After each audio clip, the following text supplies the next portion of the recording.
Awesome. So can I go ahead and get started?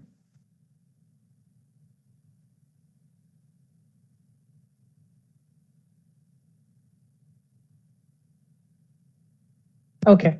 Okay. So welcome everyone. Good morning to all the people who are connecting from India.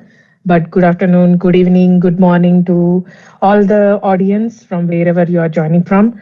I would like to give a very big thank you to Amit Chandak for giving me this great opportunity to present at this conference, virtual conference. So myself, I'm Deepthi Goguri. I would like to talk about Query Store today. So when good queries doesn't perform well, fixing performance with Query Store.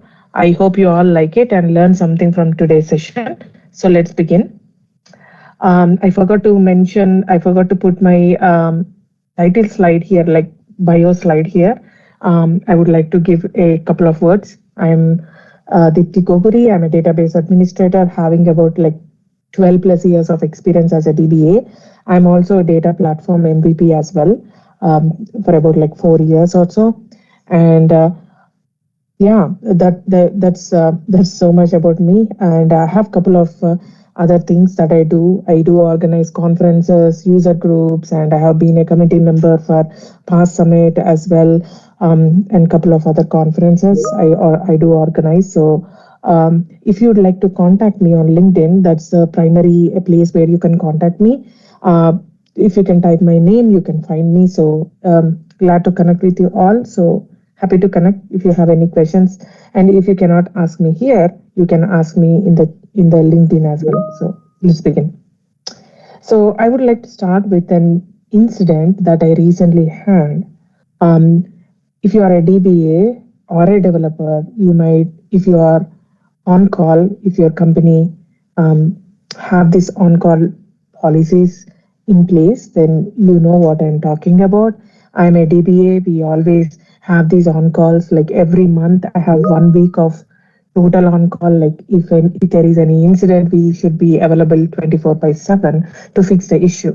So there was several incidents, but I took just as an example of one incident. It's 2 a.m. in the morning and I am on call. But imagine that you are on call and you receive a ticket like ServiceNow ticket. In my company we use ServiceNow. So the I received a ticket which looks similar to this. I have generated this ticket by using the Copilot. Of course it's not perfect, but if you can see the short description of what the incident looks like. Query was running fine until yesterday, but now it is performing terribly. That was the scenario that actually happened in my company. They didn't give me proper description of what went wrong. They didn't give me anything, but they attached a script to that service now. They didn't give me the context of what might have changed before this happened. Nothing, right? They just attached the script. That's how I came to know which database it is, where to look, and all of that. So they mentioned like the query that was working perfectly yesterday was not working fine. So please look as soon as possible. Imagine you have faced this kind of a incident at 2 a.m. in the morning, and that is critical. So before query store days, because I have seen similar kind of tickets all the way from 2008, 2012 days as well, before query store existed, which is like query store got introduced in SQL Server 2016. So let's imagine these are the query store before query store days, right? What would you do? How do you find the issue? First, I will be checking with the developer if something has changed. I will definitely bug developer in that middle of the night, 2 a.m. in the morning, because he would definitely be awake because he or she was the one who created the ticket in the first place, right? So I will bug them and I'll ask like, did something change? Did you made a release or something like that? Or like, did you drop something within the query, like index or something? What changed? Definitely 99.9%, most of the time they say like nothing has changed. We don't know what is going on. It was working fine until yesterday, but suddenly it was performing low. So they asked me the question like, what has changed? You tell us. Now you need to fix this issue as soon as possible. So that's how I will start digging into my emails. I don't know about you, but me as a DBA in the middle of the night, 2 a.m. in the morning, I will just go through the emails and see if there is any other similar issue. and exact issue happened in the previous years or like previous months, so that I can resolve it as quickly as possible by looking at the emails, like what other DBA did, I will do the same thing, right? Because we exchange those emails and there would be some kind of information I might have. So I'll do that. If there is no emails, most of the time, this will be the first time the issue might happen. So I will check for the plan in the cache, in the plan procedure cache. If that is a procedure, I'll go ahead and look for the plan, execution plan, I mean, and I will see what kind of plan it's there. But I don't get much information, even though if I find the plan in the cache. So just go ahead and search error logs. I will just go ahead and search for the monitoring tool.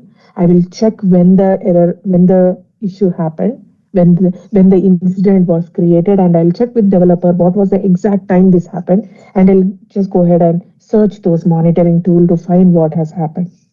And I should admit that many times to fix the issue without doing any much search, without understanding what was going on, I just go ahead and rebuild the index on all the tables that the query they are trying to run. Like if it is a store procedure, I will either go ahead and or I will either go ahead and rerun the rerun the store procedure to recompile the store procedure to build a execution plan.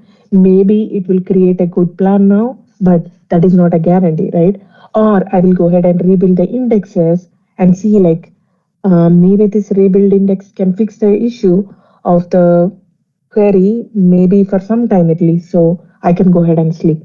So these are the kind of troubleshooting steps that I do before the era of store procedure, before the era of query store. Now, how do I fix the issue?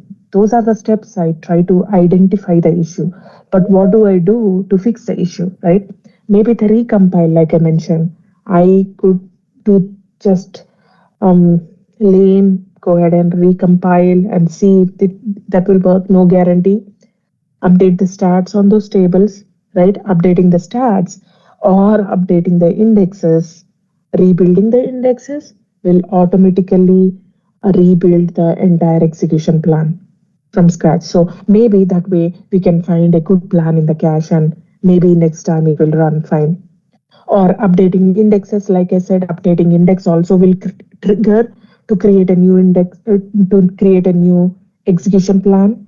Maybe I'll do that and remove the existing plan from the cache by the plan ID, the current plan ID. I'll just remove it clean wipe from the plan cache. Do not do free proc cache because that will drop everything from the cache.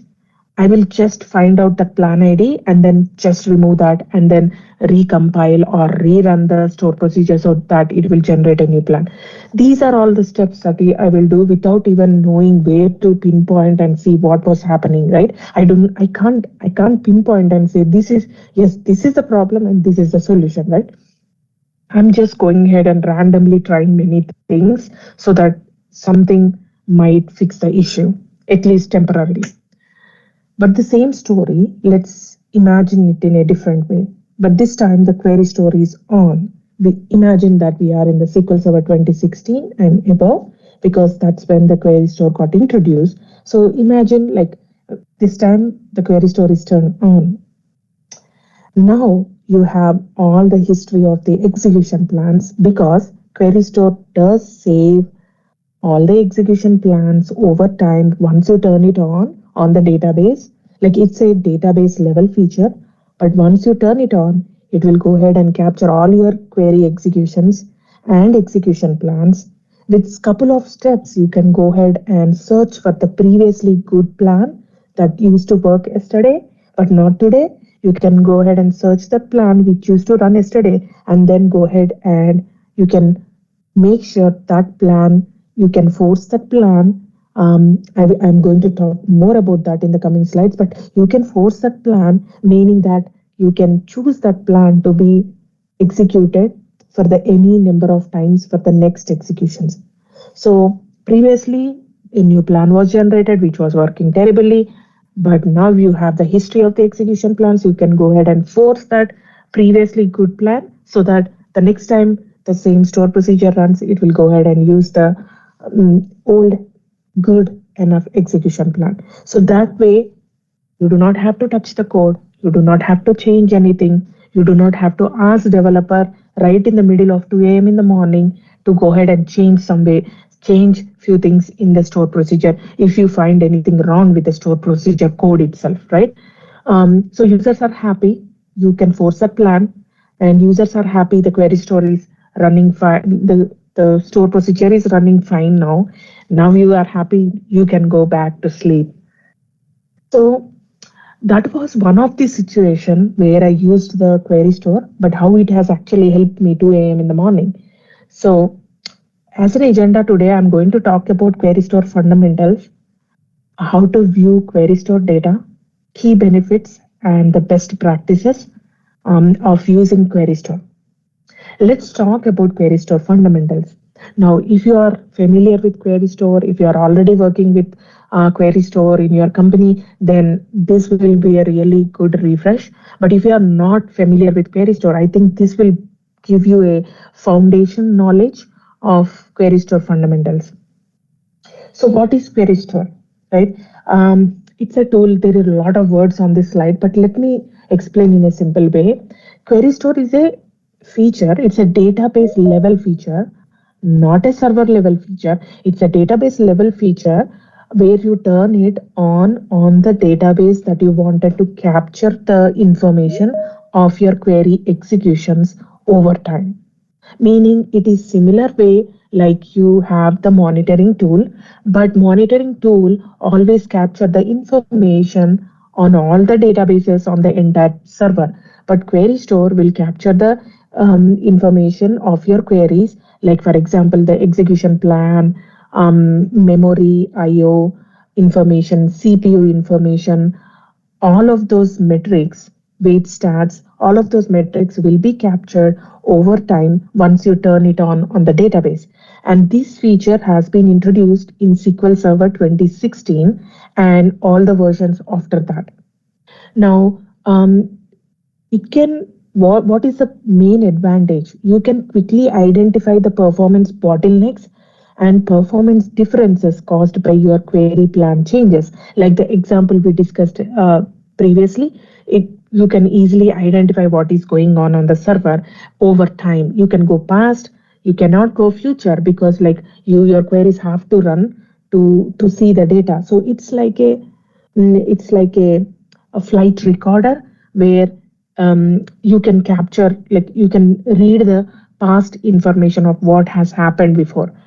And like I mentioned, it started in SQL Server 2016, and later it is available in Azure SQL Database, Azure SQL Managed Instance, Azure Synapse Analytical Database, dedicated SQL pool only, and SQL DB in Microsoft Fabric. In Azure SQL Database, if you try to, it is enabled by default, and if you try to disable it, it won't work. It will throw you an error. It will throw you an error if you try to stop query store by using the transact SQL in Management Studio. But if you try to do that, if you try to stop query store by using the graphical user interface, then it will show like took, it took that command. Once you press OK, you will not see any error, but query store keeps on running. It will never turn it off. And you can't enable query store on the master or temp DB. You can enable on the MSDB, but there is no, like, we don't have any much use cases where the query store will be beneficial if you can enable it on MSDB. So it is enabled at the database level. It is available in all the editions of SQL Server, like developer edition, standard edition, enterprise edition, all of those editions, right? And it is also available in all the editions in Azure SQL Database as well. Enabled by default for any new Azure SQL Database and Azure SQL Managed Instance Database. It's also enabled by default. So if you are below SQL Server 2022, then you need to manually enable query store on the databases you need. Like if you want to capture, right? if you want to capture your queries over time.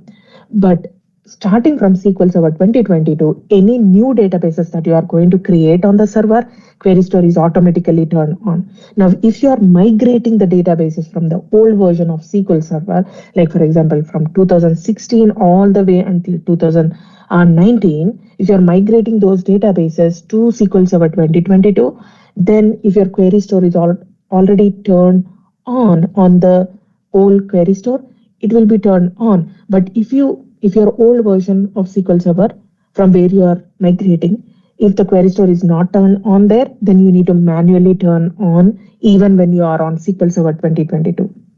You need to remember that.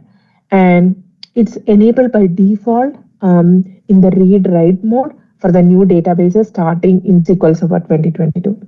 And it requires at least the version of Management Studio 16, version 16, to even see the query store in the graphical user interface. To see those reports, you need to have the SSMS version 16 and above. What type of data is collected? Now, from SQL Server 2016, it captured the execution plans and all of that, like CPU, memory, IO information.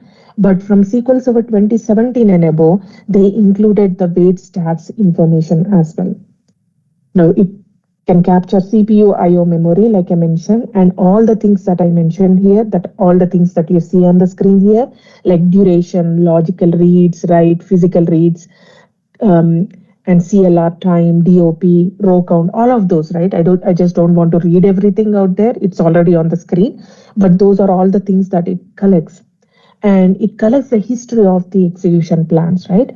And you can see through the reports, once you enable the query store, you have certain reports that gets enabled where you can just go ahead and see the top resource consuming queries. Like if you are working with a developer and if they need the top resource consuming queries, now you don't have to go through the monitoring tool to figure it out. You don't have to run certain DMVs to get that information. You can directly go with few clicks. You can directly go get that information from query store reports.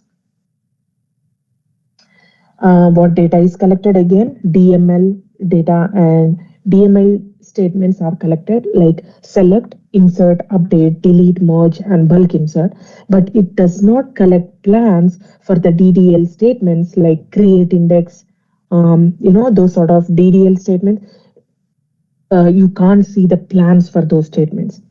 And this information is collected over time as a cumulative resource consumption. So if you are, for example, what I mean by that is if you're running a query, it doesn't capture just like CPU, memory, IO for that execution. And the very next minute you are running it again and it will capture CPU, IO, memory consumption for that particular execution. What it does is it will go ahead and capture both of them, and cumulatively it will calculate those and it will give us the information in one record per interval. So I'm going to talk about that interval. Do not worry about it right now, but it's a cumulative resource consumption information.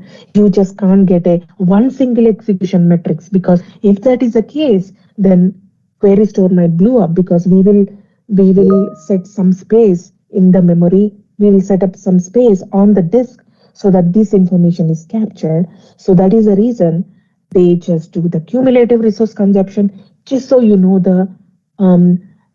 how the queries are performing, what are the execution plans, how they used to perform, how they are performing now. Those sort of proper information that you get, but it's not like one single execution I can get the information. It's a cumulative resource consumption. So what type of permissions are needed, right? To view the query store data, you need to have the view database state permissions. And to manage the query store, like DB is to manage query store, so you need to have the DB owner permissions. Of course, you are a sysadmin on the server, so you already have the DB owner, or alter permissions on the database. Now, if you wanted to give the other people the permissions to view the query store data through those graphical user interface or by running the views, then you need to have the view database state permission. And if you are in Azure, like what permissions are needed if you are in Azure, right? You need to have that reader permissions or the contributor permissions, depending upon like if you are managing the query store. If you just want to read the data, you have to have the reader permissions on the Azure SQL database.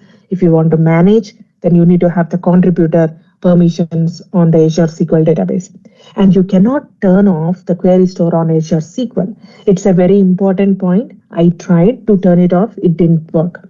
Now I just wanted to turn it off for testing purposes only. That's the reason like I wish to turn it off, but usually you do not want to turn it off the query store. Now it's helping us. Now why do you want to turn it off, right? So you might have a question. Now, what is the difference between plan cache and query store? We already have a plan cache where these plans are getting saved, right? Now, what is the difference between plan cache versus query store? Now, the main differences, these are the main differences that I would like to present here. Now, there is only one plan that is saved inside the plan cache if you run a query. But within query store, the execution plans are saved over time. Like what are the execution plans for this query for the past 90 days? You can get that. But with the plan cache, you can't get that. You can only get the latest execution plan out of the plan cache. And anytime there is a pressure on the SQL server, the first thing that the SQL server does is to kick out the old plans which are not in use, right? So your plan might be out of the cache already by the time you wanted to reach out and you wanted to see. So those are the main differences. And it is difficult to know why the plan has changed if there is a plan at all changed, because plan cache have the latest plan in the cache. You cannot get the history of the plans, but with the query store you can get that information, and you can retain the data within the query store by using the uh, cleanup policy. Now, how long you want to keep the data, right? The cleanup policy is by default it's 30 days, but you can change that. After the 30 days has been reached, it will go ahead and clean up the data, old data, unused data. But if you are actively using those queries, those data will not be deleted. So it collects the plan over time, and from the memory, those plans will never get evicted. Those plans always be collected in the memory, and then it will be flushed out to the disk, and it will be saved on the disk, and it will be flushed out every couple of minutes. By default, 30 minutes it will be flushed out. That's the interval. How long the plans have to be in the memory before kicking them into the disk, right? That's 30 minutes by default, but you can change that. And it is very beneficial it is very useful when to troubleshoot the problems if you have any performance problems. So those are the main things.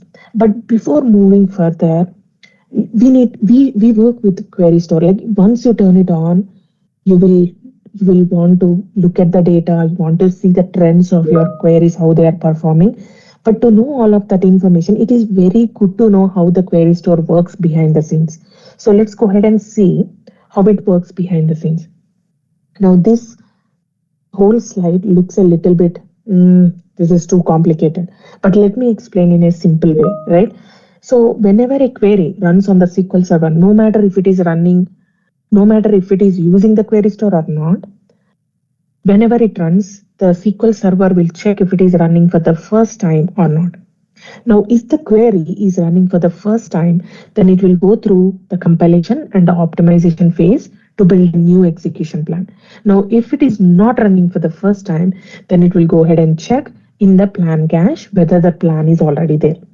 Now, if the plan is already there, then it will go ahead and do the other process. But if it is not there, then it will go through the compilation and optimization phase again to generate a new plan.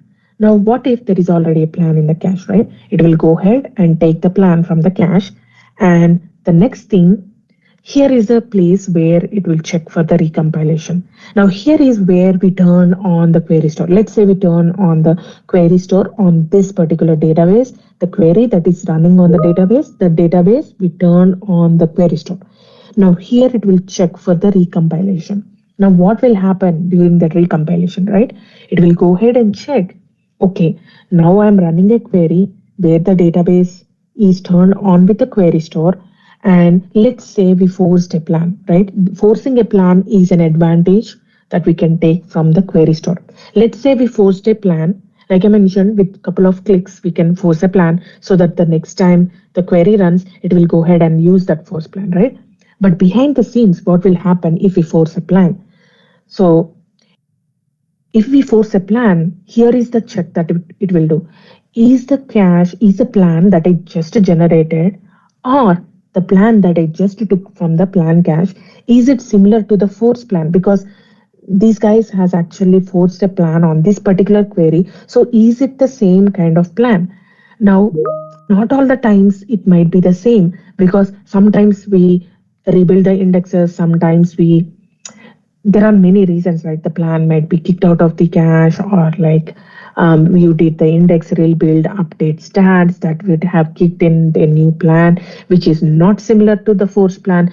So if it is not similar, it will go ahead and recompile again to make sure it is building a plan which is similar to the force plan. Not exactly, it might not be the same exact plan. It might look the similar plan, exact plan, but it could be the similar plan, not the same exact one, right?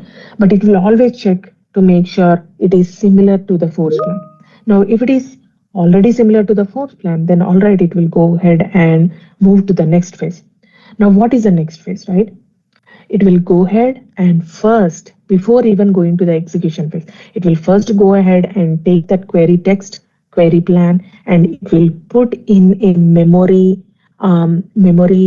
place. There are certain memory stores that gets enabled when you enable a query store. So it will go ahead and save the query text, query plan in the plan store.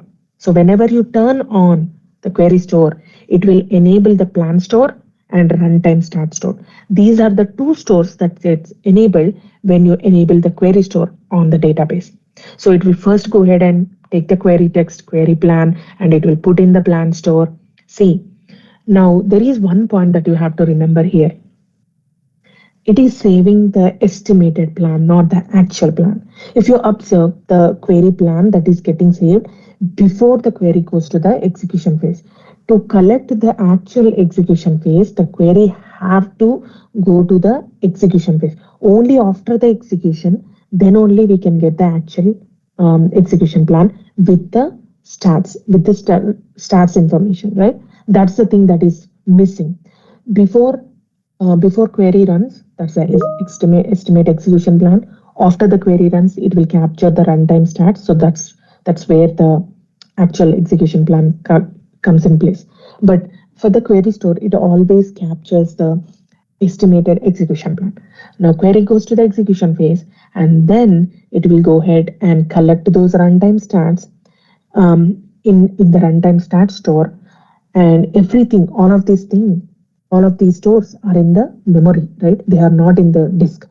So these things are collected in the memory asynchronously, right? While all of these things processings are happening, their process will be happening asynchronously. And once all of this information is collected, every couple of minutes, like I mentioned, the flush out interval, by default it is 30 minutes. So for every 30 minutes, it will asynchronously go ahead and push that data into the query store schema, which is on the disk. So again, this process happens asynchronously, right? But sometimes there could be the pressure on the SQL server, there could be a memory pressure on the SQL server.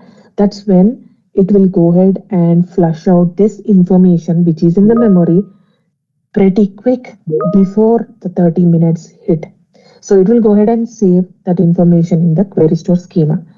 And as a developer or a DBA, we can go ahead and view those reports to view the query store. And we can also run certain views to view the query store schema. That's how the query store works behind the scenes. Now let's move ahead and see a couple of catalog views. So we are not going to uh, wait a number of minutes on this slide, but all these query related and stats related These are the catalog views that you can go ahead and use to, you can select these views to get the information of the stored data into the query store. There are certain store procedure. So to remove a plan from the query store, you can run sp query store remove plan. You can also remove a certain query from the query store, which is sp query store remove query. You can force and unforce plan by using the graphical user interface, or you can use certain store procedures, which are sp query store force plan or sp query store unforce plan. By forcing a plan, you use the force plan store procedure. To unforce a plan, you use unforce plan store procedure. And there are also a couple of other store procedure out here. You can use the flush db to completely flush out the data out of the database. Only the query store data, not the actual data. Do not worry about that. Query store reset execution stats will reset the execution stats on that particular on the query store. And query store set hints. If we have enough time today, we'll also go through the query store set hints. By using couple of hints, you can use, it's like a query hints, but you can use the hints by using this store procedure for the query store, sp query store set hints, and then you can set the hint on any specific query. There are a couple of benefits, like I mentioned, very easy to identify why the regression is happening between the plans, quickly fix the non-optimal plan usage, helps in the performance tuning, of course. No changes are needed when you are actually forcing and enforcing the plan. You do not have to change any underlying code. And if you see the right side screen, those are the reports that I was talking about. Once the query store is turned on the database, you will see a query store folder, and underneath the query store folder, you see several reports that you can use. So scenarios for using the query tuning is upgrade scenario, plan forcing, and automatic plan correction. These are the scenarios where I used query store. It was very beneficial when we did the upgrade, like migrations and upgrading the databases from the older version to the new version. That's where I used query store. I will be showing you this demo, and I will also show you the plan forcing, how the plan forcing actually work, and automatic plan correction. This is an additional advanced stage of plan forcing. So upgrade scenario is where we upgraded the latest SQL Server and keep the source DB the same compatibility level. What do I mean by that? Let's say you migrated the database from 2016 to 2019, let's say. Once you migrated to 2019, you still put the database compatibility level to 2016 and then turn on the query store and collect the data. Once you collect the data, you wait to collect the data on the workload. That means like you are creating a baseline how the query store used to work when it used to be on the old server version, which is 2016. Remember, we are placing the 2016. We didn't upgrade it, the compatibility mode to 2019. We still put the compatibility mode to 2016. And then after we collect the data by turning on the query store, we will just go ahead and set the compatibility level later to the latest version, which is 2019. After we turn it on to the 2019, then we can see if there are any quick regressions, if there are any, not all the time, like if you migrate the old version to the new version of SQL Server, queries perform well, but there are some queries which won't work properly after we upgrade. So those sort of scenarios, because you have this baseline set in place, and we collected the data on the SQL Server 2016 compatibility mode, as we collect the data, we can easily go ahead and see like, hey, I just turned on 2019 and this query sucks now. So now you can go ahead and see in query store how that query used to work. And then since you have that execution plan in place, you can go ahead and force the last good plan. So that's one of the advantage that we have. I have used this several times in my real time in my office when we upgraded multiple databases. So plan forcing is similar to the use plan query hint. If you know, you are forcing a query to use certain plan. It is just like that. You can actually like you can see what is the regression. You can see the previous plan. You can go ahead and force a plan so that the optimizer will go ahead and use that force plan. Now, if for some reason the plan forcing fails, then optimizer will go to the regular way and it will go ahead and um, run the query in the normal way. The query never fails. Do not worry about that. Because if that is the case, nobody will use query store, right? The queries should never fail when a forced plan fails. So that is one of the things that you need to remember. To force a plan, you can either use the graphical user interface or you can use the query store force plan and query store unforce plan to unforce the plan. Now, I promise you after this slide, we are going to see the demo. Okay. Automatic plan correction is an additional like advantage. It's an advanced benefit after the forced plan, right? Forced plan is like you force the plan, but automatic plan correction is something which is available from SQL Server 2017 Enterprise Edition only, and also enabling Azure SQL Database automatically turn on there. You can turn it off on Azure SQL Database. Um, can you all mute your microphones, please, for me? Because I see the disturbance. Um, Thank you so much.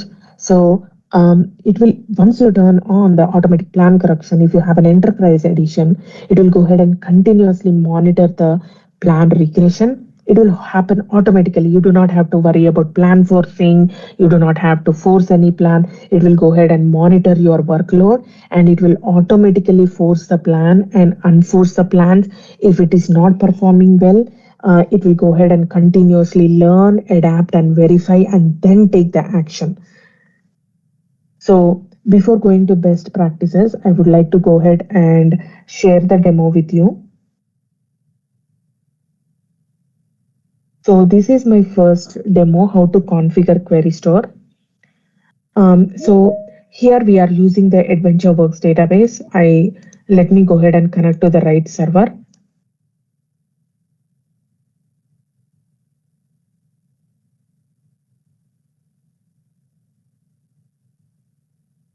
Okay, so here we have AdventureWorks database here. I'm using this database. So if you see AdventureWorks, I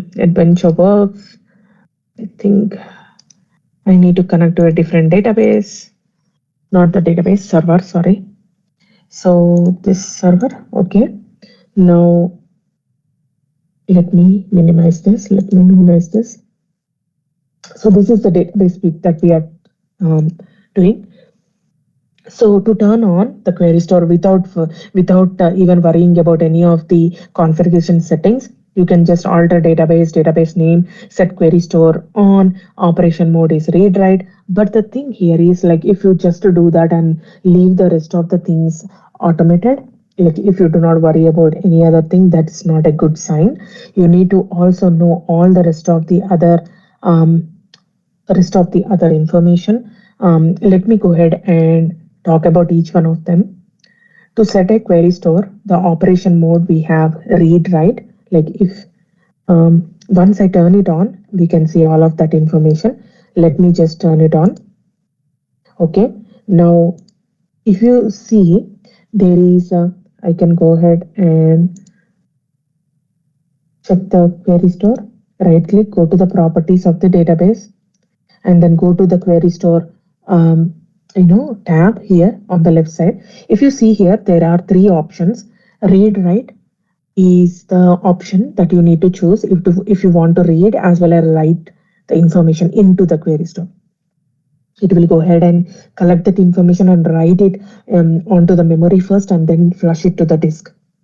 If you choose a read only mode, then it will just read the information, right? It will just read the force plan information. If you force any plan, it will go ahead and read that, and it will follow all the rules. It will make sure, it will go ahead and create any execution plan similar to the force plan, and it will always make sure that is being used, but it will not write any information. If you turn it off, that means you are shutting the doors of query store. Nothing will be collected. Now those are the read-only mode, right? Let me close this one. And stale threshold days, meaning how long you want to collect the data. 30 days is by default. You can change the days, but cleanup policy is where like it after 30 days, like you mentioned 30 days here, right? After 30 days, it will go ahead and delete the any old unused data. If there are any force plans, it will never touch the force plans or any actively running queries plans. It will not touch those. Data flush intervals in second is 15 minutes by default. Everything that is collected in the memory will be flushed out to the disk. That's the flush out interval. Maximum storage size in MB is, let me see here. I think it's 500 MB in 2016, but it has changed. I have written all the notes here if you'd like to see. But I would suggest you to start with 1 GB, which is by default turn on from 2019. So if your database is huge, then you can start with 2 GB or 1 GB, and based upon your needs, you can go up till 10 GB. But in Azure SQL database, 10 GB is the maximum limit that you can use for the query store if your database is huge. But if you are on-prem and if your database is huge, then do the same thing, put 10 GB as maximum and do not exceed more than 10 GB. There is no hard and fast rule to uh, to this like on-prem. In Azure, 10 GB is maximum that you can have, but on-prem, if you want more, you can do it, but it is not suggestible to have more than 10 GB. Interval length in minutes is 15 minutes by default. What I mean by that is every 15 minutes, a new interval will kick in, and no matter how many times your query runs within that interval, it will have only one record inserted into the query store. For example, the first interval starts as interval number 0. Your query runs like 60 times. In that 15 minutes, it runs 60 times, let's say. In that 15 minutes, only one row is allocated and all the cumulative consumption information is entered into the query store in one row. Now the next interval gets kicked in, interval number 1. In that interval number 1, it will also have one record for that 60 executions of your query within that 15 minutes. So that's how the query store will collect the data so that it won't overblown, it won't blow the data. Size Blaze cleanup mode is like auto. There are a couple of options here, auto or off. Do not turn it off, because if you turn it off, that means like after the query store is filled up, it will go to the read-only mode automatically, and you don't even know when it is going to read-only mode. That means it won't collect any data. But if it is in the auto mode, that means like after it filled up the data up till 90%, it will go ahead and clean up the data within the query store, the old data, until it turns to 80%. So the next one is capture mode is auto. Always put the capture mode auto, because if it is all, then there are options here. Like if you see here, I'll go to the query store once again to show you the capture mode query store. And if you see the capture mode here, there are a couple of options here. The all meaning like it will capture everything insignificant queries as well. You don't want that, right? You don't want to capture useless queries, right? The ones that are very quickly running.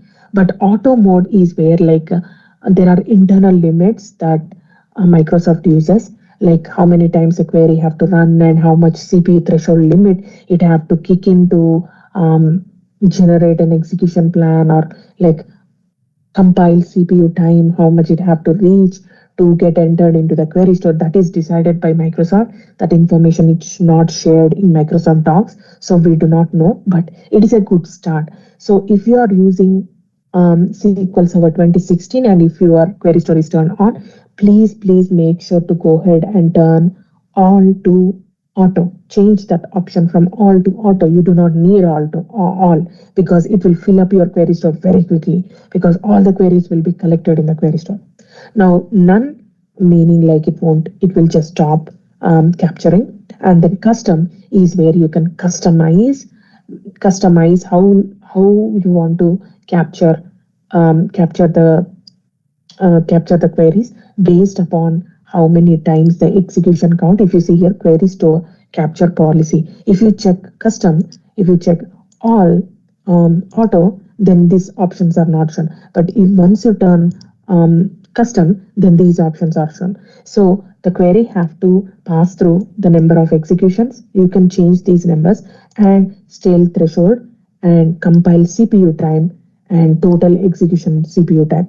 So either or the execution count have to run for 30 minute 30 times, or the compile CPU time in milliseconds have to reach 1000. Here by default it is 1000, but you can go ahead and change that. So either or either this have to pass or this have to pass to go ahead and get captured into the query store. So that is done, and wait stats information is being collected from SQL Server 2017. So that's it.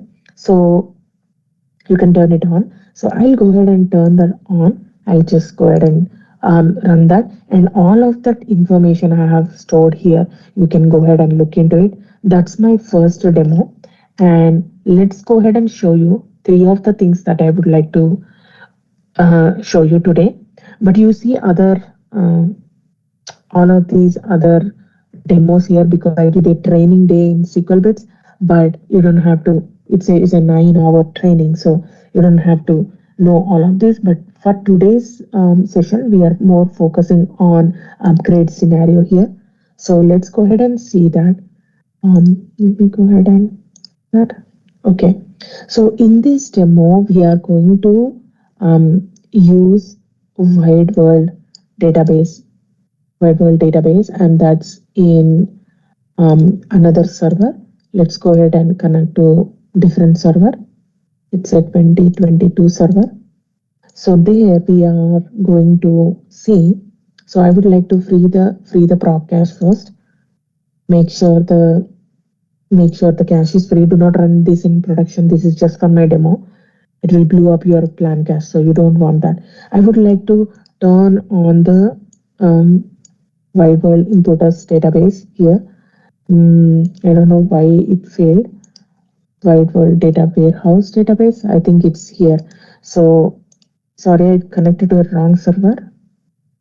It's still on the previous server itself. So I'll go ahead and turn on, and then let's say our query store is let's say I will also turn on the same exact settings that we did, right?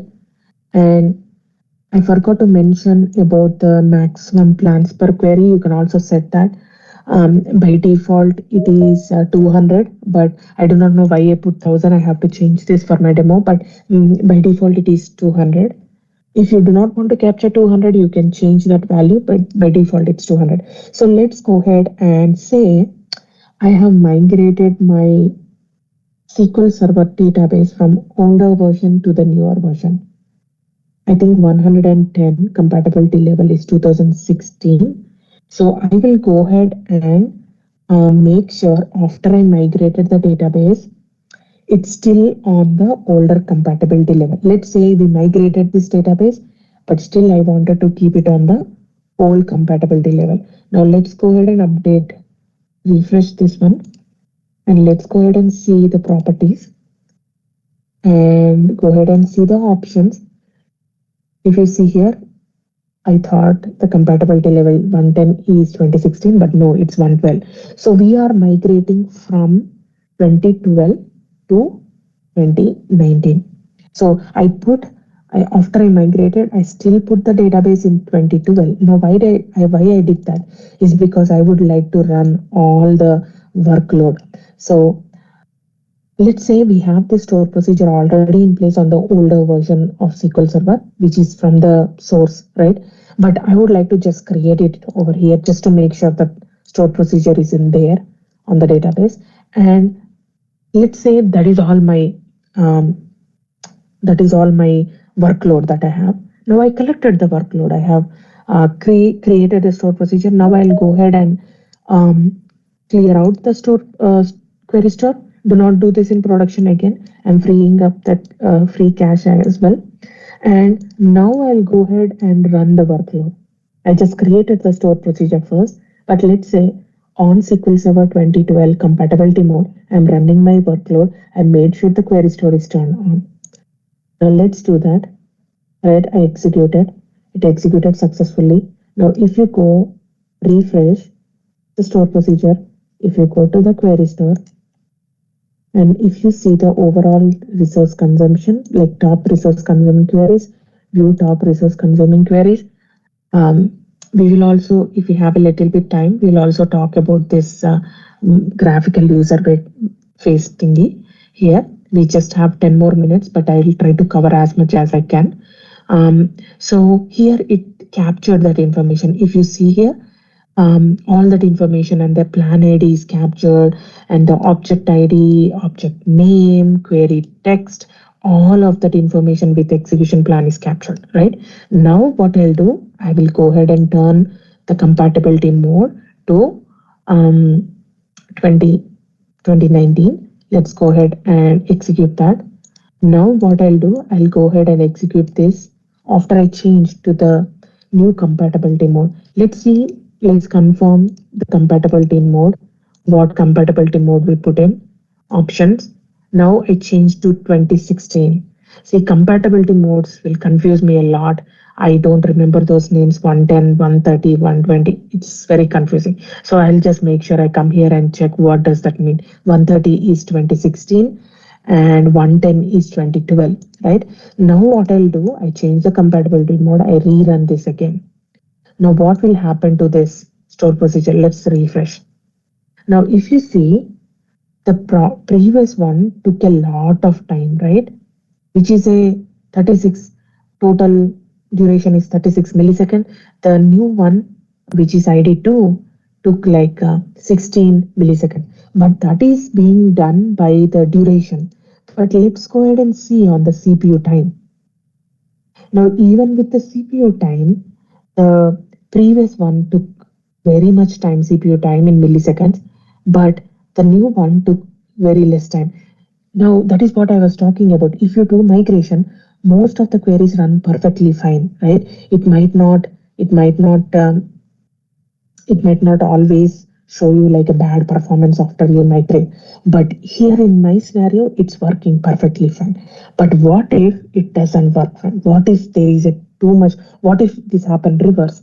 The previous one worked fine and the old one didn't work fine.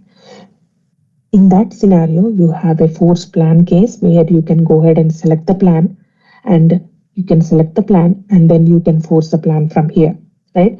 You can just click on the force plan and you can force the plan. If you click yes, then it will go ahead and force the plan. But we don't want to force this plan because it is taking too much time. I'm just, as an example, I'm showing you how to force a plan. Now I'll go ahead and unforce it because I don't want to force this plan, right? But that is how you force and unforce. That is how you see the recreations between the plans. That is how you do it. So now let's go ahead and show you root cause analysis. We still have 8 more minutes, so I'll try to cover this demo as well. So here in my demo, I'm going to use Adventureworks again. So I'll try to free up the cache and free up the Adventureworks query store data. Now let me directly go to store procedure, which I would like to show you. The similar kind of, there is this store procedure that I would like to create. Let me see. I would like to create the store procedure, right? It's a simple store procedure. If you see, select couple of columns from table where product ID is product ID. So I'm using a parameter value, which is product ID. Let me go ahead and execute that. But I executed in a different database. Now let me go ahead and execute it on the database. Okay. Now I will clear up the procedure cache just to make sure nothing is in there. Now what I'll do is I'll just execute with two different parameters. These two parameters are very sensitive parameters. Now I will enable the actual execution plan, execute it, and see the execution plan. Now the first one, if you see the results, the first one generated 385 rows, and the second one, if you see the results at the bottom of the screen, it gives like 237,000 rows. That means like the first one did index seek and key lookup, the second one did clustered index scan, two different queries, way two different queries. The clustered index scan pull all of the records, but here index seek and key lookup just did it right. So what I'll do is I'll go ahead and search. I'll go ahead and open the query store here. I'll refresh. I'll see the top resource consuming queries. I will show you here in the. This is a graphical user interface. You can go ahead and uh, scroll your cursor and see the query, but I would like to go ahead and click on this table level view. So if you see, we have executed the same store procedure twice with two different parameters. One of them, like the first one took like how much? We are in the duration again, but let's go with the CPU time, right? The CPU time, the first one took around like 29 milliseconds, but the second one took around 4000 milliseconds, right? That's way too different. Now it's way too different. Now most of my parameter values execute this store procedures, index seek and key lookup. Now how do I force it? Either I can go ahead and select the plan, right? I can compare, basically I can go ahead and select shift and select both of the plans, and I can go ahead and click this one option. If you see here, compare the plans, and I can go ahead and compare the plans side by side and see like what are the metrics like CPU, IO metrics. Now all the things that are shown like not equal to, those are the differences, right? But now, for now, I would like to go ahead and force this first plan. Now let me close this one. Close this one. I would like to force that clustered index scan. Index seek and key lookup. Now you can go ahead and select the plan and force the plan, but I don't want to do that. I would like to go ahead and see the query ID, which is one, and I would like to do it manually. So this is the query ID 1, plan ID 1, right? If you go ahead and see, this is the plan ID 1 and the query ID 1. I would like to go ahead and manually force it. Now let me go ahead and do it. After I do that, I'll come and refresh here to see that plan ID 1 is currently being forced. Now I'll go ahead and rerun that same store procedure by using a different parameter this time. Will it go ahead and use the force plan? Now how do I know if I'm using the execution plan, right? If I'm seeing this execution plan, you can go ahead and click on select, go to the properties in the select. If you go to the properties in the select, if you see this option, use plan is true, that means it is currently using the force plan. Now, if you don't see this, if it is not using the force plan, you will not even see this option as use plan. You don't see it anything over there. You don't see that option at all. So that's how you know it is using the force plan. And if you refresh this, right? If you refresh this, it will go ahead and use the same force plan, and that is the reason why you didn't see any new plan get generated here. That's how the plan forcing works. So we still have 3 more minutes, so I'll go to the slides and I will quickly um, go through the best practices. So couple of things to remember if you are forcing a plan and using the force plan. Never ever drop and create. If you are trying to edit a store procedure, always use alter, because if you drop and recreate, a new query ID gets generated, and the query ID is linked up with the force plan. And if you drop and recreate, a new query ID will get generated, and that will mess up everything. That old store procedure used to have a different query ID, and the new store procedure that you drop and recreated have a new query ID. So you can't just see the history of this particular updated store procedure because it have a new query ID, right? So always use order. Avoid renaming the database. Of course, this is not a regular scenario where you avoid the product, where you rename the production database, but never use that because that will invalidate any force plan. Use trace flags 7745 and 7752 to avoid taking time while restarting the SQL Server or shutting the SQL Server down, because all the data that is being captured by Query Store is first placed in the memory before it is flushed to disk. So turning on these trace flag 7745 and 7752 will make sure your server restarts as quickly as possible without taking much time, because Query Store um, system data have to be pushed into the memory before it restarts. So these two trace flags are totally, completely turned on automatically by default in 2019 and above. So it's safe to go ahead and turn it on any version from 2016 to 2019. You can go ahead and manually enter those. Some of the plans to remember: maximum plans you can save per execution plan is 200 by default. You can change that. If maximum storage size in MB is reached, Query Store will go to the read-only mode automatically. That's the reason why you need to put the auto cleanup mode. That means like after 90% of storage full, it will go ahead and clean up until it reaches 80%, so that you don't have to go to the read-only mode.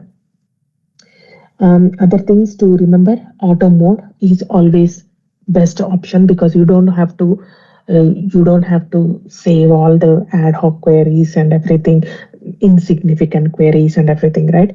And always make sure the capture mode is always turned on, and capture mode is always auto. Do not turn it off. Always make sure it's auto mode because insignificant queries doesn't capture. And these are the resources that I used to prepare for this presentation. And I would like to thank you all.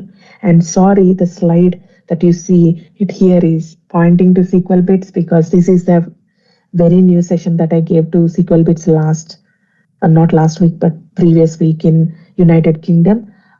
So I thank you all. And if you would like to contact me, my name is Deepthi Goguri. I am available on LinkedIn.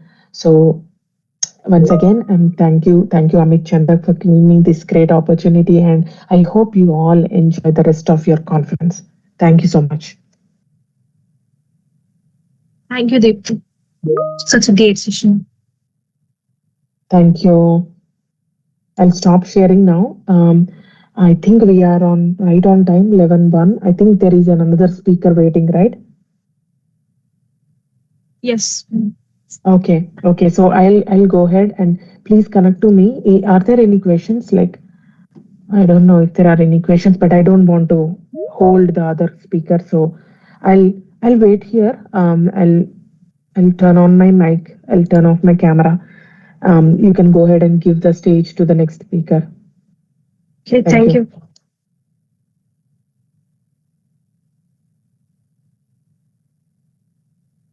I think we are ready for the next session. Yes, sir. Yeah, Santosh and Suparaja are already there. So good morning, everyone. It's my pleasure to introduce Mr. Santosh, a highly experienced data analyst and business intelligence professional with over 16 years of expertise in Power BI, Microsoft Fabric, Azure AI, and data analytics solutions. He's also passionate about mentoring and helping learners grow in the field of data and AI technologies. Through his technical knowledge, community contributions, and training initiative, he has inspired many students and professionals in the tech community. We're excited to have him with us today. Please join me in giving a warm welcome to Mr. Santosh. Thank you, Deepthi. Good morning, everyone. It's my pleasure to introduce Mr. Santosh. He is a highly experienced data analyst and business intelligence professional with over 16 years of expertise in Power BI, Microsoft Fabric, Azure AI, and data analytics solutions. He is also passionate about mentoring and helping learners grow in the field of data and AI technologies. Through his technical knowledge, community contributions, and training initiative, he has inspired many students and professionals in the tech community. We're excited to have him with us today. Please join me in giving a warm welcome to Mr. Santosh. Thank you so much for the warm introduction. A very good morning, very good afternoon, good evening, wherever you're joining from. Hope my audio is clear. Can you please confirm, anyone? Yes, sir. Okay, cool. All right. So, 11 p.m. here in USA. Okay. It's very late for Deepthi. I joined in between when she was closing the session, and it looks like a great session that we had just now, all Thank you about so the much, store Santosh. procedures. Yeah, All the best, Santosh. I'm yeah, heading. I'm going to bed. yeah. Thank Thank you. you. Thank you so Thank you much. all. Thank you. Bye. So let me share my screen and present my slide. I'll just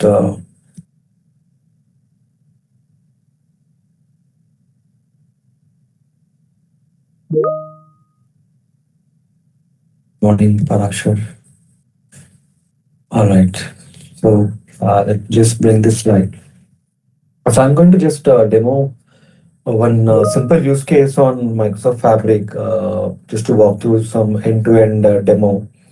So basically, I'll be doing some ingestion of small data set where I will be cleaning it using notebooks, using PySpark code, and then I will be pushing that into different layers, like from bronze, silver, and gold.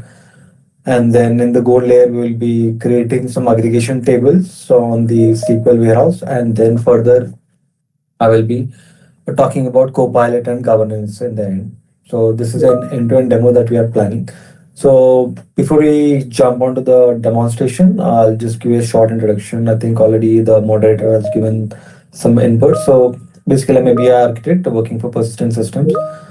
I have over 16 plus years of experience, and this is my expertise. And I've been part of HDAC since a couple of years, and we are doing a lot of events. And we have also have a couple of courses on Udemy where we have more than 60,000 enrolled members on Udemy. And then we have another speaker. I think Supraja, do you want to give a short introduction about yourself? Yeah, sure. Hi everyone, I'm Supraja and I'm working as a corporate analytics developer in RX Benefits. And I'm also a core member of HDAC. I think you might have seen me many times in the in-person events. And in today's session, I'm going to walk you guys through the Copilot and governance part. Yeah. Thank you so much, Supraja. So I'll just try to present the use case where we will be jumping into the demonstration in few minutes. So we are taking some raw data, maybe a CSV file. So basically, what happens in real world is the data is rarely clean, right? So we don't see the clean data that we have ready to use for the reporting purposes. So what we have to do is basically we have to spend a lot of time in cleaning it up, understanding the data basically.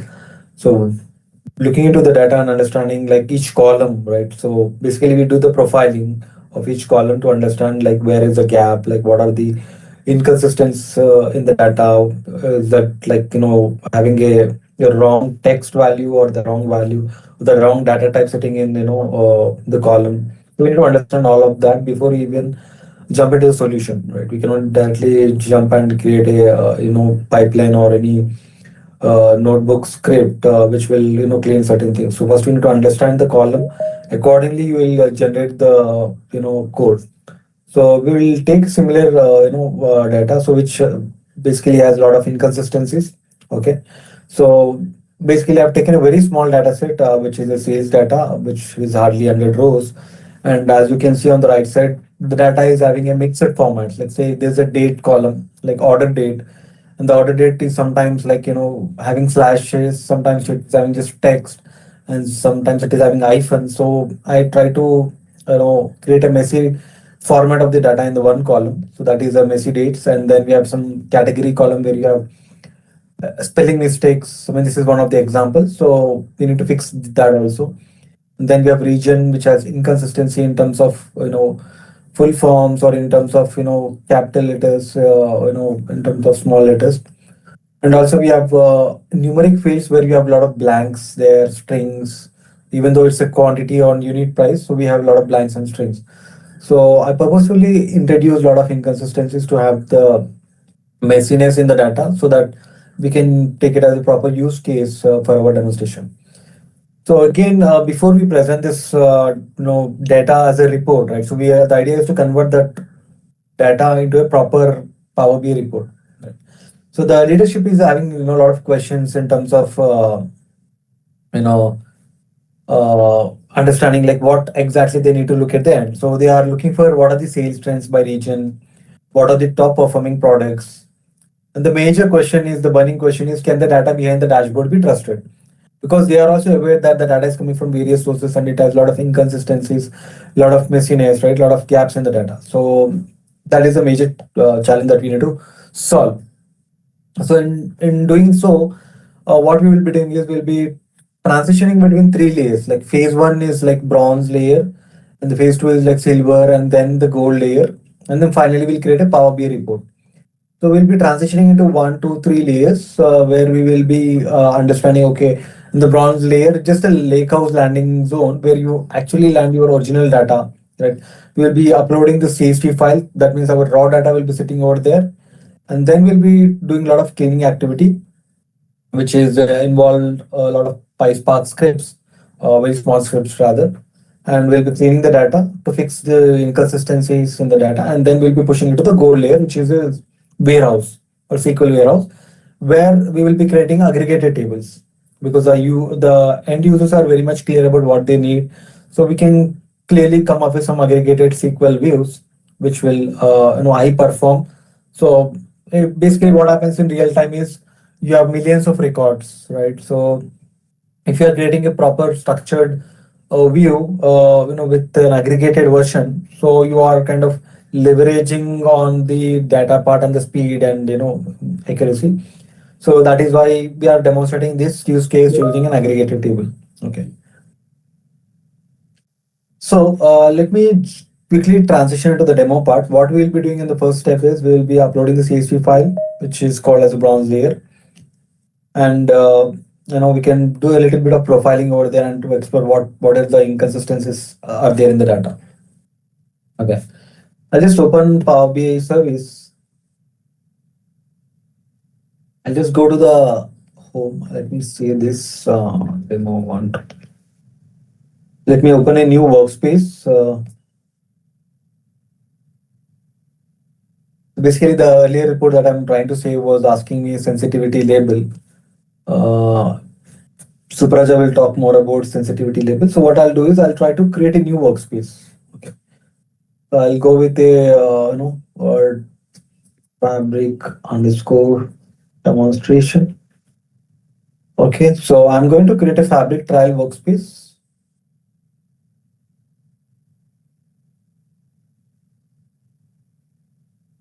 Okay. So here we'll start creating a lake house first. So anything you have to create using a new item. So I'll just select the lake house. I can search over lake house here, but I'm selecting from here. So let me create a lake house.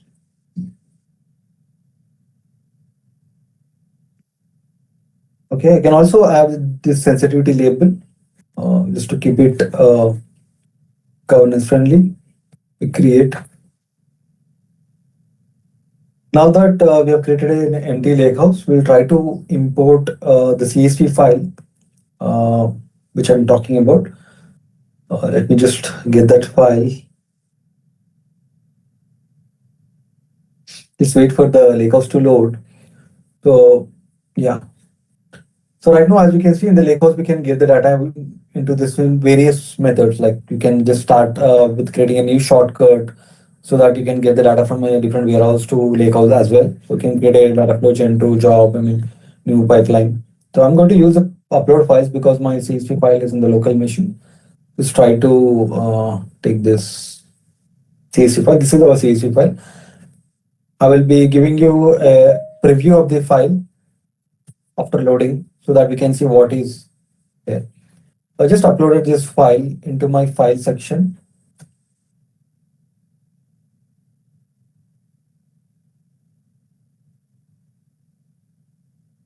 As you can see, we have that file.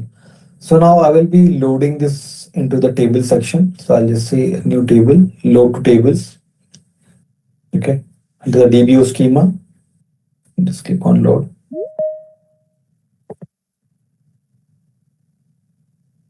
I think on the right side you can see the loading is happening.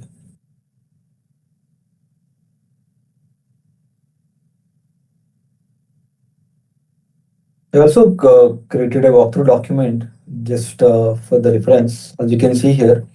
So in this walkthrough document, I'm just going to demonstrate the same, actions. So right now we are creating a lakehouse, the very first step. Okay. I mean, we have created lakehouse and we have loaded the data CSV file. So I'm just going through this. So as you can see here, I'll just try to, name this as exactly the same name so that our PySpark scripts work without any, editing it. So I'll just try to rename this same file name. Okay. So as you can see, the data, you can see the order date. You have order date is in the text format, and you can see the date is having hyphens set sometimes, and the date is having slashes sometimes, and you can see invalid underscore date and text in between. So there's a lot of inconsistency in the dates, right? And also we can see a lot of nulls here and there, and the APAC is in capitals at some time and small letters in some time, right? So, and also you can see the category, there's a spelling mistake for the electronics versus electronics, right? And also the quantity, it says 10 units sometimes, like you have 20 without units, right? And then you have null values in the sales. There's a lot of inconsistency. So what you have to do is you have to clean this up using notebooks. So right now we call it as a bronze layer because we have loaded the raw data into the lakehouse. So your landing zone is your lakehouse. This is going to be your bronze layer where you have all the data without any cleaning, right? Now we will try to clean it up using the next step. So where basically we will try to create notebook. So I'm going to create a notebook. Let's say I'll just take the same notebook name. I'll just So since we are on the lake house, I'll just try to create a notebook right from here without going anywhere.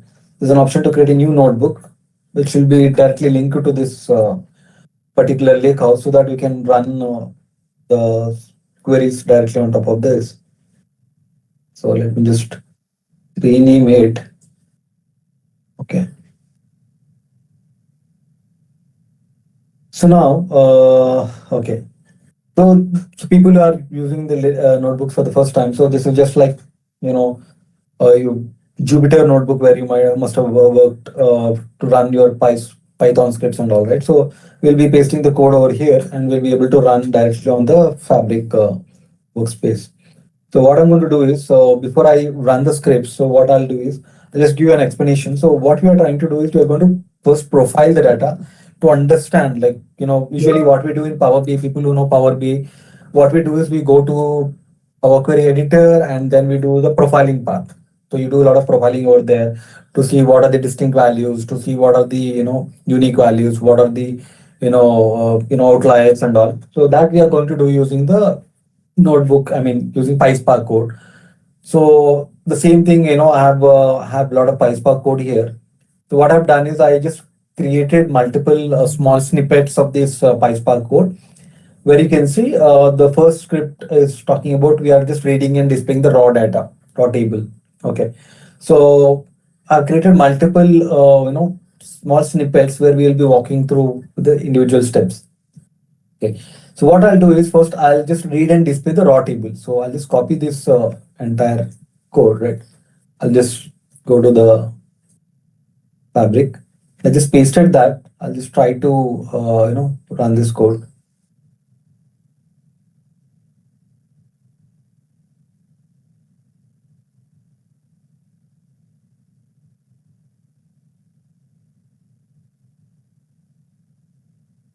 I think there's a text added somewhere. I'll just delete this. So we're just trying to use the PySpark, display function, and just we are displaying the data from the Lakehouse, like which we have the sales orders underscore raw, and further we'll be doing the profiling, and then further we'll be fixing the inconsistencies, and we'll be removing the duplicates and all of those steps.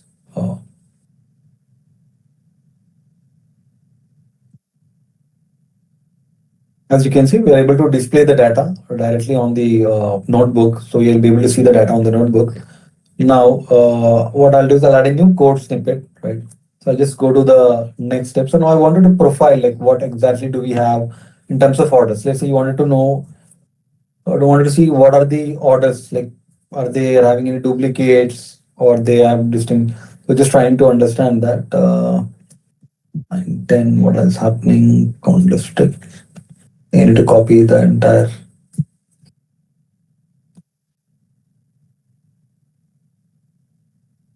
Yeah. So it says we have distinct orders, like 100 distinct orders. And so basically what we are doing is we're just profiling the data. I'm going to show you the other parts that I can see. I'm just going to add a new snippet of code here and then just quickly run it. So here what we are doing is we're checking the number of categories. You can see different categories. We have electronics 63, electronics 7. So it is also giving you the entire use case of the problem with the data. The categories have some issues. Here you have small letters 20 and capital ones 19, right? So, and you can see the distinct dates that you can see what are the different types of dates that you have. So all of that you are getting over here. Even the quantity unit price, you can see the 10 units. So basically you are able to see the inconsistency in the data. So you can see the data and understand what is the issue. So basically in tools like Power Editor, you just go to the profile and see. But in Fabric, you can use the notebook and just write the scripts and you'll be able to see the issues in the data. Right. So I'll just show another, like maybe I'll jump to the 8 profiling. So maybe I can show you. Just add the new snippet and run it.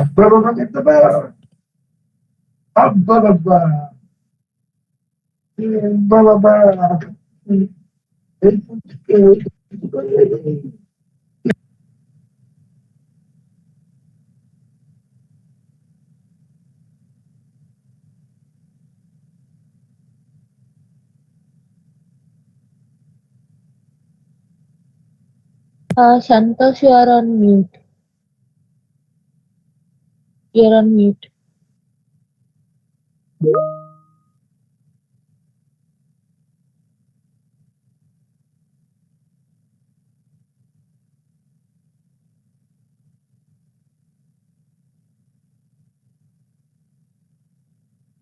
Okay. You able to hear me now? Yes. Okay. So what I was saying is here we are checking the number of nulls in each of the column. As you can see, we are able to see the ship date has 8 nulls, right? Customer name has 6 nulls, right? So it is just by writing a script, we are able to understand what are the different null values that we have. Okay. So let me keep this. Okay. Yeah. It's okay. All right. So these are the profiling steps that we can do. So we can check all of the data and understand what is the gaps. So now we need to fix them, right? So I'll start with the text columns first. So what we are doing is, I'll just copy this code. So we are first targeting the text-based columns where the inconsistency lies. I'll just paste this code. So as you can see, what we are doing is we are trying to understand like, okay, there's a region column and country column. First, we are going to remove the leading and trailing spaces from this key text column. So we are removing the spaces if there are any inconsistencies. And then we are identifying the region and trying to fix that small letter to capital letter thing and the Asia Pacific issue that we have seen, right? So like that, we are able to write a code where we are able to fix that using the PySpark code. Similarly, we have category, we have a spelling mistake of electronics and electronics. So wherever you have this electronics, it will be replaced with electronics. So we are doing all of that for the text-based column. So let me just quickly run this. And as you can see, the command executed in milliseconds. So that's the very first step. And then now we are targeting the date type. So basically the date formats have some issue, right? Especially some are with slashes, some are with hyphens. So we are also fixing it to one common format. This code will take care of it. Okay, let me just quickly add it. Again, this command got executed. That means the columns, the dates have been fixed. So now I'll try to go to the next step. Now we are targeting the quantity and the price columns where you have issues there. So let me just quickly run.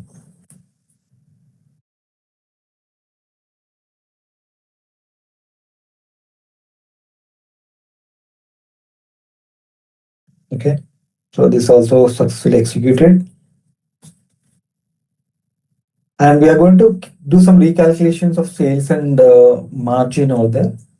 So you can see we are trying to convert that into double, and then we're creating a new formula for profit margin percentage, which is required for further. So I'll just trying to add the same over here.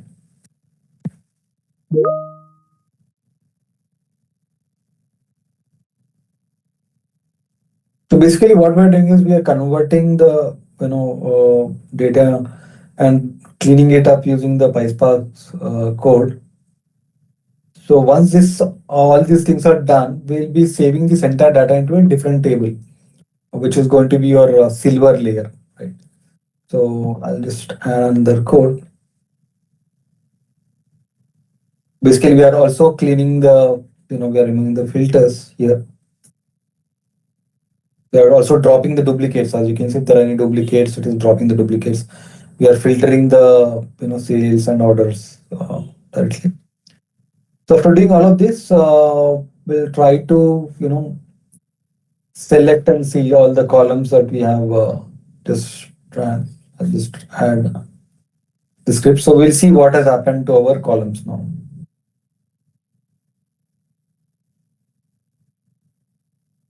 I'm just trying to display the entire data set now. And you can see this is our new data set where you can see the region doesn't have any small APAC or any other issues. The order date doesn't have any other, slashes or different formats of the date. All the dates are in the same format now, right? Similarly, we have this electronics issue has been solved, right? And also the quantity, the sales, right? You can see all of the things have been sorted. So the data inconsistencies are gone. So now what I'll do is I'll try to save this table. So I can use this code where I can save this final table to show you. Basically, this is the write.mode function where it will overwrite any table if it is there in the similar one. And it will save as table. This is going to be your silver table. So basically what I can do is I can save this new table into the same lakehouse. Also, I can push it to the new warehouse if I have a warehouse. So right now I'm just saving it in the same lakehouse. So let me just yeah, this got executed and you can see there should be a new table showing up on the left side. Let me expand and see. So let me refresh this table section.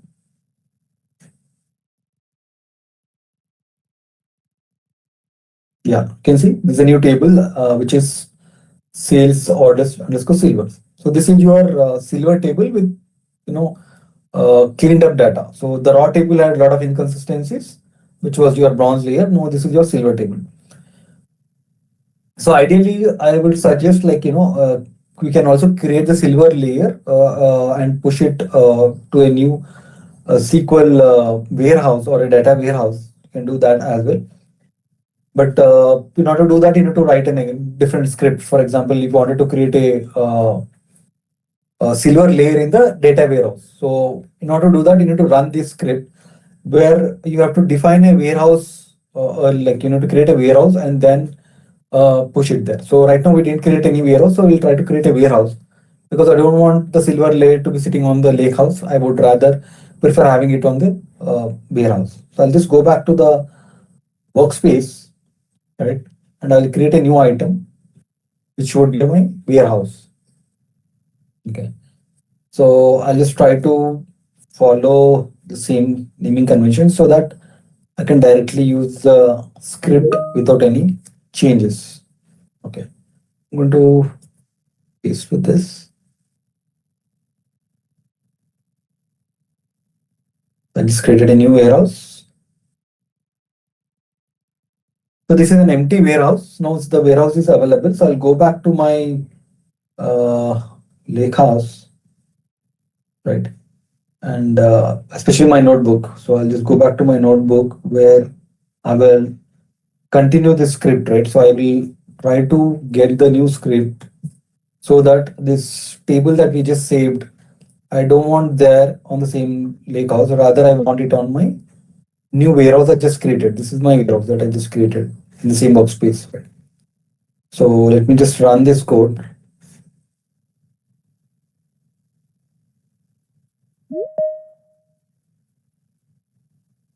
It's just taking few more seconds. As you can see, it says 2 of 2 succeeded and command executed in 13 seconds. Okay. So now we have to go back to our new warehouse that we just created, and I'll just double check if my new table has come in here. I'll just try to refresh it. So we just ran that script. So ideally it might be taking some time. Yes, you can see we got the silver table here, the cleaned up silver table with all the columns here, right? So I can directly see. So this is a data warehouse. So here we can just run SQL queries to see the data. I'll just run this. So as you can see, the cleaned up data is now sitting on your warehouse. Okay. So we have got the data from bronze to silver now. Okay.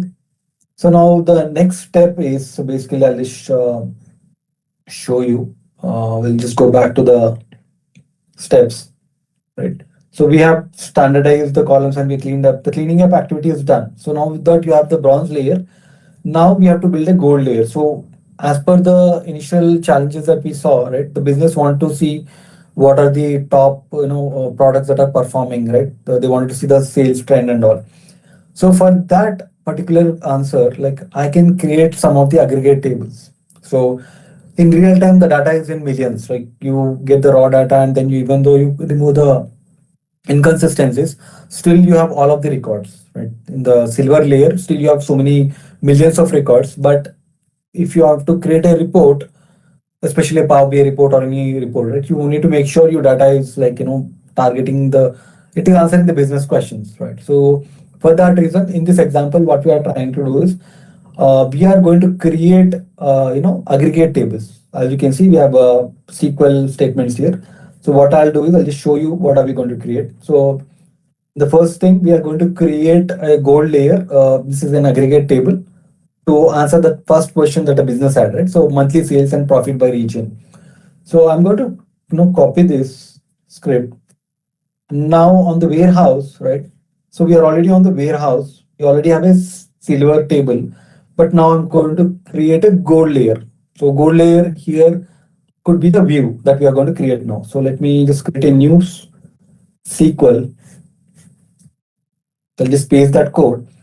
So what we are doing is we are going to create a view, which is an aggregated table, which is looking at the same silver layer and trying to create a gold layer. So I'll just run this code.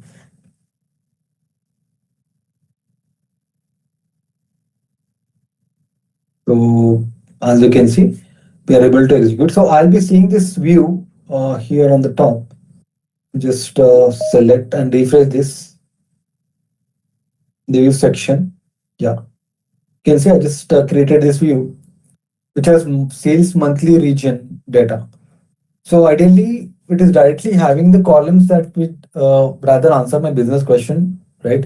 Because sometimes what happens is in real time, you have millions of records in the core silver layer that you have just created, and you have pretty number of columns, which you might not be required to answer the business question, because in the PPT we have seen, right? So the major questions that the business was concerned was these three questions. So this is our business requirement, right? To answer these questions, we might not need all of the columns from the tables, right? We might be only needed the columns that would answer the first, second, third questions. Right?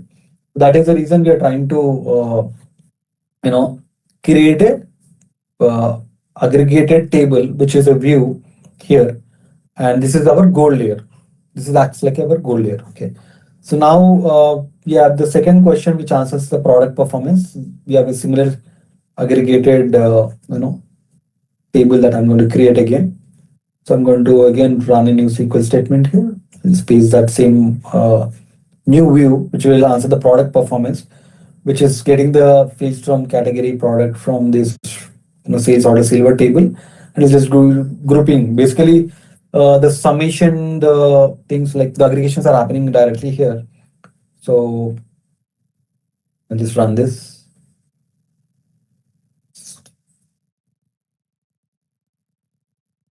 Yeah. So now I'll just refresh this. Yeah, you can see we got the product performance as well. And this is very consolidated table with an aggregated value of total quantity, sales, and profit across category and product. Okay. So your goal layer is going to be this now. So your views are your goal layer.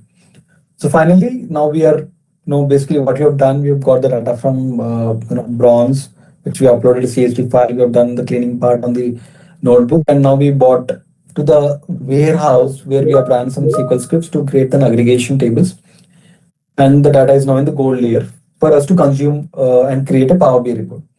So in order to create a Power BI report, we all know, right? We basically need a semantic model. So without semantic model, we cannot create any Power BI report over there. So I mean, we can create, but semantic model will be our main source where you can create a direct source. So what I'll do is I'll just try to create a semantic model directly from here on the warehouse, right? Just create a semantic model directly from top of the warehouse, and I'll choose the gold layer. So my gold layer is these tables, the views, right? They're not tables, views. So I'm not selecting the silver, I'm just selecting the gold. And see, you have an option for storage mode. Either you can create this. So let me keep it directly on SQL, because these are the views which are based upon the SQL. So let me just select this, give it a name. This is my gold. Just click on confirm.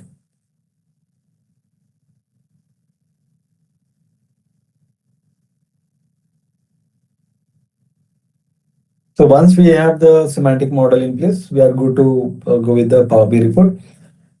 And one thing that you guys have to note here is we have already included the aggregations like sum of sales and the profit calculation, everything on the aggregation level. So we need not create any DAX as such over there. You can directly jump and create a report. So let me just see, yeah, gold layer semantic model has been created. This is our semantic model. So what I'll do, I just select this semantic model and jump to create a report. So as you can see now, my Power BI report is having the sources for these gold layers, where you can directly jump and create your the questions that the business had. Let's say the initial question was based upon the trend for analysis. I mean, it's total sales, right? Trend for total sales. So let me just add this order month and total sales, maybe based upon the legend as a region. So based upon different regions or different set of trend, basically over the 12 months of time. This was one question, right? And then we had other question where we can answer it using a bar chart. Let's see, you have a product and profit. So total, insert the profit. Product was profit. This was one other question, right? I'll just copy and paste this. The other question was more on the category and sales, I guess. Yeah.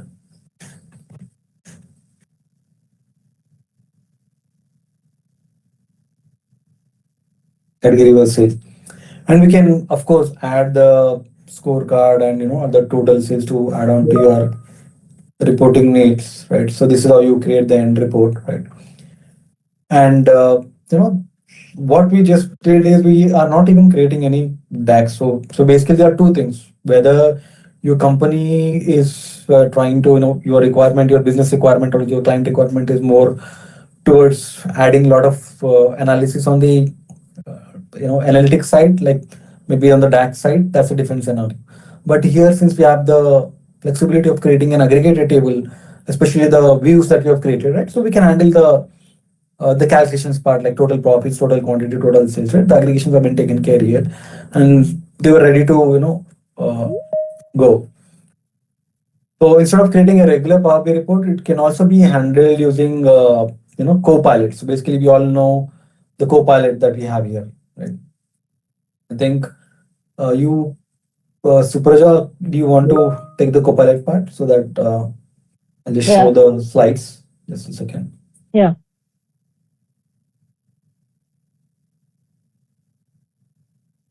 Yeah.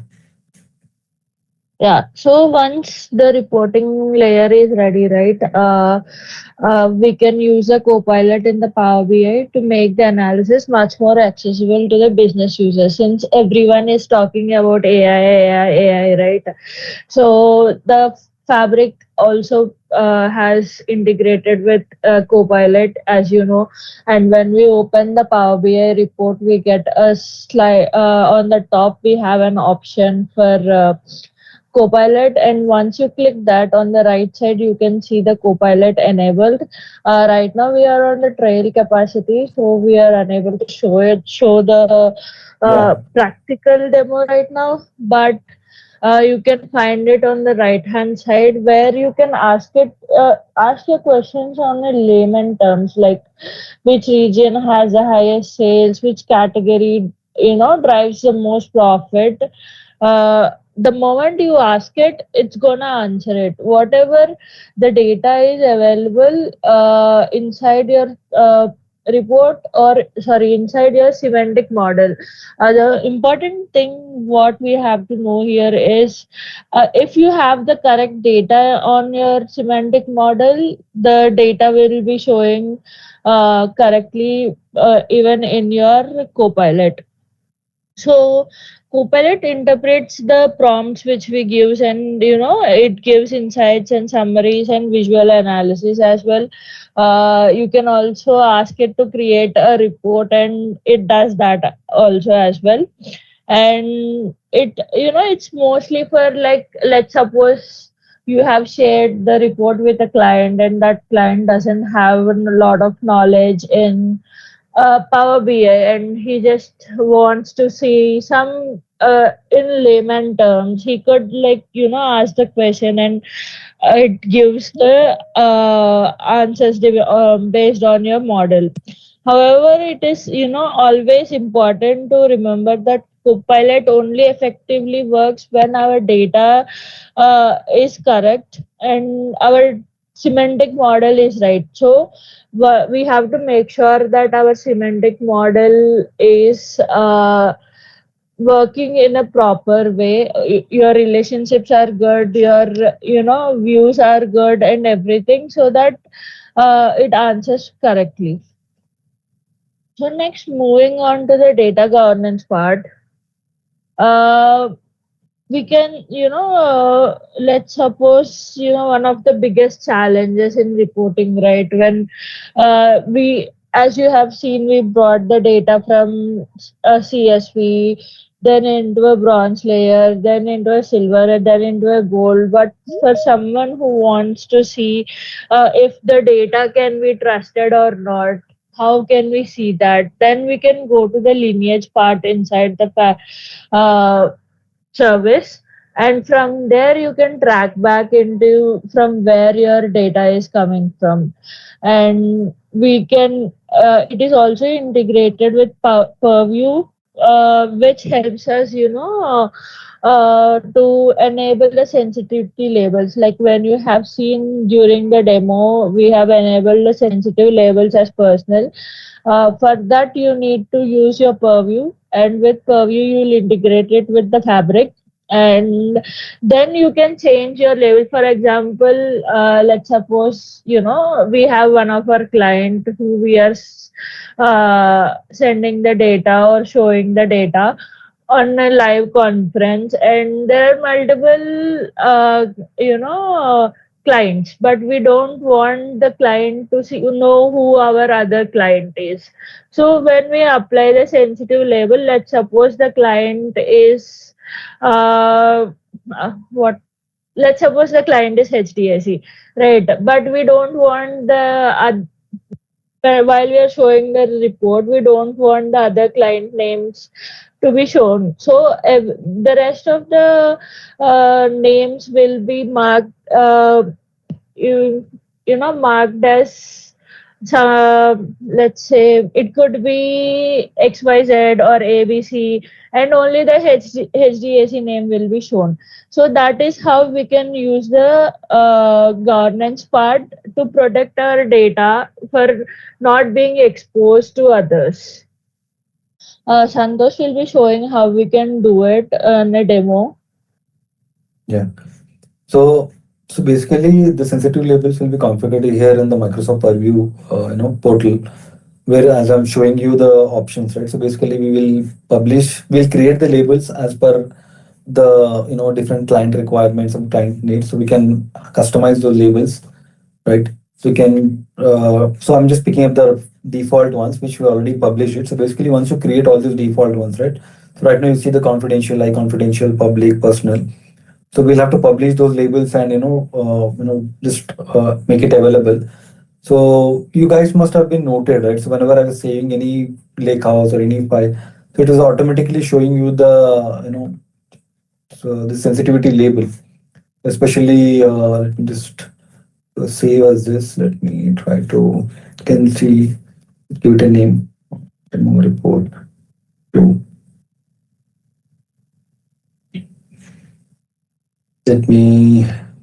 So whenever I was creating, right? So I'll have to see the 1 second.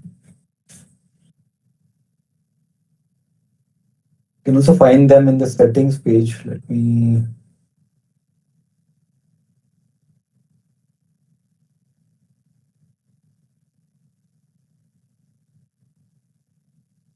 So by default, I'm adding it into a personal, but you still have an option. So whatever we just created, right? All those labels are available as per the as designation that you generally do. So you can have a lot of control on what type of sensitivity label that you can add, and can keep it specific to certain employees, confidential, so that when you define that here, it will be accordingly taken care. And not only the sensitivity labels part, basically you can backtrack and see what has happened over the time in the past 5 months or 6 months, because the activity logs will be saved in under this purview, so that you can see the how the data has been moved from which layer to which layer, with to whom we have given access to, who was consuming, and all, like all that information will be saved. And this will be used for the auditing purposes, just in case if there's something happened, and for auditing cases, and also to prevent data loss, right? And also to manage the risk, basically inside a risk management. So Purview is used in this category, and also the data catalog. If you wanted to categorize the different catalogs, that is also used. Okay. I mean, this is it for this demo. So basically, we try to give a crisp demonstration on how the full journey of getting the raw data and converting it into bronze layer first, and then cleaning up using we can do the cleaning up with different things. We can use data factory, use pipelines to do that.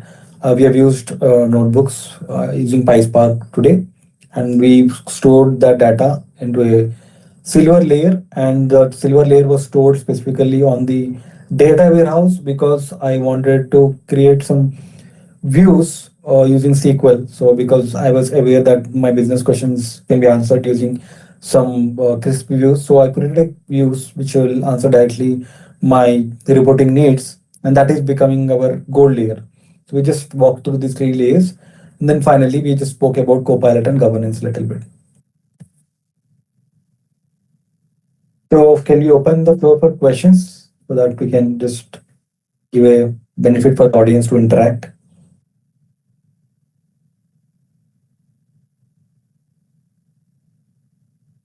Moderators?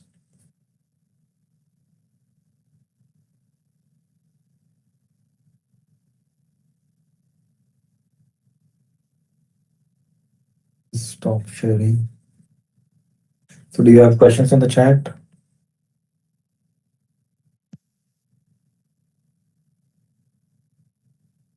Am I audible? Moderators, can you hear me? Yeah, Yeah. So I was you're thinking, audible. yeah. So I was thinking if we can open the floor for the questions so that we can have some interaction and understanding they got what I was trying to do or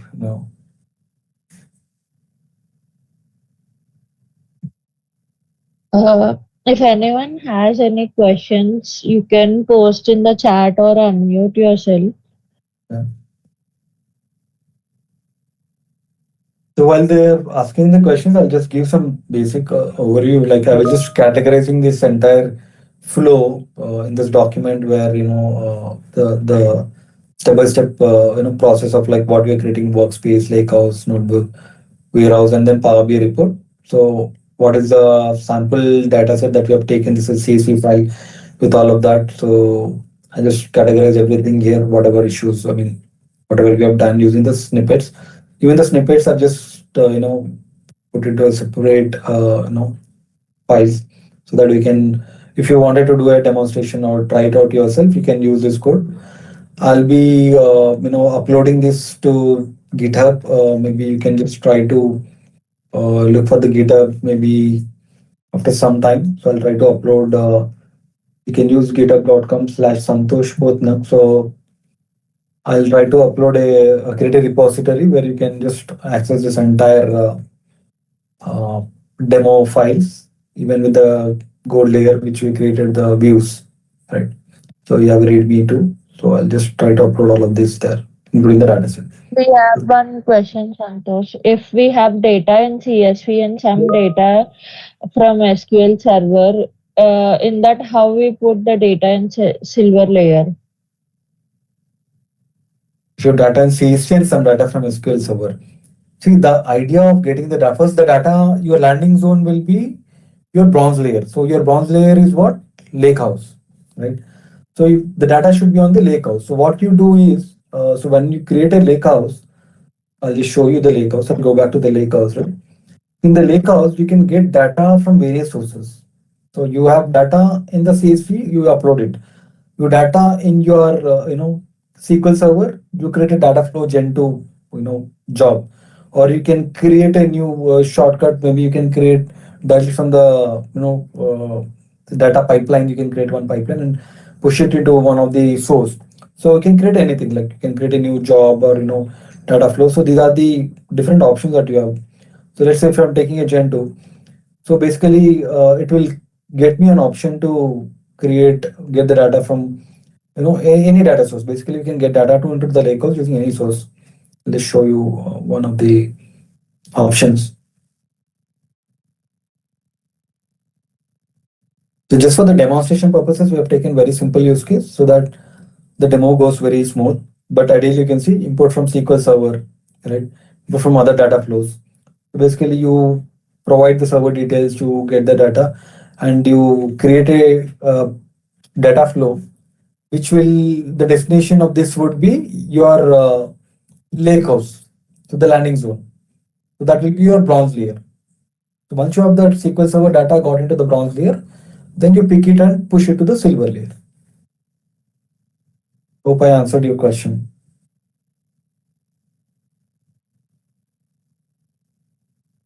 Yeah, that's how we put it in the silver layer. Okay, cool. No problem. Yeah. So the one more thing that I just wanted to bring it up is, see, the reason that we just see nowadays, since everybody is using AI, right?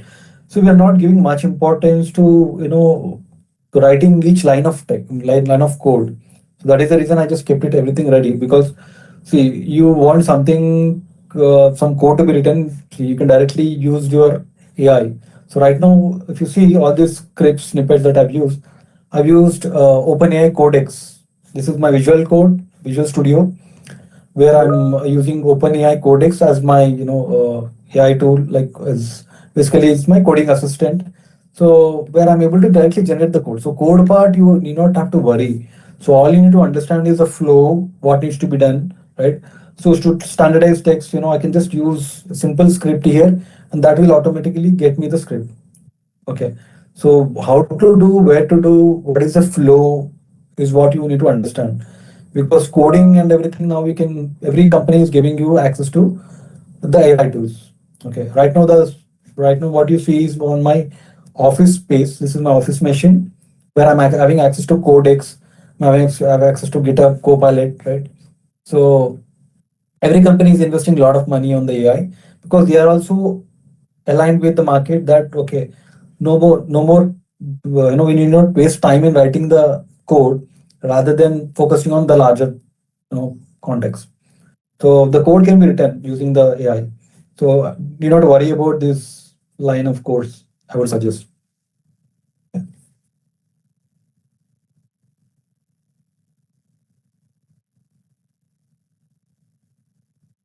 Supraja, do you want to add anything? No, we have a few more questions. Okay. Why we are creating the data warehouse for silver layer? Can we create in the Lakehouse? Yes, so we can create in the Lakehouse, but the thing is, see, this is all about the approach. So data warehouse gives you the flexibility to use the SQL. Okay, so of course you can use PySQL in the Lakehouse too. So I'm just trying to show you the usage of multiple layers. Usually, the better way to go or the BI layer would generally prefer having it on the, especially for the Power BI reports. Right? We want to have it on the data warehouse, but it's not a mandatory thing. We can still keep it on the same Lakehouse, silver layer as well as the gold layer. Can write only the PySpark code to create all of those gold layer elements and still have it on the Lakehouse itself. Nothing other. But the data warehouse has the flexibility have the tabular structure because warehouse is where your tables sit at the end. So gold layer is basically your clean tables, the clean data. So that will be the table structure only. So we would prefer keep it in the data warehouse. That's how the usual approach would be. But it's nothing mandatory as such. Even if you look at the document that I'm sharing with you, in the document you have two options. So the first option we have created, I'll just show you again. So if you look at this document here, once we run the scripts, right? So what we are doing is we actually create the save as on the, if you want the silver table to live directly in the Fabric warehouse, instead of the Lakehouse, use this code. So the above method that whatever we have done, like if you are going with this document, you will actually create in the same Lakehouse. You'll actually create in the same Lakehouse. The notebook, you'll run a notebook and this will create a Lakehouse. So I'm having a two queries. So basically you see this 15 and 15B. These are the two queries. So this will save the silver table in the Lakehouse. You can see the save in the Lakehouse. The second, this part of the code will save it in the warehouse. That's why we are creating a warehouse separately and passing the warehouse name here so that it is creating the warehouse. In fact, we have created at the both places.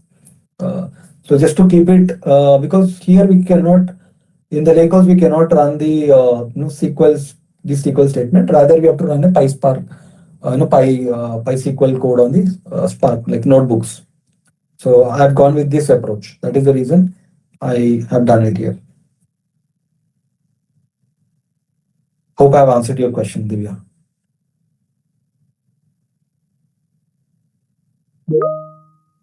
No problem.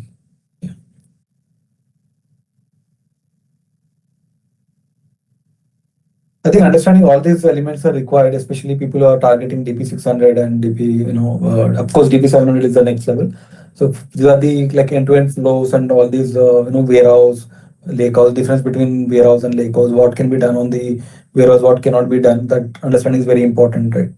So we cannot execute notebook across a warehouse and all like that. You need to understand. how the architecture of warehouse more SQL friendly.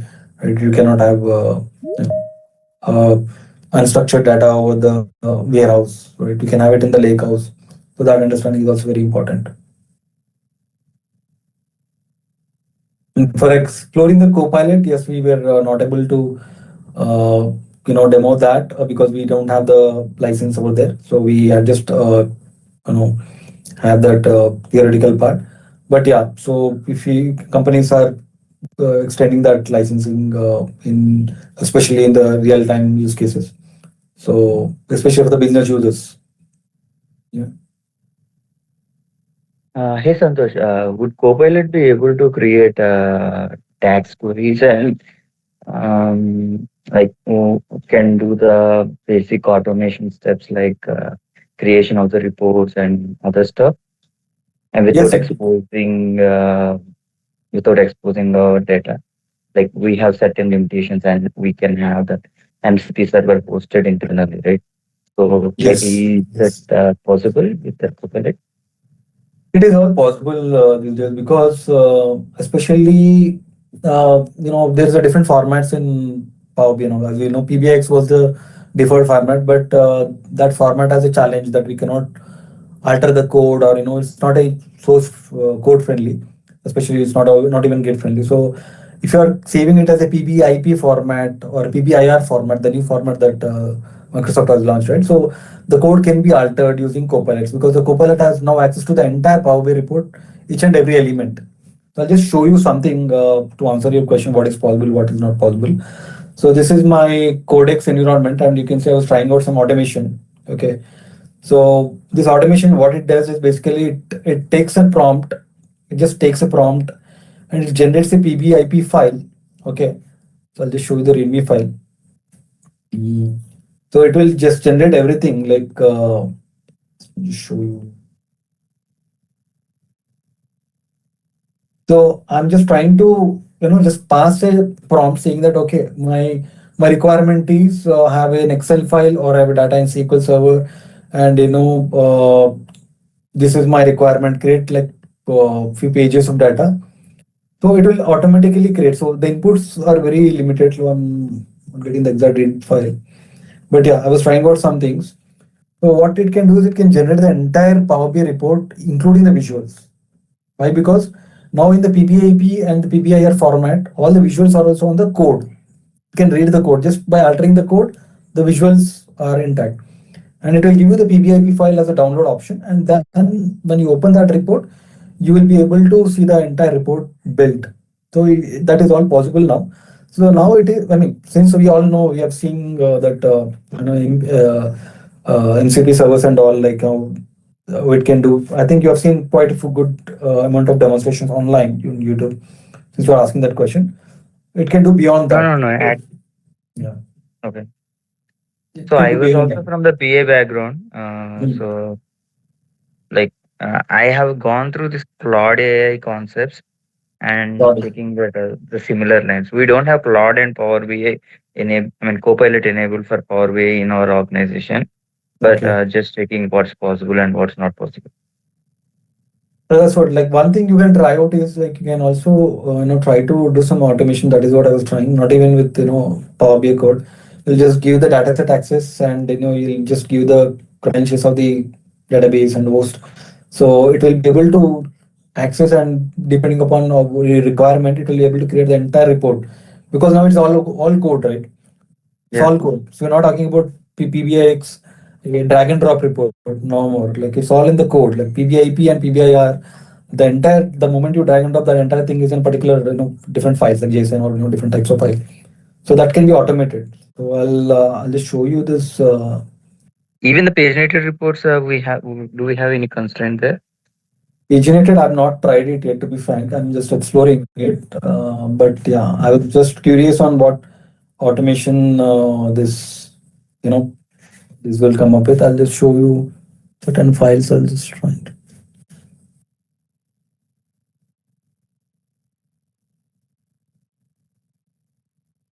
So with respect to the view that you have created, is that a materialized view or a base view? It's a base view. It's a base view. So basically, I'll just show you what I was trying to show. So you can see these are the Python scripts that which automates depending upon your use case. So I was able to generate some sample reports, so which was giving you the PBIP format. So since I'm on Mac, I'm not able to open this report, but usually on my office space I have a VM where I push this to the VM and open this report. So I'm able to create a simple report with scorecards, with bar graph, with slices, decent. So I'm trying to improvise on the format and explore more of it.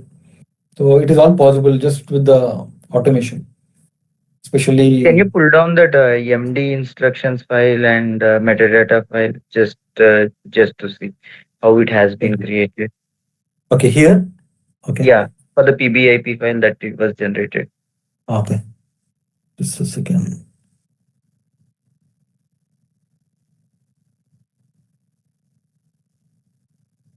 Let me just stop and share it again. We probably will take this as the last question, as we have other Yeah, that's speaker fine. and That's we have fine. to shift to the. Yeah. Yeah, that's fine. If any other got any questions, they can go through in the meantime. Yeah. Thanks, Santosh and Supraja, and please welcome Janarthanan for the next session. Yeah. Thank you.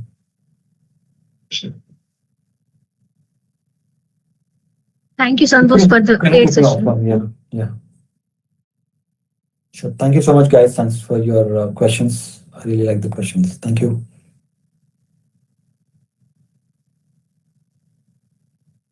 Good morning, everyone. It's my pleasure to introduce Mr. Janarthanan, a technological manager, AI specialist, and Microsoft certificate trainer with expertise in artificial intelligence, Azure technologies, cloud computing, and modern software development. He's also passionate about mentoring and sharing knowledge with the tech community. With his strong experience in AI and emerging technologies, he has inspired many professionals and students through training sessions, technical talks, and community contributors. We are excited to have him with us today. Please join me in giving a warm welcome to Mr. Janarthanan. I hope I'm audible. Yes, sir. Thank you so much for the wonderful introduction about me. Let me share my screen. Just a second.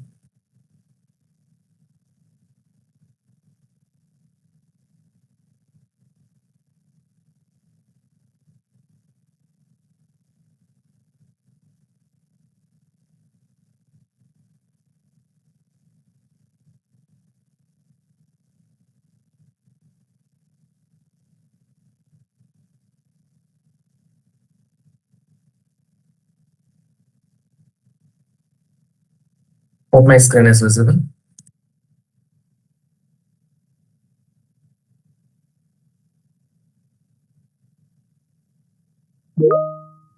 Yes?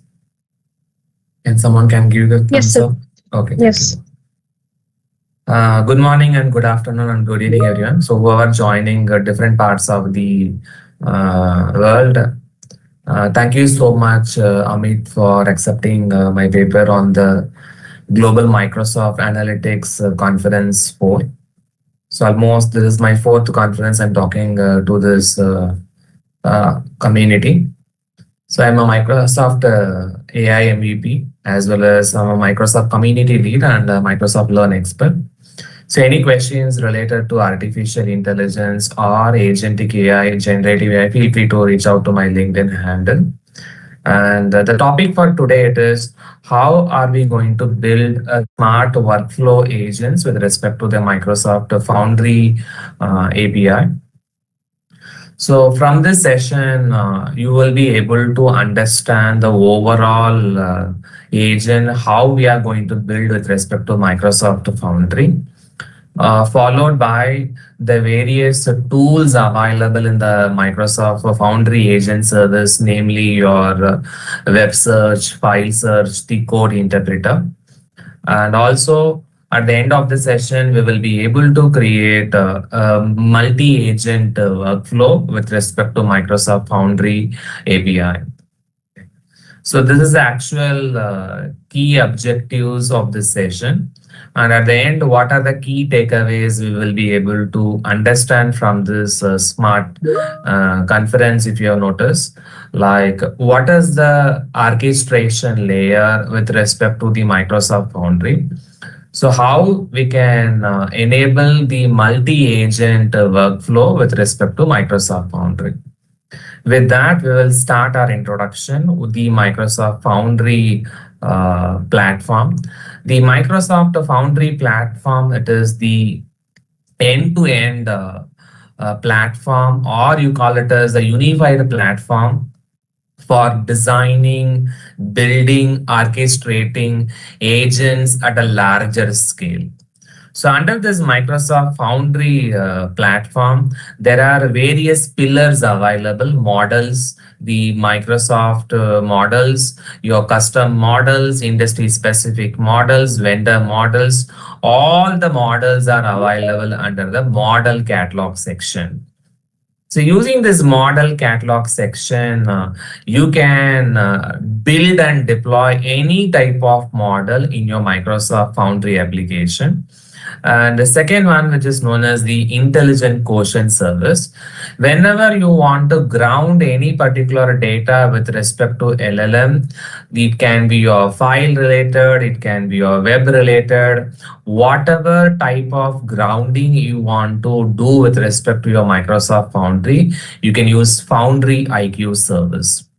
And similarly, the Microsoft Foundry agent service, which is used to build and deploy different types of agents in terms of Microsoft Foundry API. And also, there are almost 1,400 external tools, connectors are available under your Microsoft Foundry platform. And whenever you want to build any machine learning related applications, use machine learning service. So all these are the top level services under your Microsoft Foundry platform. At the bottom of the screen, if you have noticed something known as control plane. Using this control plane, you will be able to monitor as well as trace your agents in your Microsoft Foundry. If there is a failure in your agent service, with the help of this control plane, we can monitor the overall performance of the agent. And at the bottom of the screen, you can see there are applications which are related to Microsoft Agent 365 and Microsoft Defender and Microsoft Purview. So these two things will be majorly used for the authentication as well as authorization control. On the addition to that, the Microsoft Entra is also there to make your keyless authentication. So these are the tools which are specifically designed for the security, governance, and compliance control related stuff with respect to your Microsoft Foundry platform. So going forward, we will talk about what is agents. So agent is one of the AI application, and also this agent is going to act as a smart microservices to answer most of your retrieval augmented generation question. Along with that large language model, you can reason about any particular decision if I want to take or any particular actions you want to perform, you can use an agent. So with the help of this agent, you can have minimal human intervention, because when you start creating an agent, you are having a privilege to have the human in the loop agent, where it is going to take care about the complete approval related stuff, whether I want to approve this request or I want to deny this request. Using that particular feature, you can control your agents. So unlikely your chatbot is typically about your conversation related stuff. But when it comes to your agent as concerned, it is able to retrieve all particular data. And if I want to persist my data, there will be a component named as memory component. So memory component is also available under the agent, and you are having a tool section to connect different types of sources under your Microsoft Foundry agents. In addition to that, there are several components available when it comes to an agent. What are the components, if you have noticed? With respect to the component as concerned, one is the model, second one is the instruction, and third one is the tool.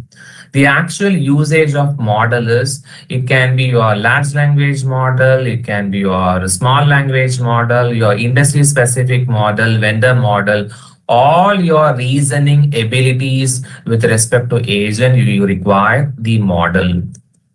Addition to the model, if you have noticed something known as system prompt or instruction. In case when you create an agent, you may need to specify what is the intent of the agent or what is the task the agent supposed to be accomplished. That we have to specify under the instruction tab. And finally, if I want to connect any particular external tools, any particular external APIs, connectors, you can use tool section. So that is this, with the help of these three components, you can develop any particular agent under the Microsoft Foundry agent services. So this particular Foundry agent service, it is a fully managed service to create or deploy any particular agent in the Microsoft Foundry platform. And what is the beauty of this Foundry agent service? You are having a provision to access any particular protocols like model context protocol like MCP, as well as agent to agent protocol you can access. And you will be able to publish your agent in Microsoft Teams channel as well as Microsoft 365 product. And also, if I want to create an agent, I can use Copilot Studio. In addition to your Microsoft Foundry agent services, any particular agent you want to create as a code-based agent, use the frameworks like LangChain, LangGraph, Langsmith, as well as your Microsoft agent frameworks, we can make use of it. And the programming languages, it do support your Python, your C#, your Java, TypeScript. Most of the programming language we can use to create your Microsoft Foundry agent services. So let's see a quick demo on how are we going to create an agents with respect to Microsoft Foundry application. So in order to create this particular agent in your Microsoft Foundry application, we need to use certain options. I'll show you the option. So what are the options we are supposed to use when it comes to your Microsoft Foundry? So you should have a Microsoft Azure subscription. If you're having your Microsoft Azure subscription, we can create any particular agents in your Microsoft portal. Let me reshare my screen again.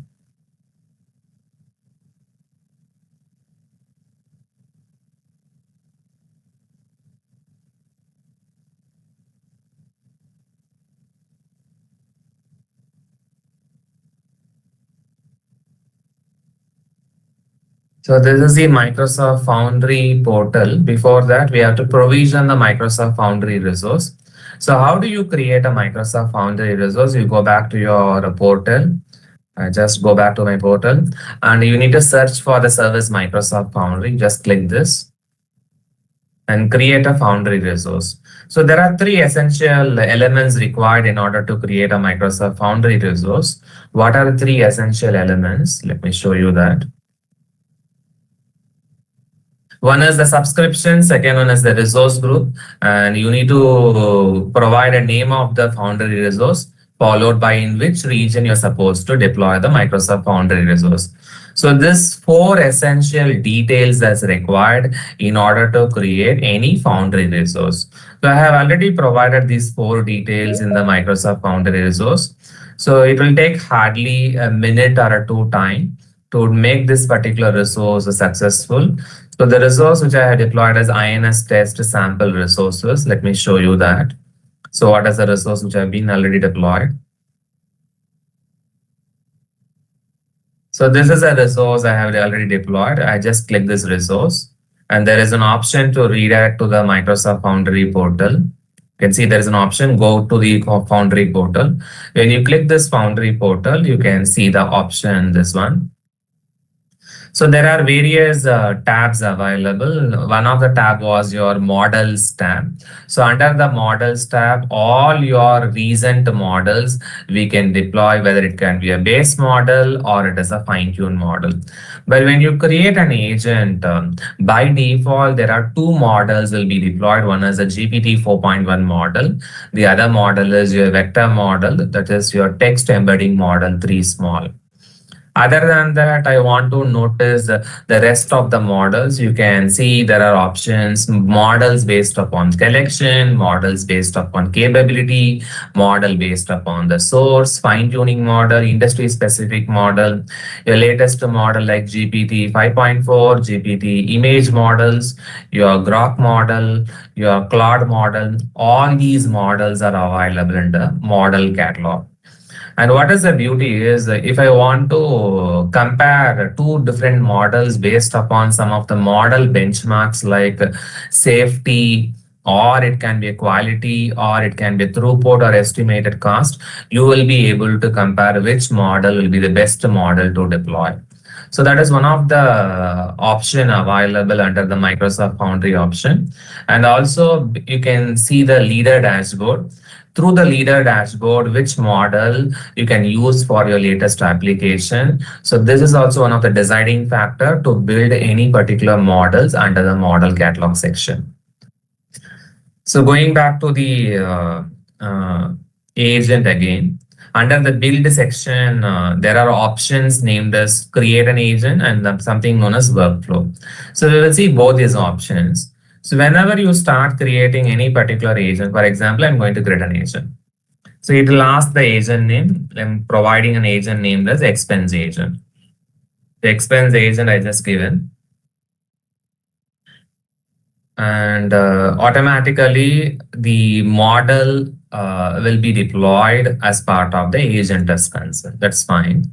You go back to the agents. I have already created several agents like expense agents, marketing editor agent, marketing copywriter, marketing analyst. So these are the agents I have already created it.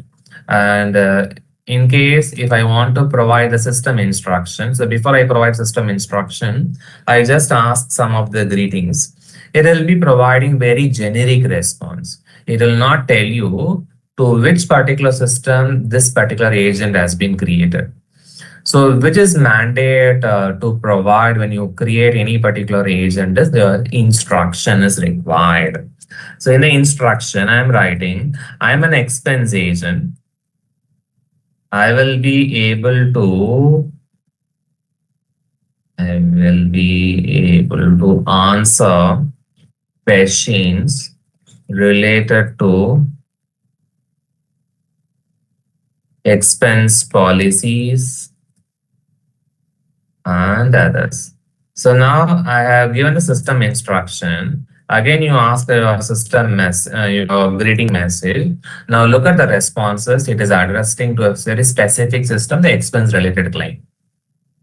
Now system prompt you are given as an instruction bar. Let's go to the tool section. Under the tool section, we can add n number of tools. So what are the tools we can add? You can add a file search, you can add a web search, code interpreter, Azure AI search, whichever type of grounding you want to add, you can add it.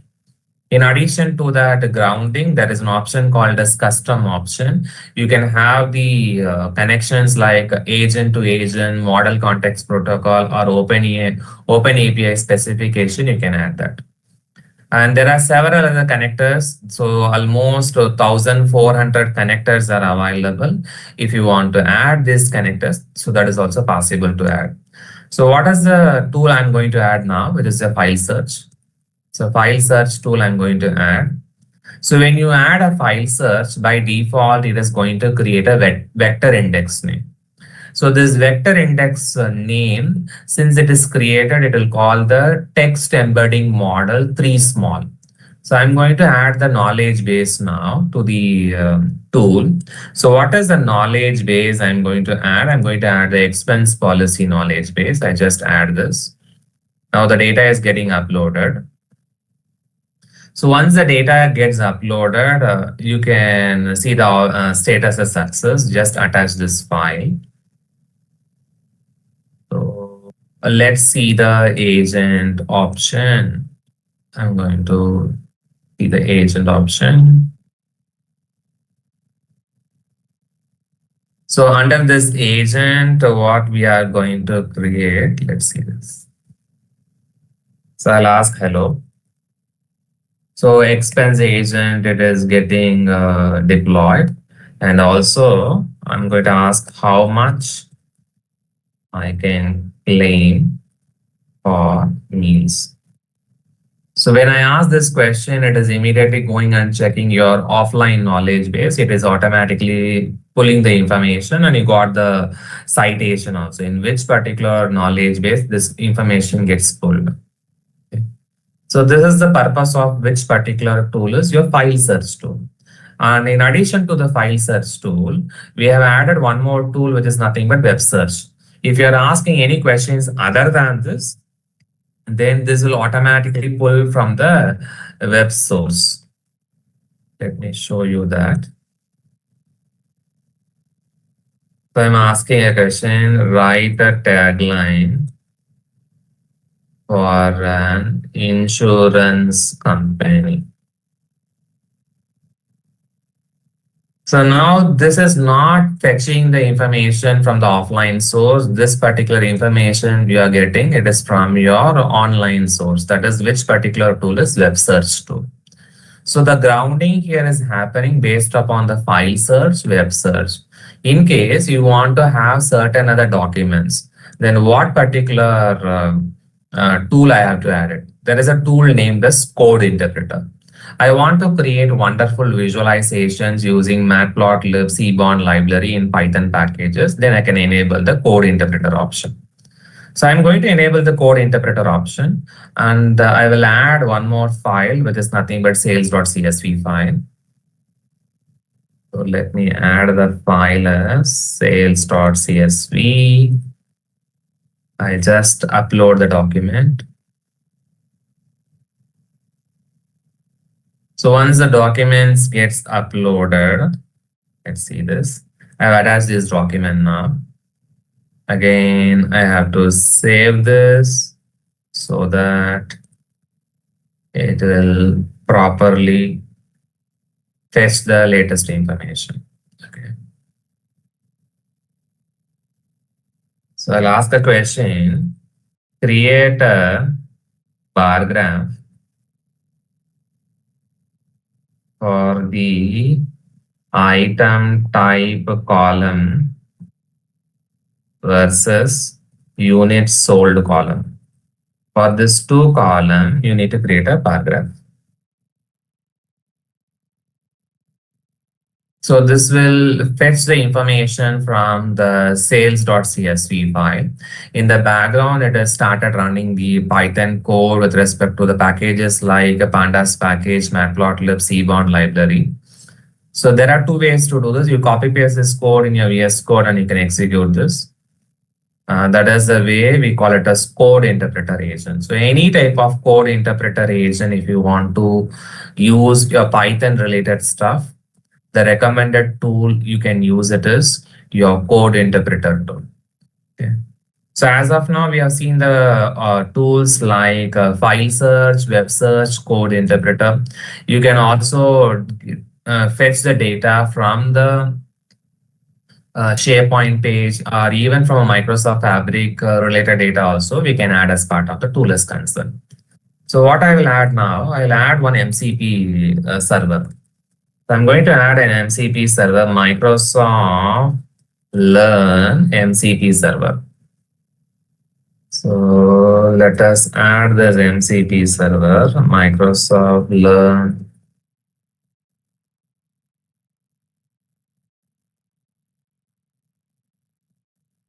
Go to catalog, search Microsoft Learn MCP server. Where is that? So Microsoft Learn MCP server, I'm going to add this. And and just connect that under the tool section. So under the tool section, we just connected the Microsoft Learn MCP server. Save this. You go back to your agent again. And you can see the version changes. Version 6, we have changed it. Let's go to the agent review.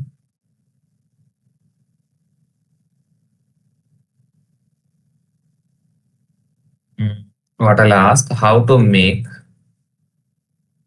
Azure static web apps.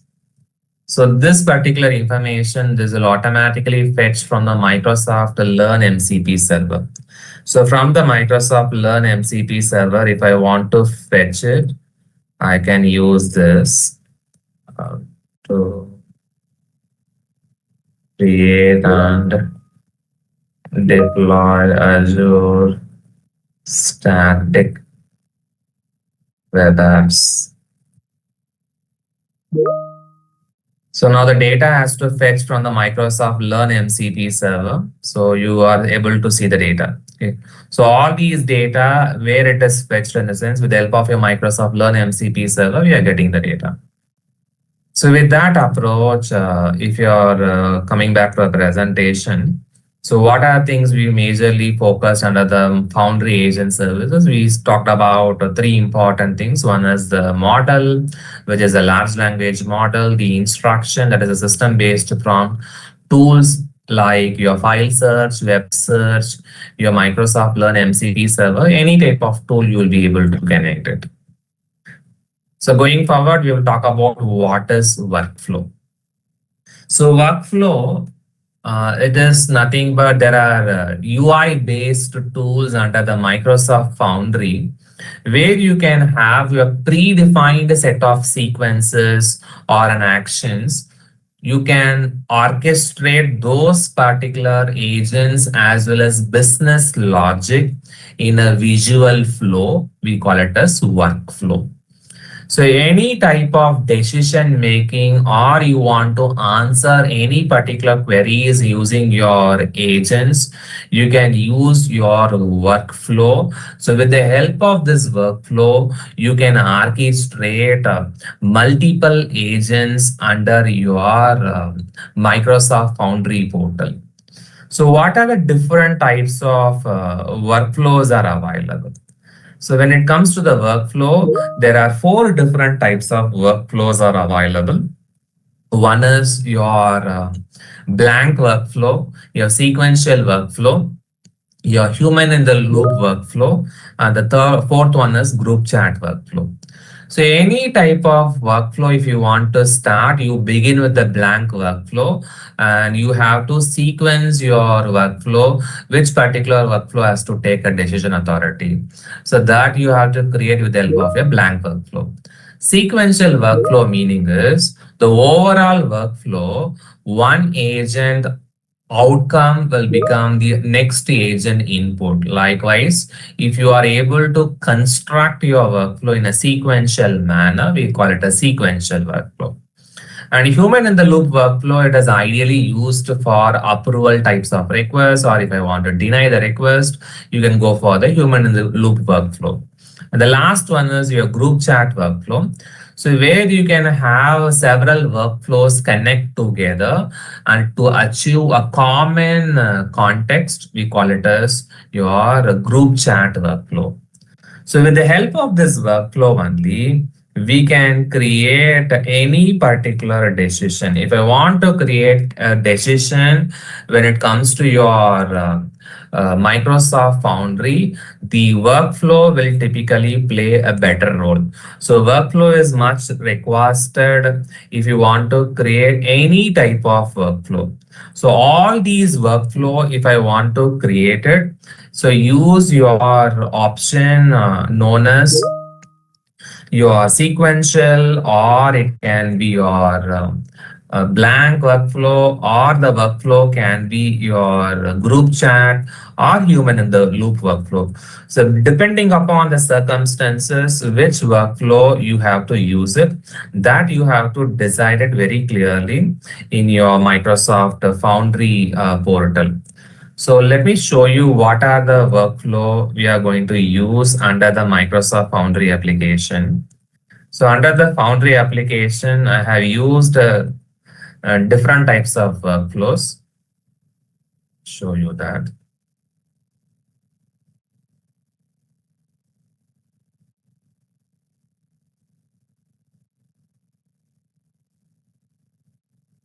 Show you.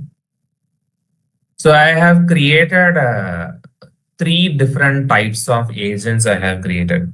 So what are 3 different types of agents I have created? One is expense agent, the marketing editor. Expense we already discussed. Marketing editor, marketing copywriter, marketing analyst agent. So all these agents I have created it. So when it comes to your marketing editor agent, marketing copywriter, marketing analyst. So what are these agents usually does?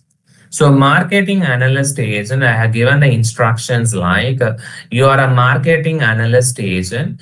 Given the product description, it has to identify the key features, the target audience, unique selling points. So these are the facts I have given under marketing analyst agent. So marketing copywriter agent is nothing but this is going to describe certain features like the audience, the unique selling value proposition, and the copywriter agent is going to compose a email and which are the points it is going to highlight in the sense USP it is going to highlight, it is going to highlight the audience, and it is going to highlight the features. So these points it is going to highlight, and whatever the output that's supposed to be 150 words only.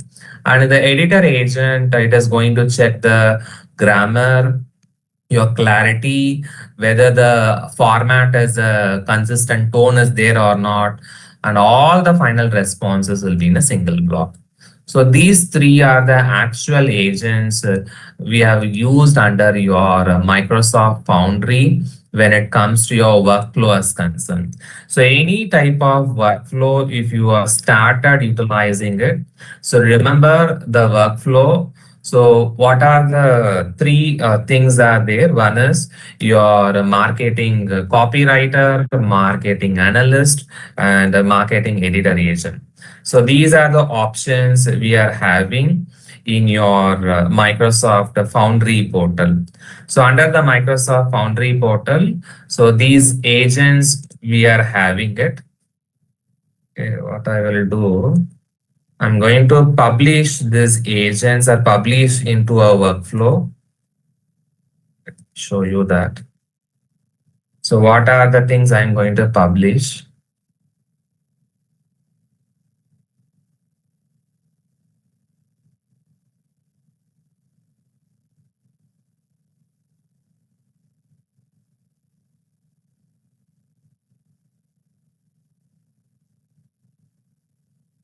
We will be publishing this into workflow.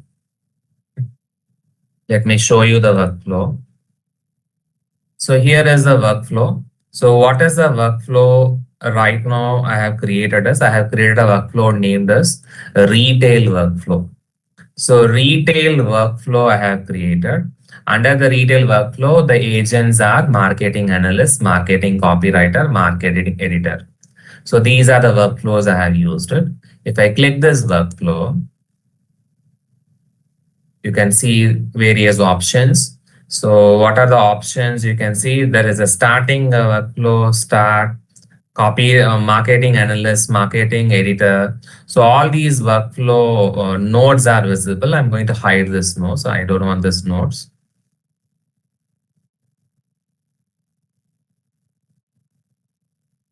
So we are having a retail workflow. Under the retail workflow, you can see start, a marketing analyst, marketing copywriter, marketing editor.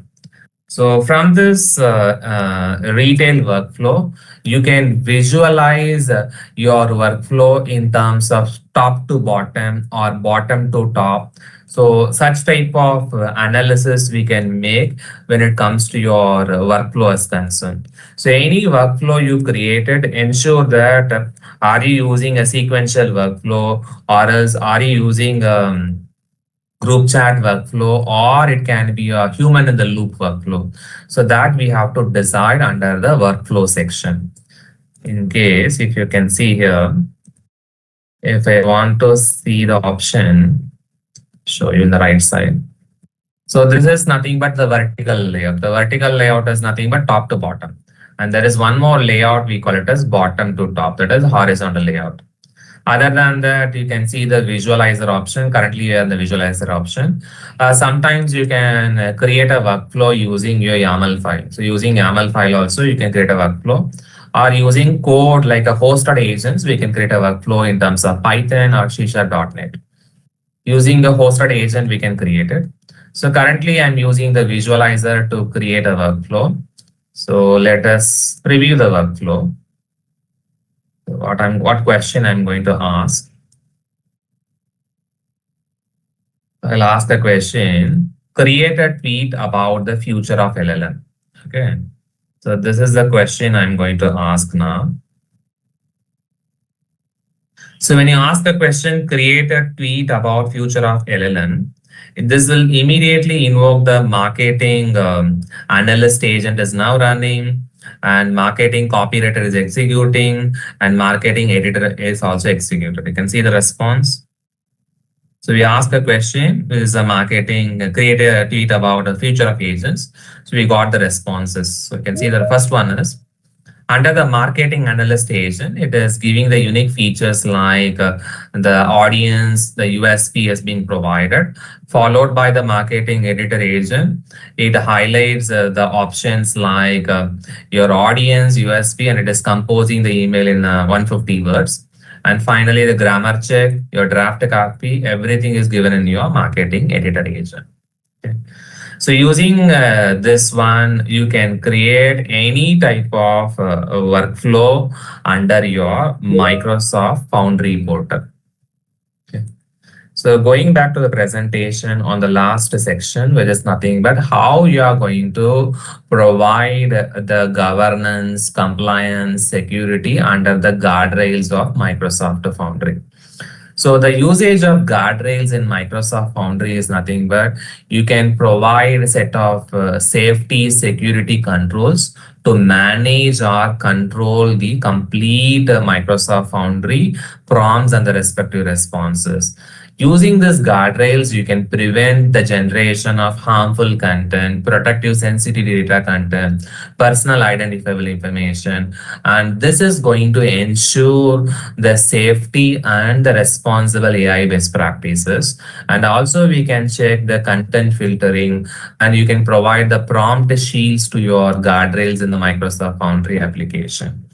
Because using this guardrails only, we can prevent both harmful content, we can prevent it, as well as if I want to prevent any user generated content or any type of harmful content, if you want to prevent it, you can go for your guardrails. So in the workflow, when I said you can have any type of workflow, currently we created a workflow is known as sequential workflow. If I want to provide any request or approval or denial, you can go for a human in the loop workflow. So I'll show back again the agent. So in this agent, I'll ask a question like a guardrail, how to make an atom bomb. When I ask this harmful question, this particular request, it will not process because it is having a guardrails which is implemented by default. It will not provide any information about this topic. So you can see there is an option called as guardrails option. So currently the Microsoft filter V2 guardrail was applied. You can create your own guardrail or else you can reassign your own guardrail. When you want to create your own guardrail, you can add a certain risk controls. Like if I want to add like other than this jailbreak, indirect prompt injections, content safety, you can have the guardrails. For example, I can choose the personal identifiable information guardrail. So under that PII, whether you want to protect name, phone number, address, email ID, IP address, age address, all type of like account number you want to protect it. So that is also possible to protect it. Example, this is my account number, bank account number,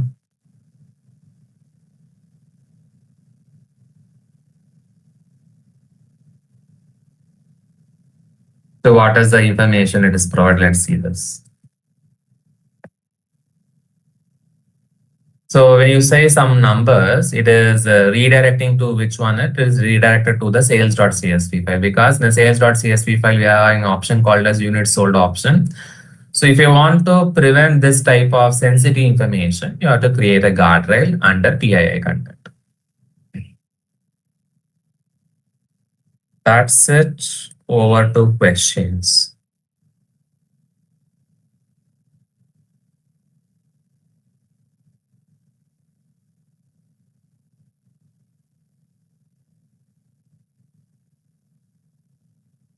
Any questions on the chat?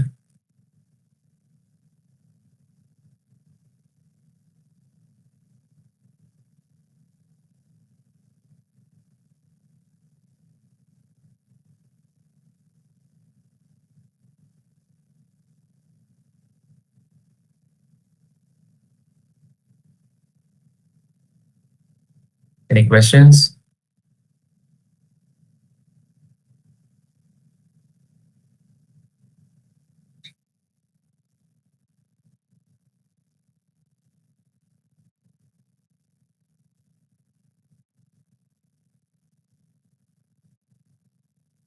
Any questions?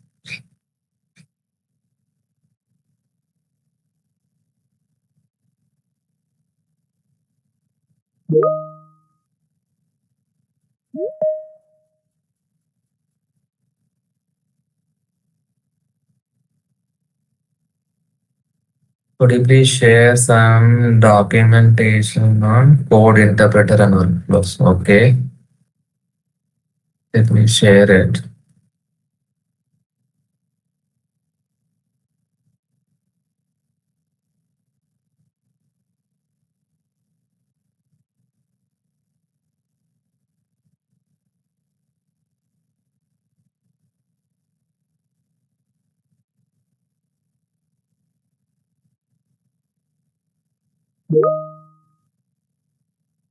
Anything else other than this question? I just shared that code interpreter Microsoft Learn agents. Anything else?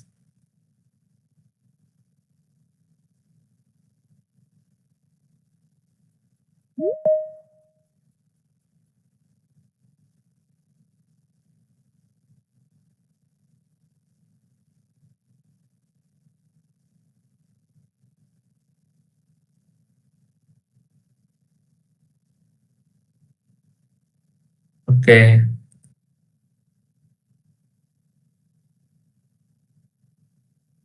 Let me know if you have any questions.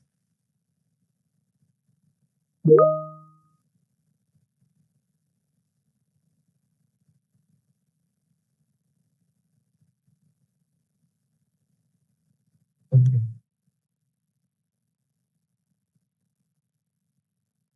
Thank you so much. If there is no questions, thank you so much. And thank you, Amit, for the opportunity. Thanks, everyone.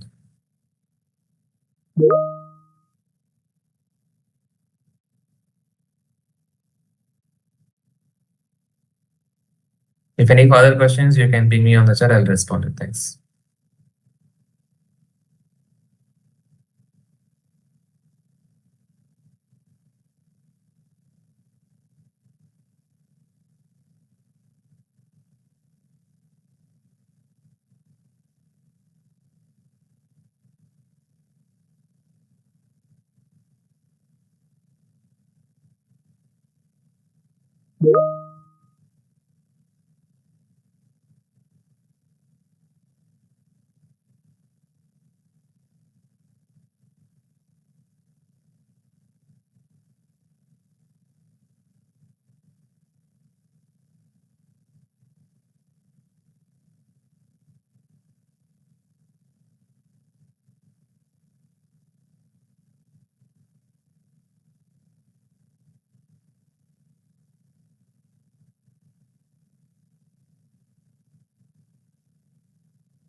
Yes, Sanjay would be joining. We'll just start.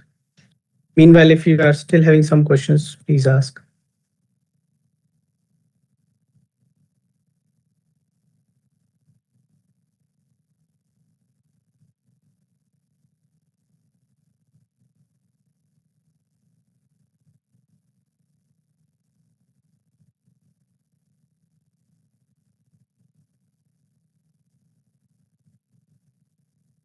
Thanks, Janarthanan. We are waiting for Sanjay to join in. Next speaker. Meanwhile, if somebody have some questions, even regarding the event or Fabric or Power BI or to the last session, please feel. We have Sanjay now coming in.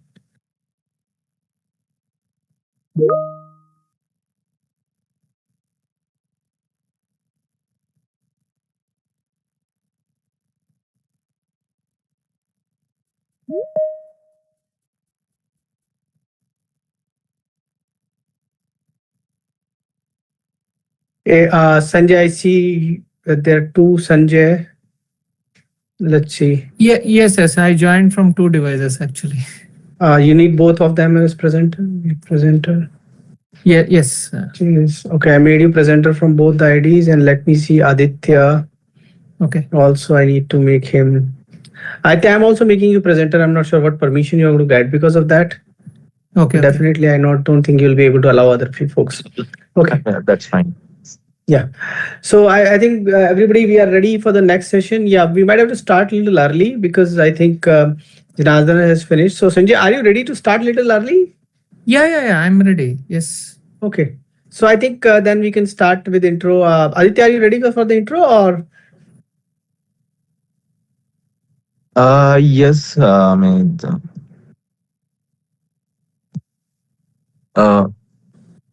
yes, Sunny, I hope you are ready, right? Yeah. I'm ready. Actually, I forgot and joined in room 1 earlier. Then I remembered it's room 2 and I came here. Yeah. Cool. No worries. Yep. Yeah. Hi, everyone. A very good morning once again, present here. It's my pleasure to introduce our next speaker, Sanjay Chandra. Sanjay is a lead data engineer at Canarica with expertise in Microsoft Fabric and Databricks. And he's also well-known expertise in Microsoft Fabric, Databricks, and cloud data platforms and enterprise analytics. He also actively contributes to the tech community through learning content, mentorships, and industry-focused sessions. As Sanjay also contributed earlier with HDAC and India Microsoft Fabric User Group. And now we are excited to have him with us. And I'm sure this session is going to be a highly insightful for everyone. Thanks, Sanjay, for joining us. And the stage is yours. Yeah. Thank you, Aditya, for introduction. And Yes. hello, everyone. I know it's Sunday, but yeah, this is like a very good opportunity for me to showcase the learning path of PySpark through the lens of SQL. There are actually two sessions. So the first session is the current one where I'll be giving you a comparison between SQL and PySpark, and the second session will be like a hands-on session.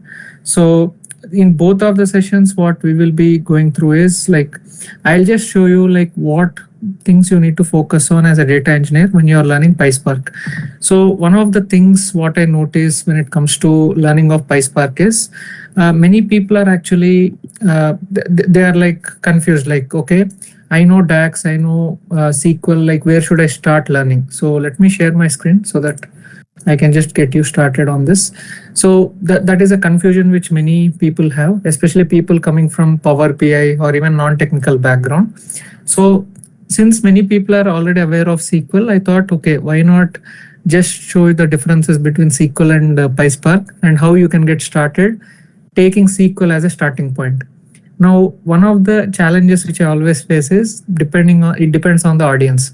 Whenever I deal with people coming from non-technical background, I always teach things from Excel point of view, because most of the business users or non-technical users are accustomed to Excel.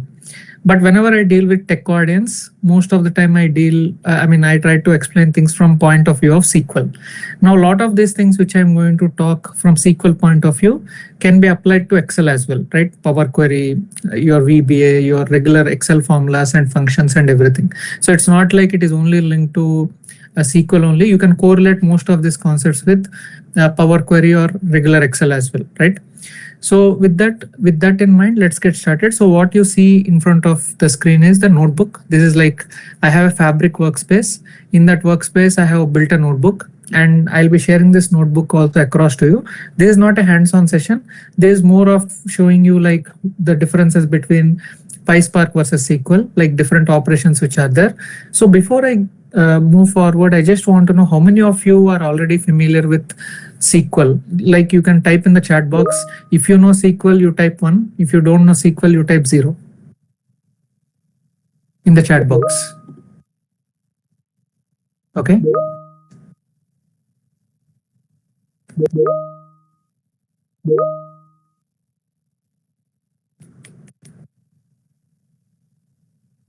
Okay, great. I think majority of you know SQL. I see a lot of ones here. Okay, that's actually a very good thing. Okay. Now let me show you like different operations which are there. Okay. So this is like a setup cell. So I just build you can say the data in the cell itself without reading it externally, just for the purpose of this session. So this is the data, actual data. So you have 3 data sets: orders data, customers data, and then you have the products data. So 3 data sets are there. And now let's get started with the first one.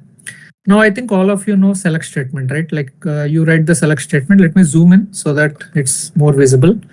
Let me zoom in even more. So this is the select statement which you know in SQL. Now the same statement, how can you write it in PySpark is the one which you see on the right side.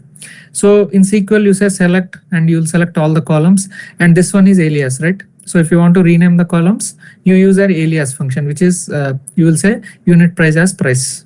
Unit price as price. So that's how you will rename the columns when you want to display. So in PySpark, what you do, you use dot alias. So instead of saying as, you will simply say dot alias and you'll give the new column name. So if you see, it is almost same, right? Select these 3 columns, send from orders. Here you will do the opposite. Instead of saying orders, like the from statement, instead of being at the bottom, in PySpark, you start with orders. So your statement actually starts with orders, and then you will say orders dot select, and you'll select all the columns, and then you'll run a alias command to rename the column, and then that's how your output will come. So if you look at the code, this is the actual code. Now let's say if I try to run the code. So let me first run okay, this is run. So let me run the code. You will get the desired output, what I was talking about. Can you see the output has run and the cells have got displayed, the rows and columns. So this is the PySpark code, like how you do the select statement and alias. Now if I go to the next part. So let's say if you want to do any arithmetic computation, like for example, if you want to multiply one column with another column, you say unit price into quantity, right? This is multiplier, right? So, and then you'll write the alias, because if you don't put the alias, the column name will be like some unknown column name will come, like something which is like a default column name. So you'll use a alias whenever you create a calculated column. Now here in PySpark, what you do is you use something called as with column. So you'll say orders. So sorry, you'll say orders, and then you use with column. So with column is a keyword which you use to create a new column. So the with column, whenever you say with column, let me just explain this a bit so that it's easy. So whenever you are using a calculated column, right, a new column, so you use with column function, and with column function when you try to use, what happens is you have to give the new column name followed by the logic which is there. So that is how you try to build the logic. So with column, this is the new column name, and then you'll say call of unit price multiplied by call of quantity. And then after you do the new column, then you can write a select statement if you want. There is a direct select statement which you can write at the bottom, what you can see. So that's how you try to create a calculated column. So this is the difference between the SQL expression versus the one which you see on the right. So is it clear? Can I move forward? Are you able to correlate both?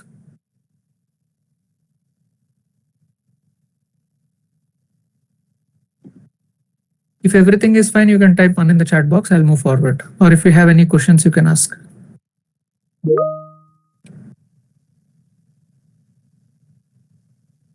Okay, all right. Now let's look at some of the very popular things which you do on SQL. So generally in SQL, what you do, you use the cast function to change the data type, right? So for example, if unit price is there, you will say unit price as int, and you'll use the cast function. So you can use try cast, or like there are many alternate formulas, but generally this is what we use. Now this is in SQL. Now how do you do the same thing in PySpark? All you do is you will say dot cast. So instead of saying like this, you will simply say dot cast and dot alias. So whatever expression you are writing in SQL, this one, what you see here, the same expression you are writing here in a single line. So only difference is here you are just using the alias keyword, which is as, and here you are using dot notation. So how many other operations you want to do? Renaming the column, converting into a new data type, giving an alias, like anything you want to do, you just have to keep on giving dot notation. Here two operations are there. So first you are converting this column into string, and then you are also giving an alias to this. And here I'm just giving a display statement, because if I don't give a display statement, it will not actually print anything below. Now if I run this cell, below you will see the output will come. So it will just run the job, and then the output will come below the cell, whatever I have given as a command. So that's how you can use a cast function using dot cast. Now another one is distinct. So whenever we don't want any duplicates in SQL, we generally use the keyword distinct. Now for distinct to work, what you have to do is you write a select statement where you select the columns, and then you say dot distinct. So order by is optional. I mean, if you want to give order by, that's fine. Otherwise, no. You just say dot distinct, and you'll get and you'll get the right answer. Sometimes what happens in PySpark is, because PySpark works on distributed computing, whenever you run a distinct command or whenever you run certain commands, your data will come in zigzag order. So generally, whenever you run a distinct command, the default thing which you do is you also do an order by in PySpark, so that all the rows will come in a particular order or a fashion. So if you look at the original statement, we are just writing select distinct, and then we are writing the order by, and the same thing we are following here as well. So we are saying orders dot select dot distinct dot order by. Only thing is the syntax is different, but if you look at the logic, and it is very readable code, right? So generally when you first see PySpark, you feel that, okay, it's very, very different. But actually, if you think about it, you just need to know the logic. Okay, what step will come first? What is the second step? What is the third step? As long as you know the logic, it is actually very, very simple to understand, if you ask me, right? So that's how you can actually do the order by and distinct statement. Now let's look at another one. So in SQL, we generally write limit, right? Just show me the top 5. So the same thing we can write by using dot limit. So if you say dot limit, and here if you give the number, only those many rows will get displayed here. So that's how you can give a limit command. So this is like very basic thing. So the first category which I tried to cover is related to your foundations, like just select statement, converting the data types, distinct, limit, and everything. Now let's look at something very interesting, which is filtering. Now before I go to filtering, can you tell me what is the keyword we use in SQL to filter the data?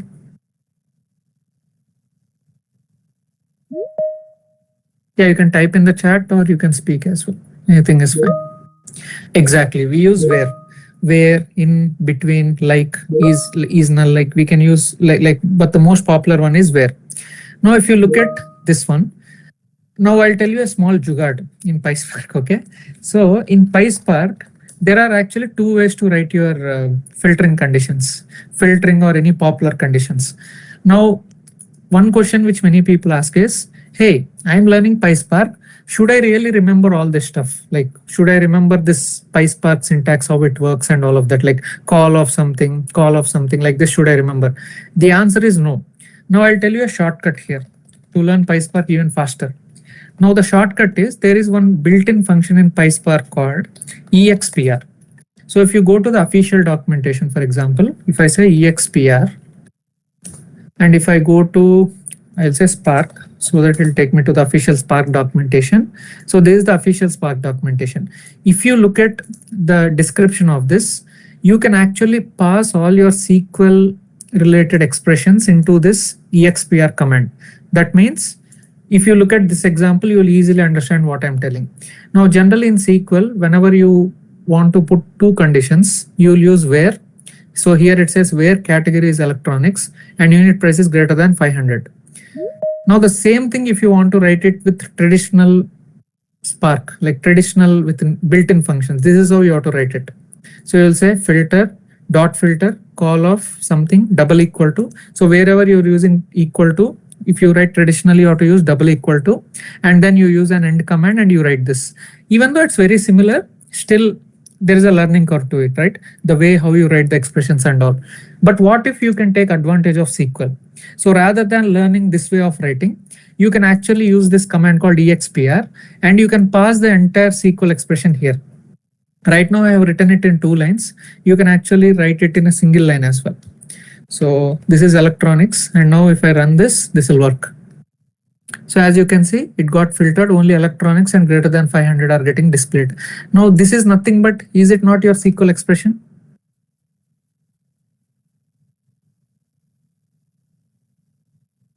Are you getting like the logic here? So in other words, there is no rule that you have to only use your PySpark commands. If you know SQL, directly you can use expr command and you can go ahead and write your own SQL statements. So this is called expr command, very, very helpful. So a lot of people who come from SQL background in real time, when they actually write production code, they actually use this expr. So even I also do the same. Like whenever I feel that, okay, I don't know the logic in PySpark, I'll immediately switch to expr and write whatever I can remember in SQL. And this is very, very popular in most of the production projects. If you go and check the notebooks, a lot of times you will see this command. You can do a control find, control F, and just type this expr. You will find a lot of references. Now the question comes with respect to performance. Is there any performance difference between using this expr and writing a SQL statement versus doing it natively using your Spark API? Now the answer, the good news is, you will not find much of a performance difference. It will not be a bottleneck. Whether you write this statement or you write this statement, the performance difference is very minimal. So if you are someone coming from data analysis or maybe SQL background, highly I encourage you to start using this to make your PySpark journey even fast. So most of the courses, what happens is when you go and try to learn any PySpark course, or if you just go and check some tutorials, many of the people try to force you to learn this. Many people actually don't teach you this. Actually, this makes more sense as a beginner. So initially you can start learning by using SQL because you already know SQL, and then eventually you can jump into this kind of code. So there is no rule that you have to only learn this way of writing the code. So I'll tell you the good news and bad news about this. Now, good news about having multiple ways of solutions is, so let's say you have multiple ways of writing code, right? So the good news about this is, yes, there are multiple ways to write a code. But the bad news is, as a beginner, you might get confused. Hey, should I use method 1, method 2, or method 3? If you look at this, for example, this is the original SQL, what you see on the left, and you have 2 different solutions. The confusion always comes. Should I use solution number 1 or solution number 2? The answer is you can use any solution you want. A lot of people, what they do is they try to optimize the code from day one. That's not going to happen. If you are a learner or if you are a beginner, start by writing the code and make it work. Once you know how to write the code and make it work, then you can start talking about optimization. But like I mentioned, whether you are using EXPR, whether you are using EXPR logic or normal logic, the performance is same. So that's why there is no bottleneck with respect to using this kind of logic. Now let me show you another logic. So you have between command, right? So you say where unit price between 100 and 1000. Now the same logic you can actually apply here as well. So here all you have to do is you say filter call between. Can you use a SQL expression? Absolutely, you can use that as well. So there is no restriction there. If you want to go ahead and use SQL expression, yes, you can do that as well. And the same thing with in and not in. So here you can use dot is in. And if you want to negate it, so for negation in PySpark, you have to use tilde command. Now this is called tilde. So in your keyboard, if you look at escape key, below escape key, you will have a small symbol like this. That is called tilde. So if you use tilde, what will happen is this tilde will invert your logic.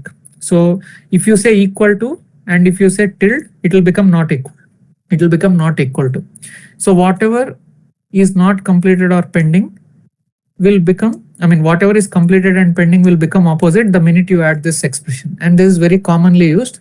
Initially, when you try to use it, it might be a little confusing, but over a period of time, you'll get used to it, this logic. So if you don't include this tilde, it will just go with is in logic. That means equal to logic. But if you use tilde, it will become not in, which is similar to what you use in SQL, like in the where statement. So that's how you can correlate these two things. Similarly, there is also pattern matching. So how many of you are aware of wildcards? In Excel, it is there. Programming languages, you will find it. Is there anyone who know wildcards? You can type 0 or 1 in the chat box.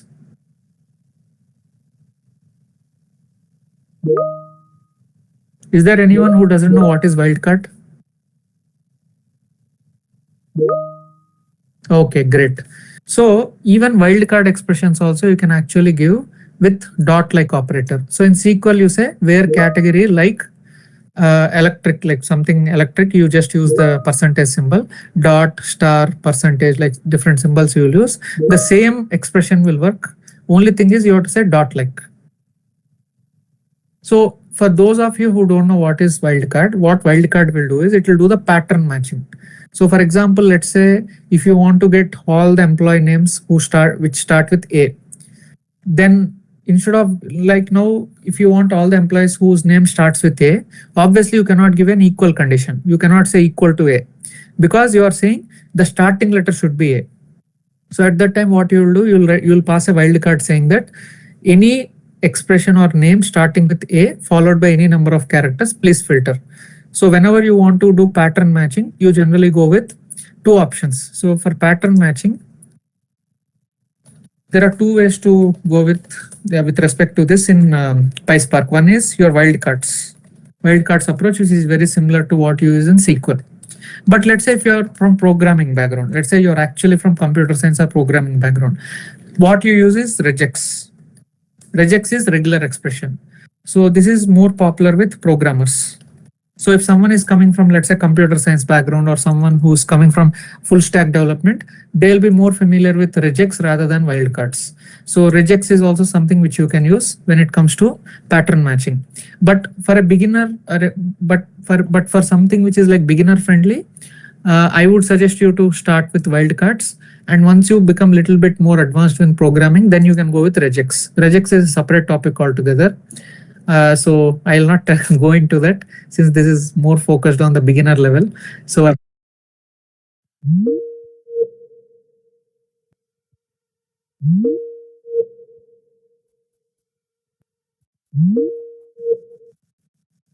same thing you can use with is null, but the difference is there is also another command called is not null, similar to your SQL. So that's why this is much easier if you want to implement, right? So that's how you do the is null and is not null. So till here, do you have any questions? Can I move forward?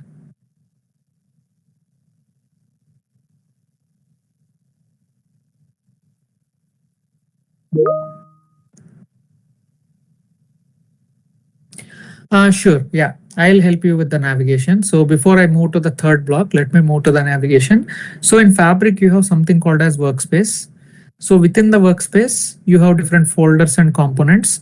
So within workspace, if you click on new item, you can create a lot of things. So the PySpark code goes into a component called notebook. So if you want to write your Python or PySpark code, you have to first create a notebook like this. Once you create a notebook, that notebook will look something like this. I mean, it will be an empty notebook. Let me show you how it looks like. So if I just say notebook and click OK. So this is how an empty notebook looks like. So I can attach a data source if I want on the left side. And these are my cells. So in each cell, I can write the code. So I can add the cell or I can delete the cell. And whatever you see here is a run command. Once I write the code, I can click run and the code will run.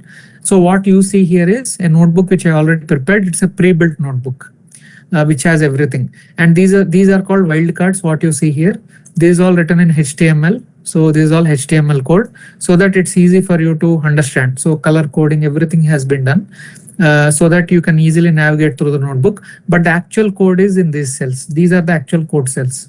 Whatever I have given here, this is all just for reference. This is all HTML code with all the color codings and all that you don't have to bother. This is just for your reference. Actual code, if you want to write and practice, this is the code where you can actually go and edit and want to run it. So once I share this notebook, what you can do is you can just go to the workspace. If you have Fabric environment, import a notebook and you can upload that file. Once you upload that file, this file will open and there you can just edit the cells in whichever format and fashion you want. You can do it. In case you don't want to disturb the existing codes, you can insert a new cell in between and you can practice if you want to write the code. And then you can compare it with the other cells and see whether the code is running well or not. Since this notebook already has dataset on the top, let me just scroll up, sorry. So already since the dataset is already built in, first you have to run the setup cell. Once the setup cell is done, then you can go ahead and start practicing. Is it clear?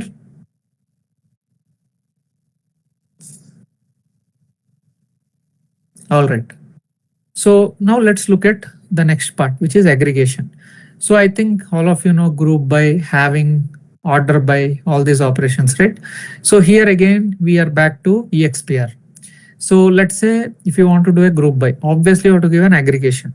So the minute you use a group by command, you have to use sum, average, count, any of these commands you have to start using. So here you can see on the left, the SQL expression is there. Let me zoom in a little bit. Yeah, your SQL expression is there on the left side. Now you compare it exactly to the PySpark expression on the right side. So if you look at this one, here we are saying count, sum and average. Here we are using the same expressions. Count star, like whatever we are writing in SQL, the exact expression we are writing inside double quotes. All the difference is here you are saying AGG. AGG means aggregation. So you are saying dot AGG, inside that you are writing three expressions and you are doing a group by. Generally in group by, in SQL you will write at the bottom. So you will write it here at the bottom, but in PySpark you will write it at the top. So apart from that, if you see the expressions, they are exactly the same. So just do a comparison. You will find exactly the same characters, same things which are passed here. So that's how you try to run the group by command using SQL expressions. But let's say if you want to do it natively, let's say you want to do it the PySpark way, then what you can do is this is PySpark way. You will say group by, you will say AGG, you will say f dot count, f dot sum, f dot average. F is nothing but functions, and then you'll use the alias function and you'll write it. But if you feel okay, this is too much to learn, you can simply go ahead and use the EXPR command and write your SQL functions. Is it clear?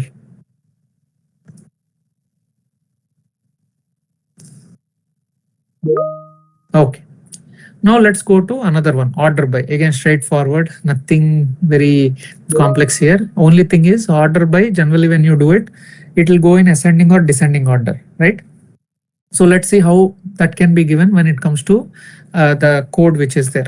So if you look at the PySpark code, you'll say call of order date dot ascending, call of unit price dot descending. So by default, it will be ascending. But if you want descending, explicitly you have to mention. The logic remains the same across SQL and PySpark.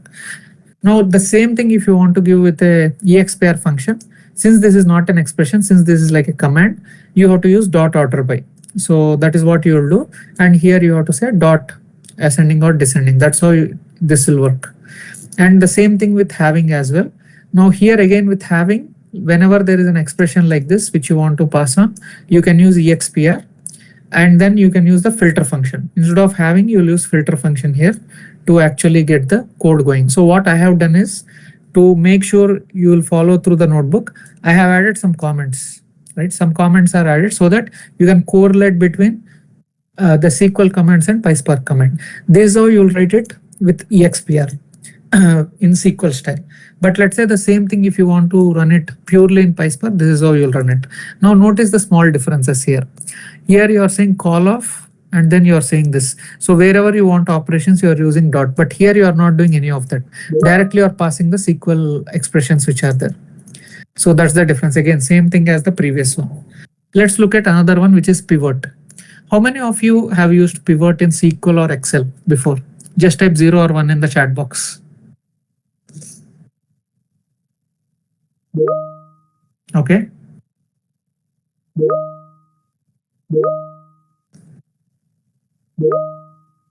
Okay, I see many people saying 1. Okay, that's great. So if you want to give pivot in SQL, that is nothing but you use a case statement. Now pivot is very popular in Excel compared to SQL or any other platforms. So whatever you do with pivot table in Excel, if you want to implement the same logic, you use the case statement. I think case statement everybody knows. I don't think anyone who knows SQL doesn't say, okay, I don't know case statement. Everyone knows this. Now, how do you implement the pivot? So one is, yes, you can use your pivot command, which is already built in PySpark. That is one way to do it. Another way to do the pivoting is you can directly use you can say f.sum. So one is you can use the expression which is there. Again, here you can see the expr command which is passed. Another way to do it is by using your regular one. So you say .agg sum of so and so sum, and then you will do it with PySpark. The rest of them remain same, group by, order by, and then here you will use the pivot function which is there. If you want to write case statement, that is also fine. That's how also you can write it. But the standard way to write pivot is this. But if you want to go in a case statement way, that is also fine. That's also something which you can write. I just didn't include it here. That is there. Now let's talk about the functions like string, date, coalesce, cast, and other things. Upper, lower, concat. I mean, these are all popular string expressions, right? Like string operations. So this is used for data cleaning mainly. Now, if you look at upper, lower, concat, and length, the same functions are applicable here as well. So you can see this is proper. You can say the PySpark command. Here you are using f.upper, f.lower, concat, and length. So the same expressions you are able to pass here as well. And here you can see the comment which will help you to correlate what exactly is it in SQL. The same thing again. Now here also the same thing you can do. So this is string, replace, and substring. Substring is basically if you have if you have a word, if you want to pick specific characters in a word, like if I have to give you an example, in Excel also it's available. Let's say if I say A, B, C, D, E, F, if I want to take the middle 3 letters or somewhere in between. So I'll say substring, or I will say there is one more command I'm not able to recall. Basically what you can do is, I think it is replace command, not replace.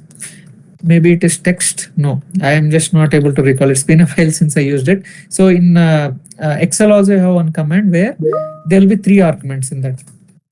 So the first argument is the reference cell. Second argument is start position. Last is number of characters. These are the 3 arguments which you have to pass in that Excel formula. So here also, if you look at that, there will be like 3 formulas which you have to pass, like 3 inputs. First, the product column. 1 means starting position is 1. 3 means 3 characters. That means take the first 3 characters. That is the meaning of this formula.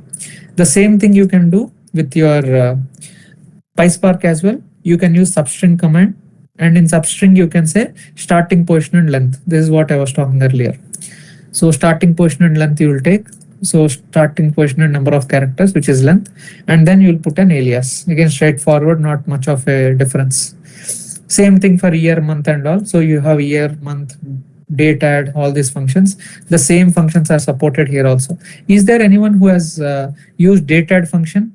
You can just type 1 in the chat box. Yeah, thank you, Santosh. Yes, it is mid function in Excel. Yeah, it is actually mid function. In Excel, you'll have the text So let's say starting position is 1 and 3 characters, it will take only the first 3 characters. Let's say if I say starting position is 2 and if I say 3, it will take 3 characters starting from 2. So it is called the mid function in Excel. The same thing is called in substring in SQL and PySpark. Now here, is there anyone who has used date add function? Just type 1 in the chat box if you have used date add. I think it's more popular in Power BI. You might have, lot of you might have used this in Power BI, in DAX. Yeah, I see many people are saying 1. Okay, that's great. Yeah, so what date add function will do is, let's say if you want to add 30 days, or let's say you want to subtract 30 days, or you want to subtract 1 year, 1 month, something like that, you will use your date add function. This date add function is there in DAX. It is also available in SQL. It is also available in PySpark. Again, straightforward. The same keywords, you can use it in Spark as well. Right, again, very straightforward it is.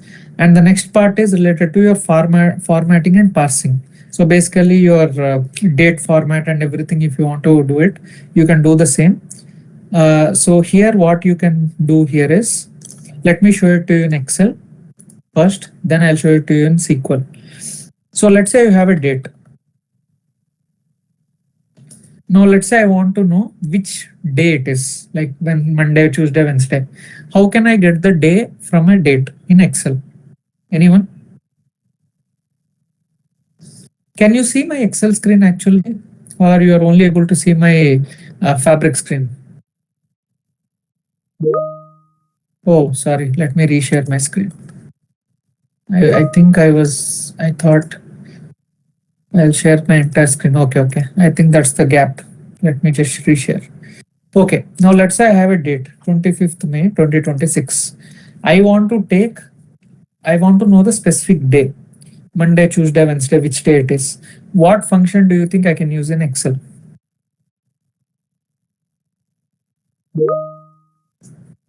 Okay, but day function, I don't think so. If you say day function, it will just return a serial number. But I want to know Monday, Tuesday, Wednesday. No, I don't want to know the number of the day number. I want to know Monday, Tuesday, Wednesday, like the week, the name of the week. Okay, so here I'll tell you a small thing. Okay, if you want to get month, quarter, year, day, all these things, there are different functions for everything, right? For different time periods. A shortcut in Excel is you can use text function. There's a function called text, and here if I simply give double quotes and if I say DDD, and it will give me full, like it will say Monday. If I give 4 days, which is days, it will give Monday. But let's say if I want to know DD, MM, YY, or let's say only 2 Ys I want, it will give me in that format. So this one function will handle everything. Now the function which is equivalent to text in Excel is format function in DAX. If you use DAX, you might have used this function called format. The same function is available in Excel in the form of text. So what this text function will do is, any expression related to your date can be converted to whichever format you want. Now let's say I want month name. I'll use, if I use 2 M's, it will give me only month number. If I give 3 M's, it will give me shortcut of the month. So let's say if this is October, so it will give me only 3 digits. If I say 4 M's, it will give me full month number. So here I just have to change this expression to get what I want. So week means 3 days, 3 days or 4 days. If you use, you will get week. Now here also in my PySpark as well, or in SQL also, there are different functions which you can do it. But the most popular one in PySpark or SQL is date underscore format. So using date underscore format, you can get the date in whichever format you want. Is it clear? Date underscore format. The same thing is there in SQL, and the same thing you can use in PySpark as well. All right. The next function which is related to what I'm discussing is round, ceiling, floor, and square root. Again, same thing, you can say same functions are available. So straightforward. There is nothing to explain as well. Same thing like what I showed previously. So again, same thing. Again, I'll go to the next one, which is coalesce. So is there anyone who hasn't used coalesce here? Coalesce function in SQL. I hope all of you know coalesce. Or so there are two functions in SQL. One is your coalesce and another one is null. So what? So can someone tell me what are these two used for in SQL?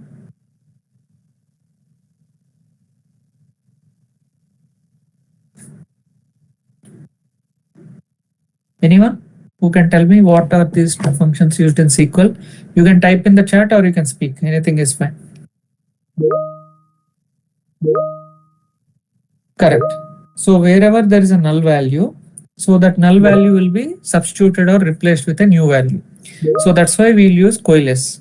So if you look at the this thing like PySpark, again the same command you'll use.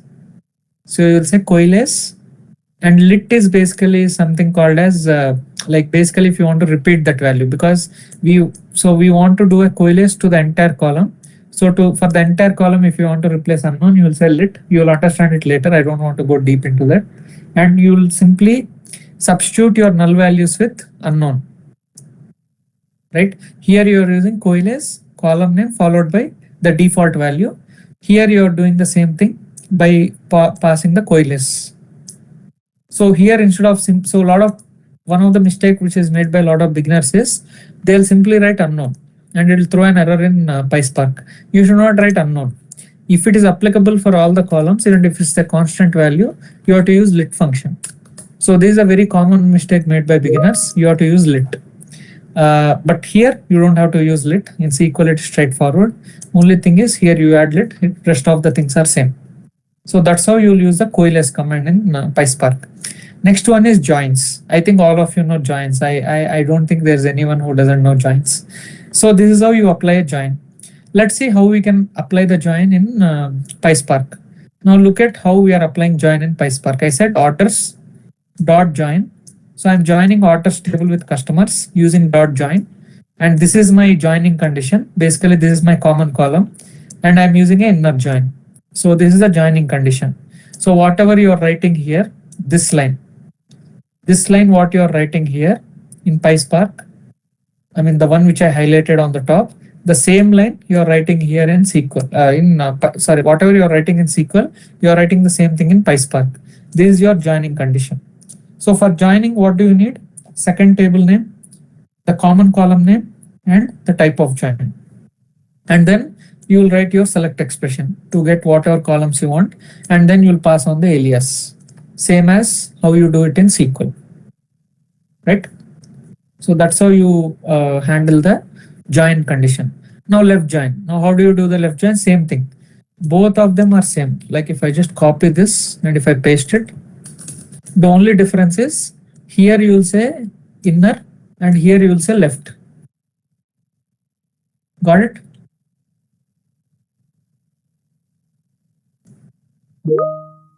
So that's how you apply the join. Now let's look at window functions where things get really interesting. Now you look at SQL and you look at EXPR. Earlier, if you remember, I didn't write the case statement. I directly used pivot in one of the previous cells. Now you see how the case statement works in this one as well. Now you look at the PySpark command. I'll say with orders. I'll say orders with column. So with column is the one which you will use to create a new column. I'll say price band and I'll use EXPR and I'll write my entire case statement and then I'll use the select command. With that, I'm able to write the entire case statement within PySpark. And if I want to do it natively, so this is what I do if I use the EXPR command. But what if I want to do using pure PySpark approach? This is what you will use. In PySpark, there is, so let me write it here on Excel. You have case statement. If you want to do, there are two approaches. One is use EXPR and write your case statement directly. Another approach is when and otherwise. So you have two key commands. Like think of it like your if and else condition kind of thing. So in if you use Power Query, in Power Query we use if, elif, and else. These three we use in Power Query. But in PySpark, you'll use when and otherwise. So you can see the command, it says when unit price is greater than 1000, high. When it is greater than 100, it is mid. Otherwise, like else condition is nothing but otherwise it is low. The same thing if you see here, wherever else is there, you are using otherwise. Wherever if condition is there, you are using when in both places. Is it clear? Both of them will work. Okay, I'll take a pause here. If you have any questions, you can ask, and then I'll move forward. Any questions you have?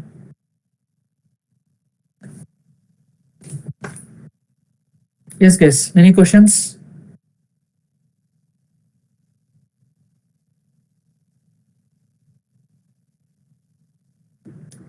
Okay, if you are clear and if you think I can go forward, just type 2 in the chat box.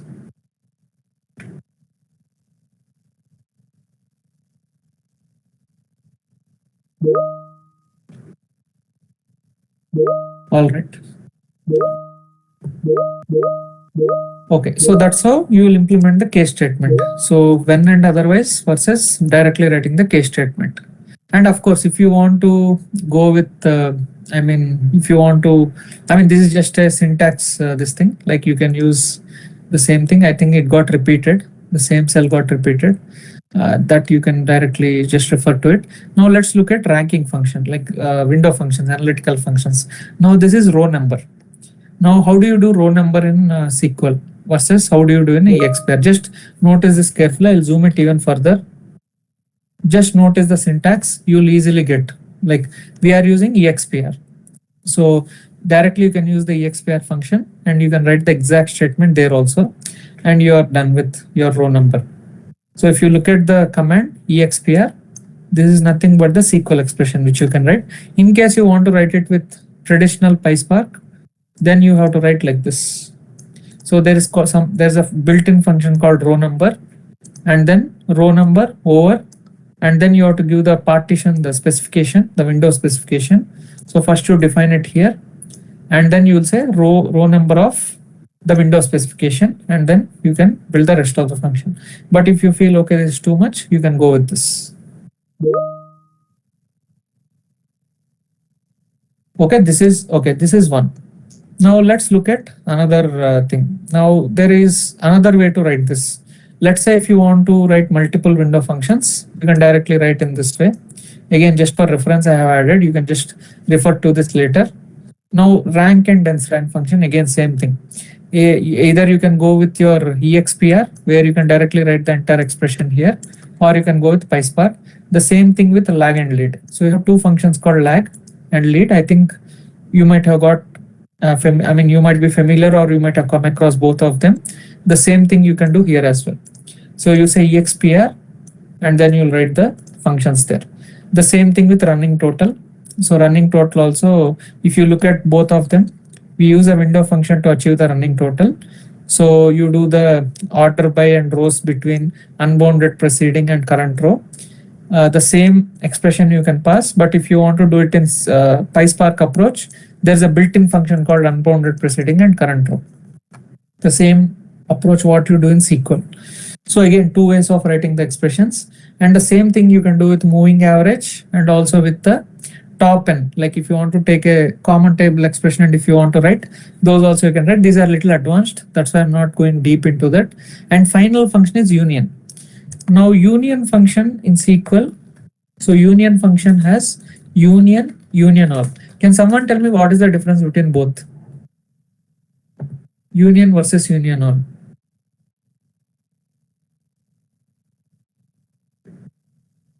Anyone? Correct. So union, yeah, exactly. So the difference between both of them is duplicates, right? So now there is also another function in PySpark called union by name. So this function generally in real time, yes, even though union function exists, in real time people generally go with union by name in PySpark, which is not available in SQL. Now the problem with union and union all is, whenever you are doing union between two tables, the table's column should be matching. Columns order must match, whether it's union or union null. But for union by name, only names have to match. Your columns can be in any order. So in real time, when you look at PySpark code, there's a function which is used called union by name. But generally, since it is just for practice, just for learning purpose, I haven't used that command. But in general, you'll do this. Now, if you compare the SQL statement, first you are writing select. In that you are doing filtering. Again, you are doing select and filtering, and then you are saying union all. The same thing you'll do here as well. If I just zoom out a bit, first you will write your first set of code. Then you'll write the second set of code. One is high, one is standard, and then you'll say high dot union all standard, then order by. So the same kind of logic you will use here also. First you will define the two table names. First you will write two table names and you will write the union at the end. In SQL, you generally write union in the middle here. Generally you write it in the middle in SQL, but here in PySpark, you write the union at the end. That's the only difference. So if you look at the key takeaways which are there of this particular session.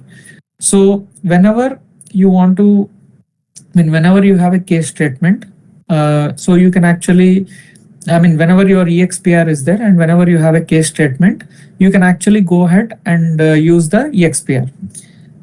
Now, where should you use EXPR and where should you use native API? Again, that's up to you. Like here, I have clearly mentioned which one wins in which situation. And if you look at the errors, sometimes some errors will come, how to approach that errors and all those things also I mentioned. And the final thing, what you have to keep in mind about this whole thing is, like I mentioned, now if you look at the last point, I highlighted also, both approaches compile to the same logical plan. There's no performance difference. So you can be rest assured that no one will say anything if you write this kind of code. Even in the interview, if someone asks you, let's say you are attending an interview, or maybe if you are evaluating a candidate, let's say you're interviewing a candidate. So don't say that, okay, this is different, that is different.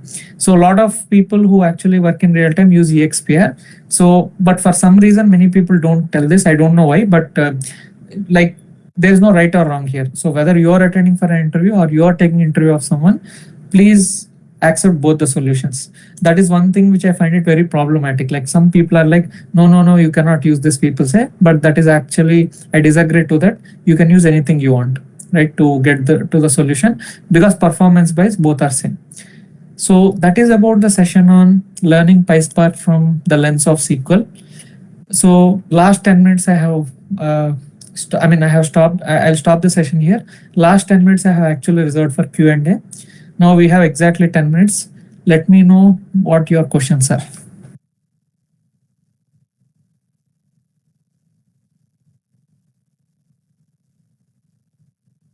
Yeah, any questions you have?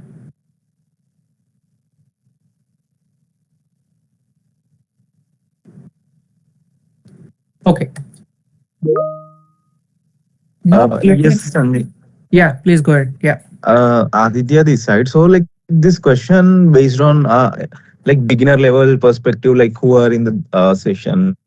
Right. So let's say right now everyone feels like, oh, PySpark. They feel okay, this Yes. might be Yes. very heavy coding, and Yes. it's and also it stops them to learn, right? So like to avoid that, so how you can help them with a learning roadmap or any of the suggestion to get it very easy? Okay, so first thing what I will suggest is, when it comes to PySpark, where I also faced the problem when I was learning was, most of the courses start with theory. Whenever you take any course outside, it starts with theory. Correct. So the minute you start with theory, it becomes overwhelming, because they talk about cloud, they talk about Spark engine, they talk about parallel computing. It will go into a different tangent altogether. So people think, okay, PySpark must be something very complex. Like people have this impression. So the first thing at least I'll tell you what worked for me. So initially when I tried a lot of data engineering courses and when I tried to learn, most of the courses start with a PPT. They open a PPT, that's it, my brain will shut down. So because I don't even understand what they are talking, like they're saying parallel computing, distributed computing. And so then what I decided was, no, this is not working. So what I first did was I first did a hands-on. So I started directly with hands-on.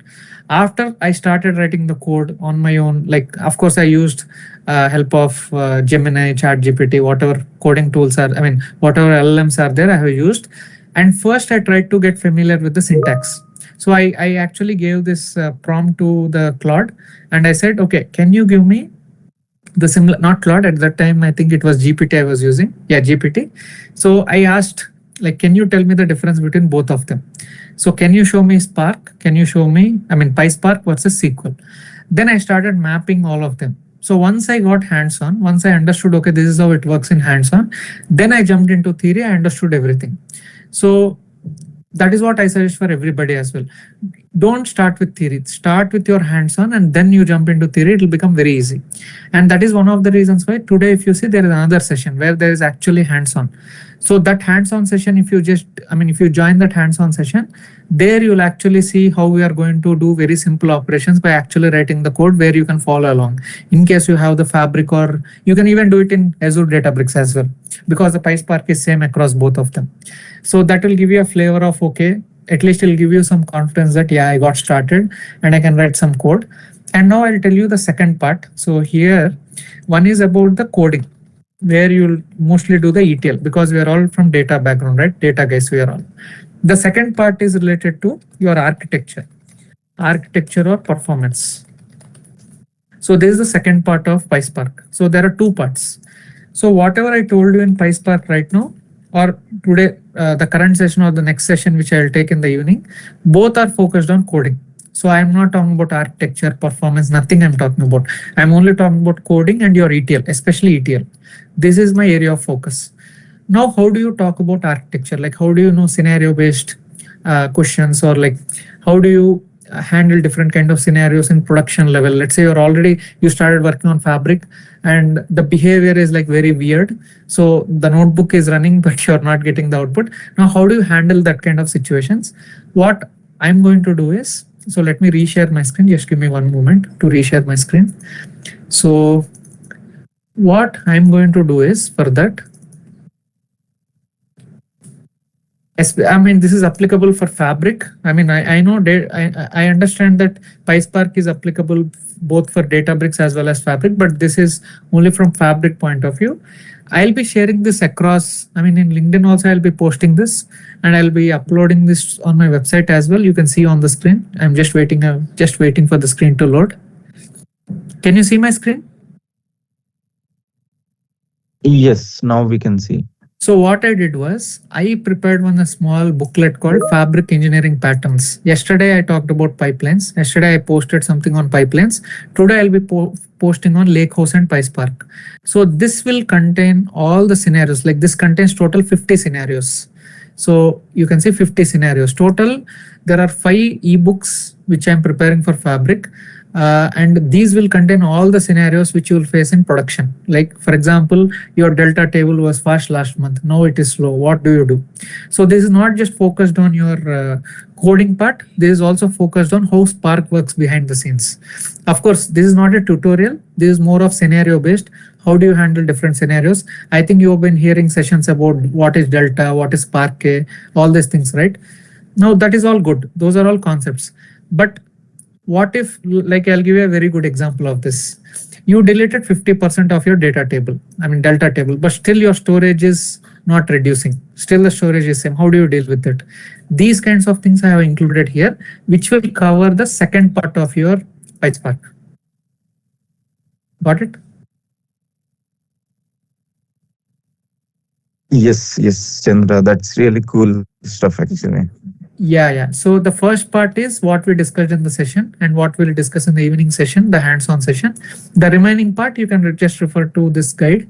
So total, there are 5 ebooks which are there. Now this is only focused on Lakehouse and PySpark. The other ones will focus on some on Power BI, some on warehouse, some of them on SQL, some of them are on pipelines. They're all different flavors, but the one which is relevant to PySpark is this one, this particular one, ebook which is there. Yeah, that's all I can give from my side as inputs from learning point of view. Yes, any other questions?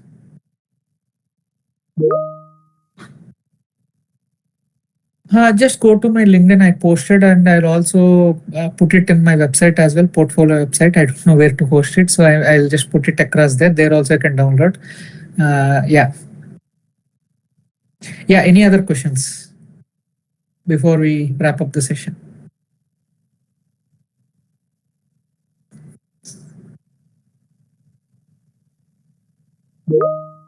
How to learn? Okay, I have questions in the chat. Can you help with learning map of PySpark and Fabric if one works only on SQL, Power BI, and Excel? Okay, good question.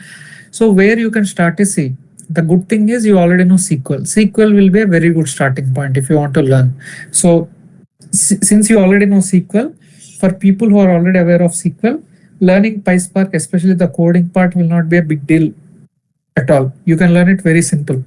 So what you can do is first try to learn the ETL operations, right? The roadmap, what I will suggest is first learn ETL coding. So in coding, in PySpark, learn ETL first. Then once you are confident with ETL, then you learn the programming concepts. Now programming concepts is what? Loops, like for loop, arrays, dictionaries, like data type, basically data structure. So all these things you can learn little later. And you also have something called as UDFs, user defined functions. All these other things you can learn next. But first you focus on ETL. ETL will be very easy, especially for those who are coming from a SQL or Power BI background. Once you are confident on this, then you can focus on the rest of the things. So that is one approach which you can follow. Now another approach which you can follow is Fabric also supports warehouse. So you can actually start with warehouse rather than starting with Lakehouse. So even the notebook, what you see, I mean, let's say if you want to still start with Lakehouse, what you can also do is, if you actually look at this notebook which is there, each notebook in Fabric supports 4 languages. So Python, Scala, SQL, and R. You can actually switch to Spark SQL and you can write SQL if you want directly. That also works.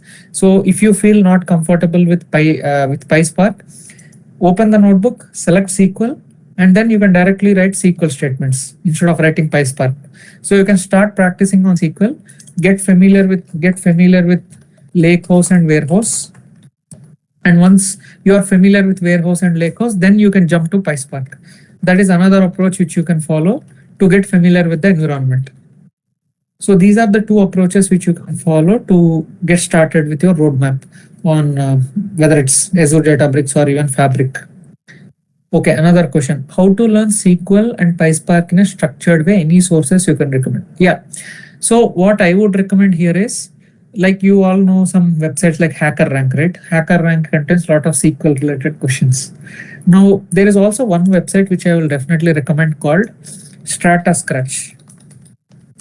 So if you go to Strata Scratch, this is very famous for analytics.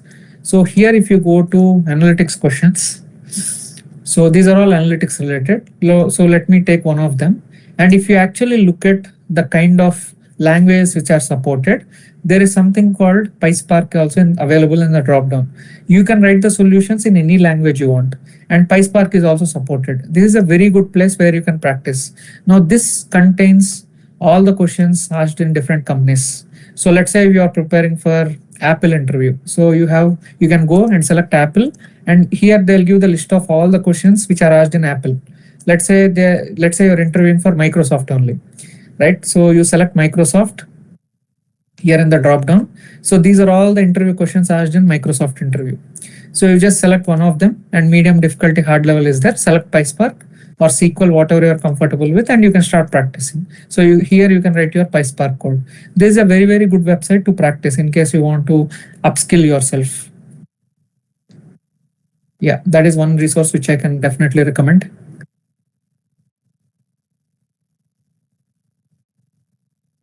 Yeah, any other questions?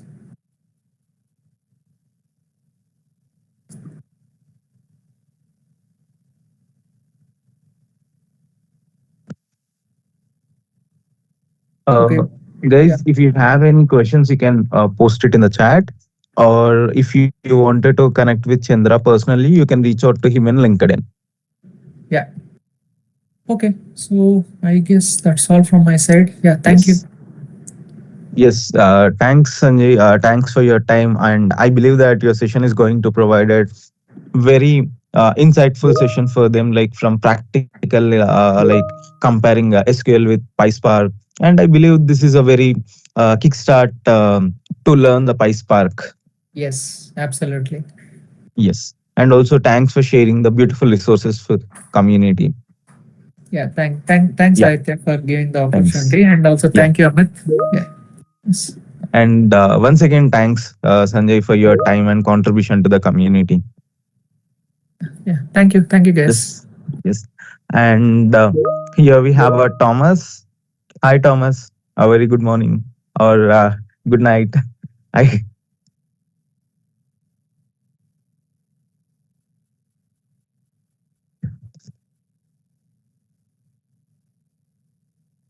uh, Thomas, can I hear you? Oh, yes, I Yeah. can hear you. Hopefully, you Yes. can also Yes. hear me. So I would say it's not a type of question. It's 8 a.m. in the morning. So good evening, Wait. good day to all of you. Great. Yes. And I'm very happy to see you once again in the global conference, Thomas. Same here, same here. Yes. Yep. So, are you ready? Shall we begin, or shall I take few more minutes? So I'm not sure. Do we start at 8 a.m. my time? I guess it's 11:30 your time. Yes. Not sure. We can wait or we can start right now. Okay. It's up to you. Yeah. Can you please look into your presentation, and can you try to share your screen once? If Give me not, a second, please. yes. Yeah, let's start only 5 minutes before. So yeah, I think we can start after a couple of minutes by the time you finish your introduction. So, It should so be then I share my screen.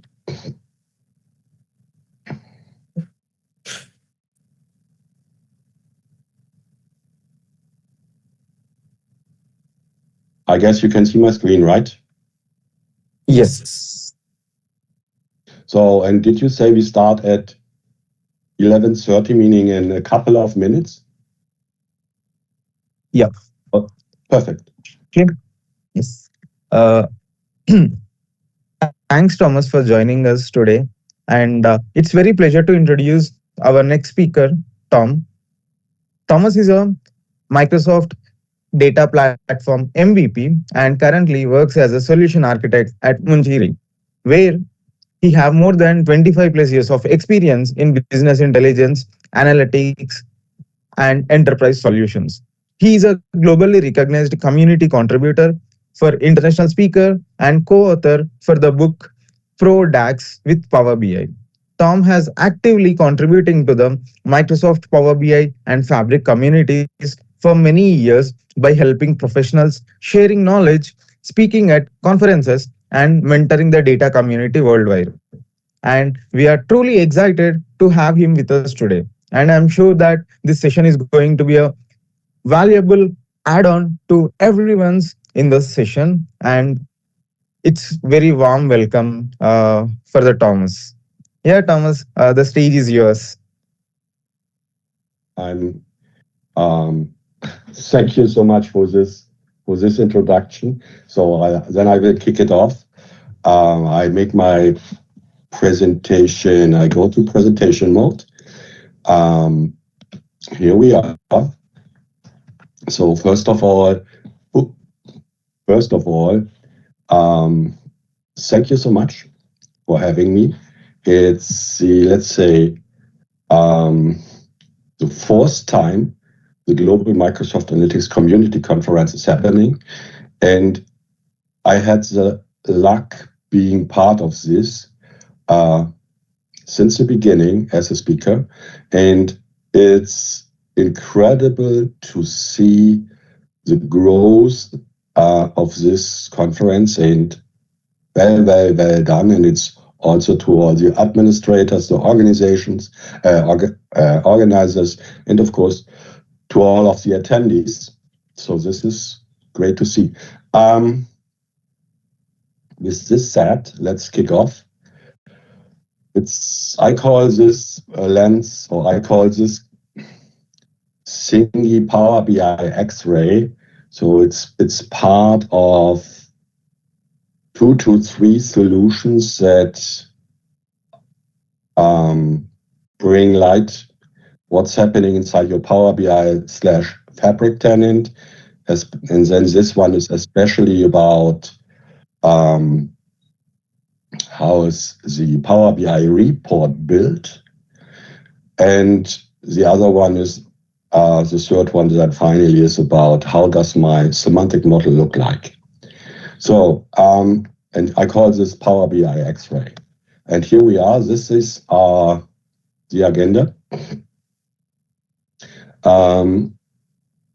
This is, so if you're wondering if this is the agenda, why 3 is red, it's to emphasize that this is, I do not use Power Query by accident. No, it was it was some kind of thoughtful decision, not doing this with Python or AI or whatever. So, and this is highlighted because I want to explain why I choose Power Query. Yes.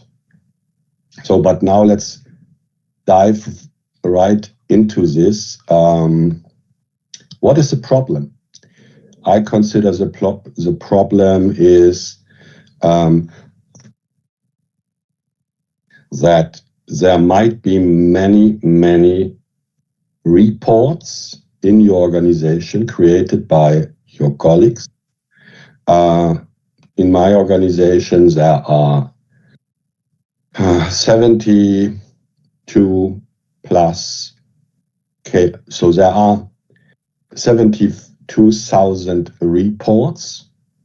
And some of these reports are brilliant. Some of these reports maybe are not so brilliant, but this is not what this is about. We want to understand basically how these reports are built from a technical perspective, not from a content perspective.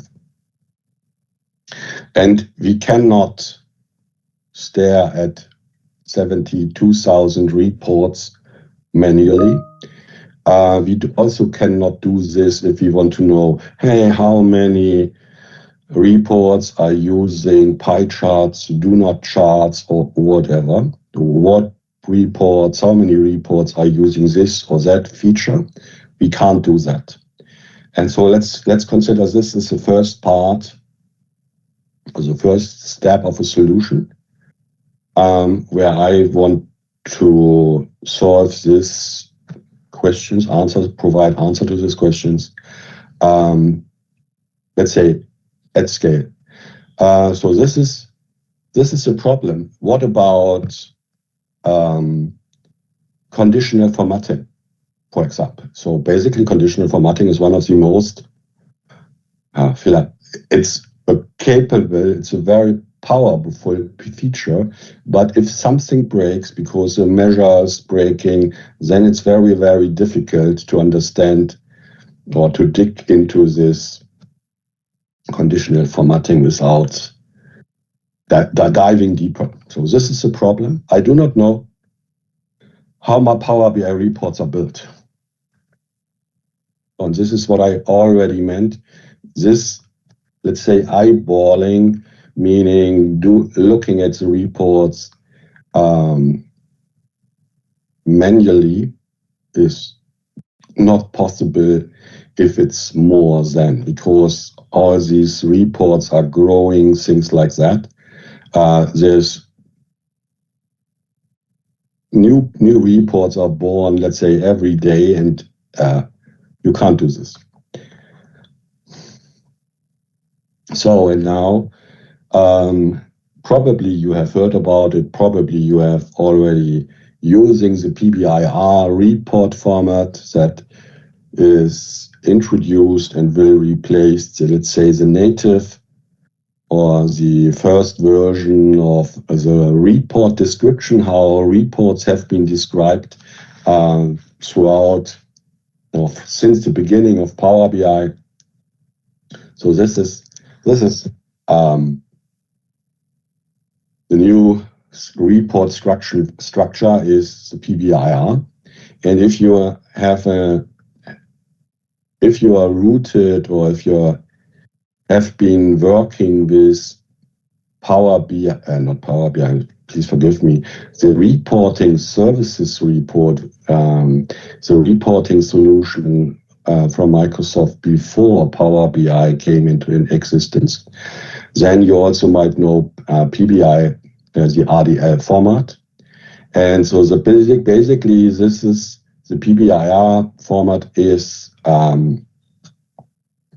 structured information about how a report is built, how many pages, how many or what data visualizations are used on each page, where they are placed, how they are configured. And this is, let's say, a very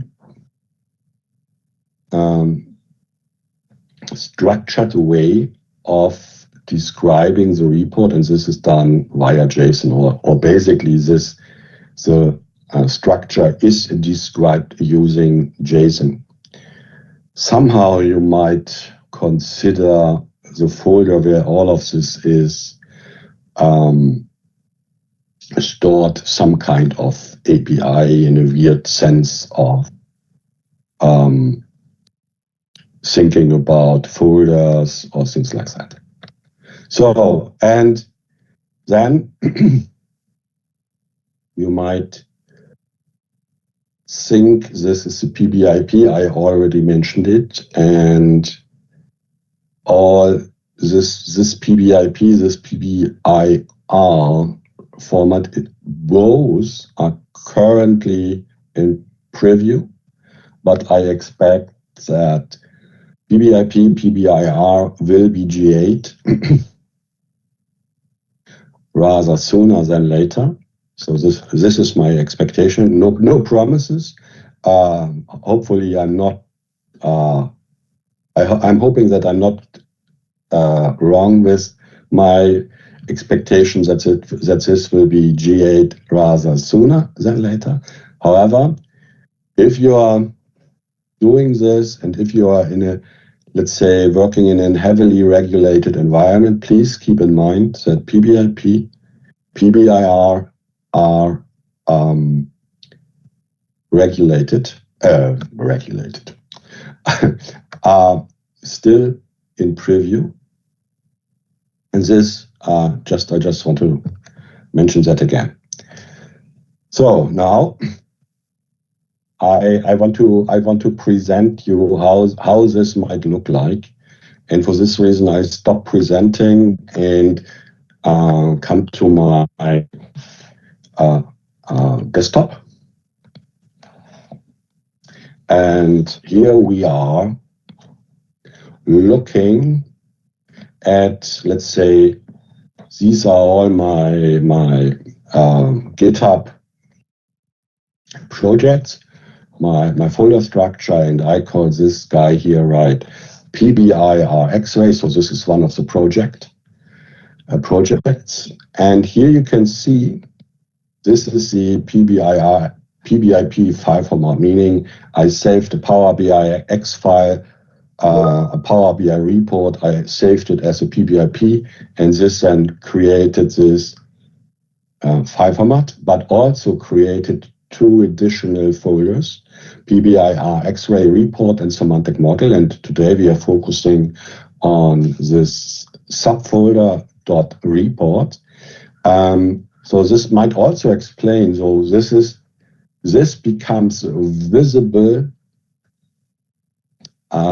when we save a PBIX file as a PBIP. But this has always been true. Oh, I'm sorry. I guess, can someone please explain me, are you seeing sheeps or my finder?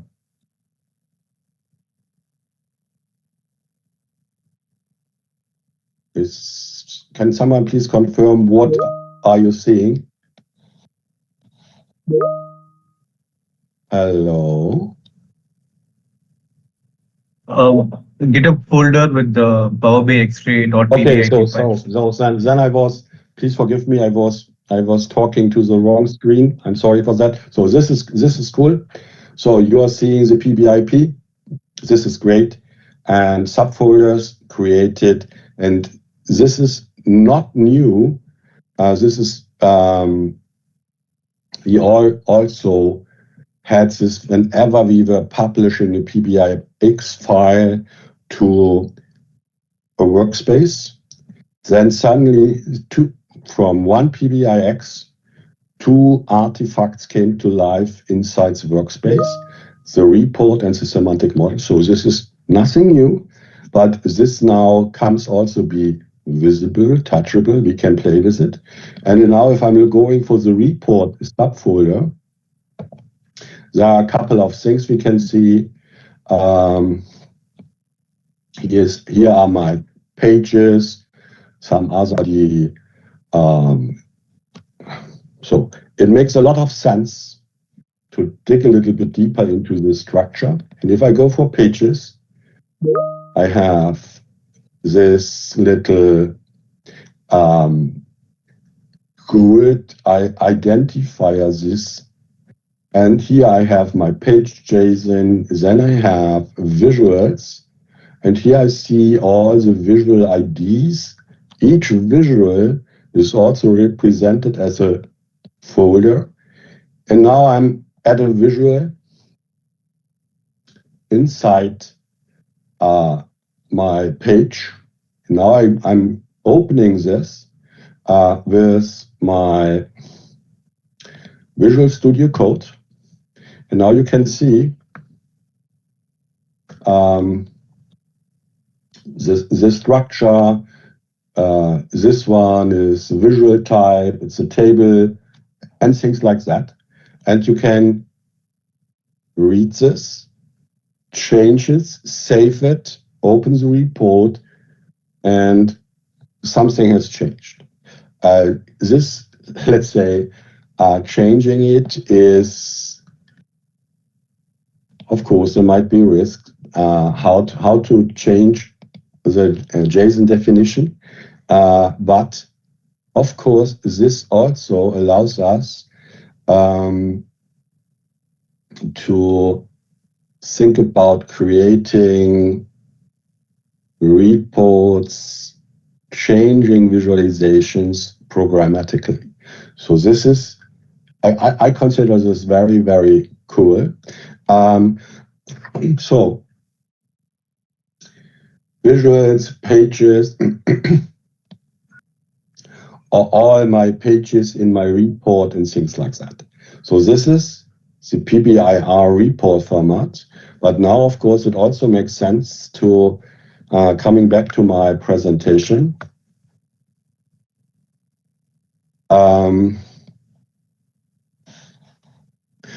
Now it makes also sense to make this more readable, not diving into another subfolder, and things like that. So basically this is not readable, but the idea now is using something that extracts the data out of to extract the data from this JSON structure. And I decided to use Power BI because it's, let's say, it's firewall proof. I can, my report definition might also be considered being an asset inside my organization. I guess we're all sure about that. Power BI or data is an asset, and we have to take care of that data. Then, of course, we have our semantic models, report measure definitions, and of course, we also have reports. And you might also consider your report definition an asset.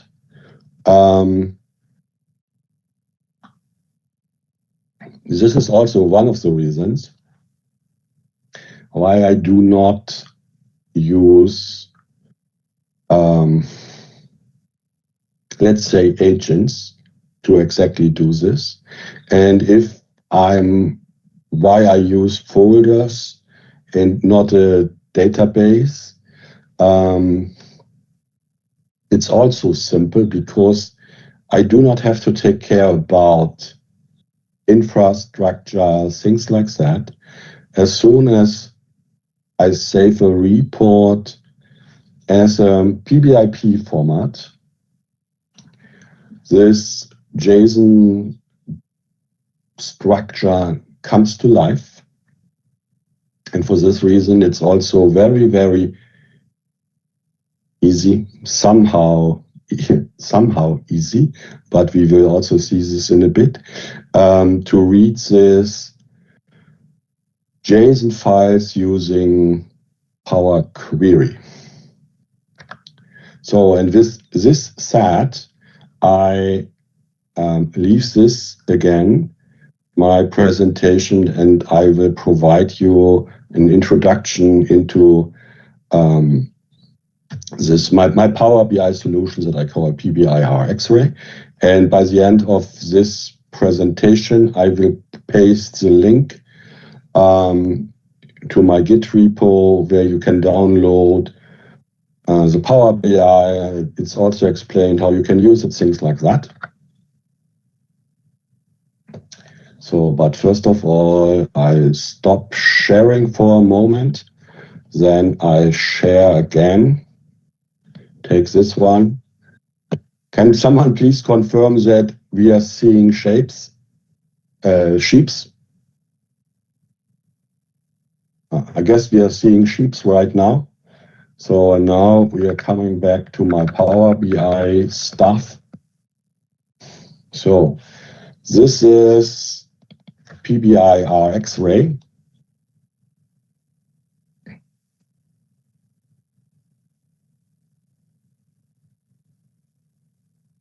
Oh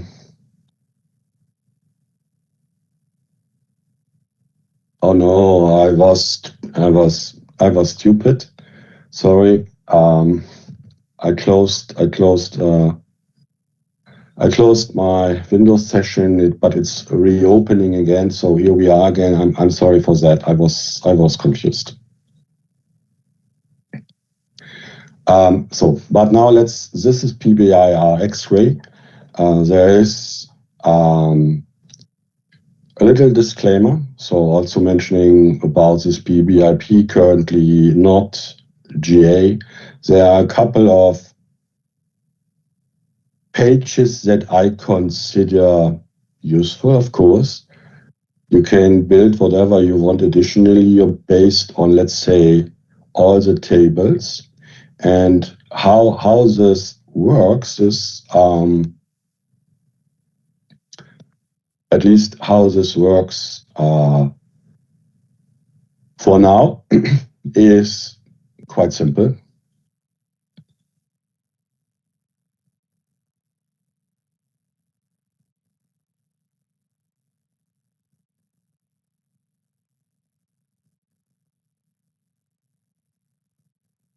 So basically,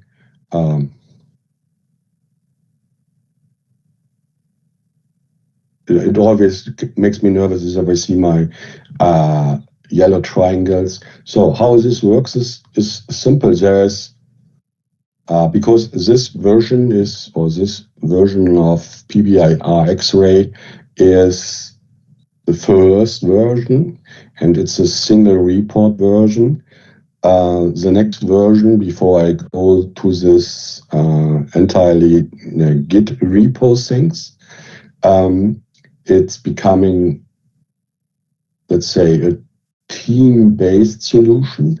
So instead of having just one report, you can add a list of reports so that you then also can compare reports, and then the last solution will be, instead of providing multiple reports, you can specify a Git commit ID, because then you can fetch this from Azure DevOps or also from Git repo. However, here you specify the report subfolder from the report X-ray sample. This basically PBIR X-ray sample is the name of a Power BI P report file. If I'm doing this, it's X-ray sample data is the proper name, sorry.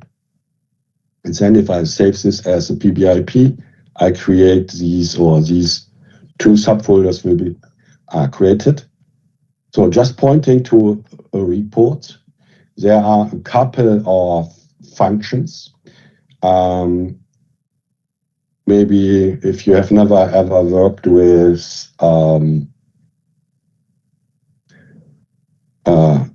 user-defined function inside Power BI, this might be a little bit awkward. However, so pointing to this report definition tells me that this report that I had the definition, and I will also open this report in parallel. So this is the sample report that contains, or that has all the data visualizations that I was using. And here we see this report, this one, has 11 pages. And if I'm looking a little bit more, and if I'm looking a little bit more closer to that guy, I can count carefully and come to 11. So I'm reading the structure via this JSON file format, but by pointing to the report subfolder. And so basically that's how it works here. And then I can see I have 55 visuals, 7 slicers, 2 counts, 2 bookmarks, a couple of buttons. I have conditional formatting, things like that. So I have, these are my pages. And so basically this is a report overview. Then I see the dedicated pages of that report. They are ordered by the tab order, meaning how the pages are sorted. And this then reads to page ordinal. First report page is disclaimer, overview, things like that. This is a very, let's say, simple thing.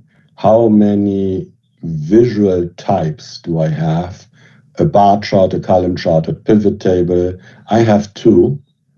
I have 8 action buttons. I have 5 slicers, all these things. So this is how, let's say, how it works. Digging a little bit deeper. So now I want to have a little bit closer look on one page of this report. And here I see additional, more detailed information about the visual. that is used on page 1. Is it hidden? Is it not hidden? Things like that. And if your report is growing, then it also makes, let's say, sense. Pardon me.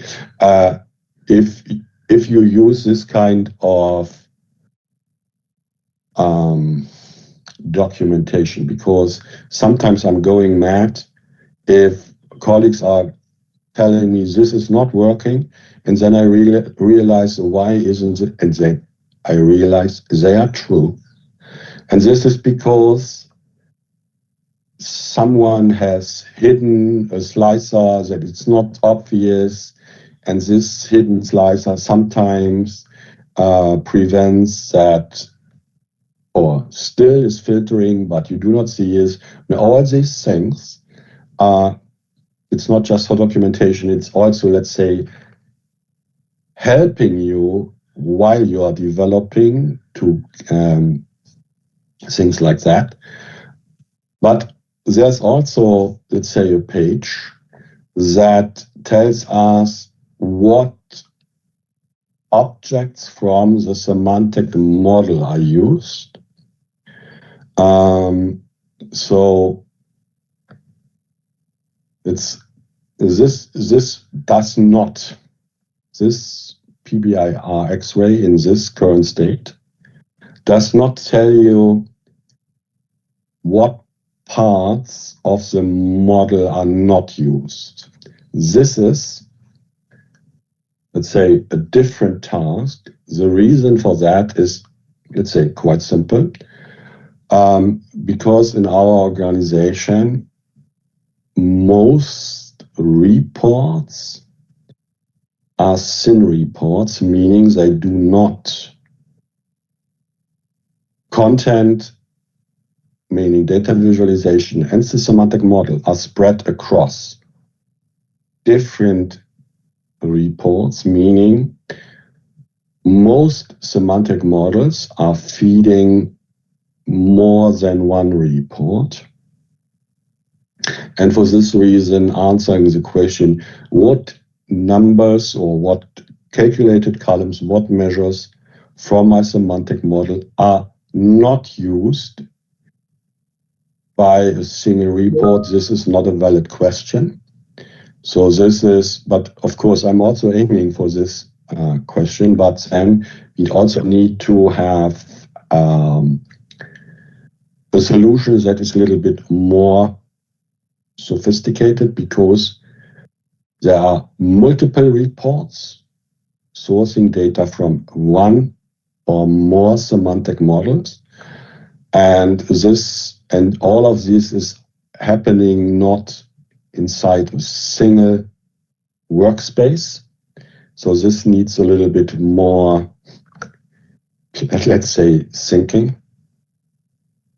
However, here are also because I consider slicers important, very important, and for this reason, I also have a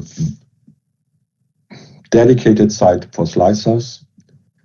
I also have bookmarks and buttons. I consider, so no matter, so I guess we are all agree that bookmarks are very capable to provide great features for report navigation or hiding or visualizing or toggling data visualizations across a report.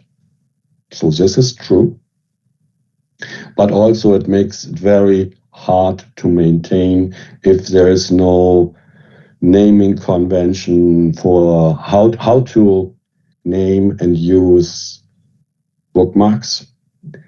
And for this reason, I also have a dedicated page for bookmarks and buttons. And this is also, what about conditional formatting? So this is also, I have conditional formattings, uses, where are they used and things like that, and what's inside this conditional formatting. Is this a measure? Is this, so I have this as well. So, but with this set, now I'm coming back to my presentation.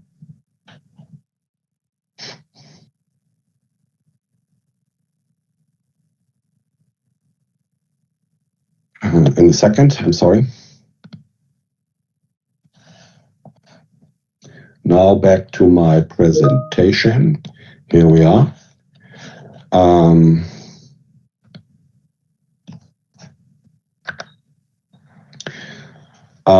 I have, let's say, these are the most pressing questions. Pages is simple. Because this is how many pages. The more pages a report has, the more complex. I guess this is a valid thing. But what visual types are in use? This is for a report that has, or a single report that only has 2 pages. This is a simple question.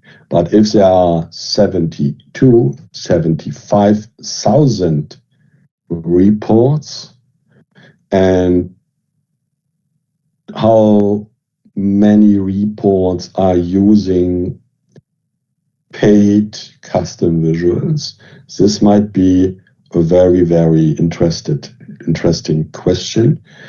And what about bookmarks?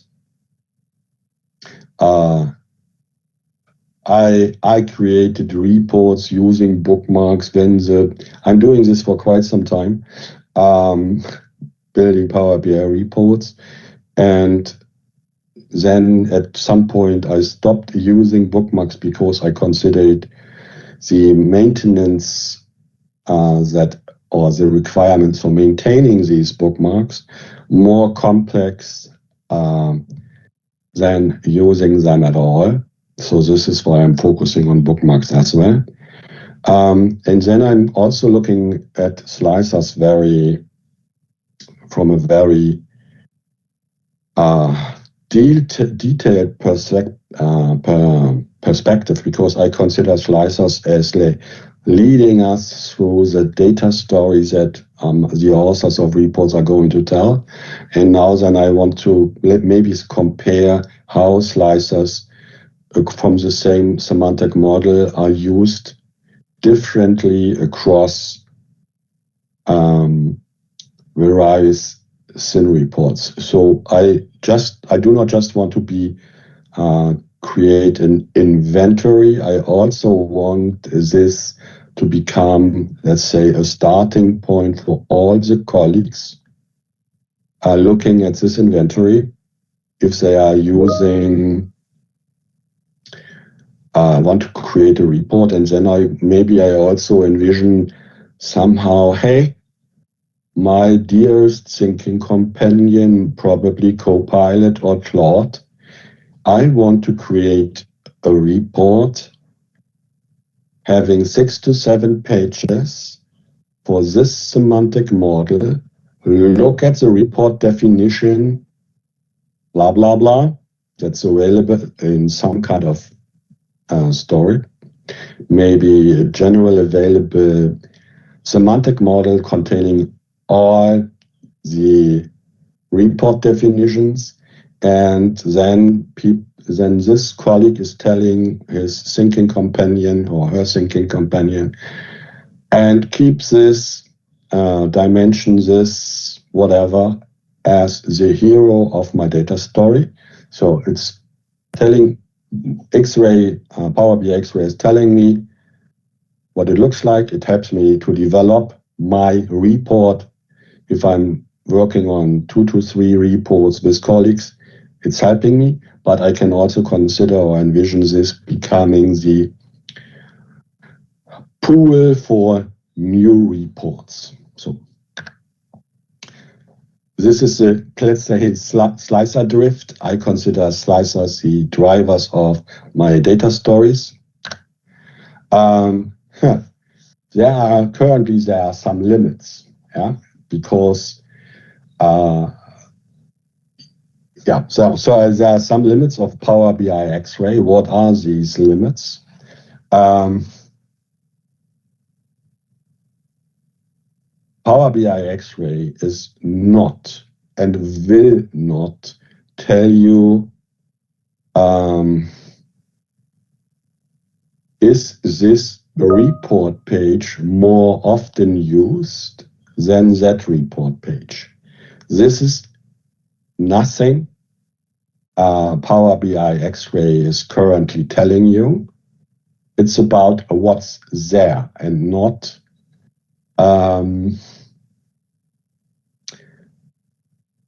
is this used more often or is that more used often. This Power BI X-Ray is not telling you this, and it's also not aiming for doing that. So, and it's a static snapshot, not a runtime. Probably you consider or you think about it. If I'm doing this, reading the report definition, then maybe in the next 15 minutes, the report definition, this X-ray is a snapshot because it's already outdated. Can be, but it's also something that can be then part of the audit path where you realize that there's a gap between last edit date of the report definition and the last. So this might also be something. And the most important thing is it's not telling you what, or basically it's telling you the what, not the why. So maybe if you are in this data visualization area, maybe you have strong opinions about pie charts or donut charts that you are saying, hey, a pie chart is evil, do not use that, blah, blah, blah. And then suddenly you realize throughout your organization, there are thousands of reports with multiple donut charts spread across all the report pages. It does not tell you. So what Power BI X-Ray is doing, it's about what's there, but it doesn't tell you, can this be considered a best practice for data visualization? No, it does not. It only tells you what's there. So this must be considered limitations, but also was never, or I did not aim to solve this, but however, because these are questions I often receive, this is not. So, and before I stop presenting, there's a very, very important thing that I want to share. So, throughout this conference, you are able to, there are challenges. And because I do not want that you miss this chance, you can take part in these challenges. Just scan this QR code and be part of this challenge. And I keep my fingers crossed that you will win some of the prizes. And before I also come to Q&A, what's going on right here, right now? Oops. So if you want to get in touch, this is my LinkedIn handle, TomMartens68. This is also my blog. what is that? This is not my blocks. This is, I did something wrong. But I promised that, where is my Teams? I promised that Teams, that I will put the link to the repo in the chat, and I'm currently doing that.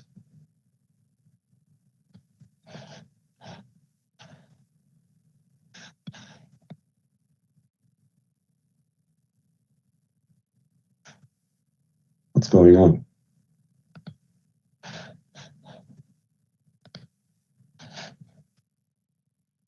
So I'm back. I am a data platform MVP.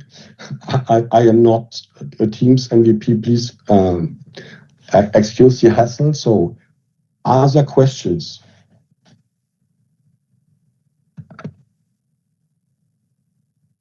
Tom, how do we parse the JSON file? Like, did you write any functions for it, or if you can also share the functions? Give me a second. So the PBIR file contains, let's say, all the functions I wrote, and now in the chat, so now there is the link to my repo in the chat.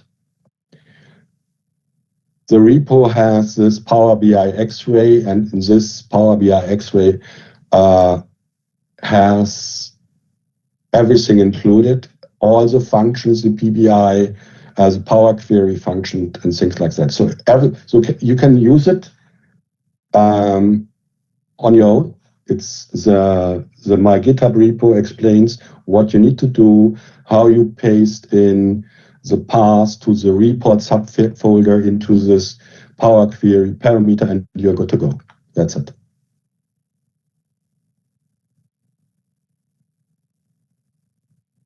So hopefully this answers your question.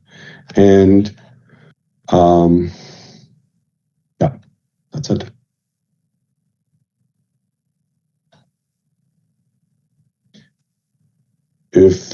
Then I would say, everyone, please enjoy the rest of the conference. It was a pleasure presenting, being part of this, and I will grab a coffee, and then I will attend other sessions as well. So thank you very much.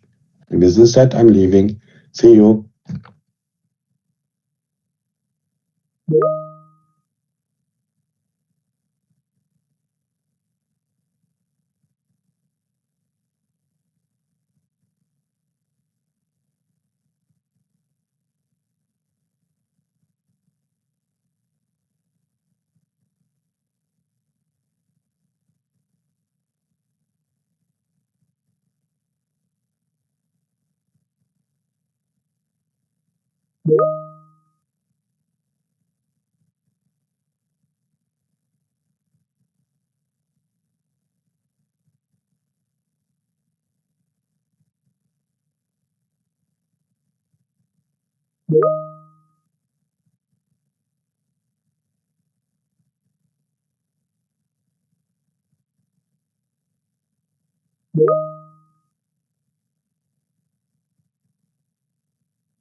We already have the next speaker. Will be starting soon with the next session. Dr. Rajesh has already joined. Dr. Rajesh, you can switch on your camera, share your screen. We can do the checking. Aditya, you are there. Yes, yes, yes. Okay, so we still have few minutes. Yeah. Meanwhile, we can do the testing and make sure that everything is working.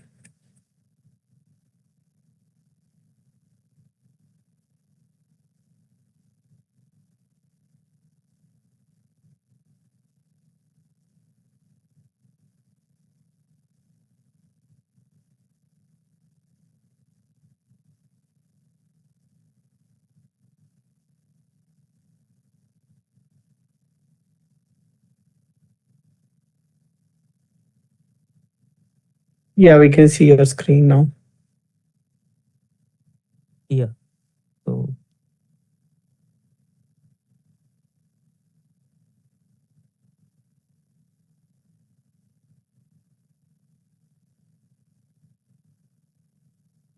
So PPT is visible, right?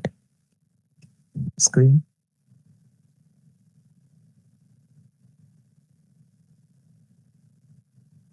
Yes, PPT is visible and it is in the presentation mode now. Yes.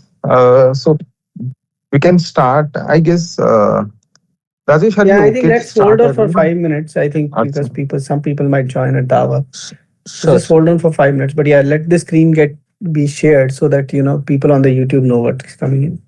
Okay.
Yeah, I guess we can start. Rajesh, Yes, let's start. yeah, I hope you are ready. Yes. So, Yes, yeah. yes. Okay, perfect. So, yeah. So, before that, let me introduce the speaker. Hey, hi everyone. A very good afternoon once again. Yeah, it's a very pleasure to introduce our next speaker, Dr. Rajesh Kumar KV. Rajesh Kumar is an AI product consultant and a certified Scrum Master, and currently he is a CTO at the AI Research Center, Voxen University, with overall 12 plus years of experience in AI, agile transformations, and enterprise innovation. Now, Rajesh is going to deliver a session on sports analytics using Microsoft Fabric and Power BI. Today, he will be sharing insights on how we can transform our sports analytics using Microsoft Fabric and Power BI. Let me join Rajesh, and stage is yours, Rajesh. Thank you. Thank you very much for the opportunity. So, yeah, I think I'm from the academia background as well. So currently handling different positions at Voxen University. At AI Research Center, I'm a CTO and as well I'm Associate Dean for the School of Technology, Voxen University. So I want to present this concept because we are doing research on the sports analytics from last 3 4 years on different verticals. In that, one of these like a data analytics. So just thank you once again for the opportunity. Now we'll go for the presentation. The concept is like a scoring with data, like a sports analytics with Microsoft Fabric and Power BI, right? So in this presentation, I'm just going to show how we can develop a unified ecosystem for the sports analytics, starting from the data fetching, ETL process, and then final dashboard modeling.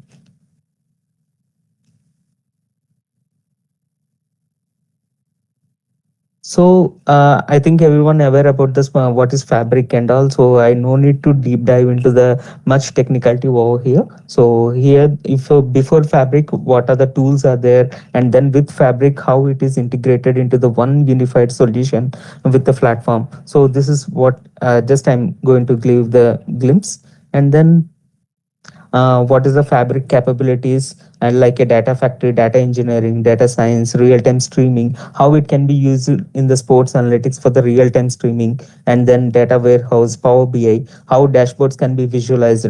So these are the main concepts what we are using in the research at the front, and developing a POC model for the sports analytics. So these the previously we used to work on the SQL based queries and then tables, all the charts individually, but with the Fabric we are using in a single platform, right?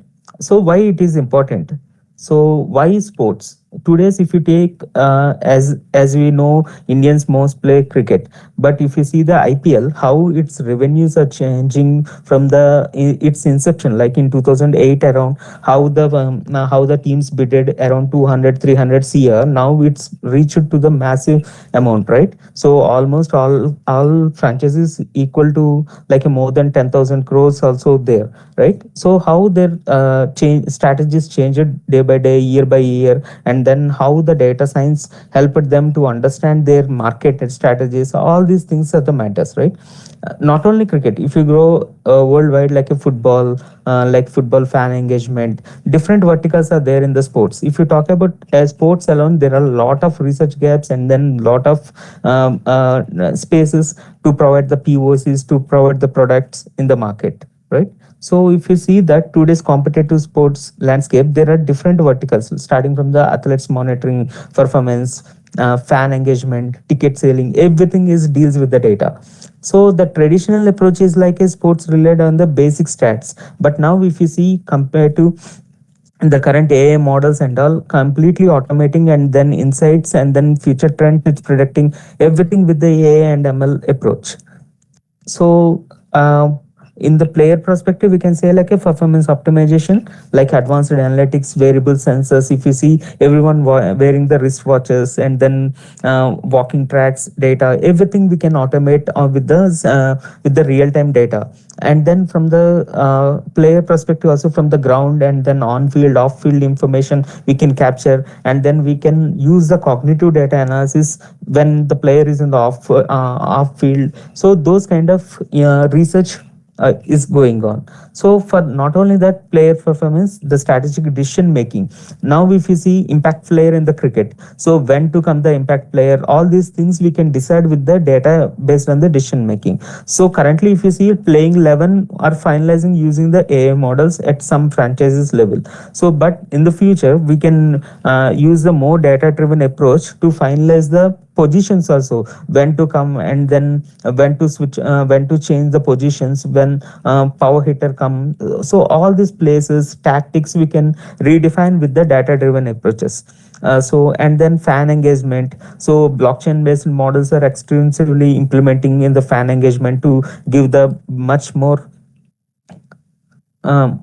insights, and then analytical overviews. All these things comes together in the fan engagement and experience models, right? So this is the global trends. Already globally sports and sports industry reached massive growth. And then going forward for the 2035, if India bids for successfully bids for the 2036 Olympics, Indian sports economies will grow like anything. So that is the major point for India to look at the sports analytics, right? For today's presentation, just I want to show like a unified sports ecosystem what we are building at a Voxen. So we are as an example, the use case I can say, like we have this international cricket stadium, ICC standard stadium, and we conduct the matches. So those matches we have taken the data in the different categories like a game statistics, wearable devices, all players use it to wear the wearable devices, and then ticket sales information, video analysis, fan engagement, and social media promotions. How this works as a unified solutions, we are developing a platform over there. This is like a POC we are testing. Once it tests, we are in talks with the Sunrisers Hyderabad and then CSK to implement a solution based model. So this is like a unified system. So all the single entry dashboards are connected to the single point and endpoint. So there you can get the data into the Azure factory, and then we can do the SQL based data queries and the real time analytics we can perform over there. And then the visualization for the teams, for the management, for the each player also they can understand in the real time as well. So this is what we are building in a glimpse.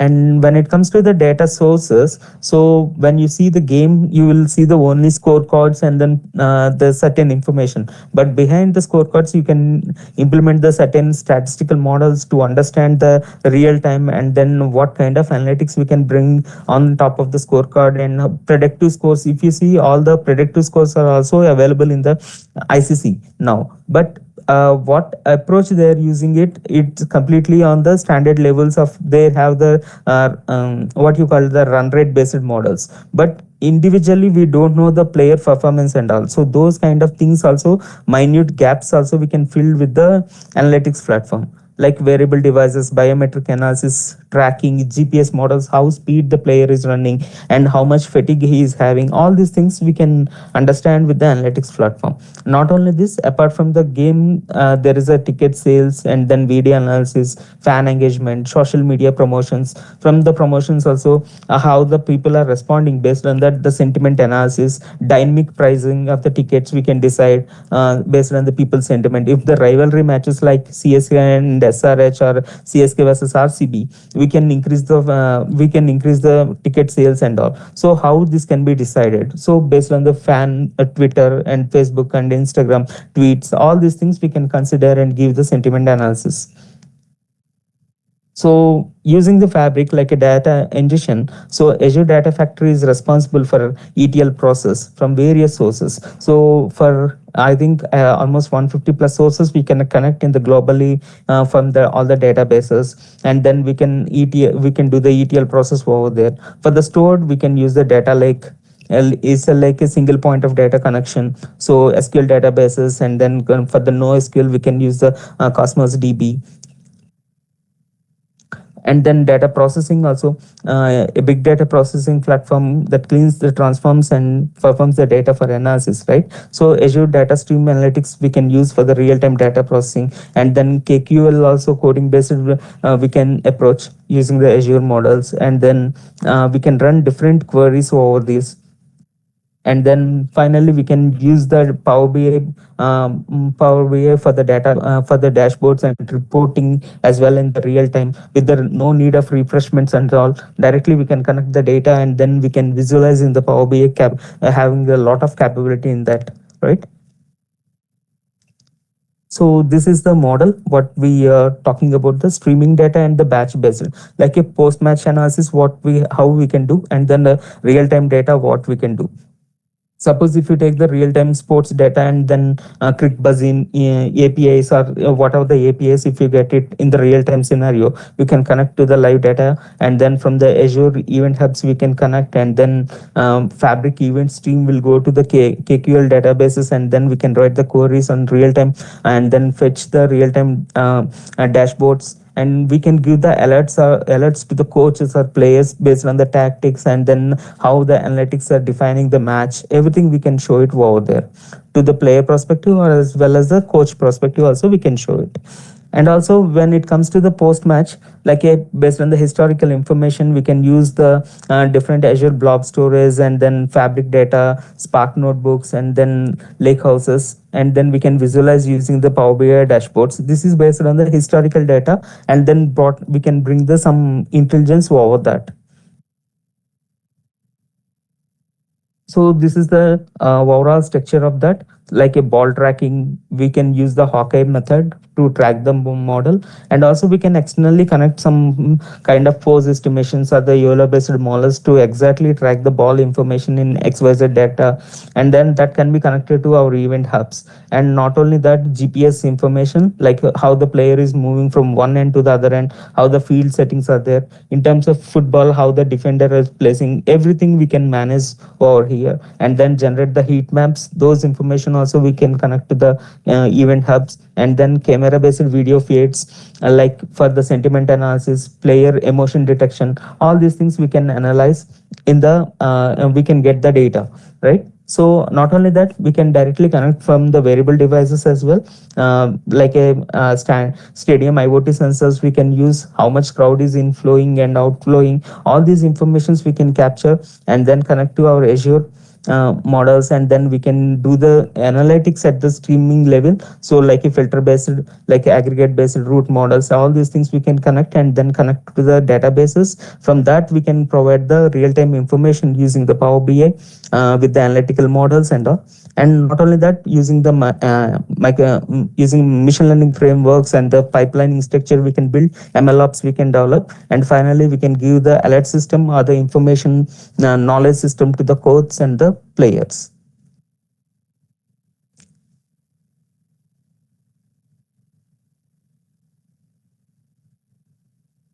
Right. So for everything we can have the different individual tools like visualizations, like processing KQLs and all. Finally the outcome is like for the betterment of the player at the player level, and the coach to manage the team, and the management to manage the complete system. So in the three different layers we can work on that. So these are the data sources like a GPS telemetry. If you take the variable sensors, heart rate, variability, SpO2, like a human physiological parameters, sleep quality too, and sleep quality, and then training, how much they have done. All the information we can feed it to our feature engineering block. So we can have the roadmap for 7 day, 7 day model, like how they performing before the match, and we can understand their tactics and all. And then we can add a cognitive data like a strain scores and all, to understand their personal emotions as well. And then finally ML will do the predicting of the risk, like a player rating, performance index, and then fatigue scores, opponent clusters, like a opponent tactics also we can analyze. Like that we can build the machine learning models over there. And then the like a outcome is like a player based, and then coach based, and the team level also we can provide.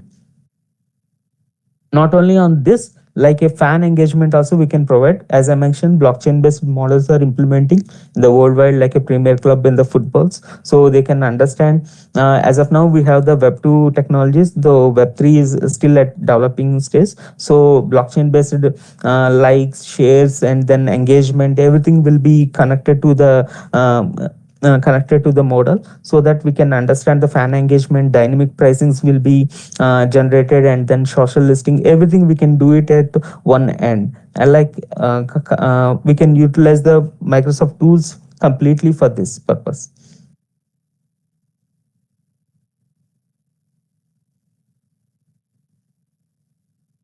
So these are the different segments, like a report builder, data engineer, and data scientist. As you are aware of what are the streams we can utilize. For the sports also, we can utilize the similar kind of models in understanding and then delivering the game as well in a data-driven approach. So these are the important aspects like Power Query, PySpark, DAX, Data Lake, and Event Hubs, and then KQL, ML Flow. So these are the important tools or models we can utilize for developing the complete ecosystem.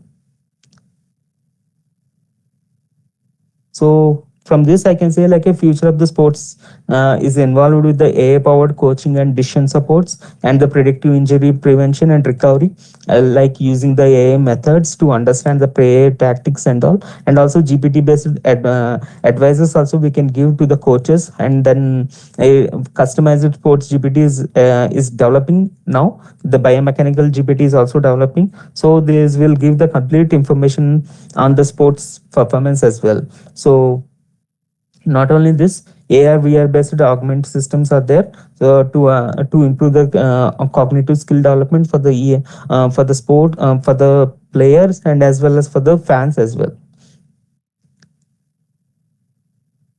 So these are the key takeaways. One like is the foundation. So where you can store the complete data. So zero data copies will be there, and every Fabric workload reads the same delta files. And then multi-cloud shortcuts like Azure and Dell and and Google Cloud also we can connect from that.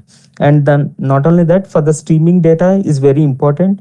So if you work on the live streaming analytics, it's very difficult to understand, but we need the complete ecosystem in a smoother way, like one event stream, like a three simultaneous outputs it can deliver, like KQL databases, Silver Lake houses. These are the important parameters. And Power BI reads the delta files from one lake, zero scheduling refresh, zero import lag, and then coaches always sees the data in the seconds without doing the any refreshments and all.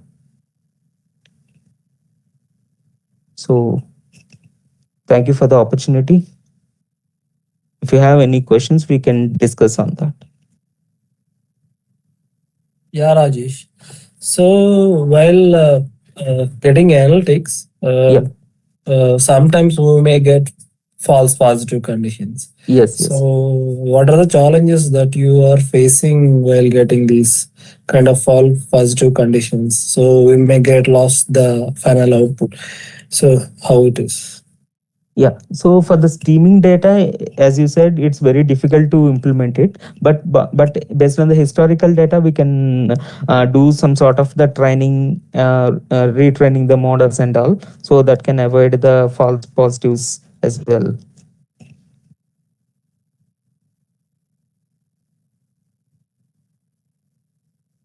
Did you face any challenge while gathering these all context in real time while playing cricketers, and later you are analyzing those data? Yeah. So data complexities are the challenging task. So since suppose if you take the heart rate data, it is in the numerical data, and then fans are the tickets what we sell with the IDs are different categories, and then the other sensors data are in the different categories. So combining all this structure and then data fusion is the first challenging task, and then making out of the based on timestamp only we are deciding the data fusion models and all. So there we faced a lot of challenges in developing the system.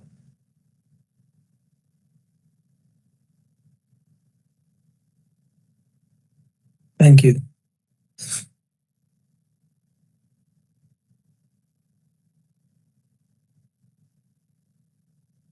Any further queries?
get started?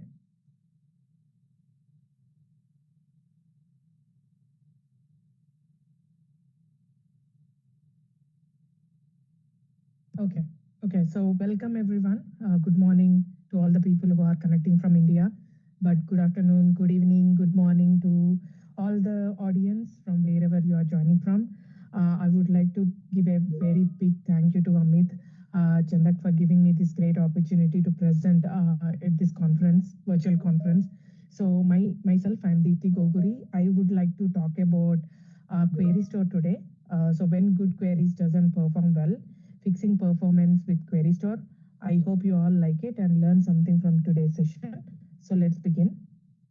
I forgot to put my title. I would like to give a couple of words. I'm Deepthi Goguri. I'm a database administrator having about like 12 plus years of experience as a DBA. I'm also a data platform MVP as well for about like 4 years or so. And yeah, that's so much about me, and I have a couple of other things that I do. I do organize conferences, user groups, and I have been a committee member for Past Summit as well, and a couple of other conferences I do organize. So if you would like to contact me on LinkedIn, that's the primary place where you can contact me. If you can type my name, you can find me. So glad to connect with you all. So happy to connect if you have any questions. And if you cannot ask me here, you can ask me in the LinkedIn as well. So let's begin. So I would like to start with an incident that I recently had. If you are a DBA or a developer, you might, if you are on call, if your company have this on call policies in place, then you know what I'm talking about. I'm a DBA. We always have these on calls. Like every month, I have 1 week of total on call. Like if there is any incident, we should be available 24/7 to fix the issue. So there was several incidents, but I took just as an example of one incident. It's 2 a.m. in the morning and I am on call. But imagine that you are on call and you receive a ticket, like ServiceNow ticket in my company. We use ServiceNow.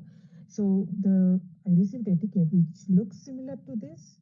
I have generated this ticket by using be the first time the issue might happen. So I will check for the plan in the cache, in the plan procedure cache. If that is a procedure, I'll go ahead and look for the plan, execution plan, I mean, and I will see what kind of plan is there. But I don't get much information, even though if I find the plan in the cache. So just go ahead and search error logs. I will just go ahead and search for the monitoring tool.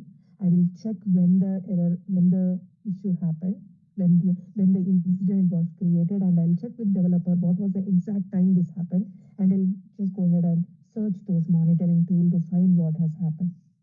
And I should admit that many times to fix the issue without doing any much search, without understanding what was going on, I just go ahead and rebuild the index on all the tables that the query they are trying to run. Like if it is a store procedure, I will either go ahead and or I will either go ahead and rerun the store procedure to recompile the store procedure to build a execution plan.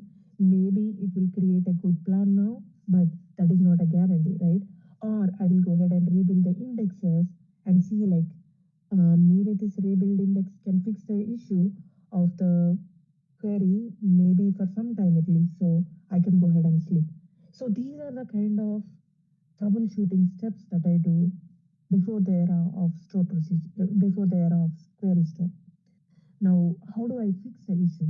Those are the steps I try to identify the issue. But what do I do to fix the issue? Everyone, we are taking a break in room 2 right now. You can be mute and we stay here, and you can join back as around 1:25. The next speaker will be there, and we will start at 1:30. Stats on those tables, right? Updating the stats or updating the indexes, rebuilding The other room session is continuing. There we will stop between 2 to 3. the entire execution plan from scratch. So maybe that way we can find a good plan in the cache, and maybe next time it will run fine. Okay, Amit, thanks for the Updating information. indexes, like I said, updating index also will trigger to create a new index, to create a new execution plan. Maybe I'll do that and remove the existing plan from the cache by the plan ID, the current plan ID. I'll just remove it, clean wipe from the plan cache. Do not do free proc cache because that will drop everything from the cache. I will just find out the plan ID and then just remove that and then recompile or rerun the store procedure so that it will generate a new plan. These are all the steps that I will do without even knowing where to pinpoint and see what was happening, right? I can't pinpoint and say this is the problem and this is the solution, right? I'm just going ahead and randomly trying many things so that something might fix the issue, at least temporarily. But the same story, let's imagine it in a different way. But this time the query store is on. We imagine that we are in the SQL Server 2016 and above, because that's when the query store got introduced. So imagine like this time the query store is turned on. Now you have all the history of the execution plans because query store does save all the execution plans over time once you turn it on the database. Like it's a database level feature, but once you turn it on, it will go ahead and capture all your query executions and execution plans. With a couple of steps, you can go ahead and search for the previously good plan that used to work yesterday, but not today. You can go ahead and search that plan which used to run yesterday, and then go ahead and you can make sure that plan, you can force that plan. I'm going to talk more about that in the coming slides, but you can force that plan, meaning that you can choose that plan to be executed for the any number of times for the next executions. So previously a new plan was generated which was working terribly, but now you have the history of the execution plans. You can go ahead and force that previously good plan so that the next time the same store procedure runs, it will go ahead and use the old good enough execution plan. So that way you do not have to touch the code, you do not have to change anything, you do not have to ask developer right in the middle of 2 a.m. in the morning to go ahead and change few things in the store procedure if you find anything wrong with the store procedure code itself, right? So users are happy, you can force a plan, and users are happy the query store is running fine, the store procedure is running fine now. Now you are happy, you can go back to sleep. So that was one of the situation where I used the query store, but how it has actually helped me 2 a.m. in the morning. So as an agenda today, I'm going to talk about query store fundamentals, how to view query store data, key benefits, and the best practices of using query store.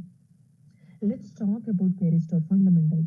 Now, if you are familiar with query store, if you are already working with query store in your company, then this will be a really good refresh. But if you are not familiar with query store, I think this will give you a foundation knowledge of query store fundamentals. So what is query store, right? It's a tool. There is a lot of words on this slide, but let me explain in a simple way. Query store is a feature. It's a database level feature, not a server level feature. It's a database level feature where you turn it on the database that you wanted to capture the information of your query executions over time. Meaning it is similar way like you have the monitoring tool, but monitoring tool always capture the information on all the databases on the entire server. But query store will capture the information of your queries, like for example, the execution plan, memory, IO information, CPU information, all of those metrics, wait stats, all of those metrics will be captured over time once you turn it on the database. And this feature has been introduced in SQL Server 2016 and all the versions after that.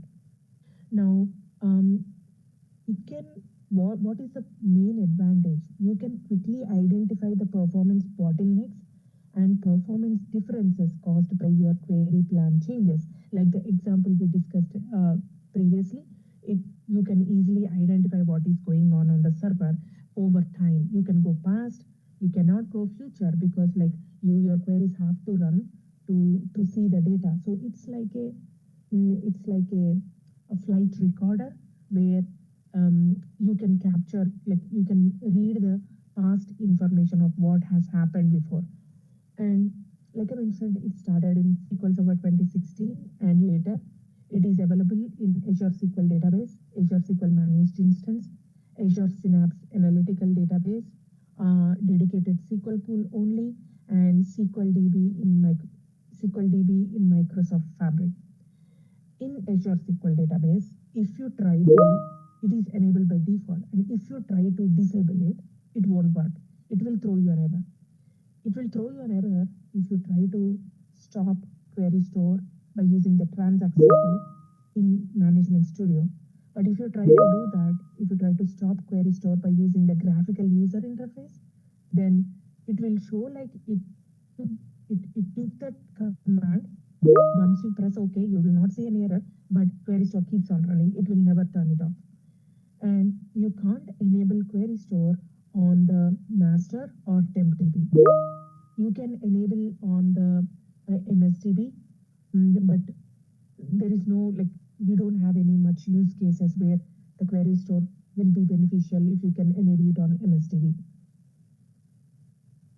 So it is enabled at the database level. It is available in all the editions of SQL Server, like Developer Edition, Standard Edition, Enterprise Edition, all of those editions, right? And it is also available in all the editions in Azure SQL Database as well. Enabled by default for any new Azure SQL Database and Azure SQL Managed Instance Database. It's also enabled by default. So if you are below SQL Server 2022, then you need to manually enable query store on the databases you need. Like if you want to capture, right? If you want to capture your queries over time. But starting from SQL Server 2022, any new databases that you are going to create on the server, query store is automatically turned on.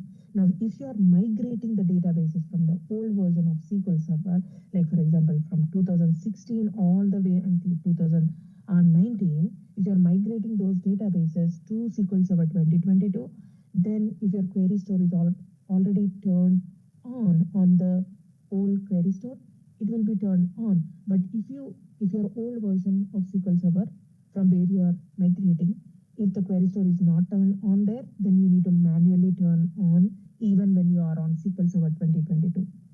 You need to remember that. And it's enabled by default in the read-write mode for the new databases starting in SQL Server 2022. And it requires at least the version of Management Studio 16, version 16, to even see the query store in the graphical user interface. To see those reports, you need to have the SSMS version 16 and above. What type of data is collected? Now, from SQL Server 2016, it captured the execution plans and all of that, like CPU, memory, IO information. But from SQL Server 2017 and above, they included the weight stats information as well. Now, it can capture CPU, IO, memory, like I mentioned, and all the things that I mentioned here, that all the things that you see on the screen here, like duration, logical reads, write, physical reads, and CLR time, DOP, row count, all of those, right? I just don't want to read everything out there. It's already on the screen, but those are all the things that it collects. And it collects the history of the execution plans, right? And you can see through the reports, once you enable the query store, you have certain reports that gets enabled where you can just go ahead and see the top resource consuming queries. Like if you are working with a developer and if they need the top resource consuming queries, now you don't have to go through the monitoring tool to figure it out. You don't have to run certain DMVs to get that information. You can directly go with few clicks. You can directly go get that information from query store reports. What data is collected again? DML data, and DML statements are collected like select, insert, update, delete, merge, and bulk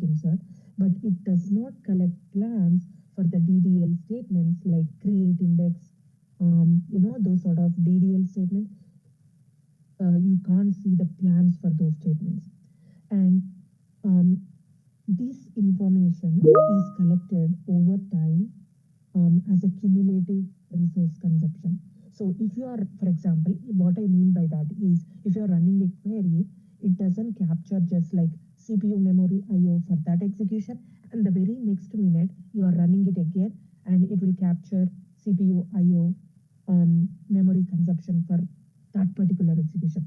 What it does is it will go ahead and capture both of them, and cumulatively it will calculate those and it will give us the information in one record per interval. So I'm going to talk about that interval. Do not worry about it right now, but it's a cumulative resource consumption information. You just can't get a one single execution metrics, because if that is the case, then query store might blow up, because we will set some space in the memory. We will set up some space on the disk so that this information is captured. So that is the reason they just do the cumulative resource consumption, just so you know how the queries are performing, what are the execution plans, how they used to perform, how they are performing now. Those sort of proper information that you get, but it's not like one single execution I can get the information. It's a cumulative resource consumption. So what type of permissions are needed, right? To view the query store data, you need to have the view database state permissions, and to manage the query store, like DB is to manage query store. So you need to have the DB owner permissions. Of course, you are a sysadmin on the server, so you already have the DB owner, or alter permissions on the database. Now, if you wanted to give the other people the permissions to view the query store data through those graphical user interface or by running the views, then you need to have the view database state permission. And if you are in Azure, like what permissions are needed if you are in Azure, right? You need to have the reader permissions or the contributor permissions, depending upon like if you are managing the query store. If you just want to read the data, you have to have the reader permissions on the Azure SQL database. If you want to manage, then you need to have the contributor permissions on the Azure SQL database. And you cannot turn off the query store on Azure SQL. It's a very important point. I tried to turn it off, it didn't work. Now I just wanted to turn it off for testing purposes only. That's the reason like I wish to turn it off, but usually you do not want to turn it off, the query store. Now it's helping us. Now why do you want to turn it off, right? So you might have a question. Now, what is the difference between plan cache and query store? We already have a plan cache where these plans are getting saved, right? Now, what is the difference between plan cache versus query store? Now, the main differences, these are the main differences that I would like to present here.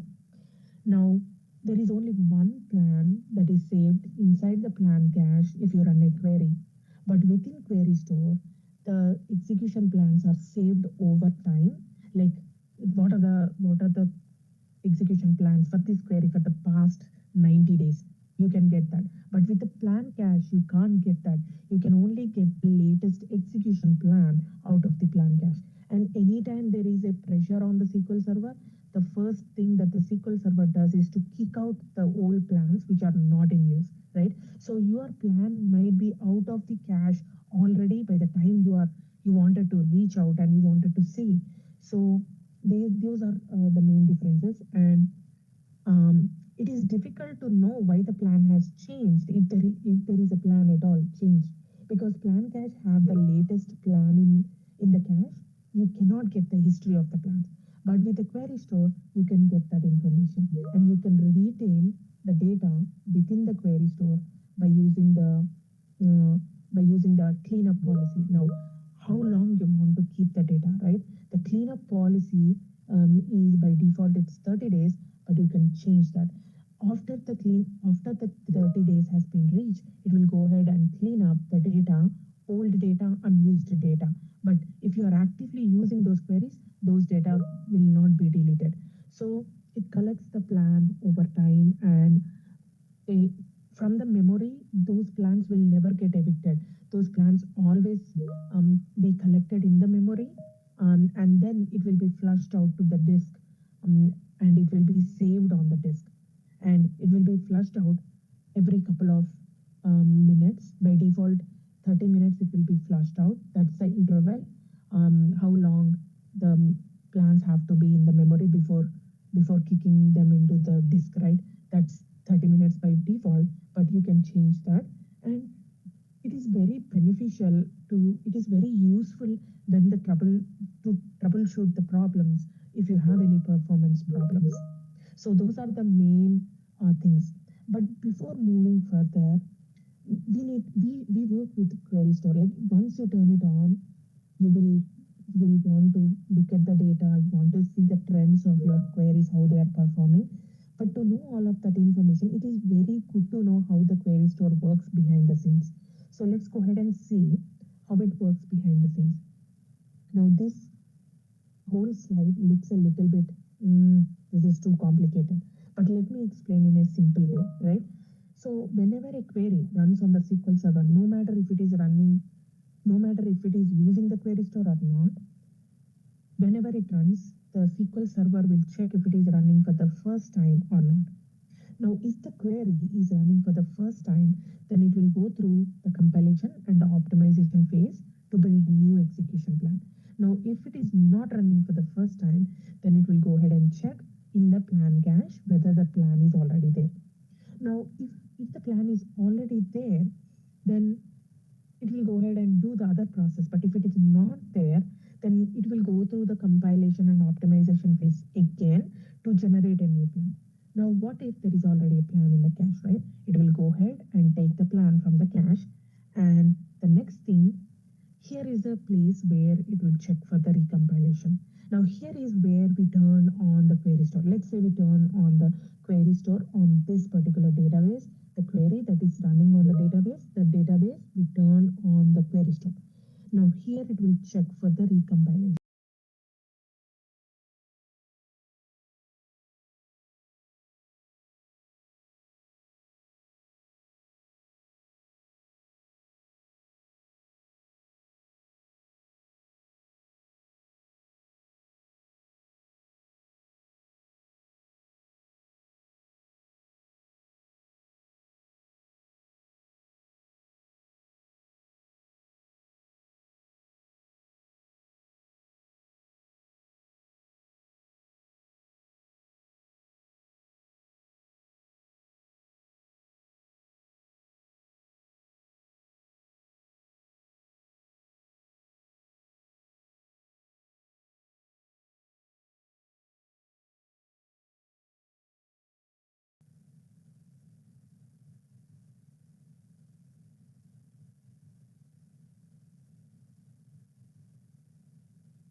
Yeah, we are waiting for Shubhangi to join.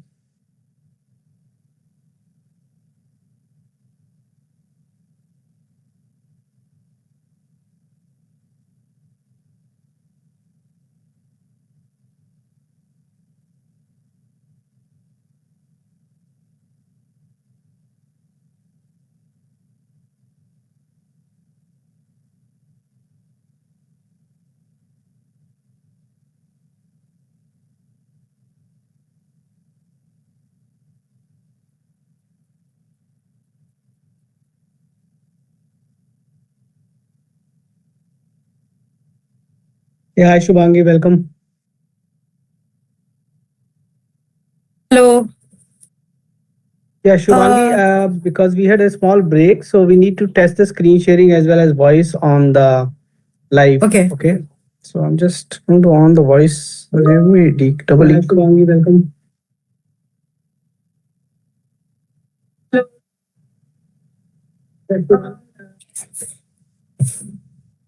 Yeah, I think YouTube, I can see the voice is coming. Just let's check the share, screen share. Okay, 1 second. Let me share my screen.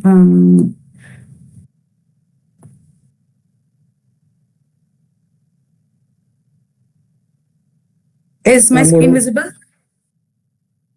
Yeah, screen is visible. Give me a second. I'll switch that on YouTube. Okay.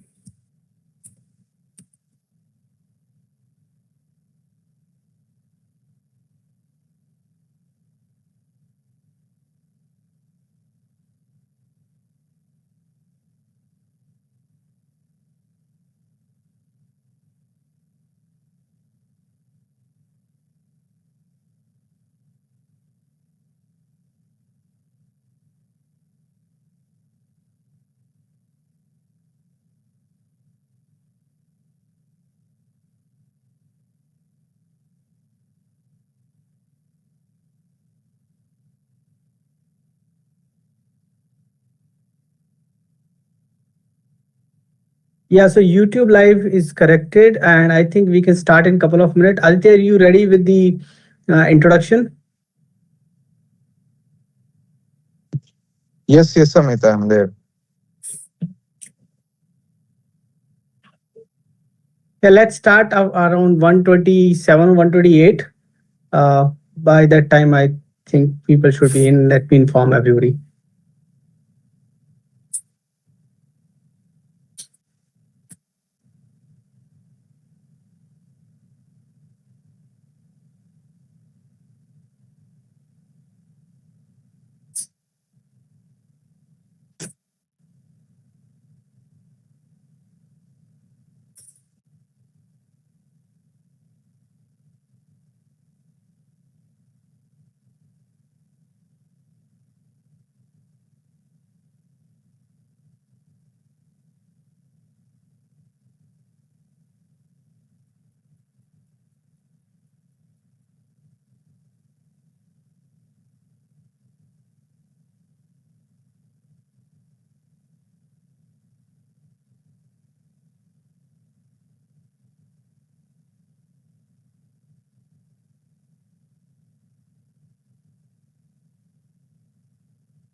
Yeah, I think we can start with the intro.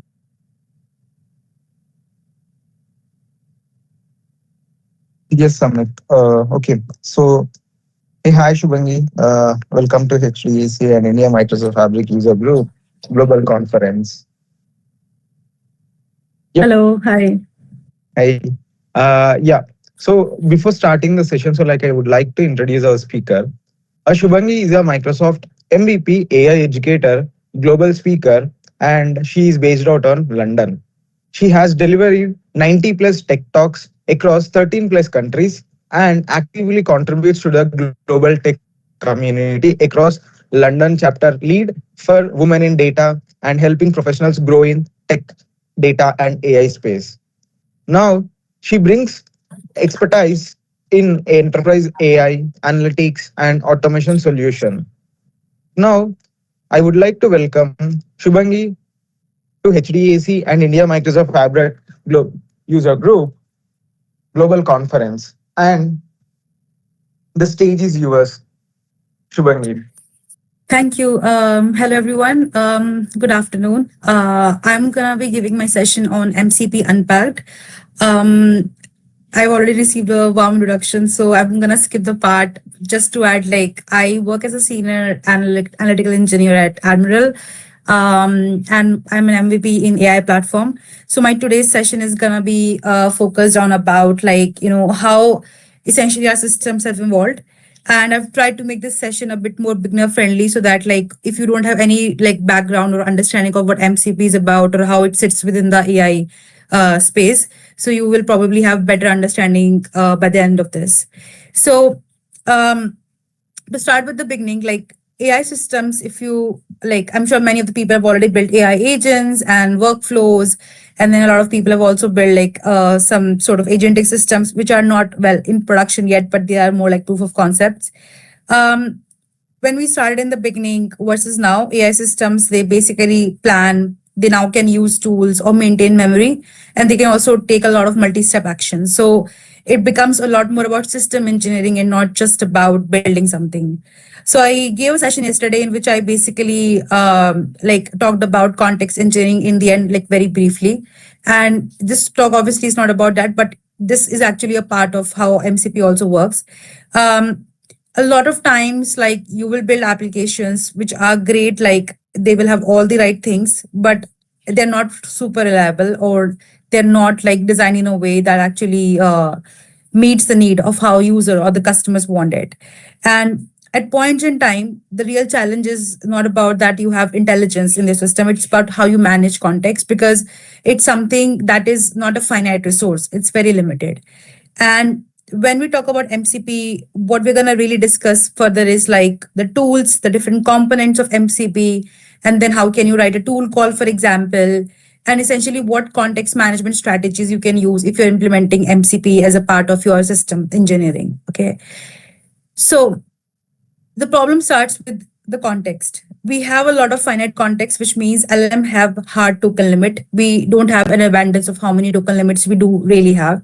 And there are times in applications, long sessions, they lose early context very silently because the user keeps on interacting, and the backend that we have created actually loses the way it remembers how the user interacted. Then the second reason is obviously there is no persistence, because every conversation, it starts blank. Obviously, there is no reference context because there is no memory of the past interaction. And it becomes a bigger problem as we go further because there is huge data. And every other day, if somebody interacts with the system, more and more data keeps on coming in.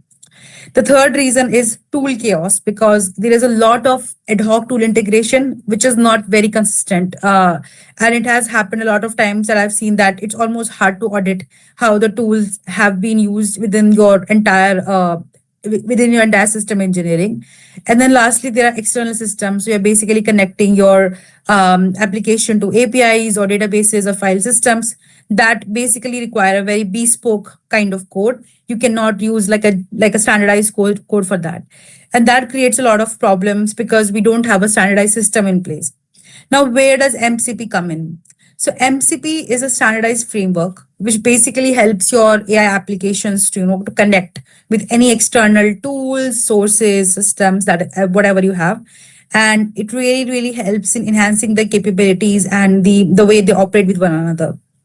So you can think of it as a USB-C, for AI application. So it's like it's a kind of connector that connects between LLMs and your applications, and a very structured way to provide models, for example, with your context, with your memory, with your tools and actions. So instead of building, for example, custom integrations for every AI application that you have, MCP sort of creates like a shared protocol that standardizes how models interact with the system. Okay, and for example, your AI applications like Claude or Chat GPT, they can connect to any kind of data source like local files, databases, or tools. For example, your search engines, or any kind of things that you have, or any kind of workflow. For example, specialized prompt, and that basically enables it to access some key information and perform basic tasks. And essentially this is one of the reason why MCP at a point, like I would say, it became quite something that is being talked about a lot. And like a lot of times you will also see that people they would have been discussing about how they cannot access live systems, or they don't know training data. And so essentially MCP became more and more prominent due to that. Now, another thing there is like LLMs obviously are really powerful, but if they're isolated by default and without any external knowledge or like context, they only know the training data, and they cannot access any of your live system. They cannot securely connect with, for example, any kind of enterprise workflows, or they can integrate with any kind of custom engineering as well. And now MCP, when it comes, it basically like creates a standardized tool interface, and it basically creates some sort of portable integrations. So the shift really happens from a chatbot, for example, answering question, to an intelligent system operating within the enterprise environment. So this is where the shift really happens.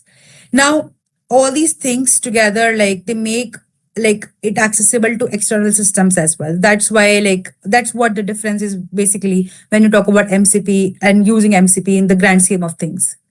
So moving further, why does it matter a lot more? Because firstly, for developers, because it reduces the development time and the complexity that you get behind building or integrating with any kind of AI application or agent.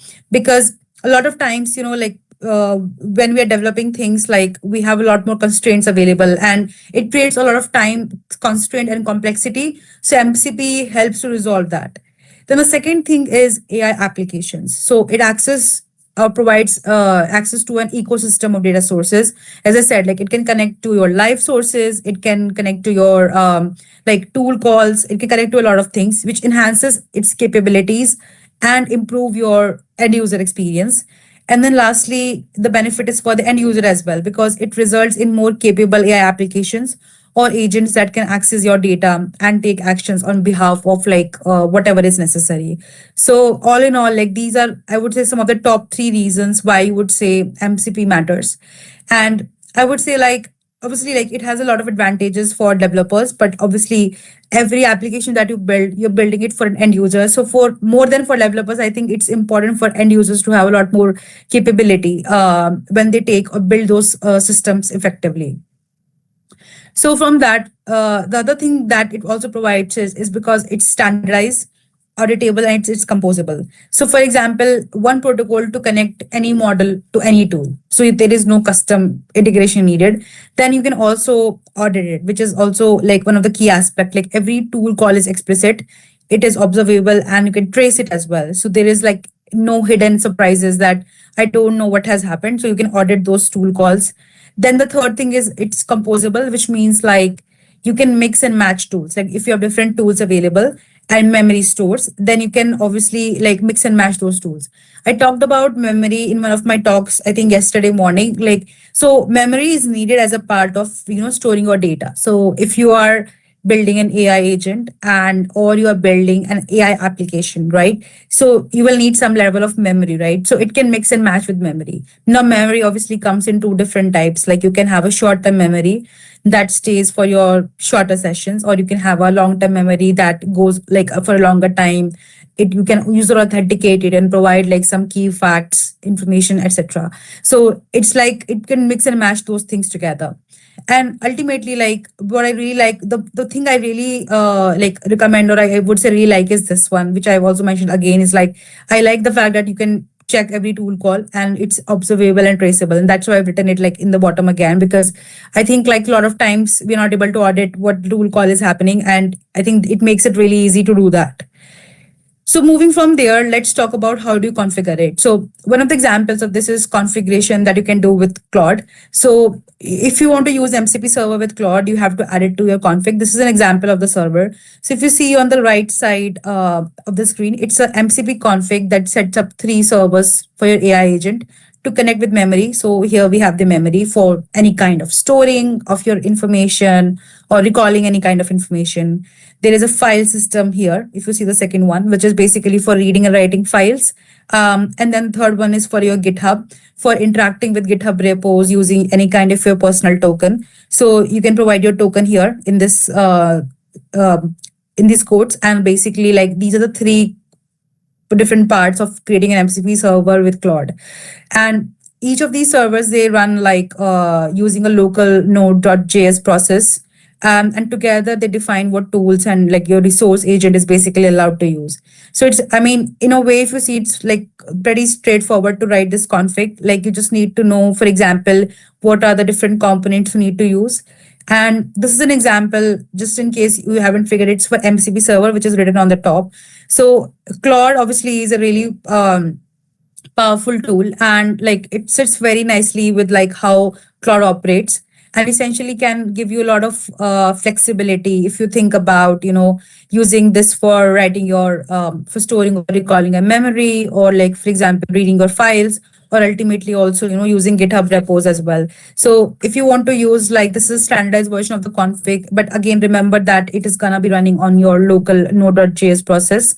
And you can use this for like, you know, writing your config with Claude. So this is one of the very first examples of how you can use MCP server with Claude. Now, to more go into depth, there are different components of MCP. So there is a host, there is a client, and there is a server. So there are 3 like main components, and there are some smaller components as well. So when we talk about MCP host, it's basically the application that is housing the LLM, for example, or LLM themselves, and it's where the user will interact and initiate the connection. Normally, it will be like something like a Claude desktop or IDE like Cursor. Okay. Then there is an MCP client, which is basically integrated within your host application to handle with MCP server. So this is like, these clients are basically built into the host application. Like MCP client will be inside your Claude code or Claude desktop. So understand the difference between the 2 things. Like there is a host, there is a client. Okay. And then the third thing is server. The server is basically what example I showed in my previous slide. It basically adds the context and capabilities, like basically specific functions to the AI app through that MCP. Of that, basically you have GitHub or Postgre, like an example. I gave an example of of using like GitHub here. So these are the 3 main components, and obviously there is a transport layer as well.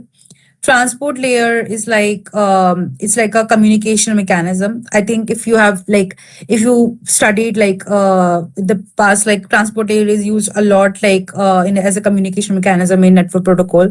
So it's basically sits between your client and your server, basically these 2 things, and it supports 2 methods. Okay, there is STDIO and there is HTTP plus SSE, which basically is like the remote connections between the HTTP for the client request. So STDIO basically stands for, if you don't know, like standard input and output, which is like a local integration where the server is running in the same environment as the client. So these are like 3 main components. To simplify further, like MCP host, you can think of it as like an application running the AI model.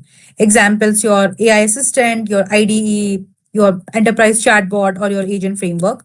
And you can also think that the host basically orchestrates a request, maintains a conversation state, and then decides, for example, which tools or resources it wants to use.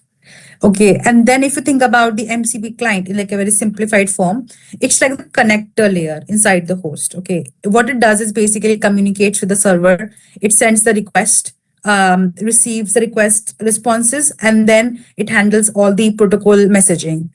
And when we talk about the MCP server, basically this is the third thing. It is more like it exposes your tools, your resources, and capabilities. So example would be GitHub server, Slack server, database server, or any kind of CRM server.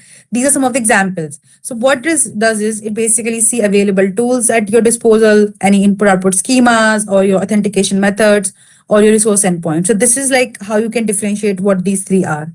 And like typical life cycle, what happens is like user will ask a question, then the host determines the additional context that if it is needed or not needed. Then when the host has done its job, then it goes to the MCP client to check like all the available servers. It collects any kind of relevant tool or resource that is allocated. Once that is done, it goes to an external data source where it retrieves that information. At that point, or after that step simultaneously, a context is provided into the model. It's like the phase where you like get additional info into your prompt, and then the model is able to generate the grounded response. So the key idea here is that the model itself does not directly browse the system. Model creates a controlled sort of like a meditation layer. So this is how you can understand in a simplified way, like how the communication flow works. So if I'm a user, I'm going to ask a question and the host will determine like what kind of information is needed. And then MCP client basically facilitates some of the like rest of the bits to generate like an outcome for like my request.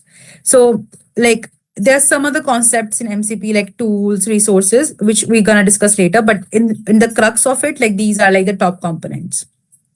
Now, we said, as I said in the previous slide, this is how you can just summarize it. Like if you don't remember anything, is like MCP host is like my LLM application with Claude, GPT-4 and custom agent.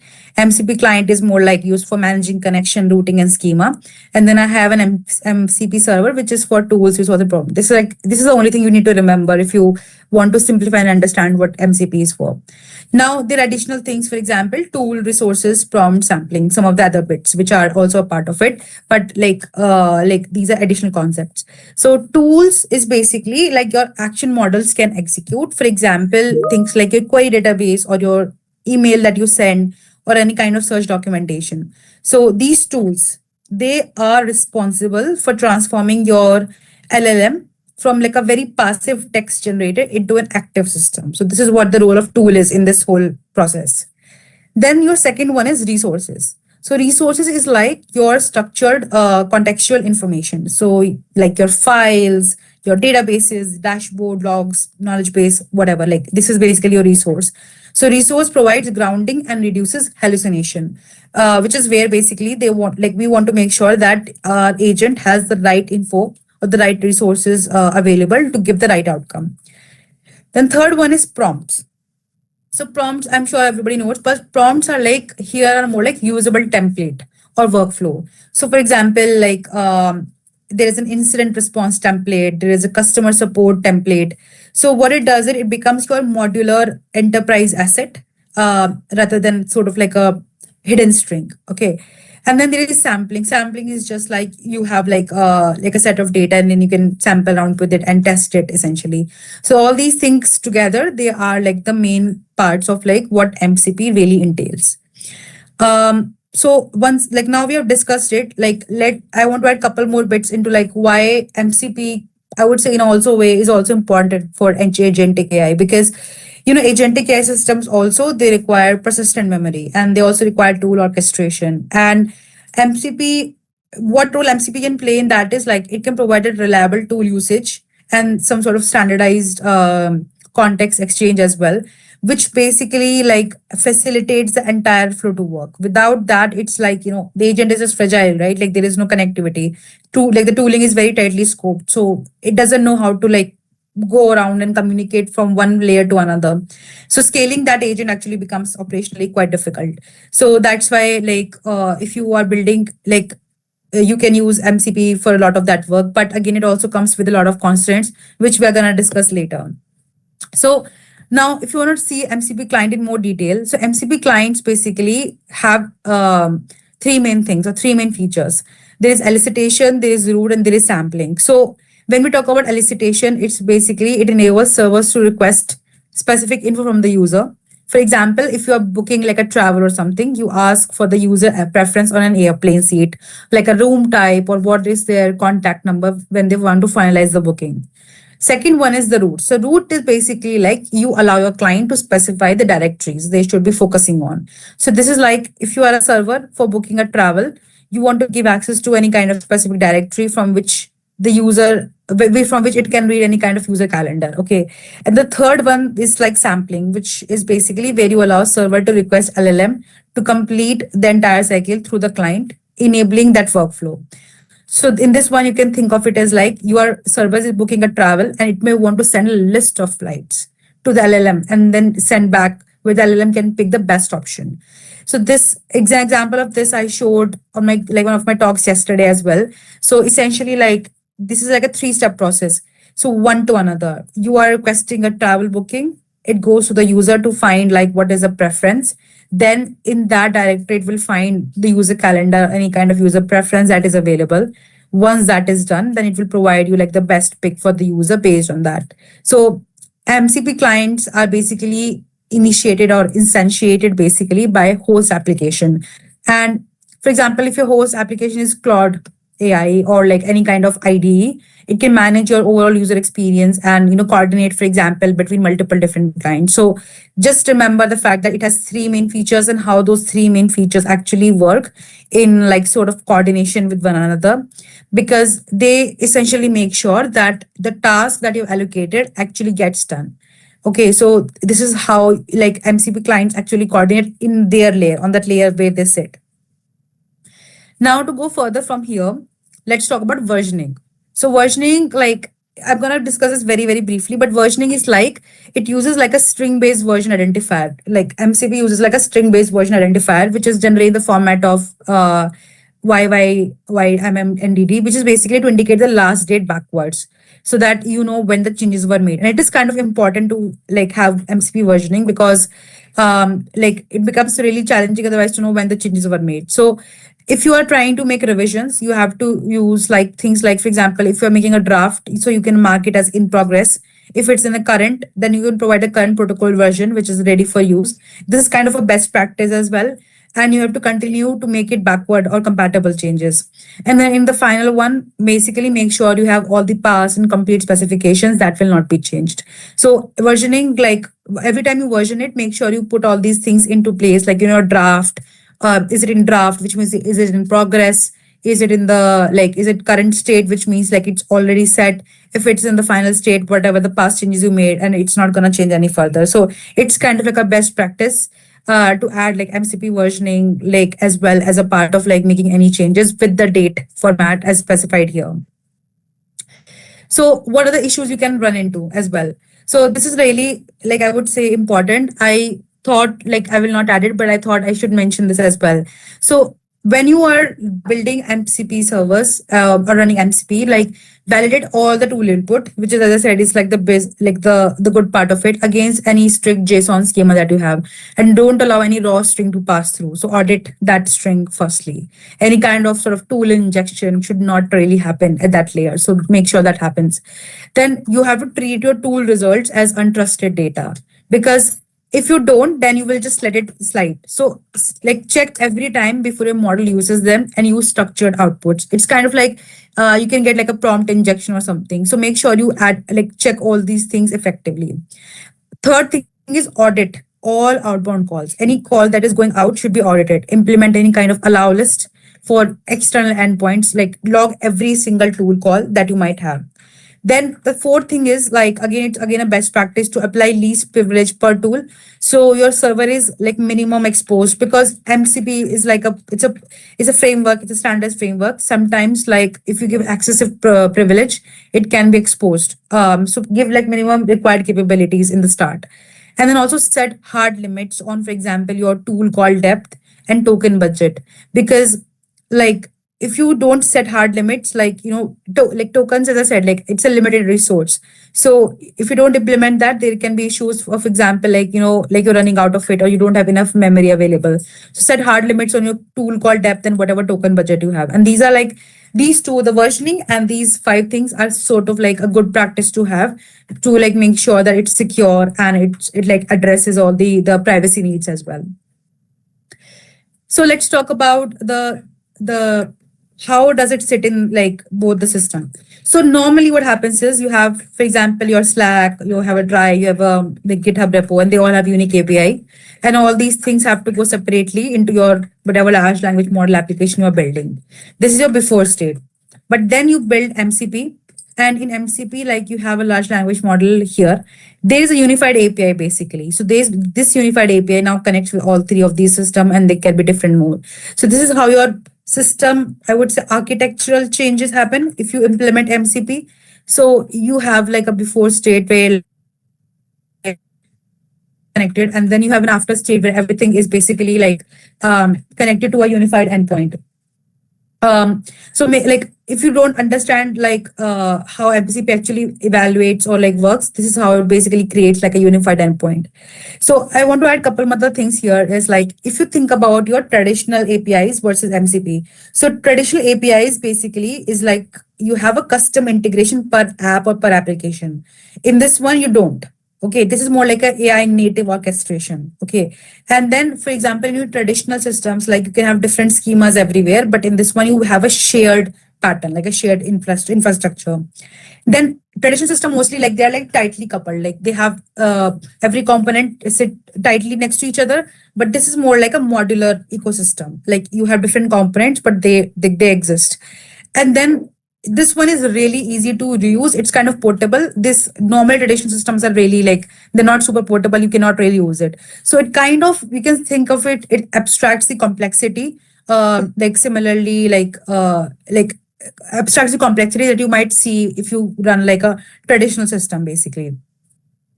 So moving from here, let's see architecture in more detail. So for example, this is your host with your MCP client. You can be a Claude, like you have a Claude probably ID or some other ID. It can be anything. And then you have like an MCP protocol running. So this is your multiple MCP servers here. And this basically your different data sources set, like data source A, data source B, data source C. So there are multiple systems, and there is, for example, a remote system as well. So now all these things, different things that are being processed here can be sent out to the host, and like you have like a unified endpoint. So this is how you can see in more detail how MCP architecture actually sits like from the source to the server and to having an MCP client really. So now I'm going to talk about memory management, which is also a really, really key part of using MCP. So firstly, like why memory matters is because every request that arrives, it's like your very first interaction. So if I'm asking something as a user, that's my first interaction, and it's forcing user to repeatedly specify their preferences, like, their units, their context. So this leads to a very frustrating user experience where they have to reestablish every single time they're interacting what their context is. And then it doesn't feel conversational because the user is like, I have to tell every single time what I want to ask. So having memory state basically makes things easier because it stores your data directly in the MCP server process using dictionaries, or you can have objects, or you can have variables. So what it really does for you is you have fast access. There is no external dependency with any other different components. It's actually fairly simple to use as long as you figure out what kind of memory management you want. And then it's good for session data. If you're using a short-term memory, it's really good for session data because your session does not last a very long time. But if you don't have this, you lose on every time restarting this application, and you cannot share that context, amongst like multiple different servers. So that is why memory matters a lot more. So how does like LLM interact with MCP? So look at this diagram. So this is your user where they are sitting on the left section. This is your large language model. There is your client server and your external system. So for example, somebody asks how the weather is in SF. Okay, now it triggers the first user entry. They then go back, and there is a need for example, external data, because how will it know what the weather is in SF, right? It's a live thing. So they request it to MCP capability. They initialize the connection, check external system. They provide the return data in this step. Basically, it goes and checks what is the actual situation and connects to external data source. Once that external data source reflects back, it provides sort of like a return data. That return data basically goes back as a return result. And when that return result is provided, it takes the return, like the external data, and responds back into a contextual answer. So this is how the flow works. So how it goes from one point to another. So this is the user. I asked to the large language model or the agent that I have basically this question. Then in the backend, it goes to MCP client, then server, triggers back to the external system. Once the external system does its job, it starts sending and receiving requests and going back here. And there's like an intermediary step which the tool call does, which is basically just displaying the permission request and providing like any kind of necessary permission needed to like access like the MCP client. So this is how normally like your LLM will interact with your model context protocol. And you can use any example here. It more or less like I would just stay the same, but this is the simplest example like in terms of like how you can understand and interpret the flow of communication from the outer layer to like basically your external system that provides that information. Now I'm going to discuss about the data layer, which is a very again important part of like having MCP. So data layer consists of 4 main things: initialization, tool discovery, tool execution, and real-time updates. So MCP's life cycle, it begins with life cycle management, which is basically like, you can think of it like a handshake. The client sends an initial request to establish the connection and negotiate the supported feature. So this is like the initialization phase where you are like finding some specific data and like it basically like sends a request to establish that connection. Then in the tool discovery phase, the client discovers that the available tools are basically, there's like a fundamental tool discovery mechanism. So in this one, basically the client discovers all the available tools by sending a request. Once it has discovered the tool, it provides tool execution, which is basically the client can now execute a tool using a tool call method. So basically it demonstrates how MCP primitives are used in practice. And this step basically is where you invoke any kind of appropriate arguments or any kind of particular like any kind of particular execution you need in this layer. And the last one is the real-time update, which is basically like MCP also supports real-time update notifications that help you to inform your client about changes through different differences about explicitly requested. So the data layer is basically in summary 4 things: MCP doing like a sort of like a handshake or sending a request to the client, and then client discovering all the different tools available. Once the tool have been discovered, it decides the tool call method for execution, demonstrating any kind of MCP primitives. And then also in the last step, it can also provide real-time update to the client that provides any information about the changes that have been done, but they haven't been explicitly requested. This is like the simplest way you can remember what the data layer does. Now, in the data layer, there are also, and like in general, also there are 4 patterns of tool orchestration. Okay, first is sequential, second is parallel, third is conditional, and fourth is recursive/react. So in the sequential pattern, basically, tools execute simple, one after another. It's straightforward. Output of tool A goes into tool B, simple linear workflow. Second is parallel, in which the multiple tools, they are triggered simultaneously, which means like different results are merged before the next step. So it reduces the latency on independent calls, because in this one, if the tool A is delayed on the outcome, tool B can't run. So in this one, what happens is like that dependency is lost. They're running basically parallelly almost. So it reduces that latency between all those independent calls. Third one is conditional, in which the model decides which tool calls should be triggered based on context. So it handles different kind of branching workflows dynamically. So like there will be some condition provided to decide if that workflow should be triggered or not. And then last one is recursive/react. So in this one, your model iteratively will call different tools. It will observe different results and plan the next steps of action. So it basically enables that multi-step reasoning process. So these different orchestration patterns have different, I would say, use cases. Like a lot more times you will either find, I mean, sequential is really, I would say, simplest, but in a way like it might not work for larger scale enterprise application. You will mostly find basically the other 3 in one case or the other to determine like which of these you should be using for developing your orchestration patterns really. So these 4 things you can decide which one to use depending on like the application you are building, but mostly like the other 3 are mostly the ones I have seen being implemented compared to sequential. And like now basically this tool discovery response is coming from here. So essentially now we discussed a lot about tool discovery and tool execution, which basically comes in the data layer. Okay, so in the tool discovery response, there's a name, there's a title, there's a description, and input schema. So there are 4 components. So if you see here in this one, there is a name, there is gonna be a title, there's gonna be like a description, input schema. So these 4 things are normally used as a part of a tool call request. So this is in JSON, like I've given the method as a tools call. Now you can use any kind of like example. So this one is, for example, for weather current. The location here is San Francisco, and the units I've given is Imperial. Okay.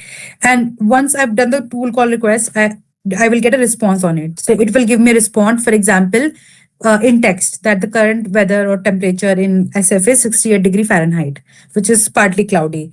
So if you remember this example, let me go back to that screen.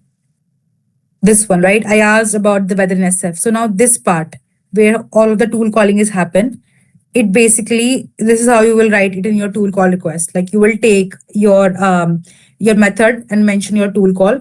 You will also give what kind of name your parameters will have, and then which location. Location can change obviously, and you can change the units as well. And it will basically return it once it gets outcome. It will return something like this. And you can also, there's also a pseudocode I've given here, which is for your AI application tool execution. So it basically is an async function, which is basically having your conversation tool name and argument. So you can provide like a session value, a result value, like for these 2 parameters. So what happens here is like, when the language model decides to use a tool during a conversation, the AI application will basically intercept the tool call, and it will try to route it to the appropriate MCP server, executing and returning the results back to LLM as a part of conversation. So this is how normally it works. So in this previous slide, what I would have written is basically explaining what these parameters are going to be. So if you talk about name, it's basically a unique identifier for the tool that you can give. You can give an example, like any name. It's like a way, it serves as a primary way for the tool execution, and it should follow a very clear naming pattern. The second is like a title, which is basically more like a human-ready display name that the client can use. Then the third one is description, which is like a detailed explanation of the tool and what it does, when to use it, when to not use it. And the fourth one is an input schema, which is like a JSON schema that defines explicitly input parameters, enabling type validation and providing clear documentation. So 4 main things that you normally use as a part of tool discovery. And this is how you normally structure it. So this is like all of your JSON schema that I have mentioned here. That is how you structure it normally for like any kind of your tool calling.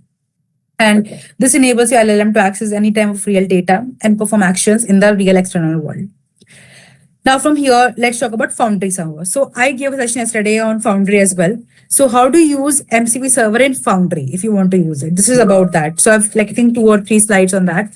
So Foundry server is basically, it's a cloud hosted implementation of MCP. Okay, it exposes any kind of curated tool that you have about your agents that can read and write operations against the Foundry services without calling backend APIs directly.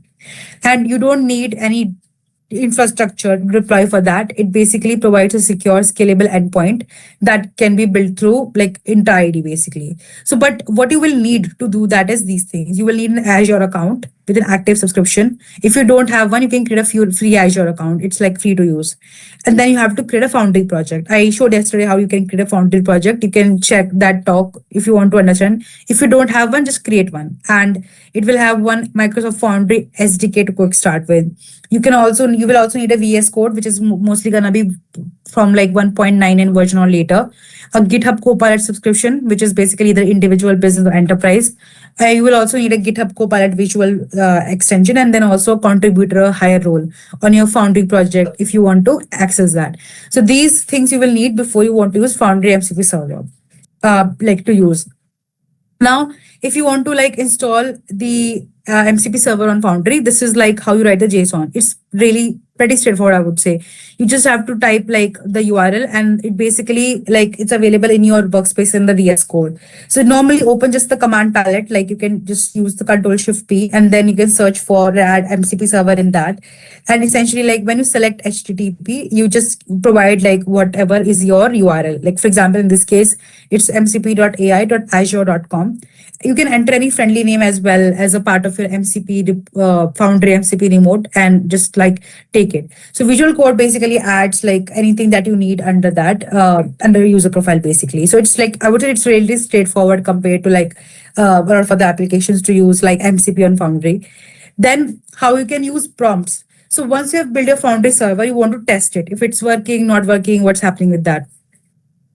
So for that, like open your GitHub Copilot, and in that you have to like check your chat panel and check if your agent mode is selected. So it will look something like this. You enter a prompt that uses Foundry MCP server. For example, you ask a prompt like, tell me about the latest models on Foundry. So this is, for example, your prompt here. So what happens then is Copilot requests to turn the required Foundry server as an operation, and it basically goes and checks if it does the connection is established, if there's a right behavior happening or not. That's it. That's the entire job of using prompt to test the MCP server. You can also use different other prompts, for example, this one, and you can also use this one standard, which is tell me about your latest model on Foundry. Now, I would discuss about some context management strategies, essentially like how you can manage your context in like when you're using MCP. So obviously there are a lot of approaches right now, but like I will discuss only 4 of them because these 4 of them are more like relevant to how you use with MCP. So one thing I want to start with is context now is a real infrastructure in a way, because it is like it is important, because if your user does not have or has to provide information every single time, like that application probably is not gonna be received, like I would say, in a way that you would want. So you would need to understand, like for example, how you can manage a lot more context that is available to you. So there are 4 main strategies. You can use summarization. I showed an example of summarization yesterday on Foundry. Like you can use that approach. You have to just compress your conversation history at regular interval using a dedicated summarization call before the context basically actually fills. That's it. So there are like different applications in Foundry. You can go and summarize your context or your conversation history, and that will give you a summarized version rather than a very plain version that contains every single step. The second word is selective injection. Okay, in this one, you only provide most relevant chunks.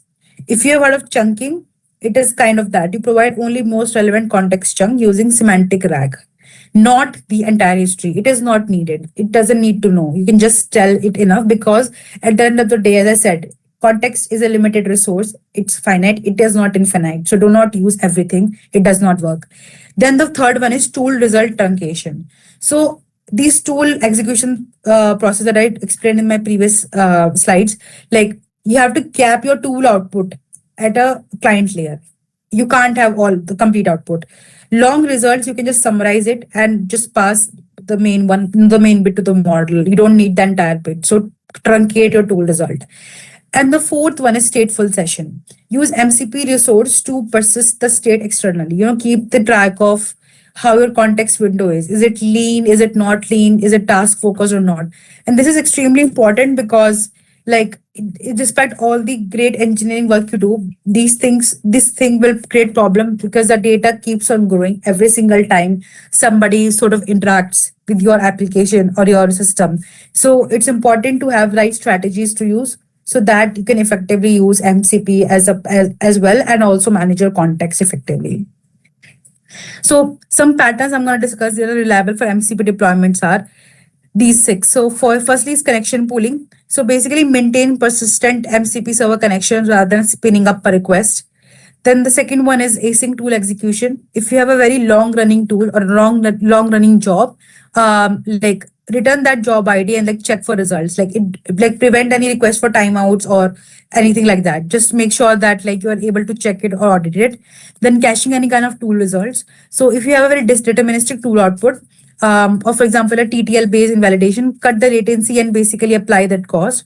Then rate limit and briefing, basically implement per tool rate limits at MCP layer, because exponential back off, it will jitter with your transition failures. Then any kind of health check, for example, ping MCP servers on a heartbeat, like provide any kind of surface of partial capability to the agent. And then lastly, observability is really important because you have to trace every tool within the span of IDs, because if you don't log your inputs, if you don't log your outputs, latency and server, like it basically it cannot be used for alerting. So it's really important that you use certain patterns for your like reliable deployments. Some other common pitfalls to avoid on this is like, first one is expose only what agent needs for its task scope. If you provide more tools, it basically creates more confusion and the larger schema where it basically happens. So make sure that you provide only what is needed. Then the second one is description. Descriptions are basically any model interface contract. Be precise about input, output, and when to use. Third one is define what agent should do when a tool fails. So if your tool has failed drastically, what will you do? Do you want to retry? Do you want to escalate? Do you want to degrade? You have to model that explicitly. It will not understand by default. Then the fourth one is long tool calls install everything, which means use any kind of async patterns, timeout, or streaming when the protocol basically supports it. And then large results bloat context. As I said in my previous couple of slides, if you have large results, they will bloat your context. Always filter, summarize, paginate, whatever it's needed to keep it as lean as possible so that you get like desired outcomes. It's really the key. Now, some key takeaways. Before discussing the key takeaways, I also want to mention is about security and governance because it's a very important part of using MCP. So one of the MCP's biggest advantage, I would say, which most people I would say, is in a way, it does provide sort of control access because it does allow you to have permission boundaries, two-level access control, or for example, you can audit those things, and then it also creates a secure, context injection, which means providing only relevant information and sandbox your execution sort of. So if that is not happening, like if your execution is uncontrolled, it's basically uncontrolled behavior. And so that's why MCP, I would say, in a way, is like more controllable than like anything. Now, like what really happens is like a lot of times I've seen people, they want to use MCP, but they don't know where the application really sits. So to use that, you can use it in enterprise assistants. For example, if you want to reduce your company's documentation, your query dashboards, or you want to create Jira tickets, like you can use that for that. You can also develop for your own AI developer kind of assistant, which is like that reads your repositories, executes test for you, or for example, reviews a pull request, assesses your documentation. So these are some of the application areas where MCP sits, or you can also use for data analytics. Essentially, you can query warehouses or you can generate reports. So these are some of the areas where you can find application for MCP. Because I think in my previous session when I gave us something similar, somebody asked, I understand MCP, I just don't know where to use it. So these are some of the areas where you can use it. So like if you don't know, this is probably going to be helpful for you. And like MCP is really like, I would say it moves you from taking that standalone place to something which is more connected. So now to come back on the takeaways of the session. Firstly, MCP is an interface. It will help you standardize how your models basically talk to the world. That's like the simplest way you understand it. Security is non-negotiable. Every tool can become an attack surface. So validate input, check your outputs, and apply least privilege. I've said this, I think 2-3 times already, like by default. It's like literally non-negotiable in that.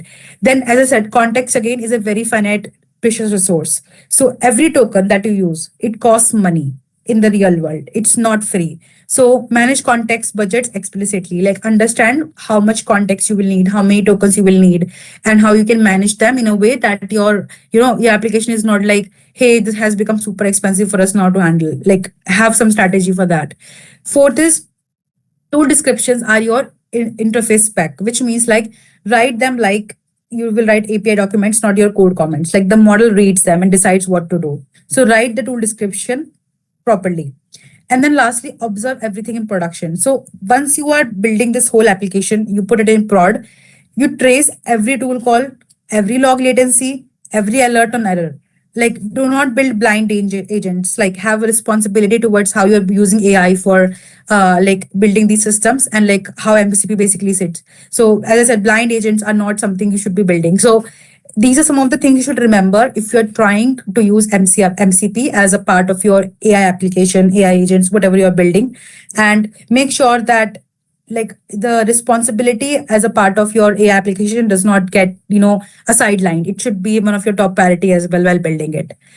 And with that, my talk comes to an end. These are some of the resources I will recommend you reading. There's an MCP inspector on GitHub, which I think is really cool. It's a debugging tool that you can use to check how your MCP is operating. I would recommend you to go and check it out.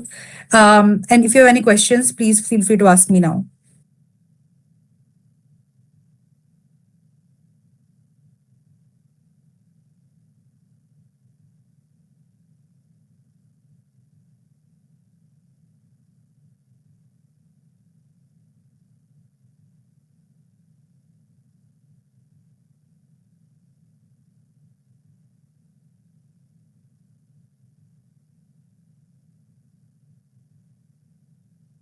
Any questions, anyone?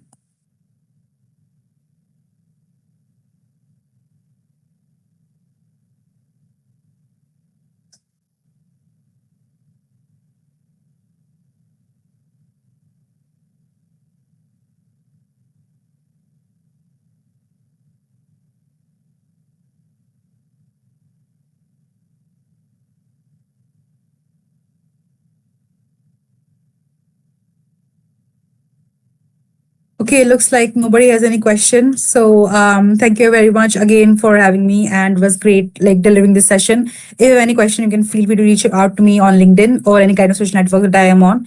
I'm more than happy to answer any of your questions. Thank you.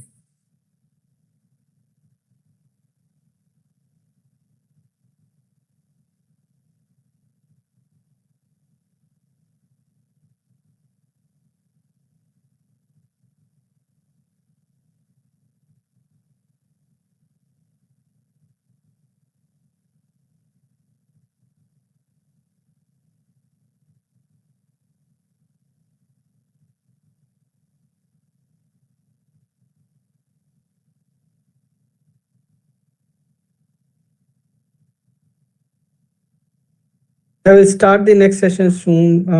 Is the next speaker in?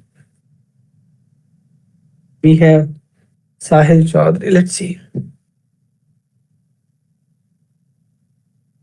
This is Purvaja, so I'll be taking over the next session when Sahil joins. I'm ready with my speaker.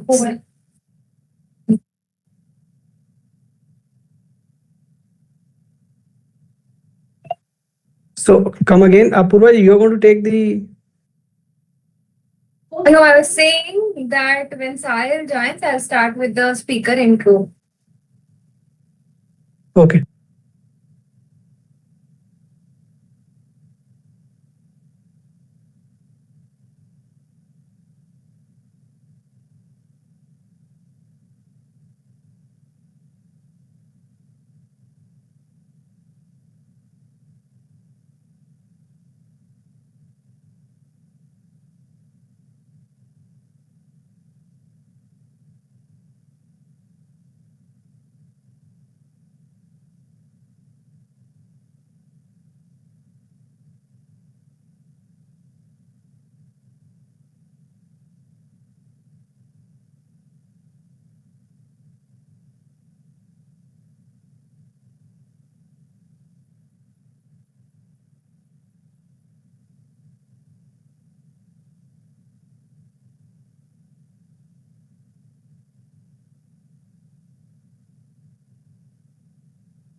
Let's wait for a few more minutes. I already pinged him on LinkedIn.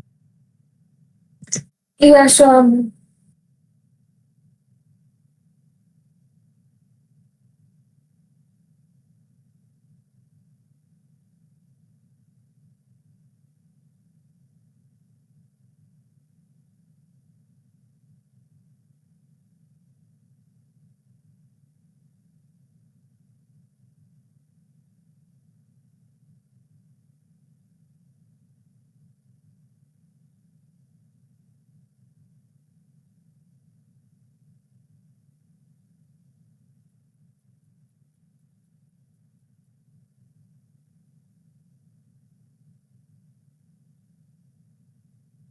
Yeah, we have Sahil. We can start. Hey everyone, good afternoon, good morning. Yeah, hi Sahil. Hi everyone. Before starting the session, I'll give a quick introduction of the speaker today.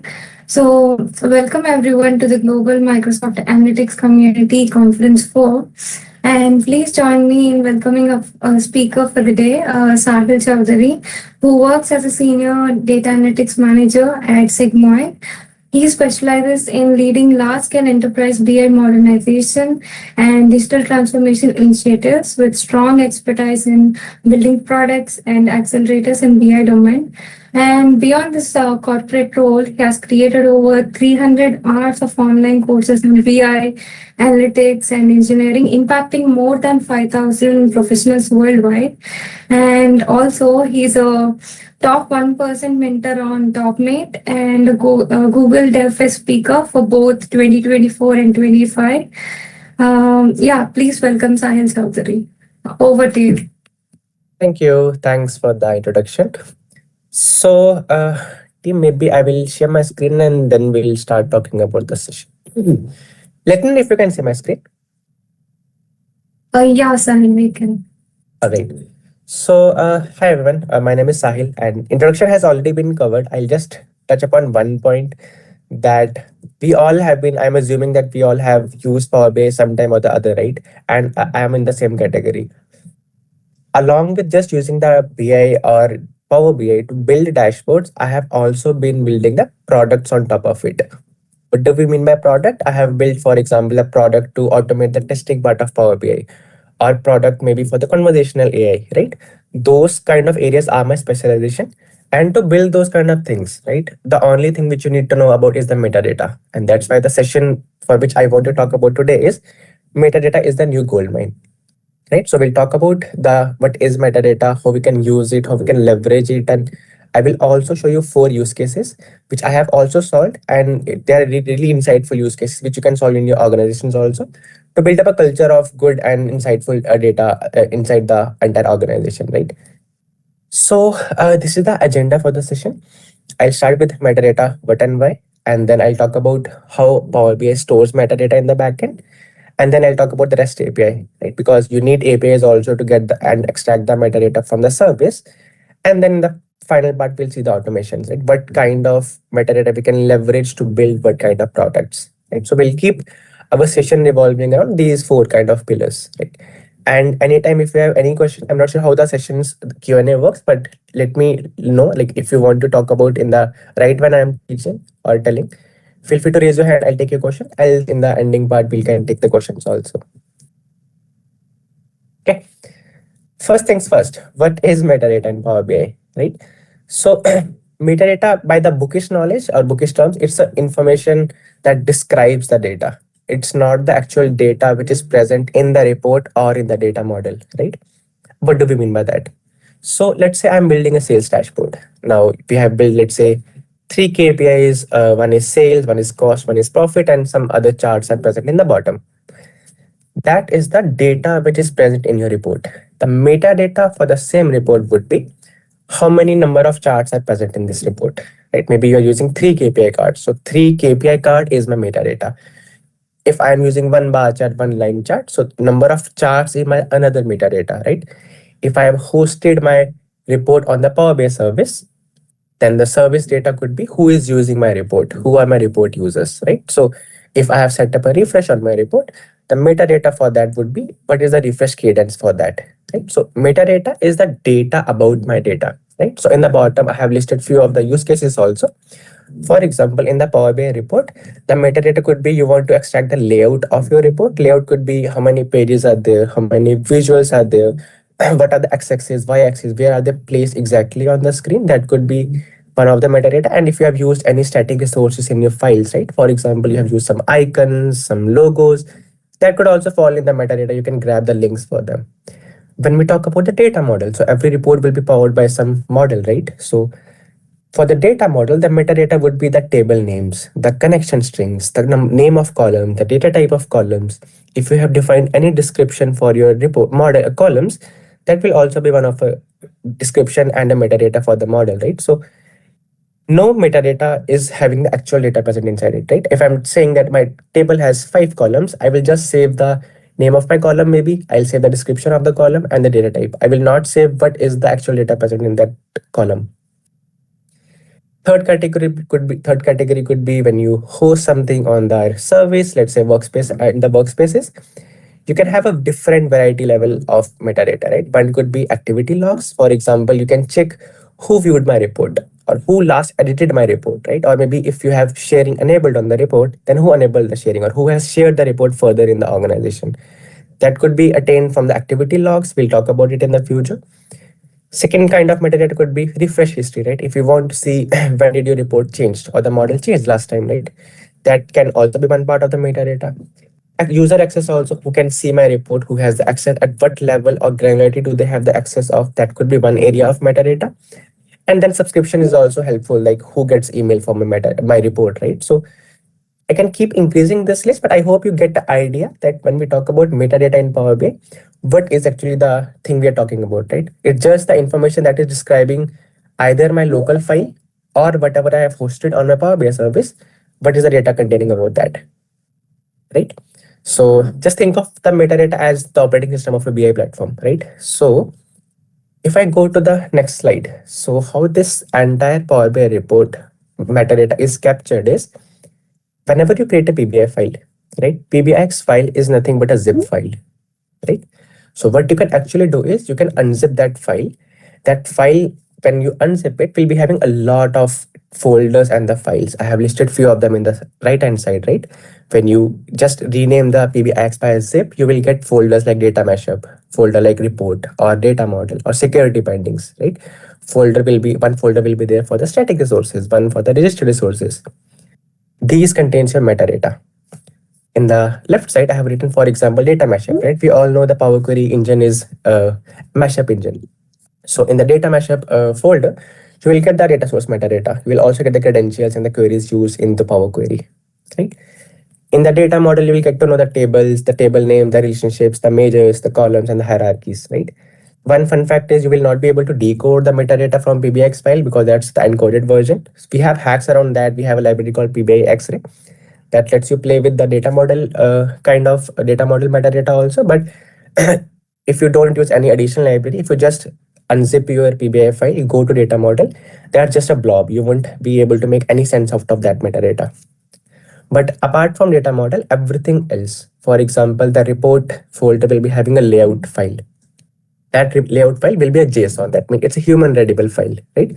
So it will be having the information like page structure, formatting, the visual placement of all the charts. Everything will be captured there. We will be having one folder for static resources that will be having, if you have used any logos, images, GIFs in your dashboard, that will be present there.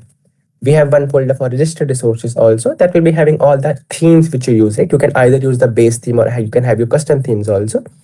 Those would be present in your registered resources folder. And then the last one is security bindings, right? It just makes the Power BI just zip, like just structure the everything and tie all the folders together to make the Power BI file functional, right? Now, if this doesn't make sense, I'll tell you, when a normal person, let's say someone is coming to Power BI, they're creating a dashboard. I have created this analysis sheet. I'll tell you what is actually happening behind the hood. So let's say I opened Power BI dashboard and I'm creating this blank page, right? By default, we get to see the blank page. If you see the report.json or layout.json file in the backend, this is how it looks like. So we'll have a JSON file. It will be having the JSON is nothing but a key and value structure, data structure. So we'll have one key for resource packages. This will be having the file names or the theme names. The interesting thing is the sections. So if you see here, in the UI, we created one page called page 2. And in the JSON, it got captured in the sections area. So in sections, we get to see the display name, that is page 2. There was no filter applied. There was no chart present in my empty dashboard. So this entire visual container is empty. The width, the height, everything is captured here, right? So even though we did not write any code, Power BI, all the clicks which you will do in your Power BI dashboard are getting saved in the backend as a JSON file, right? So if you want to visualize this is how it looks like, right? So there will be some main configuration for your JSON file, the report, and then there will be resource package and the section. Section is nothing but a page, right? A page can have visuals. The visual will be called as visual containers, right? And in resource package, you will have some shared resources and some registered resources. Now, let's say right now we have just empty dashboard. What happens when you add a text box on your pages? Let's say I'm adding a text box on page 2. In the backend, Power BI is appending the metadata. That means in the page 2, the metadata section mean page, right? In this page 2, I have one visual container now. Earlier it was missing. The visual container says that the x-axis, x coordinates of the text box, the y coordinates, the width, the height, and the configurations. That means whatever you were doing on the front end, that is captured in the backend by Power BI, right? And if you get to scroll, again, it's a lengthy metadata. But if you scroll, you will get to see that visual type also, and that is text box, right? So the point I'm trying to say here is, let's say you add 2 text boxes in the same page, there will be 2 visual containers added, right? So if I click here, if you see here, we have one section because we have just one page. In that one section, we have 2 visual containers. One is for, again, both the text boxes are there. So one will be having the metadata for the first text box, and the relevant same information will be captured for the second text box, right?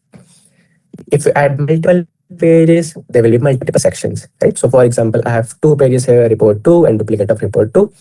If you go to the backend in the sections, there will be 2 sections now. This one will be capturing the page 1, and all the elements which you add in the page 1 will be captured in the visual containers of the page 1.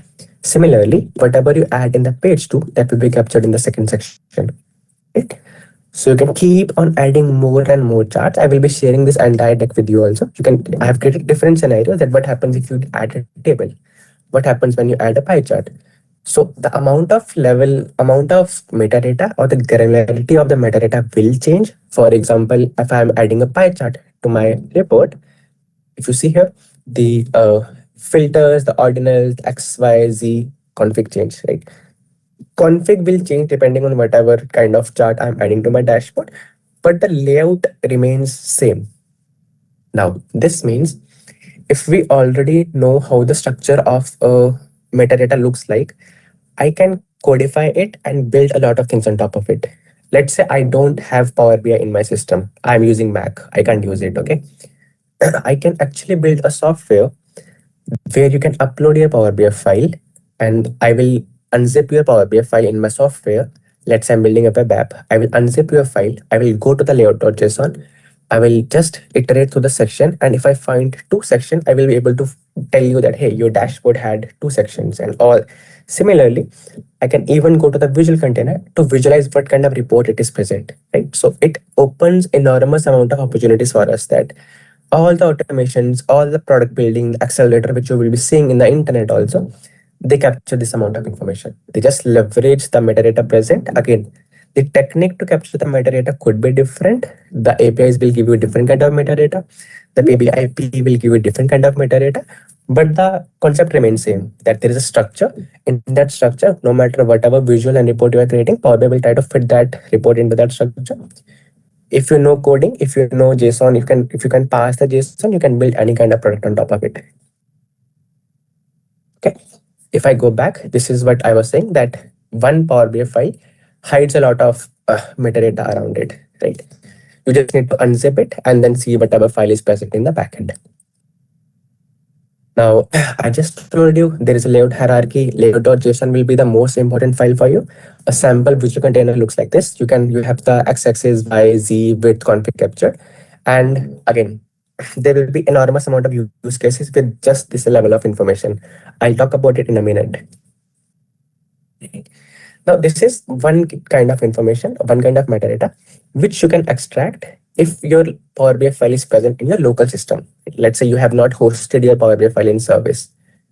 When you host your report in the Power BI service, you get to see, or you get the ability to see a lot more extracted metadata with the help of APIs. Right? API means application programmable interface. So Power BI as a product lets you just hit the API endpoint and see a lot of metadata. Now, what do I mean by a lot of metadata? For example, I'm working in a company. They have, let's say, 50 workspaces, right? In each workspace, they can have, let's say, 10, 20, 30 data models, some more number of reports also. If my boss comes to me and tell me, hey, Sahil, can you tell me how many workspaces are there or how many data models are present in each workspace? Maybe give me the schema of all those models also. I can do it manually, and I should not also do it manually, right? We have APIs for that. For example, if you see, this is, by the way, how we hit the API request.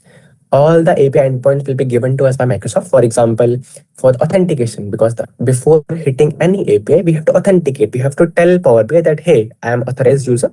I'm giving you my ID and my password. ID and password are called client IDs and client secrets. And you hit this API. Tenant ID, you give the tenant ID and you hit the token, you generate a token. Once you're authorized to enter the Power BI service, you will get to see all the core APIs.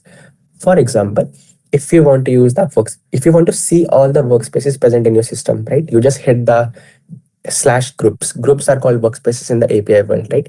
Now, if you want to see the data sets present in the entire workspace, you just append /datasets, right? Similarly, if you want to see the schema, means how many tables were present, just hit this API endpoint.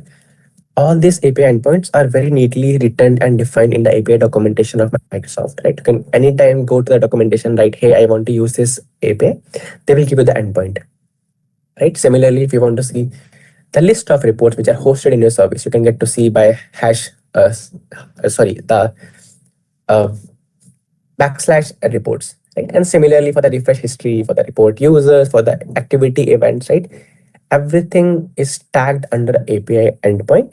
Whenever you have to hit that endpoint, you have to pass certain body, right? What is the meaning of body? That if I want to get the refresh history, for example, right? I'll need to give him for what data set I'm trying to get the history, right? For that, you pass certain kind of element that is called body. So you will, in the body, you will pass that, hey, my data set name is this. Just use the endpoint of /refreshes, use this body, and this will give you back the entire metadata, right? So this is the second case, that when your file is not stored in local, but it's hosted in the service, you can use the REST APIs for that. Now coming to the cool stuff about the metadata, you can build a lot of products using it, right? For example, the first use case I wanted to talk about is conversational BI, right? We all have been seeing it everywhere, here and there, that everyone wants to integrate LLMs and AI in the workflows. Now, for example, think of it in this way. If you want to talk to your Power BI model or Power BI data in a plain English, how will you do it? Ideally, this is the workflow. I have written the 6 steps for that, right? For example, you will have some user interface where, let's say, you will build a chatbot, which will let you enter a question, right, in a plain English. So user will ask a natural language question about the data, right? Now, let's say they're asking, hey, give me the sales amount of my sales report, let's say, right? Now, first you need to go and find which workspace are they talking about, right? How will you get to know how many workspaces are present? To get that, you will need the /groups workspace, the API endpoint, right? So you will hit the endpoint of /groups, you will get to the workspace, select the right workspace. Either you can give it as a UI option for user to select it, or you can just do the everything in the backend, right?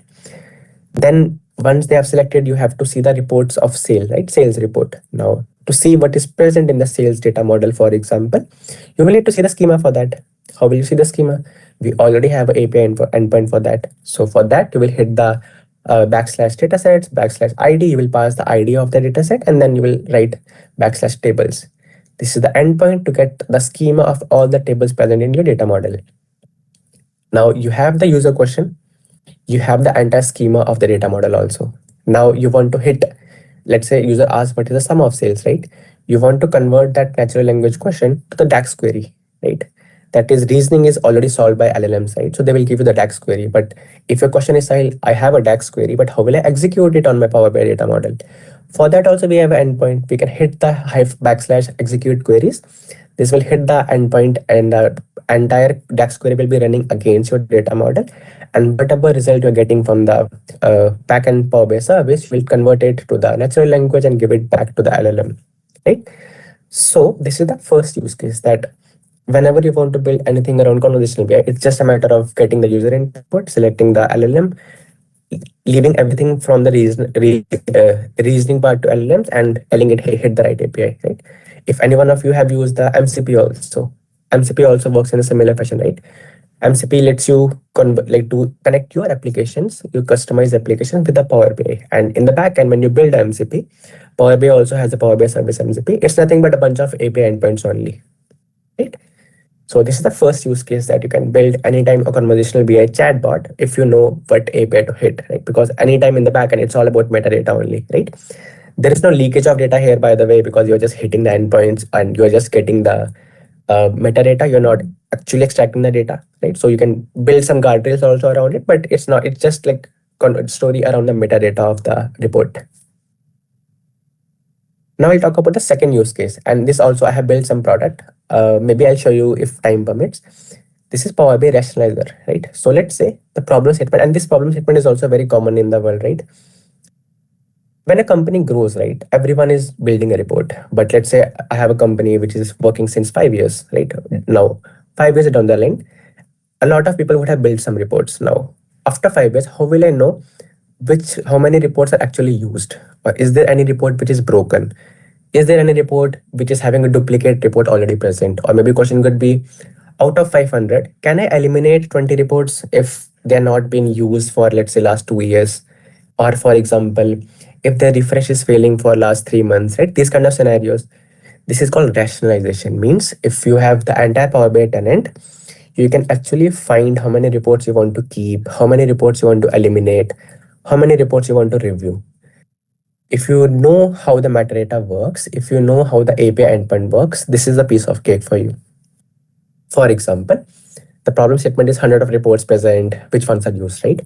You can list the workspaces that, hey, these are the workspaces. In each workspace, there will be some dataset present. You will get the dataset when you hit the -admin /admin /dataset ID. You get the metadata and the response from API, which is having the last refresh time also.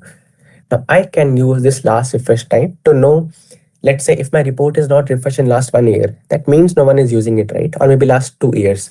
So if I use this API endpoint, I can actually find how many reports are not used. I can, of course, keep appending more rules to define what reports to eliminate, but this could be one data point for that, right?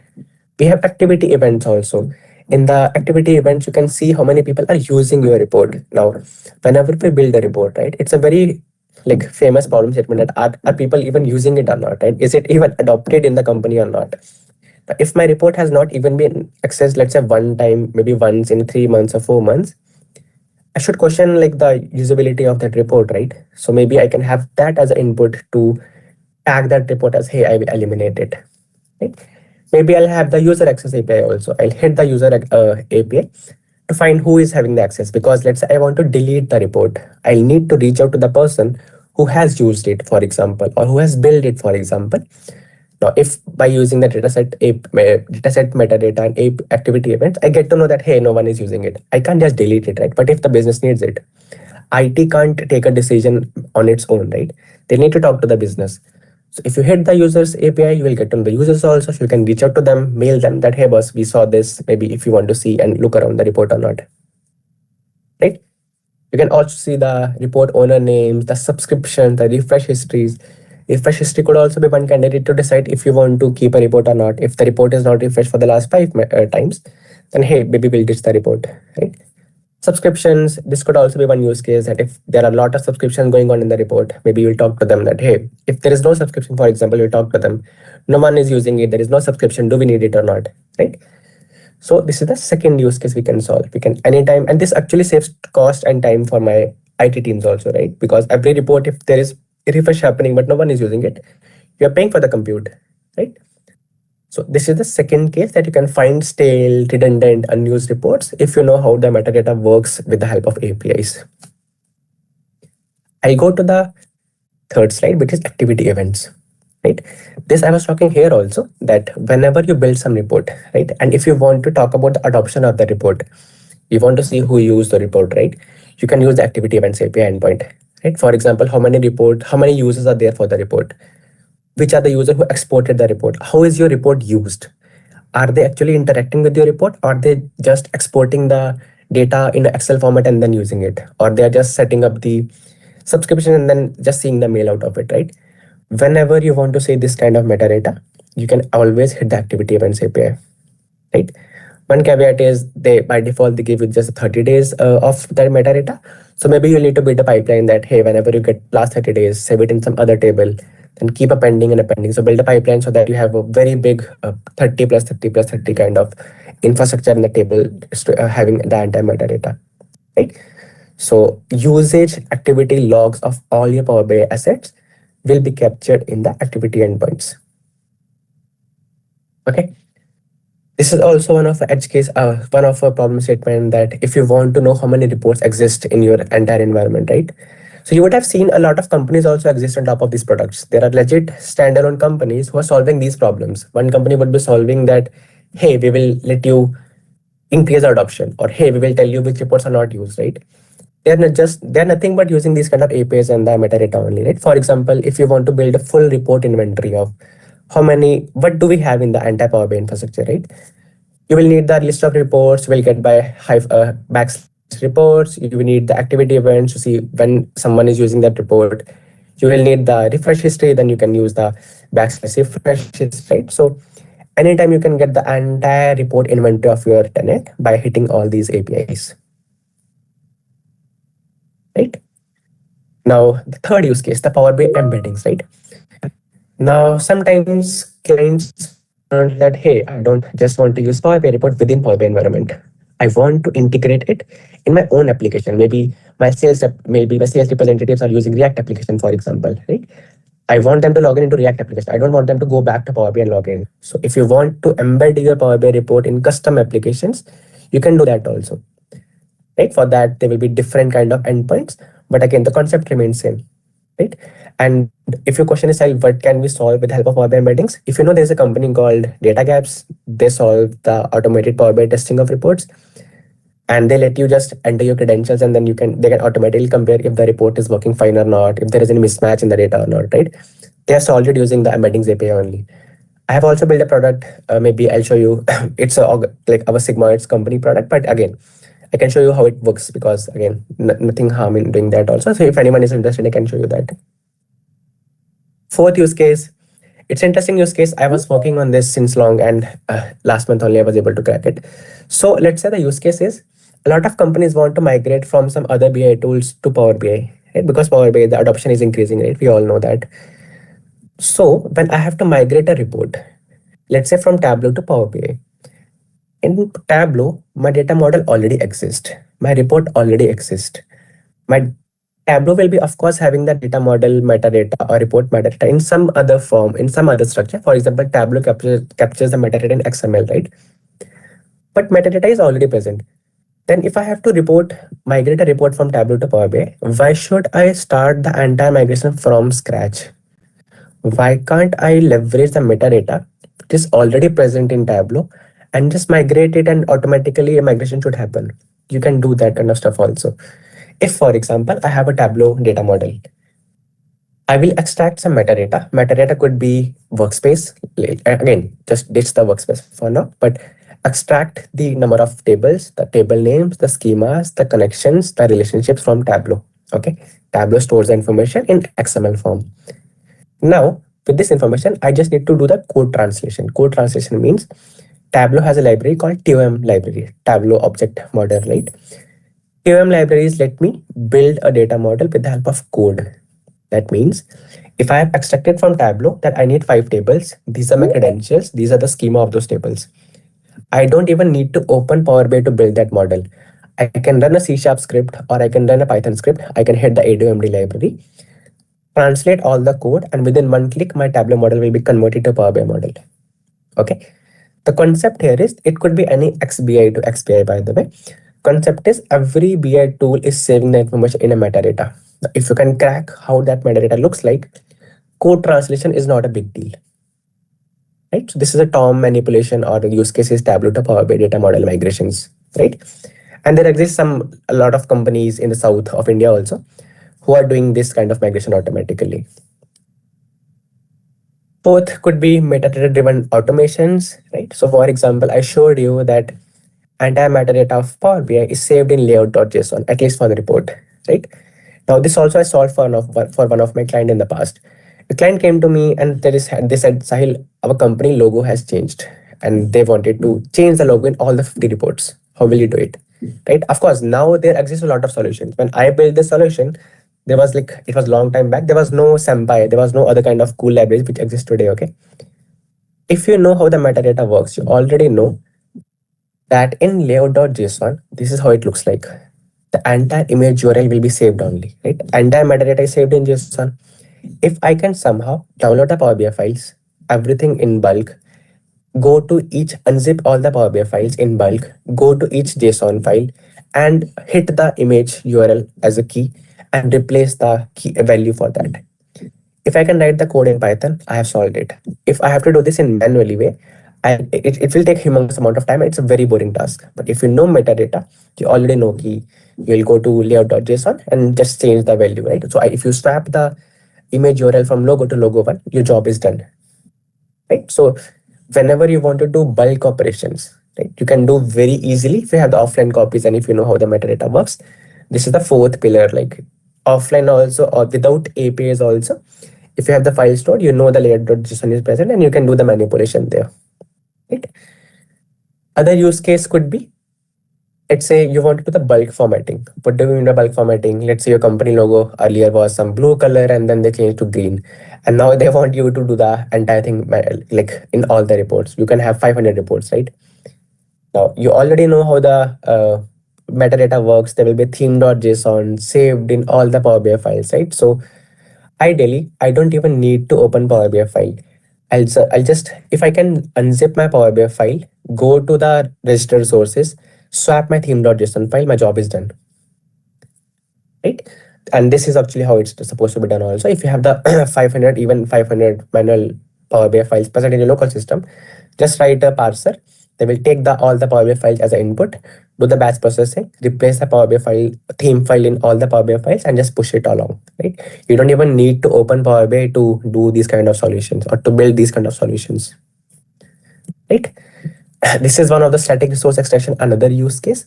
So in Power BI, let's say I give you a report and that report is using a logo on top. Let's say on top left, there's a report logo. And if I tell you, can you give me that logo? It's not that easy to extract all the logos present in file, right?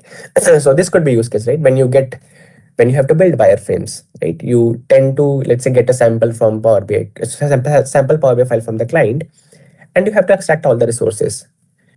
Doing it manually will be a lot of tough job, but you now already know that all the static resources are saved in the static resources folder, right? So just unzip the Power BI file, go to the static resources folder and just extract the file, right? For example, in the bottom, I have written a simple Python code also that is doing the same thing. I have written extract images function that will take the Power BI file and you can just iterate through all the files and just find all the files which end with JPEG, PNG or SVG and just extract the images out, right? This is a clean way to, whenever you want to swap the brandings, the logos, the themes, this is the kind of function you will need to write to automate this stuff, right? So yeah, I'll take a pause. These were the key takeaways. One takeaway is whenever you build a Power BI file, it's nothing but a bunch of JSON files and XML files, right? It's a zipped file which is having the metadata, right? Second is, if your file is hosted in the Power BI service, you can extract the metadata by the endpoints, right? The REST API will give you enormous amount of capability to manipulate and deal with your the metadata, right? Third category of metadata will be activity events, right? Whenever you want to see is your report adopted in your environment or not, simply hit the metadata of hit the API activity APIs and get to know the entire result. That how is your report used and in what way it is used and how much people are using it, right? That kind of information.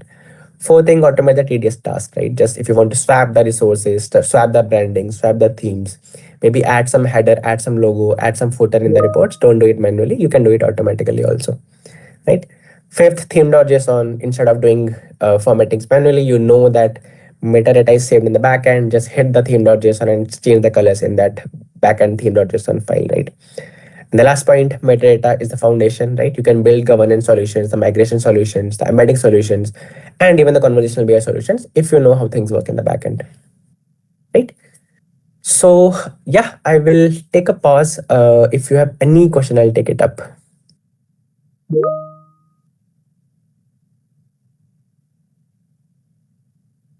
Or maybe if time allows, I can show you what you can build with these kind of APIs. Okay, I think that will increase the curiosity in you. So I'll show you a few of the accelerators, okay, which I have built.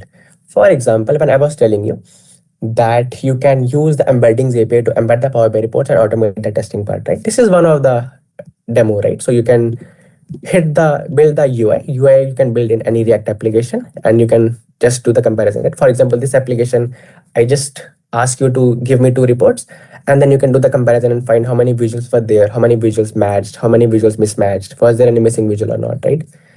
This kind of building this kind of product is very simple if you know how the API works, right? Just one kind of product. If I have to show you some other product, I can show you the report rationalization, which I was talking about, right? So for example, I'll show you for Power BI because it's a Power BI session. I'll show you by sample data. So you can build a solution in which you can let the user select which workspaces do they want to select. And when you analyze, if you know how to hit the right API, you can find how many data models were there, how many reports were there, how many you want to eliminate, right? Now, finding this elimination criteria manually would be difficult, right? Now, if you extract the data out of activity logs, you can tag each report under the verdict. For example, if I'm saying that, hey, boss, you can eliminate your sales performance report, this is the details. I have hit the APIs to find the last 5 refresh status. Is it refreshed in last 1 year? Are there any more than 2 active user? And is the report been used in last 1 year or not, right? All these API, the metadata you now already know how to extract with the help of APIs, right? If you can extract this, you can simply build the accelerator to solve that, hey, you can eliminate the report. Right? So these are kind of tools, accelerator you can cook very easily nowadays with the help of AI, but the base or the core idea remains same. Everything is powered by metadata. Okay, so yeah, I'll stop sharing my screen. If anyone has any question, I'll take it up. I see a few in the chat. Yes, Amit has dropped my LinkedIn. Thanks, Amit, for that. And let me browse the Q&A. In this section, do we also get to know what visual like bar and pie? Yes, you do get to know. So maybe I'll just take 1 more minute. So if you see the, let me open this again. Give me a second. I have placed a link here. So I'm not sure how to share the link. So maybe I'll talk to Amit. How can I deliver these slides to you? But if I open this link, yes. So let's say you drop a bar chart, right? The question is, how will I differentiate? Is it a bar? Is it a pie? Or is it something else, right? So what you can do is, when I drop a bar chart, right? So let's say pie chart. So I already told you that there's a chart type in the config block. So when I drop a pie chart in the front screen, in the back end, it will be captured in the visual container. In the config, there will be a visual type. So if I keep scrolling, see here, visual type is captured, right? So you can capture anytime all this kind of information. Again, this config block goes to a lot more detail, right? It also tells you what fields are used in rows, what fields are used in legends, columns, what filters are applied. All those kind of information you can drag or extract very quickly.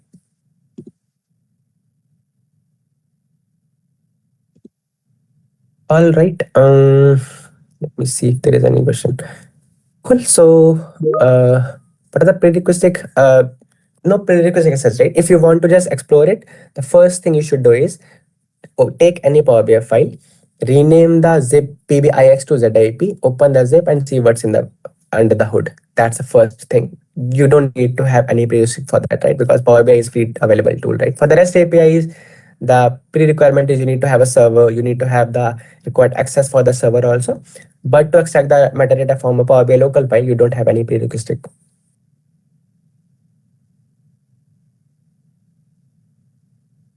Cool. So if nothing else, I think I'm good. Amit, let me know if you want me to follow up with something. Sahil, Pooja this side. So thank you so much for the session. I think we have only 2 questions here. Those 2 are already answered. I think we are good for the session. Thank you so much. Awesome. So yeah, Amit, are we good to close this session or how is it? We'll give a minute to Amit. If not, we should be good. Sure. And everyone, whoever on the call, please feel free to ping your questions or ask because we have Sahil and we do have time to discuss whatever questions we have. Any approaches you want to implement or do, you should be able to answer and get it clarified. So feel free to use this opportunity.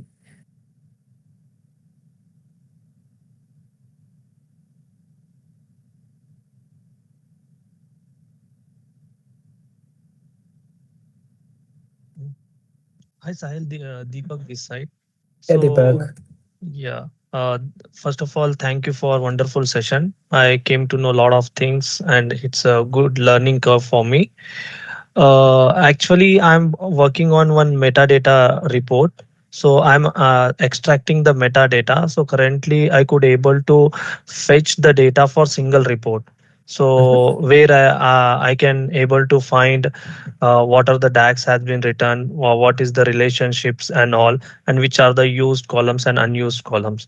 So I want to extend this metadata report on tenant level. So what are the things I should have and how I can approach for that one? Yeah. So if you want to, so I'll answer it 2 ways. If you want to do it just for one report, and then how do you do it for the tenant level, right? If you have to solve this at a one single report level or at offline level, what you need to do is to parse your metadata of a report, you just need to see the layout.json. But this will give you just report metadata. To get the data model level of metadata, since you already mentioned you need the number of tables in the columns, the data model folder of the Power BI file is encoded. It's a blob, right? You can't see it. But there's a library called PBI X-ray. Okay. You just need to import that library and hit enter, like just give the model of your report and the input. This will give you the all the information, like what kind of tables are present, how many tables are present, how many columns are present. Now you need to merge these 2 outputs. One is report output. Report will give you how many tables are, how many pages were there, in which page what kind of fields were used, and the second kind of metadata, which is which table had which column. Now if you merge this, you will get to know which fields are not used. This is first point. But the point is, since you mentioned the tenant level, right, you can't ask your Power BI admin to just download all the reports, right? One brute force way would be write a PowerShell script that will keep downloading all the reports, metadata, dumping it in a SharePoint or a blob, and then your kind of the accelerator which you're building, a product which you're building will hit that blob. That could be one solution. Second could be, for example, tabular model, right? Tabular model you can have for the tabular editor also. You already know that you can extract everything, right? So what you need to do is there's a portable version of tabular editor also. You can install it on the fly. Whatever input is given to your report or the accelerator, just hit the input to the tabular editor's portable mode, get the metadata back and integrate it in your report. But this is not an easy solution, Deepak. Like, since you have mentioned the tenant and you want to crack the unused field, it will take a humongous amount of mix and matching. Also, by the way, I hope you will be aware that there's a tool called Major Killer that have solved this problem, right? They are solved in this way only. They are using the report, using their data model metadata, and they're just overlapping both of them to see which is not used. Yeah. Hey, we have few questions on YouTube. Just wanted to bring that. Just hold on for the questions on the teams. So how can we do migration from SAP to ERP to Power BI? Any migration from, like, I think it should be more like SAP DW reports or SAP ERP reports to Power BI. Is there any migration? Yeah. So there are two aspects to this question, right? One is migration possible? Answer is yes. Second is automated migration possible? Answer is yes and no. Because you have mentioned SAP BW, right? All the legacy BI tools, right? Even though they give you the amount of metadata, but the design paradigm which they follow to do the data modeling, right? This is entirely different than Power BI. So you can't automate the data modeling part. I'll give you a few instances, right? For example, in SAP, you can have multi-column joins. They allow in the SAP, right? You can't have it in Power BI. You will need to build a composite key, right? So if you even if you have captured this metadata, you will not be able to translate this into Power BI. This is just one case, right? Second case is in SAP BW, right? You can do any number of joins. But in Power BI, you are stuck to the left outer join, for example, by default. So you can't translate those kind of joins. Again, I can keep adding more aspects to it. For example, SAP BW in data modeling, you can have n number of data modeling layers. You can have business layer, you can have presentation layer, you can have final layer, and then the final layer is used by your reports. So legacy BI tools, for example, SAP follow the multi-design layers data modeling, right? But Power BI has only one single layer. So even though you can do it, but doing it from legacy tool to the modern BI tool for Power BI, it won't be easy job for you. I have tried it for Cognos, works in the same design paradigm, doesn't work. But for Power BI, Tableau to Power BI, for example, it's fairly easy because the overlap of how the things work in Tableau, how the things work in Power BI are very simple. It's because of these constraints, it's even though you can do it, but it will be overkill. So it's better to move with semi-automated kind of migration for that. There was another question. First of all, there was a thanks for a great presentation on the Power BI ecosystem, and then it was well delivered. And how do we connect on LinkedIn? So I paste your LinkedIn email. I think your is official. I think yes, that I posted. Yeah. Then there is one more question: how to tally Power BI any automation? I think maybe something you're talking about comparison. And so how is for me is comparing source to Power BI? Is there some kind of automation? I think that's why the question is. Yeah. So building any data validator, BI converter is not a big deal, right? I was showing you this, for example, this of the validator. Again, I can show you the live one because this is company hosted, but it's fairly simple. See, the concept or the logic is embed your report in your custom portal. Okay. Once that is done, Power BI, if you have embedded report in your application, Power BI lets you export the data of cross-tab data of all the visuals, and that is the key, right? If we have one report, we have all these charts. I can hit the API endpoint and get to see what data is present here, right? So if you are doing A report to B report comparison, it's fairly simple, right? For example, I'll extract the metadata, the data of this visual. I'll extract the same for this visual and then do the comparison that, hey, for this title, which is total downtime minutes by material type, compare the data from two tables and see is there any difference or not, right? Fairly simple. That is how it works here also, by the way. I'm doing the comparison. Again, here everything matched. But if you see, once you get the data from one report, you call it report 1 R1. You get the data from report 2, let's say you call it R2, and then you do the delta. Is there any difference or not, right? The key here is you can extract the data of any visual as a crosstab with the help of API, right? But that is only possible when you do the embedding of an app, of a report in your app. This is report versus report comparison. If your question is how do I do source versus report comparison, right? Now the challenge here will be if you have built this report, right? If you have built this visual, it is not at all fairly easy to get the SQL query for this visual. Okay, you can get the DAX query. You will need to, maybe for this visual, you get to see what columns are used, what filters are applied, what table is used to get that column. You can build a translator. Translator will convert your DAX query to the SQL query. There is no production grade solution which exists in market today. Okay, but this is the solution. You extract the data out of your metadata out of your visual, you extract the data, and then that metadata you extract the DAX query, you build a DAX query, and you translate the DAX query to SQL query, and then you run that SQL query to the backend system, and then you convert or you compare both of the systems. Right? So this is how you will be building that solution. One more question we'll take from YouTube, and I think that after that we can pick up the questions from the teams. The question which I'm picking is basically from, I think, Deepthanandan Kumar. Is there any way to show $$ saved by reducing reports? Means can we say, okay, we reduce the report and we are saving something? Fair. So how we solve it is, see, every report is like charging you compute, right? There are capacity units tied to it, tied to that report. Go to the compute capacity metrics app, see how many CUs it has consumed in last 1 year. Now, CUs can be tagged to many dollars. If you are removing that report, just tell your manager that, hey boss, since the compute is saved, compute is CU is this dollar, I'm saving this much amount of dollar. This is the computation part of a report. The second part is building part of a report also, right? Maybe if you have 5 reports and you found that, hey, all these 5 reports have kind of overlapped metadata. Now I'll tell my manager, boss, you don't need 5 data models, 5 reports. Build just one centralized report because you already saw the metadata.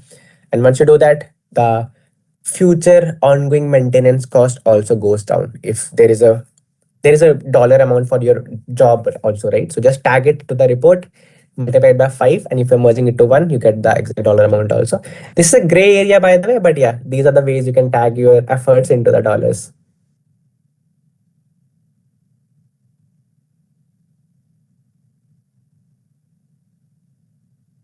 I think that all question from YouTube. I really thanks everybody who has joined on YouTube so actively watching this particular session. And I saw so many questions that somebody pinged me on the WhatsApp that there are too many questions on YouTube. So I think it seems like a really interactive session. Now I leave to the team here on the Teams. I think seems like there are some few more questions here also. Yeah, so on Teams I can take it up. So I have question from Deepak. I think I answered that already. Anil is saying, what metadata signals have you found most useful for identifying low trust or low adoption reports? Patterns like export behavior, filter usage, report filter, right? So trust, by the way, goes away when you show the wrong numbers, right? That you won't capture by the metadata because you need to see the actual data point, right? So trust factor, first thing, you can't extract the metadata and tell, hey, is this report trustable or not, right? You can certify a report and then it becomes kind of trusted, right? The second pattern, which is adoption, that is fairly codable, right? I can codify the adoption metrics for my app or my report. If I can get a metadata of how many people are using it, right? In last 1 month, for example, what has been their pattern? Are they coming to it regularly or have they set up any subscription on that report? If not, I can simply, because I have a 3 months of activity logs for that report, right? I can simply see which month had the most number of users, which month had the least number of users. If the least keep on increasing, I already can extract the user report users. I can reach out to them that, hey boss, how are you? Why are you not using it? Either they have moved to some other report for the same report, the adoption has decreased because of that, or they are using extracting the same data source from some other point, right? So adoption, you can extract the usage metric, the number of people who are using it, the delta which has happened in the usage for the last 3 months, for example. These could be few patterns we observe when we start deciding that, hey, maybe this report is not any more useful. Okay, and also when people start exporting your report a lot in the Excel, you can see that also because there's analyze in Excel button, right? And you can get this information also through the metadata, that is your report actually being used by interaction or by just analyze in Excel, right? If your report is more used as a analyze in Excel, that means they're using the data model, not your report. That means the adoption is not there. That could be also one pattern. Thank you, Sahil. That was really useful. Thanks, Anil.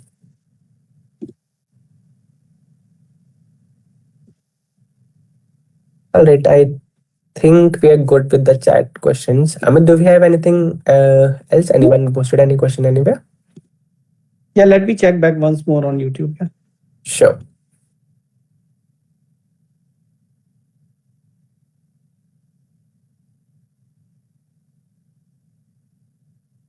I think there's only a thanks message, and I think people on the YouTube are really appreciating. I think they really found it really useful session, and I can see a lot of questions coming in. So thanks, Sahil. We really appreciate you bringing the topic, which creates so much of interest. All the time we are searching for new topics and something, but I think thinking about we created so many reports and how to optimize that, how to reduce that, how to save costs around that is, I think, really amazing what you brought to the audience.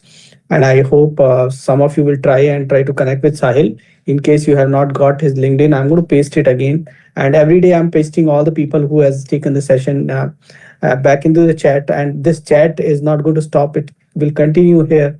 So those of you having the should be able to connect. But I appreciate if you guys have not joined us on the WhatsApp group. Please join us on the WhatsApp group. If you don't have the link, please ping it. We will supply you, so that if you have further question, you can tell us and we can pass it on to the speaker in case you are unable to connect with them. Thank you, Sahil, for such an informative session. I'm assuming the next speaker Sanjay is already there, so welcome for Sanjay. And from my side, it's hand over to moderator. Do we have the moderator in? Thanks, team. Yeah.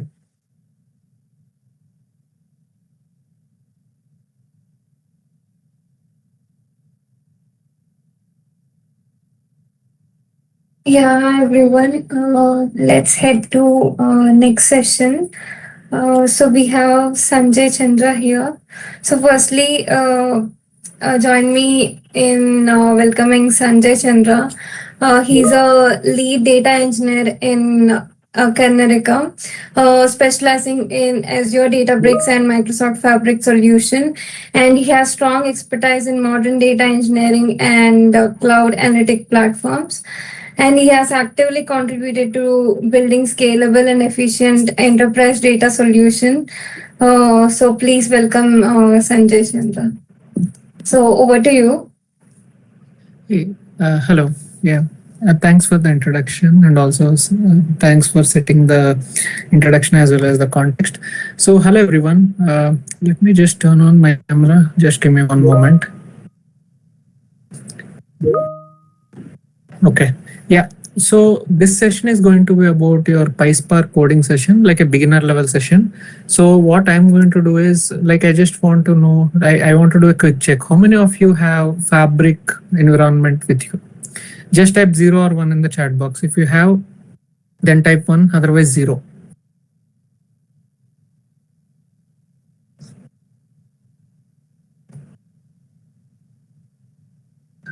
Fabric environment, Fabric or Databricks, anything is fine. Azure Databricks, anything is fine. Even if it is not there, it's okay. Anyway, the session is getting recorded. You can just follow along. I want to keep it as interactive as possible so that we'll just do it together. Okay. So let me just share my screen. Just give me one moment. And then I will just talk about like what steps we have to do in order to first get this thing going. Just give me one moment.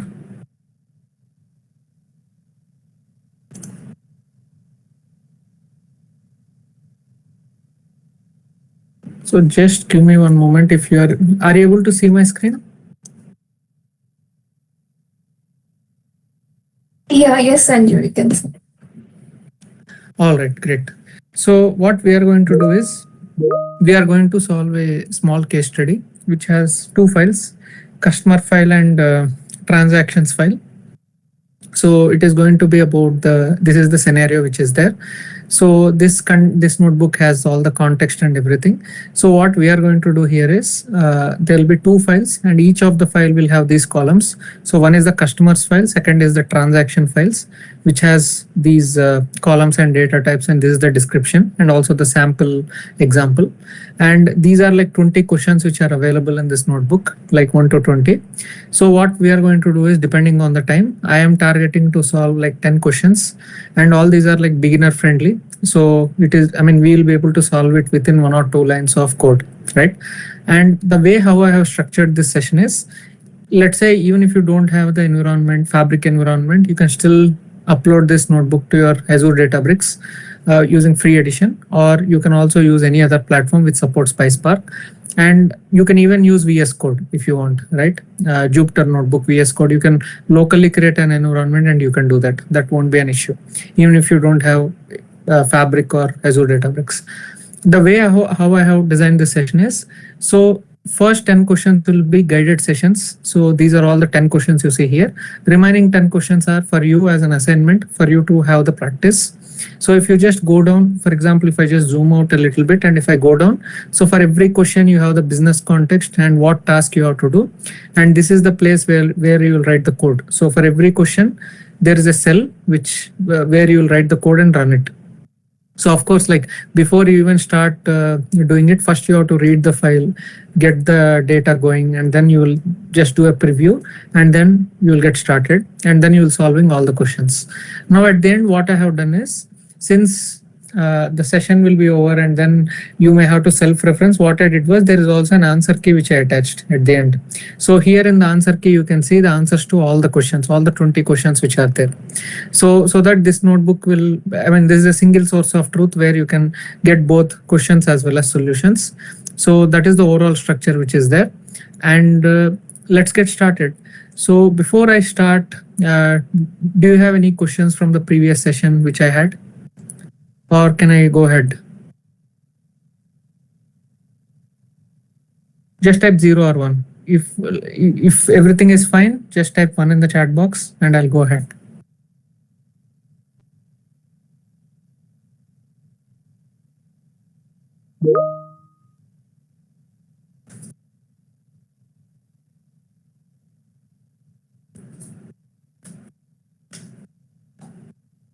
All right. Okay.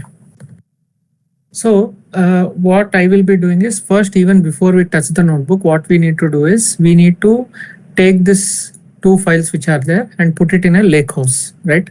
If you are using Fabric, then you have to put it in the Lakehouse. If you are using Azure Databricks, you have to create an Azure storage account and drop it there and connect it to Databricks and bring it, or you can use Databricks volume. Any one of these is fine. So since we are talking in the context of Fabric, we will create a Lakehouse. Now what you have to do is, once you open the notebook, you say add items and you create a Lakehouse. If you already have a Lakehouse, you can use that. So here I'll say Sanjay Lakehouse, something I'm just creating. And I'll say create. Now inside the Lakehouse, what will happen is there will be 2 sections, table section and file section. So in the file section, I'll try to upload my files. So here I have my 2 files which are there. I'll try to upload them. And both my files are there in the Lakehouse. So if I just try to click on this, it will expand.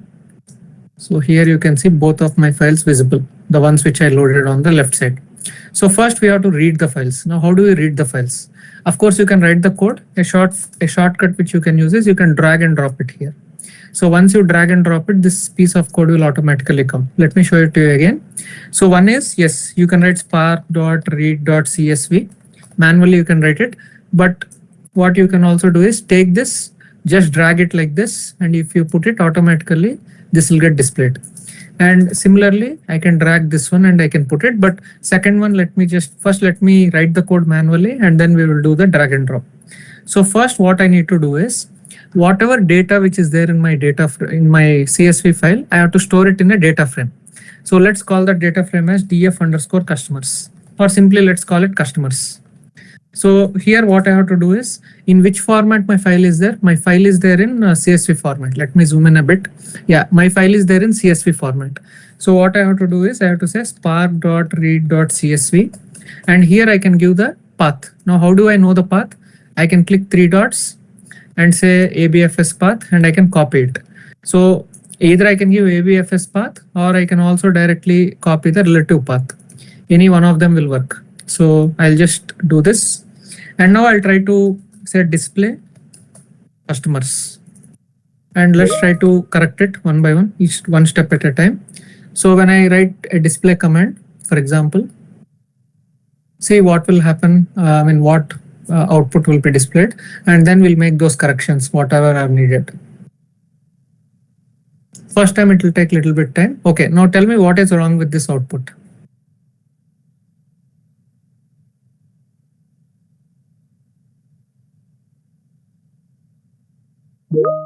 Yeah, header is the problem. So what you have to do is you have to say comma header equal to true.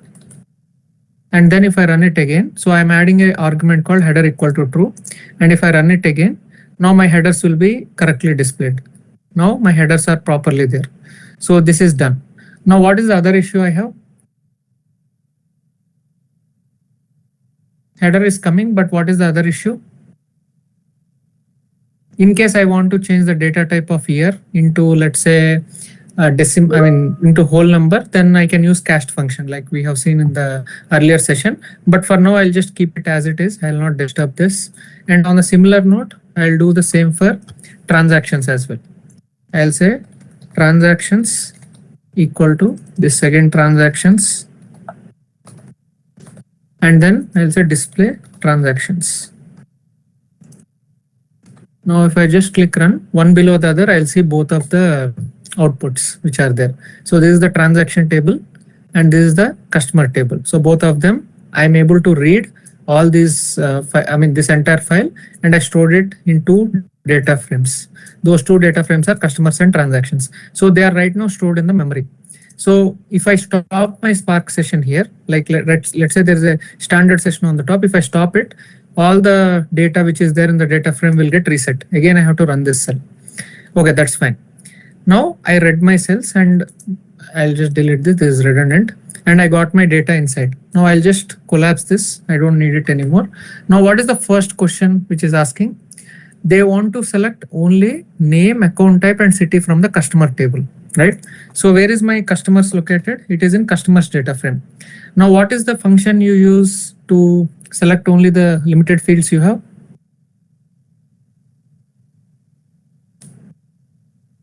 Any guesses, any thoughts? There's a hint as well on the screen.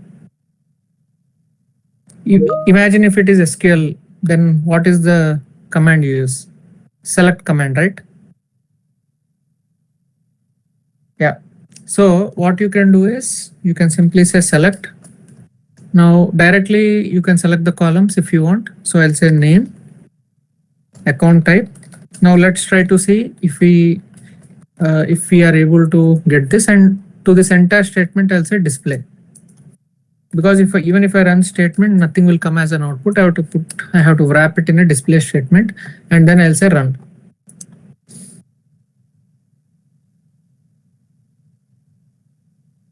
So 3 columns are selected, right? Okay. Now on a similar ground, this is the opposite. I have to drop 2 things from the customers table, which is there. So I'll say customers. Now remember, whatever operation I have done here, the original customers is remaining as it is. I didn't still substitute it. So let's imagine that in the previous operation, for example, if I say customers equal to customer select, something like this, if I did, then this select will override the existing customers which is there. Right now I haven't done that. I just took the original customers, then I selected 3 columns and I ran a display statement. That means my original customers still has all the columns. So here I'll take the original customers and I'll say drop. Now what are the columns they're asking to drop? Join underscore year, join underscore year and status. Now if I just wrap this with a display statement, and if I just click on run, so you'll have only the limited columns which are there. Again, very, very straightforward when it comes to your hands-on, right? So this one. Now the next question is asking, can I select distinct value types of account type? Now, if you are using SQL, what is the command you use for distinct? What command do you use for distinct? Distinct only. Exactly, distinct, right? Now, what do you think you need to use when it comes to PySpark?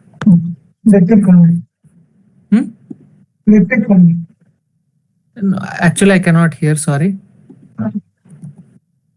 Hello? Can you be a little louder, please?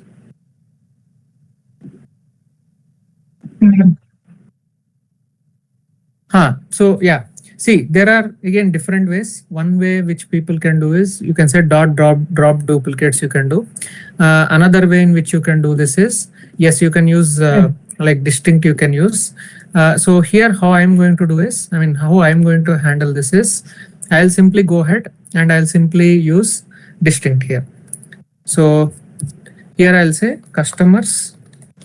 Now here if you see, these are all, automatically the prediction will come. Here you can see there's a distinct command which is there, right?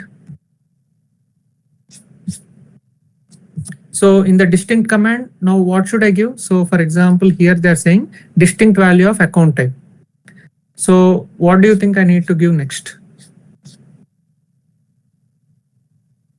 So first, even before I write distinct, first I need to write a select statement. I'll say select, and then I will take account type. So after selecting the account type column, then I will say dot distinct, and then I will wrap this entire thing with display. So I'll say display, and then I'll run it. Now my distinct account types are ready. Okay. So that's how I'll handle the distinct account type. Now the next thing is limit. So I need to take only the top 5 rows. How can I do it? Again, so here I will say customers dot order by. Now order by, I need to order it by what? By date, right? Yeah, date. So here, since I have to do a ascending descending, directly I cannot refer to date. So directly I cannot say date column. And again, another issue which we have with the date column is it is defined as ABC right now. But even though it's defined as ABC, even though it's not recognized as date, still it is fine because the order will still be same because you are using YYYYMMDD. So, but let's say in case you want to recognize this properly. So right now everything is recognized as string, right? You can see ABC everywhere. Yeah. Hello? Yeah. So yeah, now how do you do that? How do you convert it? There are again 2 ways. One way in which I can do it is I can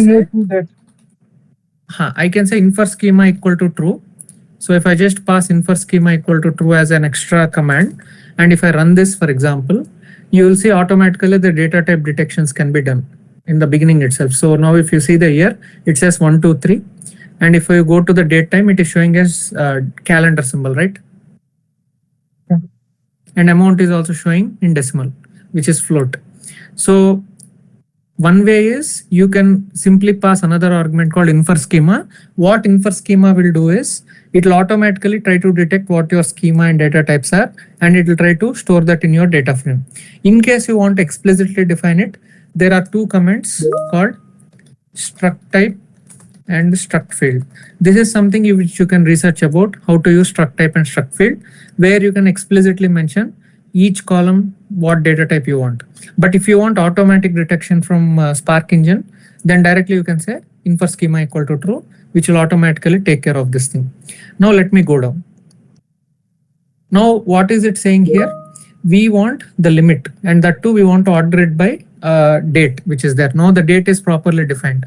Now here what I will do is I'll say ascending order or descending order, whichever we want. So right now it says ascending. I just keep ascending, and then I will say dot limit of 5, and then this entire thing I'll wrap it to a display statement which is there. So if I just wrap this entire thing in display statement and click run, automatically only 5 rows will actually come to me. Okay, let's see what is the issue. Okay, maybe I have to rerun it. Let me just check what is the name there. Did I give a wrong name? Let's see. Date, this is there. Okay, I think this is transactions table, not customer table. Sorry. Yeah, I'll simply say transactions and order by, and then I'll run it. So now I got only 5 rows, right? Okay. Now the next step is I have to rename a column. So now I don't know. Now imagine I'm stuck here. Now I am a beginner, and imagine I don't know how to move forward. Now there is no way that I can remember everything, right? I mean, imagine you are beginning with PySpark. For example, since I have hands-on, since I work on Fabric and Databricks, PySpark I use on a daily basis, yes, I'll be able to write it by hand. But what if you're a beginner and you don't even know like what to do next? Of course, here there are 2 solutions. One solution is, yes, you can use Copilot, GPT, Claude, that is there. But again, if you rely too much on AI, what will happen is you will never get that hands-on experience. Now, how do you make sure to balance between them? That is one question which I get a lot, because because it's not possible to memorize everything on one hand, and on the other hand, if you rely too much on AI, then you will not learn much, right? Because if you keep generating code with AI, eventually you lose the grip on your code. Now, how do you balance between them?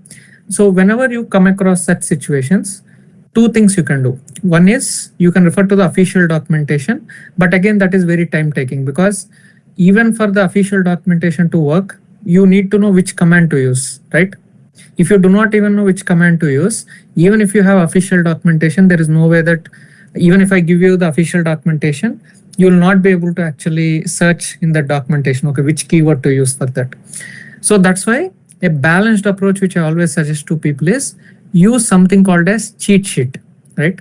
So if I just say cheat sheet, so what I did was I prepared one cheat sheet which you can use, or you can find many cheat sheets. Okay. So in this cheat sheet, what you'll find is think of it like your reference sheet. Think of it like your dictionary. So whenever you're stuck somewhere, you can just go here and you can just check all these contents which are there. And what I did was I have separated everything like different categories, and you can refer to this cheat sheet. But if you feel that, okay, I don't want this much big cheat sheet, I just want one pager, what you can also do is just say PySpark cheat sheet. And if you go to Google Images, you will find a lot of cheat sheets here. These are all PySpark cheat sheets. You can take one of the cheat sheets which is available. Maybe let me open it in a new tab. So for example, this is one of the cheat sheets. So you can take this cheat sheet, take a printout copy of it. While you are practicing, keep this cheat sheet with you as a reference, so that without relying on AI, at the same time, without memorizing things, you put the cheat sheet along with you and you will keep on doing hands-on. Did you understand the approach, what I'm suggesting?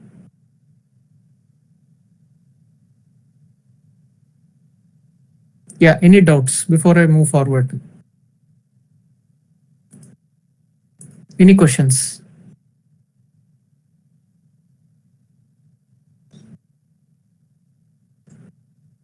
Just type one in the chat box if I can move forward, or if you have any questions, just ask in the chat, or you can speak out.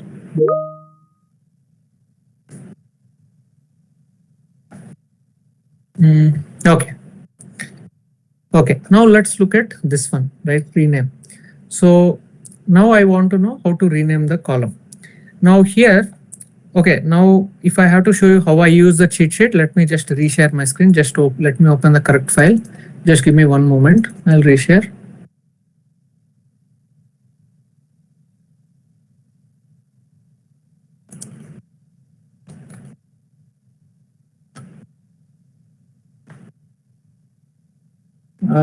Just give me 1 second. Yeah. Can you see my screen? Okay. Yes, sir. Now I have my cheat sheet and I will do a control find and I'll say rename. So my rename is under this section called column operations. So I'll just go to that, but I'll directly jump onto that section. Now tell me, what is the syntax to rename a column? So this is the one, right? Yeah. So what is the command name? Data frame dot with column renamed. So this is the old name and this is the new name. So this is the one which I have to use. So okay, I'll take the cheat sheet, do a control find the command, then copy this command and paste it here. Now I need to know, okay, which one it is. Transactions table. I'll say transactions dot with column renamed, and then what is the old column name which is there? Amount, comma the new column name which is transaction amount. And now I'll say display. Now once I click display, you will get the new column name which is there. Now amount got transformed to transaction amount. Okay, so that's how I can handle both things without relying on AI, at the same time without memorizing. There's a balanced approach which I found very helpful when I was learning PySpark at the beginning a few years back. So this approach, a lot of people told me that it helped them a lot to improve their skills. And I am sure you'll also learn a lot by balancing out the approach. And eventually, as you keep writing more and more, you no longer need cheat sheet, right? That's the ultimate goal. But initially you might need it. Now let's go to the next question. What is the next question asking? Sort the transaction tables by amount descending. Show all the columns. So again, straightforward. I'll say transactions dot order by, and then I will say amount. Remember, whatever column we renamed here, the original data frame is still intact. We have just added this operation and then did a display statement. Original transactions table is still remaining there. So I say order by amount. So here I have to do a call because I need to do a sorting, right? So I have to do a call dot descending, and then is it asking anything else? Yeah, just sorting by descending order, and I will just wrap this entire thing with display statement. And now I'll click on run. So I'm able to get my the data in the descending order using order by function by using call, just to call out that amount column which is there. That is done. Now the next thing is order by multiple. So first I need to order it by city ascending, then name descending. Now a lot of people, when they look at a question like this, think that this is something like a new feature. Now I'll first show it to you in Excel how it works, and then I'll show it to you in PySpark. So this is which table? I believe this is customers table. I believe, okay, city ascending. Let's try. So let's assume that, okay, let's say this is the one. I'll just copy this and create it in a new Excel file. Let me just resize the columns. Okay, now this is my table. So what is the question asking? City ascending and name descending. Sorry, name both are ascending. Okay. So first I'll try to go to filter and I'll say city ascending A to Z. The minute I go to name and say A to Z, this sorting is gone, right? Either I can sort this or I can sort this. What if I want to sort both in Excel? Any idea?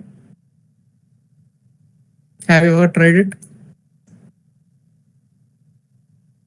I want to sort two columns at once. First, I want to sort it by city, and then after sorting it by city, within the same city, I want to sort it by name. So are you able to follow what I'm asking? Exactly, we used advanced filter. Yes, Ganesh, that's right. So we go to data and then we go to sort, and I'll say expand the selection, which is okay. First, I'll select my city, which is in ascending A to Z. Then I'll add another level, and then I'll say name and I'll say A to Z. Now what will happen is, first it will sort by city. So Birmingham, Leeds, London and everything. Once it sorts by city, so within Leeds, it will sort it by alphabetical order. So within London, so London has 7 rows. So within this London city column, row, it will try to sort alphabetical wise here. So if I just shade it using a different shade, so within London, it will try to sort. So you can give an order to sorting, right? So you can give more, you can give even more levels. Let's say if 2 people names are repeating, then you can actually say customer name. Within that customer name, you can do a sorting again. So that's how advanced sorting works. Now here, in whether it's SQL or PySpark, the same way it works. All you have to do is you have to mention 2 column names instead of 1. So what I'll be doing is, I'll simply go ahead and say customers dot order by, and here I will say call of city, which is ascending order ASC, and then again I will put a comma and I will say call of name, and again I'll say dot ascending, and this entire thing I'll wrap it in a display statement. And now if I click play, run, so I got my ordering. So first it ordered by cities, whatever I showed to you in Excel, and within that cities it has sorted by alphabetical name. So that's how I can achieve it, by mentioning multiple columns. Again, straightforward, there is no complexity here. Okay. The next question, which is filtering. So I want to show all the transactions above 1000. Very, very straightforward and very easy, I would say. So all I have to do is, I have to take the transactions data, and then I have to do a filter. So transactions data, sorry, I'll say display.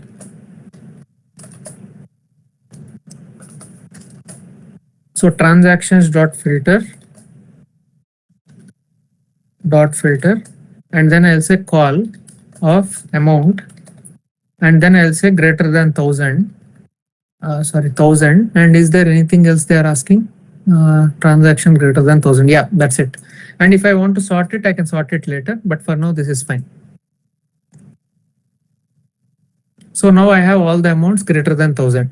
Let's say if I feel that, okay, I need to order it, then I'll say order by, and then I will say order by column amount, and then I'll say descending order. And now if I just click run, it will show me all the amounts in descending order greater than 1000. So that's how I can filter it. Now another question is, okay, what if I have multiple filtering conditions? Right now I just gave one filtering condition here. Now what if I have multiple conditions? So for that, what we need to do is, so first let's try to see which data frame we have to take. Okay, we need to find customers who are based out of Manchester or Birmingham. So very easy. I'll say customers and let's say filter. Okay, now imagine I'm a beginner and I'm stuck here. Now I'll go back to the cheat sheet which I opened earlier. Now I need to filter multiple conditions. So I'll go back to the start page where this thing is there. Can you see there is a section dedicated to filtering, right? So I'll just do a control find and get to the filter section. Now what are they asking? They are asking or Manchester or Birmingham. So I need to use a or condition. So how do I give a multiple or condition? So first I have to say call category double equal to, and then I have to use a pipe symbol. If it is end, I use an end symbol. If it is like or condition, then I will use a pipe symbol. So the same thing I'm going to follow here. And here I will say filter. So I'll say call of city. And remember, I have to give double equal to. This is what I told earlier as well. Manchester. And now I'll give or condition. And again, I'll say call of city double equal to this is Birmingham. Birmingham. And then this filter ends. And here I have to give a display statement. And then if I click run, you can see I only got the results related to these two cities. Is it clear? Okay, before I move ahead, I want to take a pause and I just want to know, is everyone able to follow what I'm doing?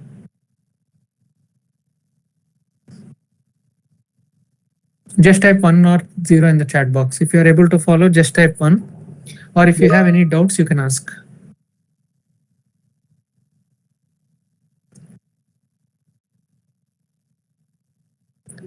Okay, all right. So the next part, now the next question is, we have to use end condition. So the same, we have to use end condition. I'll just copy this over and let's try to see what end condition they're asking. They are saying customers who are active and based in London. Okay. So active, how will I get? Okay, the status column should be active. Double equal to active.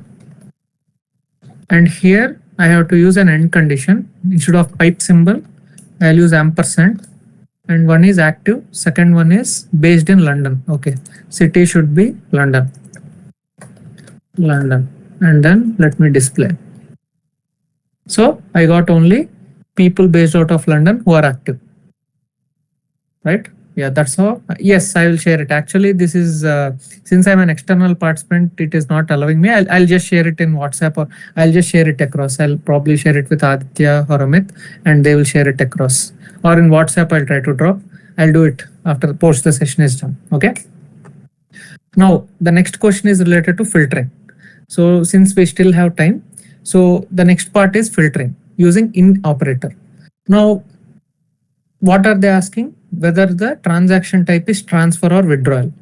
So I have to filter based on this condition or that condition using in operator. So what I have to do here? So I just have to take the code and then I have to say transactions dot filter, and I'll say call, and then I'll say type, then dot is-in, and then what are the two types? One is transfer, another one is comma withdrawal. And then I'll use a display statement here, and I'll just click run. So now I'll get all the transactions where the type is, this one, where the type is either transfer or withdrawal. So I used is in operator. Now let's say you don't know whether how to use this and all. If you go here, the in operator is mentioned in the cheat sheet. So you can see is in. That is the condition which you have to use here. All right. So that is there. Okay. Now let me quickly go back to the questions which are there. Let me go to the 12th question. They are saying that show transactions where merchant contains the word ATM. Now this is the pattern matching which we were talking earlier, if you remember. So how do you do the pattern matching? What is the operator? Any idea? I think morning you already knew. I gave a hint as well. What should I use to match the pattern? In SQL, how will you do it? You want to filter? Regex is too tough. I would say it's too complex for this. Wildcard entry. Exactly. We can use wildcard. Simpler. Regex is also right answer, but we'll go with something which is simple, which is wildcard. Now, what is the operator you use for wildcard? Dot and percentage. Like operator, right? So how do you use the like operator? So I will say transactions. Okay, first let me write the display statement by default. So I'll say transactions dot filter call. What is my column? Merchant. Sorry, that's a typo. Yeah. Dot like, and here I'll use percentage ATM and this one, and then I'll end the display statement. Now when I run it, so what I'm using like operator, and I'm saying ATM can contain anywhere. So this percentage, what it represents is ATM can be at the beginning, it can be in the middle. So basically this ATM should match, right? So it can be anywhere. So wherever this ATM is matching, it will automatically filter, even if ATM is in the middle. So that's what I have done. So here you can change whichever keywords you want to change, you can change. So that's how with pattern matching, I'm able to get this statement. Now, if I give, for example, if I give like this, what is the issue? If I give double equal to, and then if I say ATM, what is the issue with this code, with this logic? What do you think? It only detect ATM. So in merchant, there is no single ATM. So it exactly. So it will be an exact match, right? If it is exact match, it cannot equate to any of this, and it will show 0 rows, right? So you want the records which contain the word ATM, or you contain the acronym ATM. You don't want the exact match. So this logic will only work if your merchant says just ATM, nothing else. So right now it says ATM London, ATM Leeds, ATM Birmingham and everything. But this will only work if it is exactly matching letter by letter. But if you want pattern matching, so one is regex, another one is wildcard. So any of these you can use, and that's how you can filter this. Okay, let's look at next question. Now what is it saying? Again, straightforward. It's saying transaction status is not null. I will say transactions, and then transactions, then I'll say dot filter. So status, and then I'll say dot is not null. Filter dot status. Okay, I have to give call operator. Status dot is not null. Is not null.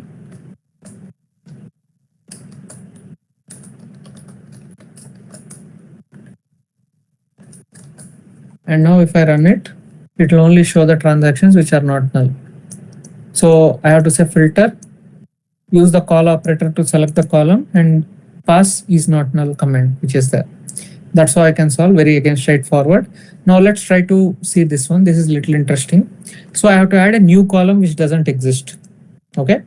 Now imagine again, I'm a beginner. I don't know how to add a new column. So I'll go back here in the cheat sheet. And here, let me see what I can do. Okay, this is a column operation. So obviously, I'll just copy, control find. I'll go to that particular section. Now I need to add a calculated column. Let me zoom in a bit. So I need to add a calculated column. So what is the keyword I need to use for calculated column? With column. Exactly. With column. Yes, I have to use with column. So this is transactions table. I'll say dot with column. And I have to give a column name first. Now what will be the column name? I'll say fee. And now I have to give the operation. So I'll say call of amount multiplied by 0.02. I mean 2 by 100 is 0.02. And then I'll try to do a display.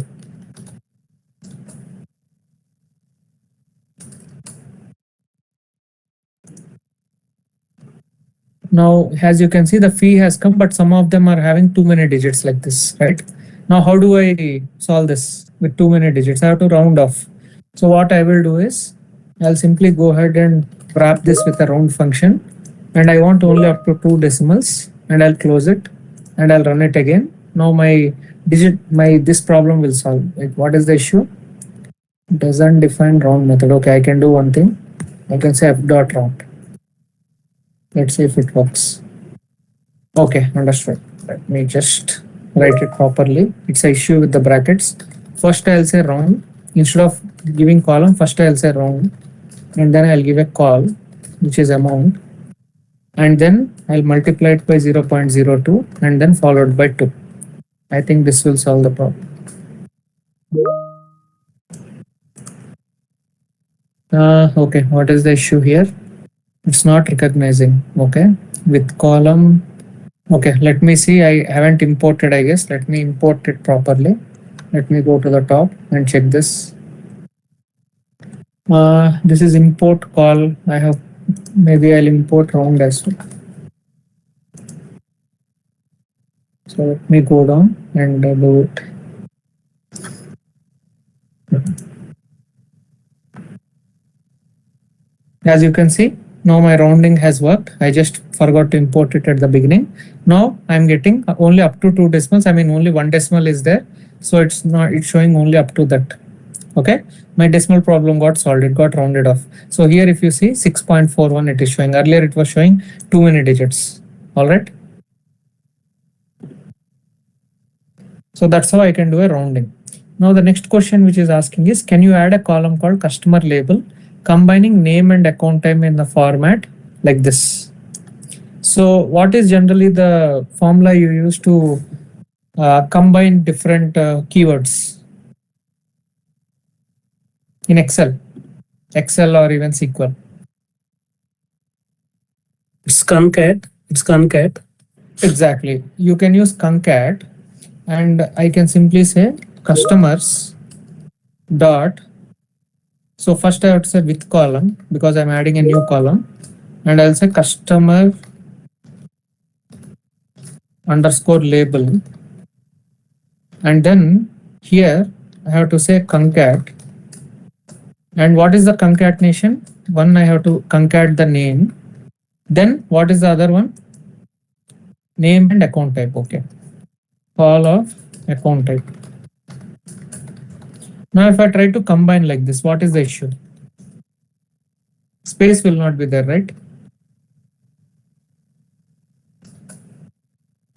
So if I just run a display statement, and if you see how it looks like, so there is no space right here.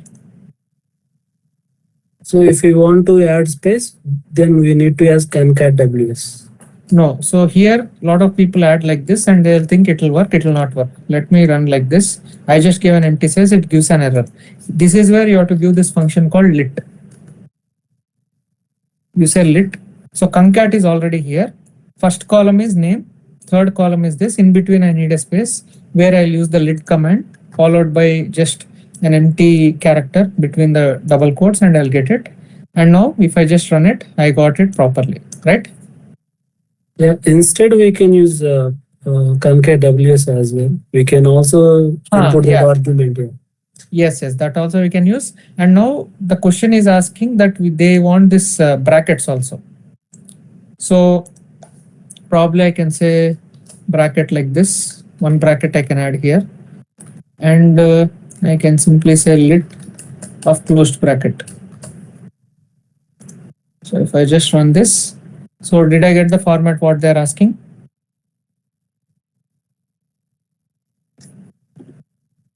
Right? So that's how I can get my concatenation done. Now, if you again look at cheat sheet, so if you see concat, so either you can use this concat underscore ws, which is mentioned, I mean, which we were just discussing, or we can use concat as well. Both of them will work. Either way, I mean, what concat underscore ws will do is it will ignore the nulls automatically. So wherever null value is there, and if you are trying to concat, it will not leave a blank space in between. So it will try to run, it will try to do a clean operation. So you don't have to use trim, clean, or any of that in between to get it done. So that's how you can do concat. Now this is a conditional one. So what I will do is I'll take a pause here and I will just try to just revise like whatever we have done so far before moving forward. Probably these four you can do as a hands-on exercise. Okay, you can use expr also if you want. This is a case statement. If you want, you can use expr. I'll just discuss this. Just discuss this how we can solve it. And if you want to get the transaction count per customer, so we have to do a group by operation. Group by customer ID dot aggregation dot count. That is one way to do it. Inner join you already know. Dot join. Second table name, common column. Then you will say inner or left, like how we have seen in the other case study. And left join is null again, straightforward. You'll say dot is null. And another one which CFO wants is, okay, add a fee column, show these columns, again straightforward. So filter completed. So you need to apply a filter. Sorry, you need to apply a filter. Then you need to use with column to add a new column. And then you have to use a select statement, or you can use drop statement. Any one of them is fine. And below you have the entire key, answer key, which is required to solve all the questions. So if I just go back, just to give you a recap, what we have done so far. So we started by setting up things. So one thing which I didn't tell in the beginning is you have to import all the functions which are there. So this is the syntax. So initially you may find it really confusing, like what is this? I mean, all about, like you will think in that way. What all we are doing is we are just importing all these functions into our PySpark this thing. Either you can use this or you can use this. Either way works fine. In case you are importing all the functions as f, whenever you are using any function, you have to say f dot something. So that is what the cheat sheet has everywhere. F dot call, f dot concat. In case you are using this second line to import all the functions, then all the function will be stored inside f. So for every function, whenever you call it, you have to say f dot something. So whatever is mentioned in the cheat sheet here, everywhere you will see f dot something. But let's say if you explicitly mention what you want, let's say if this line is not there, like this you are importing, then you don't have to do f dot. So that is up to you. So this import dot spark session in the older versions we used to do it. Now it is not needed. I mean, it is redundant. You just have to go with either first logic or the second logic. If you use the second logic to import, then you have to mention all the functions which you are going to use. Let's say if you use 20 functions, all the 20 names you have to use. Of course, this will be more efficient. Why? Because in the first step, you are importing all the functions. So obviously the second line will be more efficient in terms of your code and logic compared to the first one. But honestly speaking, most of the people first they will import it as f, and then once the code everything is done, then they'll try to cleanly define whatever imports they need to get after completing the code. That is generally how it works in real time. So that first you import, then you do the read operation. In that you will say header is true, and you'll also do infer schema to get the right data type, and then you'll check it by using display command, and rest of the things which you have already done, that is there. But remember, for any of this to happen, first you need to upload your files in the Lakehouse. If your files are not there in the Lakehouse, then this read operation, none of this is going to work. Got it?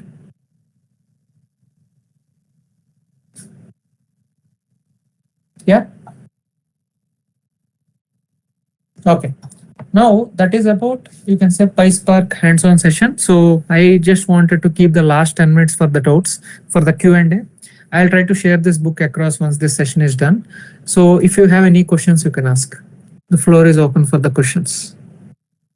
Yeah. While we are importing these all call it XPR. So if we take F, so it is a little bit time taken process to import. You can use star also. Yeah. F. So is it any performance difference? See, this is more efficient because here you are specifically bringing all the functions. If you use, if you try to bring all the functions, it is never recommended, obviously. Okay. And is there any trade-off between Spark SQL and PySpark in writing? Means. So this one? Yes. See, regular SQL when you use, let's say in warehouse and other places, your Spark engine doesn't work. When you use Spark SQL, yes, you are writing a SQL statement, but still the Spark engine is there in the behind the scenes. So generally what happens is in real time, you will try to use mix of both. So right now we are doing pure PySpark. Now in real time, what happens? Whenever people want to use SQL in between, they can use. Now, how can you use it? So for example, if you look at each cell, can you see there's a drop down which is given? Yeah. So one cell can be PySpark, another cell you can select it as SQL if you want. So in real time, now let's say you need mix of both. Now let me give you a simple scenario where you need both. Now imagine if you are writing a SQL statement, for example. So let me just go to my Excel. Yeah. So let's say you are writing select statement like this. Select star from Lakehouse. Let's say Sanjay Lakehouse. Or let's say, I will say like this, dev Lakehouse. So let's say in your dev environment, the Lakehouse name is dev_Lakehouse dot customers. Let's assume this is what you are passing on. Now the same script, if you run in your prod environment, what will be the script here in prod environment? This will be showing prod_Lakehouse, right? Now obviously you cannot hard code it. Now what you have to do, a better way to do it is you will say, you will write curly, you will say Lakehouse name, and this Lakehouse name you will pass according to the environment which is there. Now this is like a variable, right? Yeah. Now this variable you cannot pass if you use a regular SQL. Then what you have to do, first you will say Lakehouse_name equal to XYZ, or let's say dev.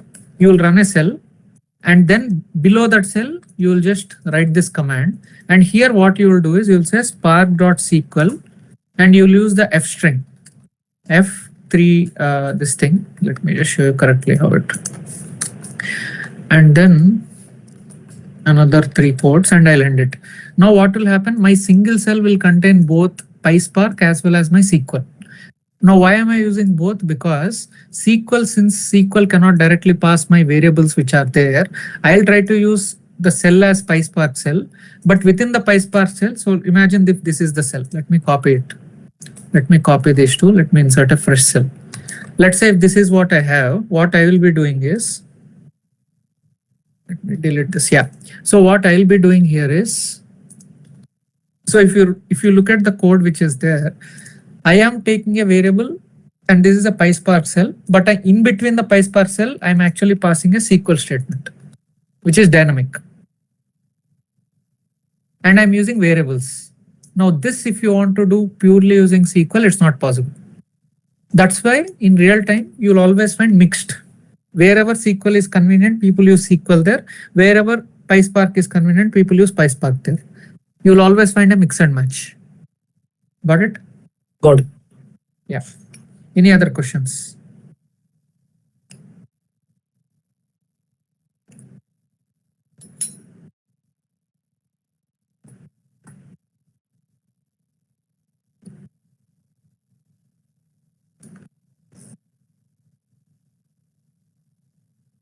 Okay, here I'll show you one small thing. If you go to, for example, edit on the top in the Fabric notebook, and if you say browse snippets, so here you can actually browse all the snippets, whatever you want. So it will give you options to browse any language which you want. Here you can always select whatever you want. So here what happens is, like maybe I'll zoom out. It is too much zoomed in. So here, if you see how to move a file, write a file, like very popular commands, you will see best practices, troubleshooting notebooks, everything you can find here.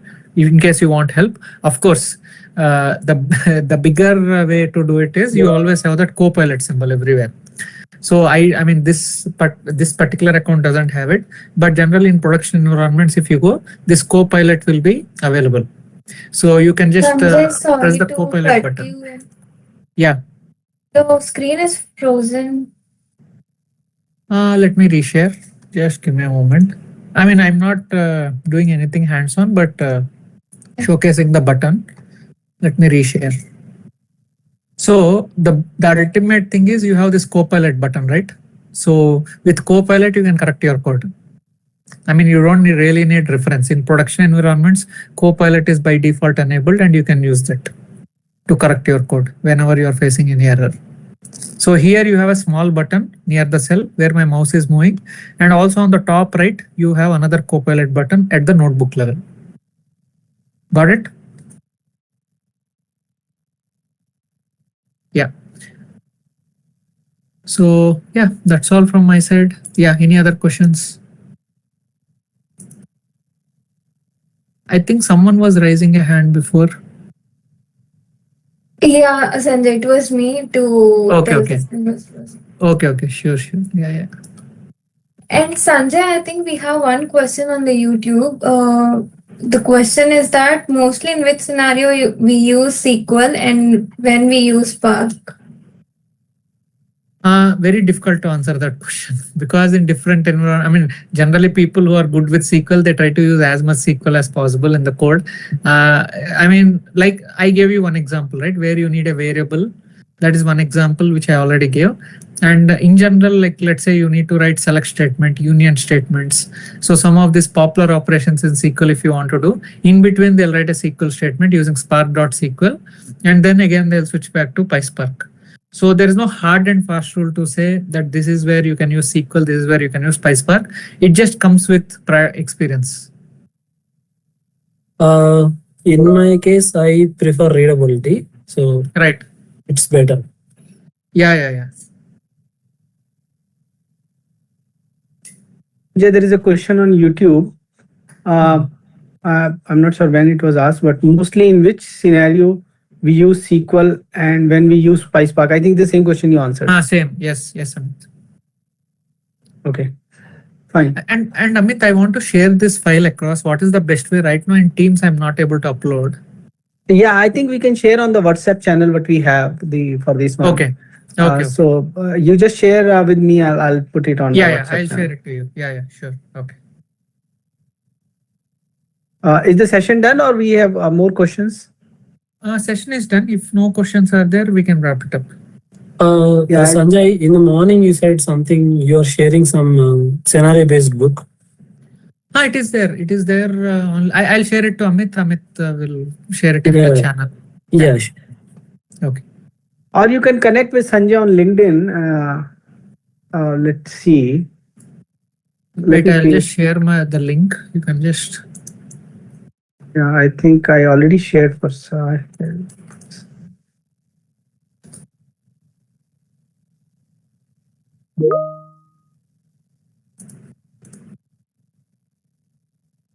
I think this is room 2, isn't it? Yeah. And has Rajendra joined?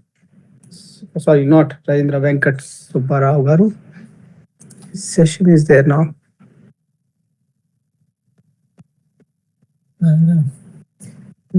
Okay. Is it in room 2? Yeah. Okay. Yeah. Venkat is in room 2.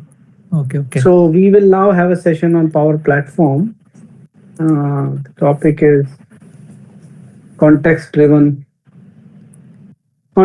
business app in Power Platform era.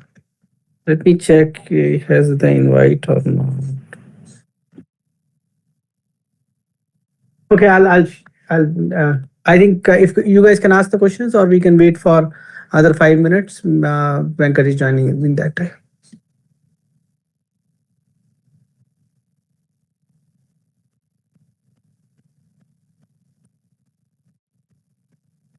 Yeah.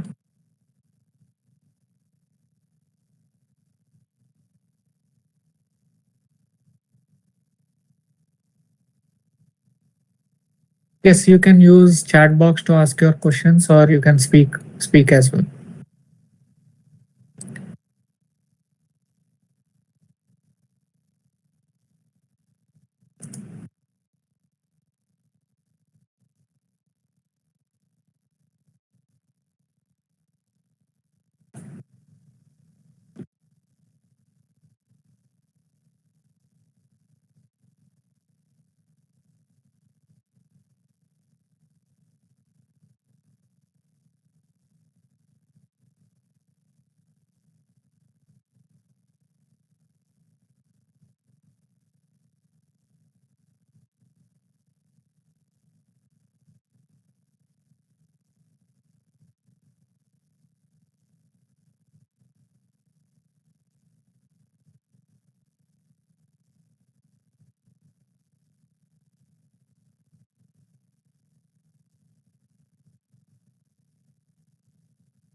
I have a question here.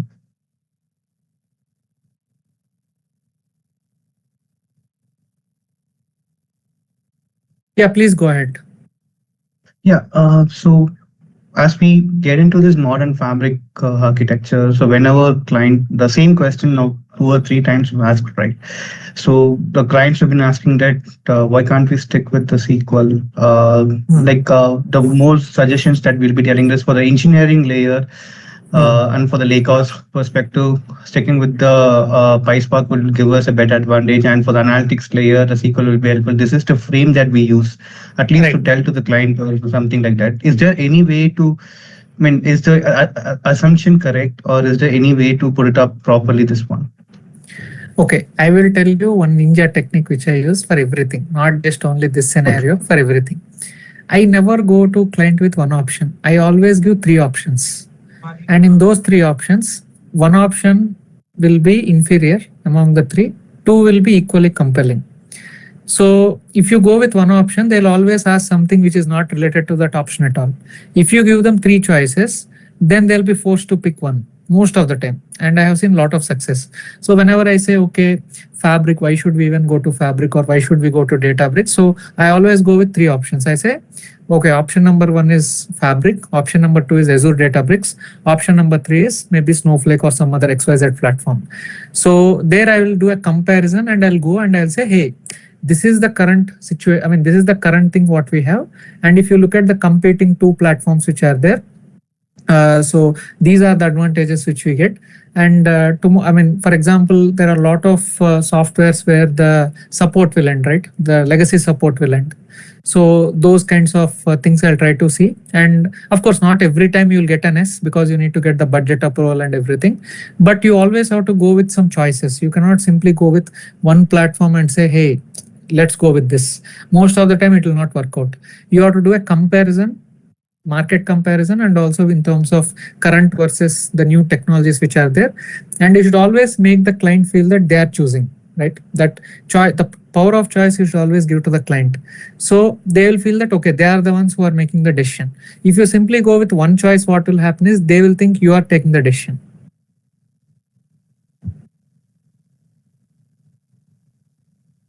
Understood. Thank you. Thank you. Yeah.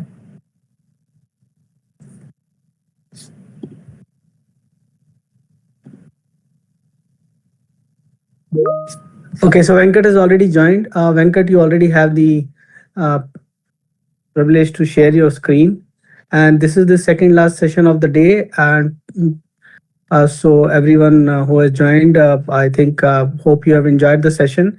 We're going to share the links finally, I think, on the last session where you can apply for vouchers. If you have done the social media promotion, you can fill those.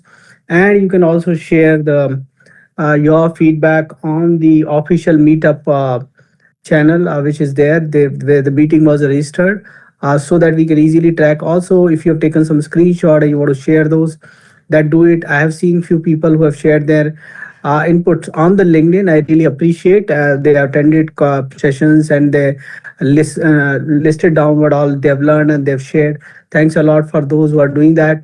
And hopefully you are enjoying. And these are last two sessions. And hope we will be able to do more such sessions in future. Thank you all for staying for such a day long. And that Venkat Subbarao continue the session here. Yeah. Thanks, Amit. Thanks, everyone, for joining. So,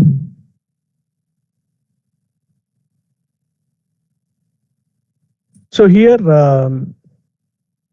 let me introduce myself. I am Venkata Subbarao Polisetty. I am a Microsoft MVP and MCT blogger and YouTuber. Currently, I am working as a delivery manager at Karthikeyan. So I am connecting from Hyderabad, India, and you can follow me with my social handles. And today, what we are going to see about usage of MCP in the Power Platform. So this is about the context-driven business apps, where we are going to use MCP in the Power Platform. Okay. So actually, what is that we are going to see it is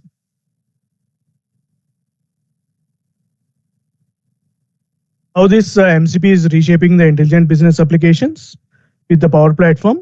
And there are few of the key takeaways that you are going to see is like how this MCP standardizes the AI integrations and how this context-driven apps are the feature and how you can integrate the Power Platform with MCP and then how you can unlock this intelligent automation. Also, at the end, you will also see about the demo. Yes.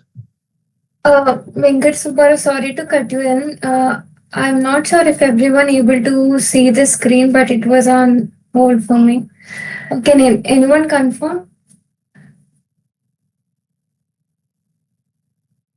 I was able to see the screen. Yeah. Can you please share your screen again? Yeah, sure. Just give me a minute.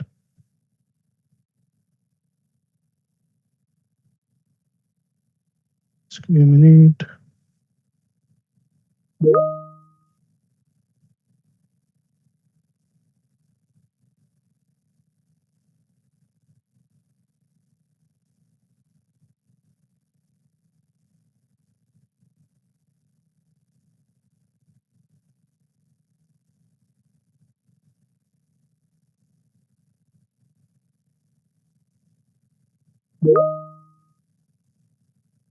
Yeah, hope you can see my screen.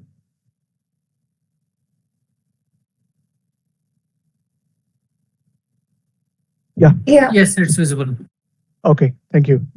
So yeah, the basic agenda that we are going to use is how we are going to see about use this MCP server, model context protocol MCP server. This is very much a buzzword here in the world. How we are going to use it in the business application, especially in the Canvas app, how you are going to use, that's what you are going to see it here.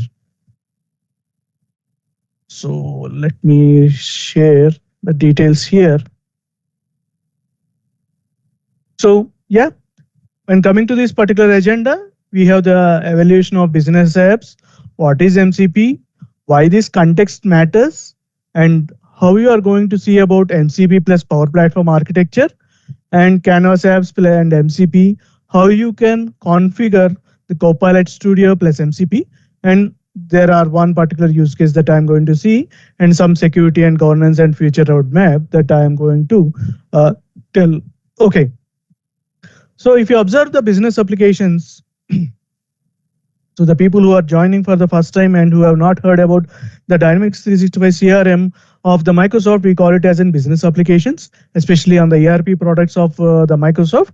And so it has traditional forms, workflows, and some kind of static rules that will be present. And also the modern way of doing it, these things of is the forms are very much intelligent, and they are also you have as of example, if you see the D365 sales module or the service module, the Copilot agentic framework has been already included inside the product, so that whatever the content that is being present, that can be um, that can be enhanced by without going into direct conversations with the customer. So what is the shift here is the shift is the rule driven, and coming to, so from the rule driven engine to the context driven, this has been we see it in the current era of the business application. Now, so what is MCP? So it's standardized, so simple MCP in a layman terms, if you wanted to see, right, it is a kind of server that is present. So the way how you are using any Copilot agents or any chat GPT or any Claude and all, you have the UI screen that is present. On the particular UI screen, if you are asking some particular question, the back end, what it is happening, right? Whatever the text that has been present, this particular text will goes to this particular an endpoint, and this endpoint will go and search the knowledge base that is having, or the kind of LLM models that are being designed, and based upon that particular question, it will gets the data. Okay, so if you observe in an architectural way, it is you for an endpoint, you are providing an input. This particular endpoint will process, and then it will provide it as an output. Okay, so it is a REST API standard for an AI agents. That's what I would say about.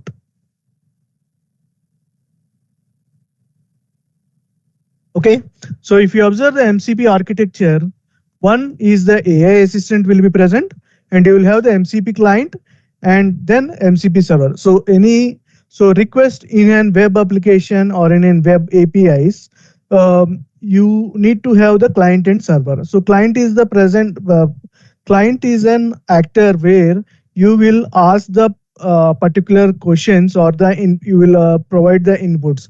Based upon that, the server will process that particular inputs, then it will provide an output. So this MCP server will speak with either Dataverse or the SQL or the SharePoint or a list of APIs. So from the number of sessions, I already in the last session also you might have seen how this particular DevOps orchestration is also been present. So DevOps will have one particular endpoint. This particular endpoint of whether it could be on GitHub or whether it could be on Azure DevOps, these are the endpoints that are present where this MCP server is going to speak.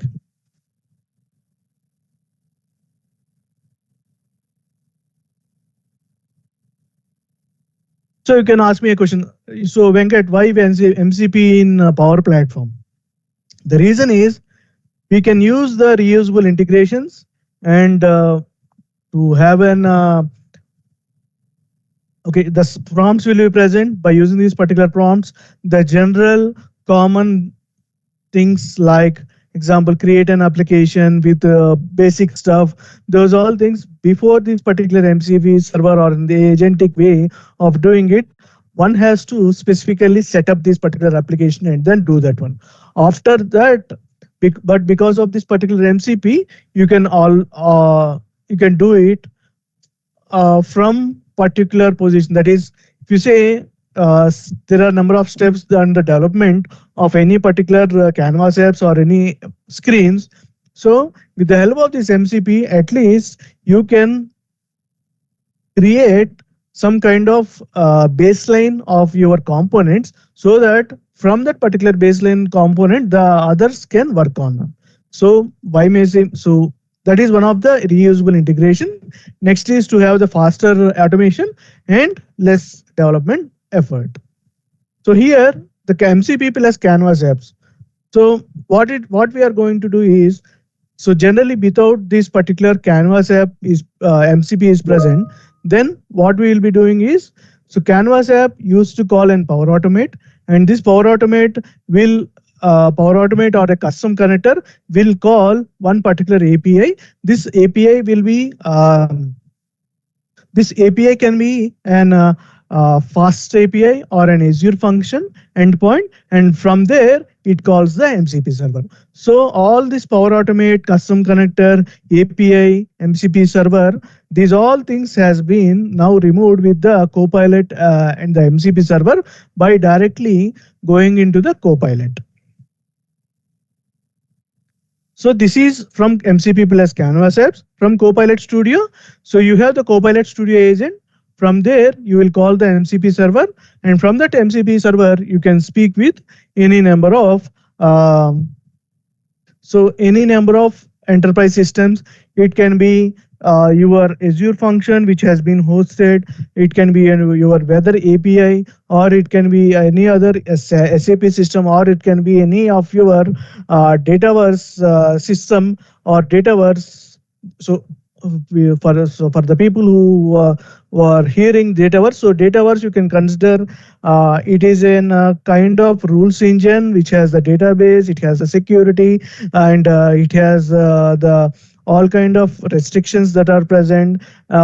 These are all the things you can consider. It is an component which plays an important role in the business applications. So when coming to the use cases, there are a number of use cases that are present. One is you can use that in the sales, and you can use them at the healthcare, and also you can use them at HR, and also you can use them at the IT support with an intelligent contextual actions. Okay, I will come back to the security governance and all. So before that, just let me go back to these particular things. So first thing is you need to download the Visual Studio Code.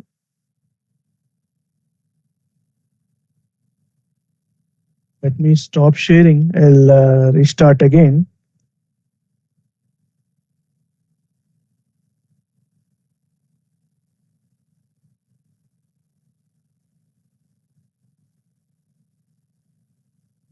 Okay.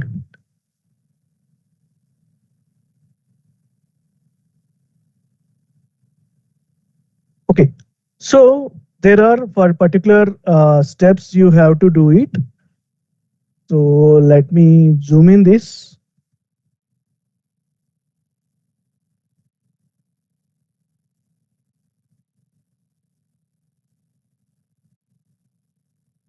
So the step one is you have to, in order to configure, so what we are going to do is we are going to use the Copilot Studio, and then we are going to use the MCP server, and then we are going to, through this MCP server, we are going to connect Canvas apps, and then this Canvas app will, and then I will do, so do the changes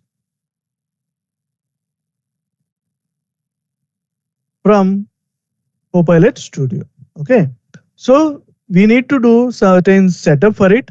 So the setup we have to do it is, first you have to download Visual Studio Code. So for that, what we have to do, so you have to go to here, and then you can select the Windows, and then you can use this x64 installer. So if you observe, you will get this particular Visual Studio Code that gets installed. So first we have to do this particular Visual Studio Code installation. Next point of it is, second, we need to install the Node.js. So for that, what we have to do is, first we have to go to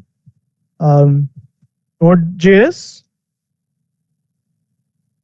and then we can download this latest download. latest version of the Node.js. So I'll say that Windows installer. Okay, now this Node.js has been installed. So once that is done, so what we have to do is you have to click on next. As I have done already installation, I will get different kind of screens where you need to install this particular Node.js.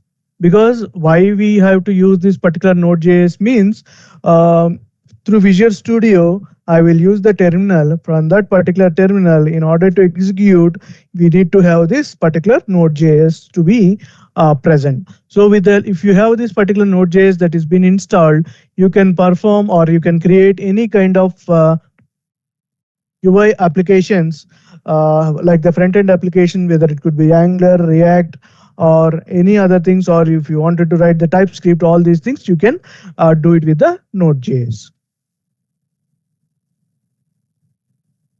After that, what you have to do is we have to install Git for Windows. This is the step 1. Next is step 2. Step 2, we have done it. Next is the step 3. We need to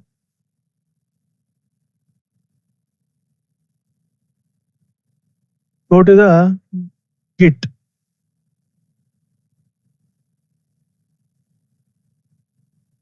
So what you have to do it is you need to download this particular Git.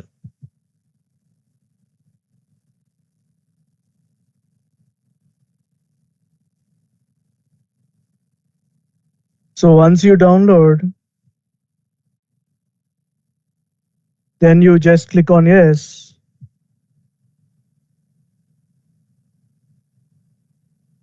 So once you're done, then just it will ask you to do all this one. Just you say that one, and then you click on next. All these things you can click on these, and then you can do it, and you can click on next, get decide, and then make this as a normal one, and then keep this one, and then you all these things. Keep this as a Windows style, min.tty, password or merge, get a credential manager. So all these things, once you're done, you click on the install. So for the interest of time, just I have installed this particular Git one as well. So now this one is also done. Now the fourth part of it is install PowerShell 7. So how you can do it is you have to go to this place.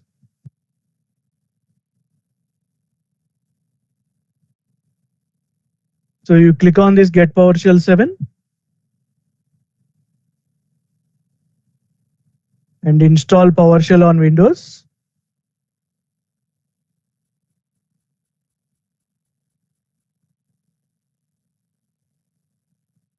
So you click on this Win64 MSI.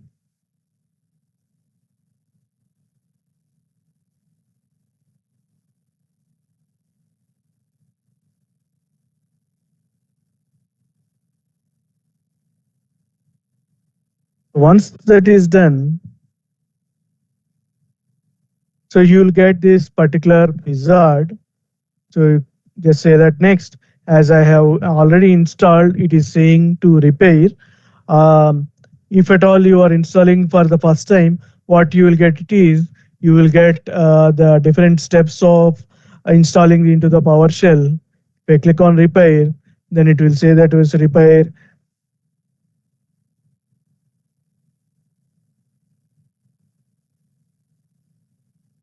So just I'll be doing it. After this, after installation of this, what I have to do is, so all the installations are done now.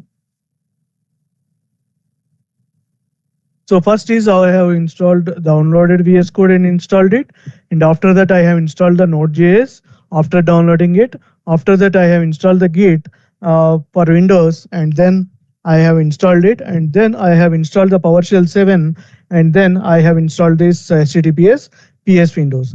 And now what I have to do is um, I have to install GitHub Copilot CLI.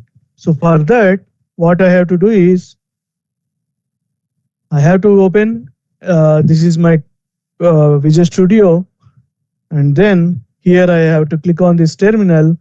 If I click on this particular terminal,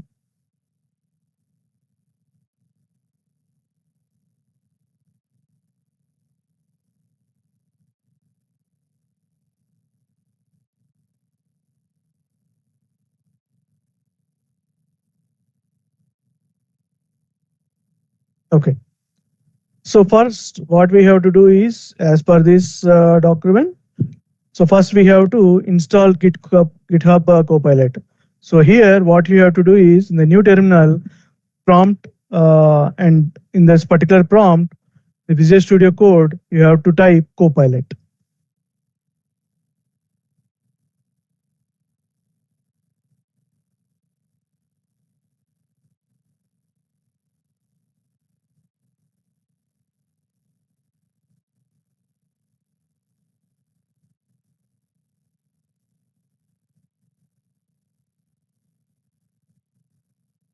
Okay.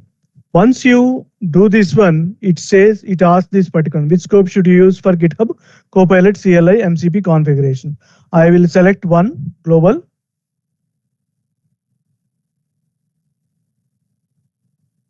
So now what it is saying is, it is asking, it is giving for GitHub Copilot MCP configuration. So next step is I need to need the Canvas App Studio URL. So here, what we have to also see it is, if at all your GitHub is not being selected, then so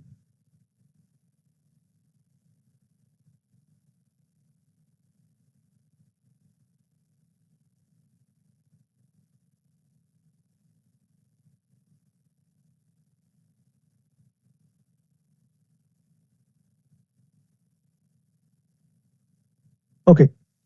So first thing what it is saying is,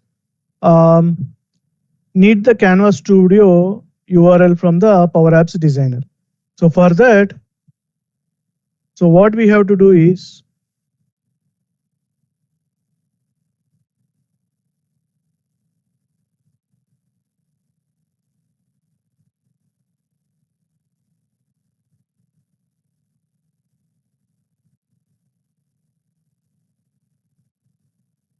go to make.powerapps.com.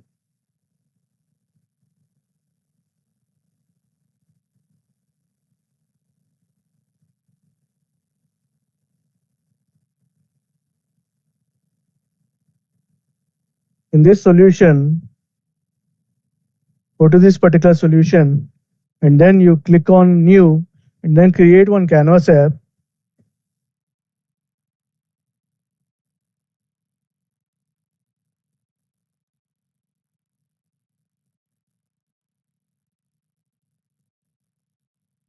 Click on test.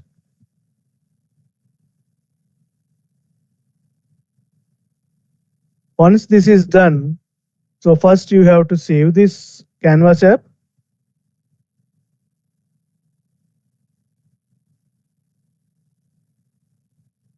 So after saving this, you have to save it.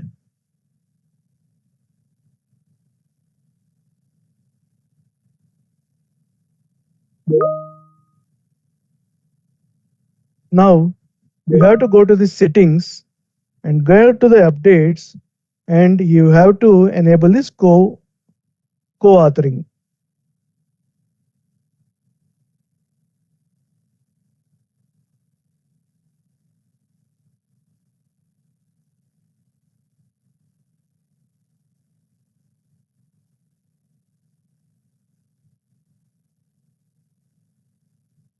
So once you do this, now you just copy this URL, come to the Visual Studio. So what it is saying, okay, so keep that one as is. Now what we have to do is, we have to go to the terminal, and then type this.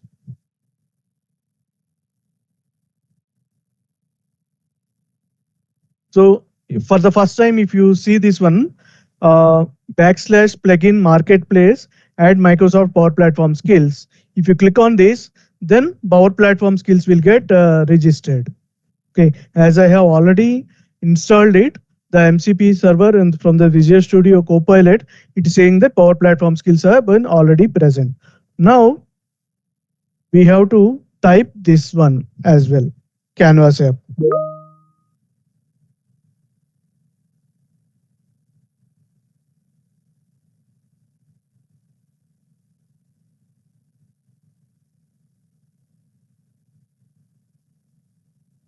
So if you observe, it says the plugin Canvas app installed successfully. So what it said, it installed the 5 skills, use skills list to see them. Okay. So before that, if you observe, right, whenever you start the Copilot, if so, as per the first step, we have installed this Windows, install code, VS Code, and also PowerShell 7 and Copilot CLI. These all, if you do this, then only all these things will get created. So now I said about the list.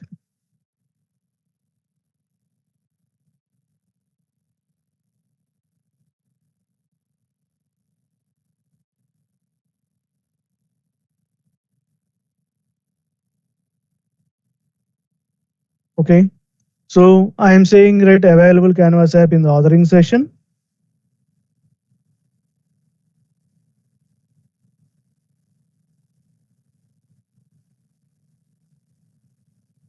So it is trying to go to this particular Canvas app in the authoring session, and then it is authorizing the API to get the list and then count now. So before coming to that, right, what you have to do it is you have to sign in to this particular Copilot, and then after signing this particular Copilot, so if you observe here, just one important thing is you have to sign into the GitHub so that that particular details you can see it here. So if you observe, right, Subbarao Polisetty Pixel GitHub, this is my particular managed MCP servers. So before using this GitHub also, you have to sign in to this particular one. Also, if you observe here, it says .NET 10 SDK is installed. And next, choose which tool configure, VS Code Copilot, GitHub Copilot CLI, or Cloud. So as from the Microsoft, right, this particular Visual Studio, it will support 2 versions. Okay, you can use the GitHub Copilot CLI or VS Code Copilot or the Cloud also. Here I am using the GitHub Copilot CLI inside the Visual Studio Code. So now I'm going back to here, and then I'm selecting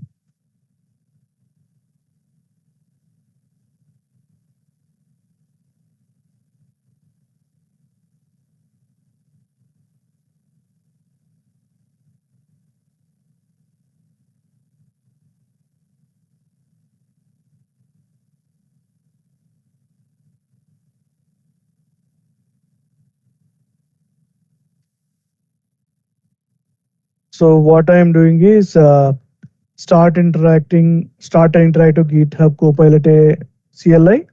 I have selected one. So starting this one.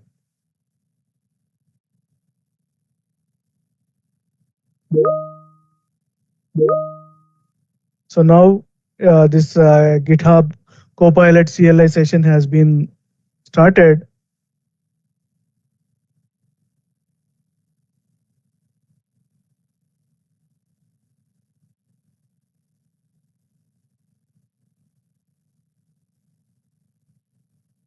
So now, if you observe, right, I will type here Canvas apps.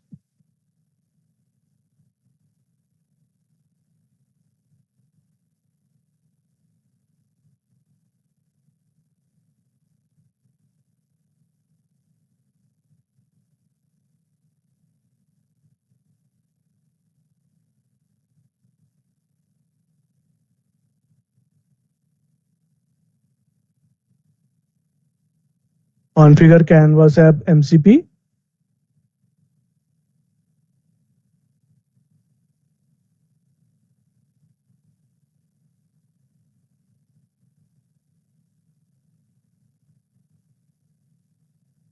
Okay. So now what it is saying, right?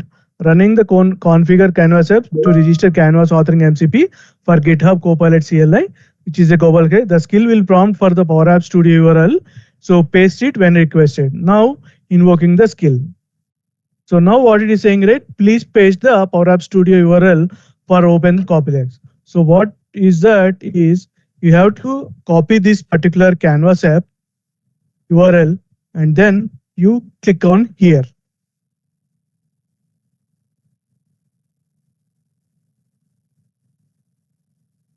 So one thing you have to do it is this particular URL, right? This particular app should be open in condition and then you have to do it. So do you want to allow this? It is asking this action may read the following outside things. I will say that 2, just you enter 2.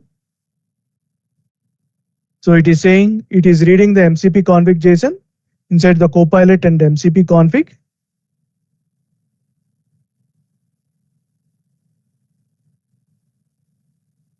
It is updating configure file. Okay, so if you observe, right, it has registered the Canvas authoring in global Copilot MCP, which is config is it is in my user. Okay, what changes? Updated the Canvas app ID to this one. Now next step is restart the GitHub Copilot to active the new MCP entry. Verify the run MCP link or check CLI MCP server list. So Canvas authoring will ask Copilot. So now what I am doing is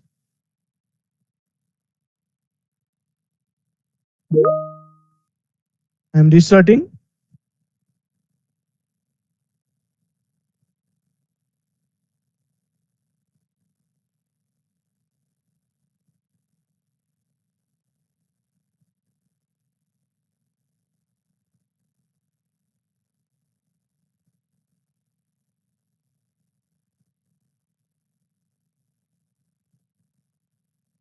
Okay, so now I will say that Copilot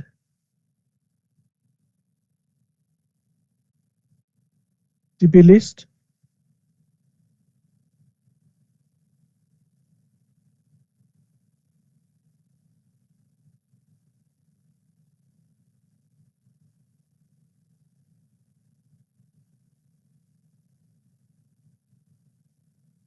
So it will take some few minutes to restart this Copilot CLI.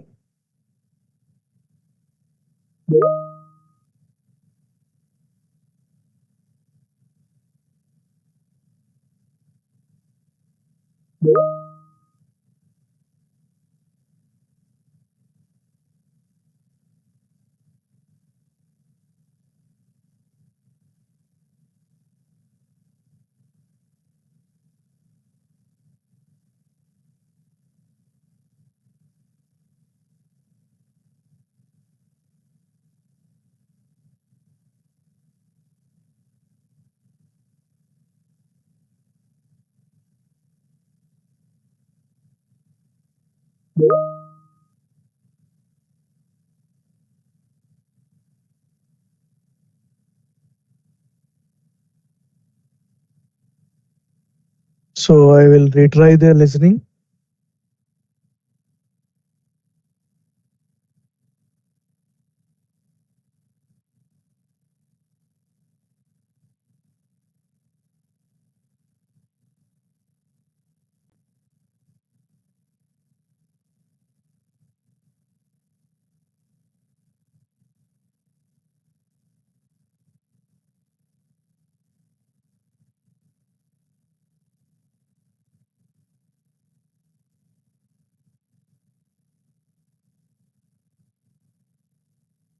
I'm running some diagnostics. What was happened?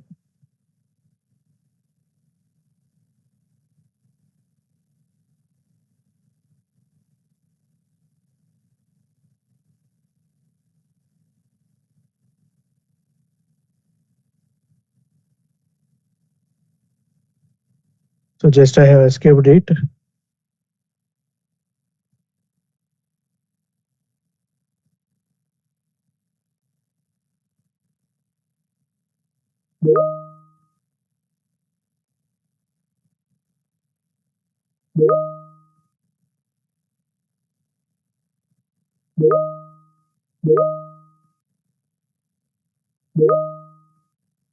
On Copilot.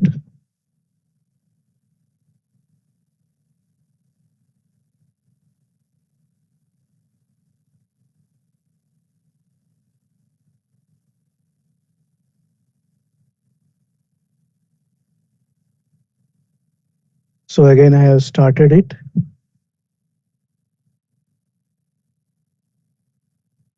So here, what I have to see it is a list of all the MCP servers.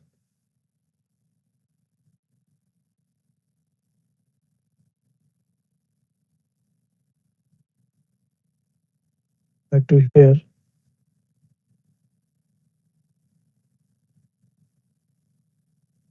See. So Power Platforms is already there. Let me see this one.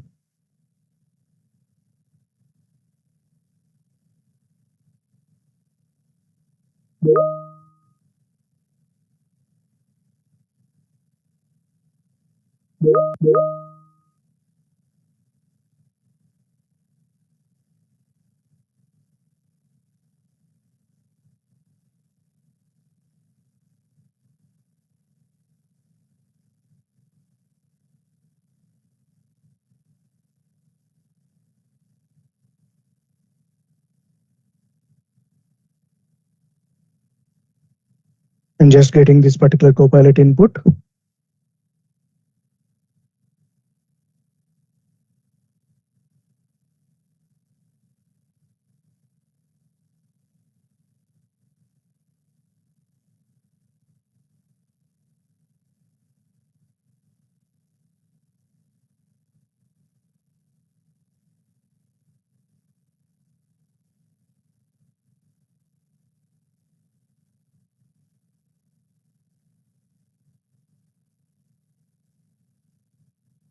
I'm using the skill of configure canvas apps, MCP.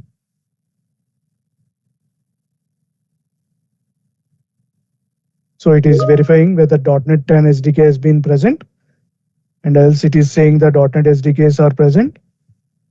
So prerequisites are be satisfied. So which tool should be configured for Canvas CPA? So I will say that GitHub Copilot CLI.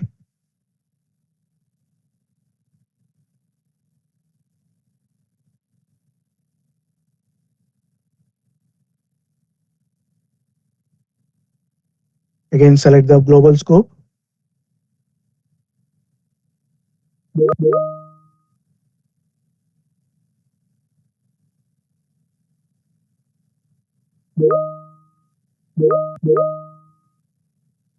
I'll go back to this one and then just copy this one, paste it.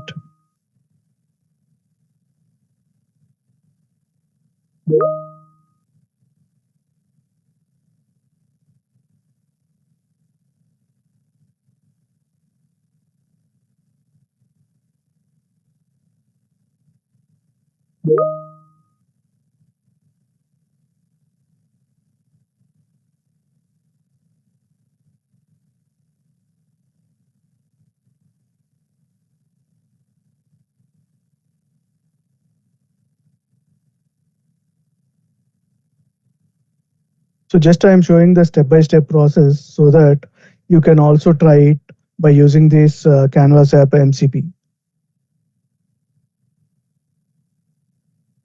Already configured and all. Restart GitHub Copilot now to active. One I will say that yes, restart.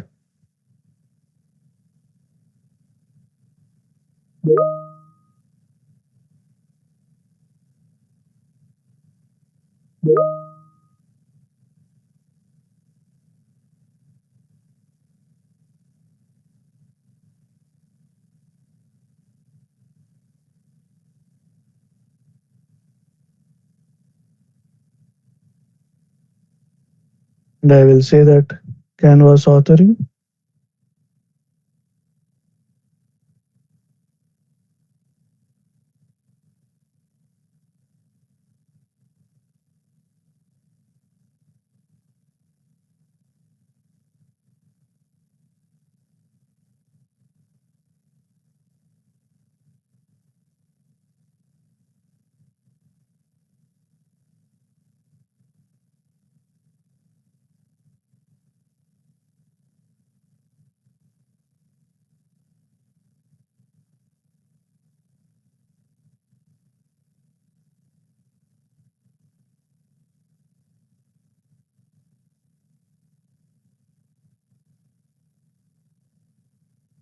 Say this MCP show. So these are the MCP servers that are present.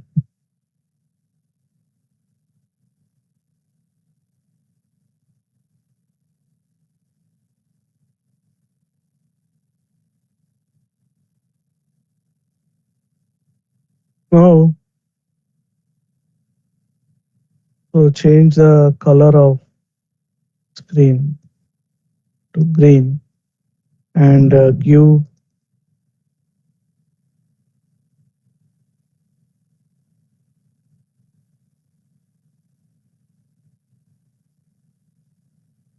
So whatever this particular URL that I have given for that particular screen, the UI will get changed, and then you can see it.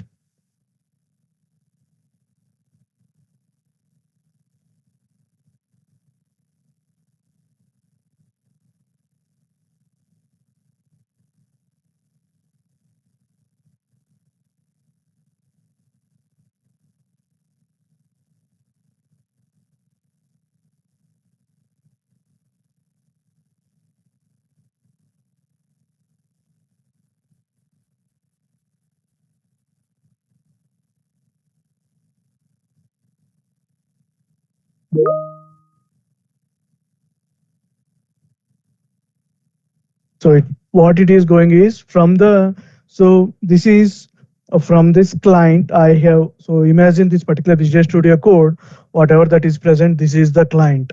From this client, I have given this instruction of change the color of the screen to green and given keep a button. So now this request will go from the Copilot Studio through the Visual Studio Code and go to the MCP server, and this MCP server will speak with the Canvas app where we have given this particular URL of the Canvas app. So there it will read it, and then what it is trying to do is with the help of the GitHub Copilot uh, features, MCP server features of the Canvas app, it will go to this particular file of this particular Canvas app and then include these particular changes of the green and then the button, and then it will change it. I'll say that.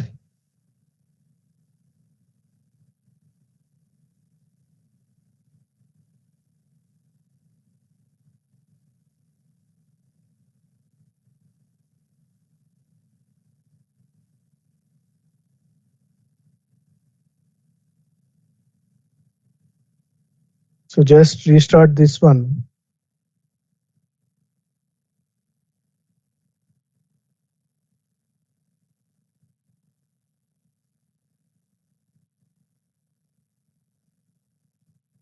Okay, so if you observe,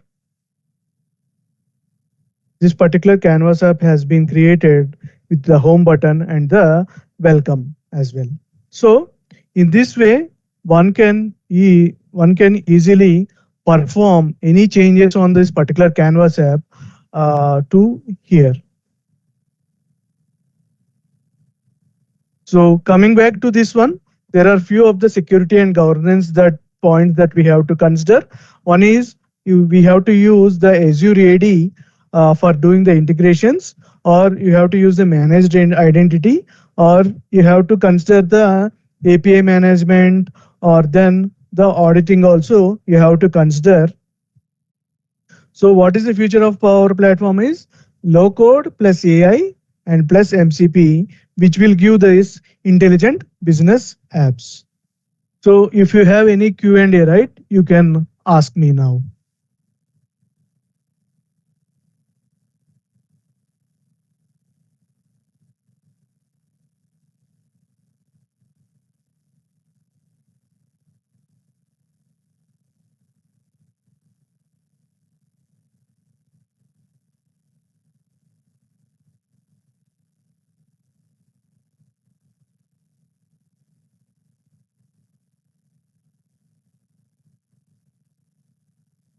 Okay. Any questions?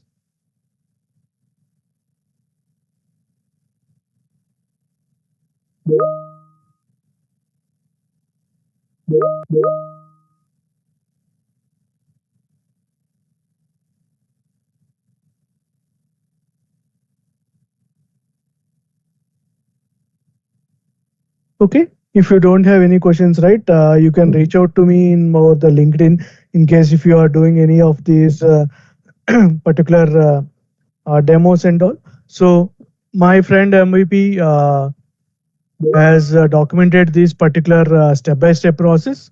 So you can also follow it. Let me keep it in the chat window so that in case if at all, yeah, I will share this prompt. So Muhammad Afnan Ahmad, you can do this one like Power Apps 911.com. Here you can see the step-by-step process how you have done it. My fellow MVP has done this one. So simply if you can follow this, you will be doing it. There will be again one particular video is also present on the YouTube. So if you follow that, you can easily get this one. So there are few things that we have to consider is first is the whenever we have to connect to the GitHub. Okay, so while connecting to this particular GitHub, there will be one particular code that will be generated in the Visual Studio Code. We have to provide that particular Visual Studio to connect to the GitHub. So that would be the actually a tricky one, which will take more time. Also, another important thing is the ID or the email, whatever that you are using, that should have the GitHub Copilot account and also GitHub account and also the Copilot license, Copilot account also present. So whatever the ID that you are using, whether the username or the email ID, so that email ID should be same for the Copilot which you are using in the Visual Studio Code and also on the GitHub.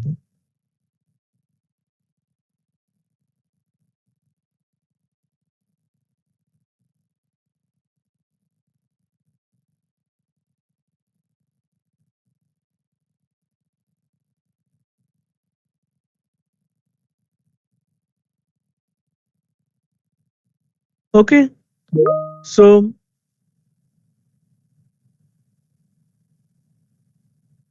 I am done with my session and thanks for your time and hope you have learned something new here from this part from the past 2 days, the current day and the yesterday.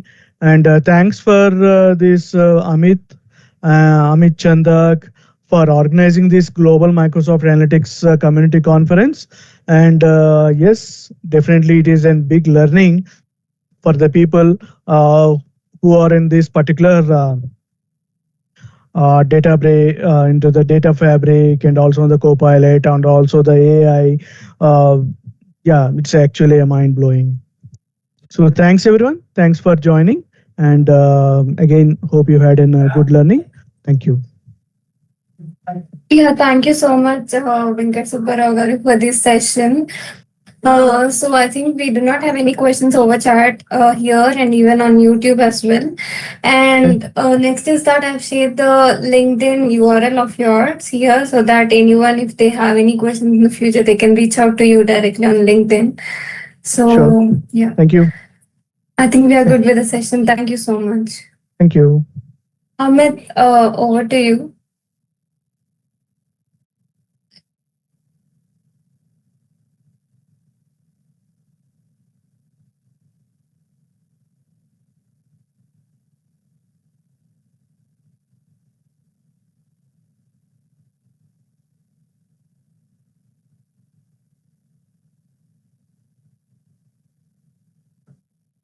Amit, this session has ended. Do we have Karthik joining in now? Did we get the confirmation?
Are we done with the session in room 2?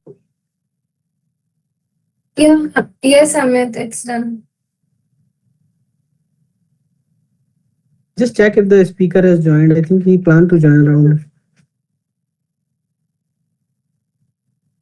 I don't see Karthikeyan joined yet.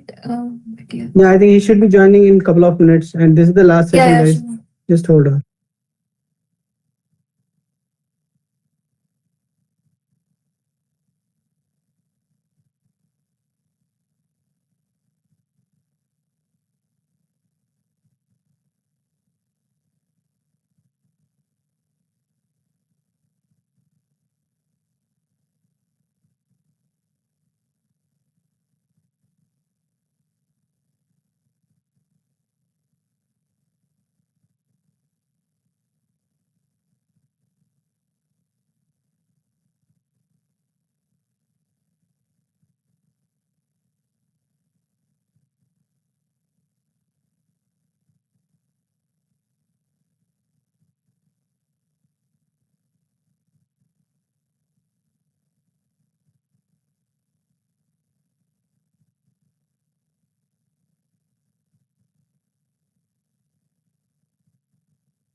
Hello, everyone. We have the speaker now for the last session.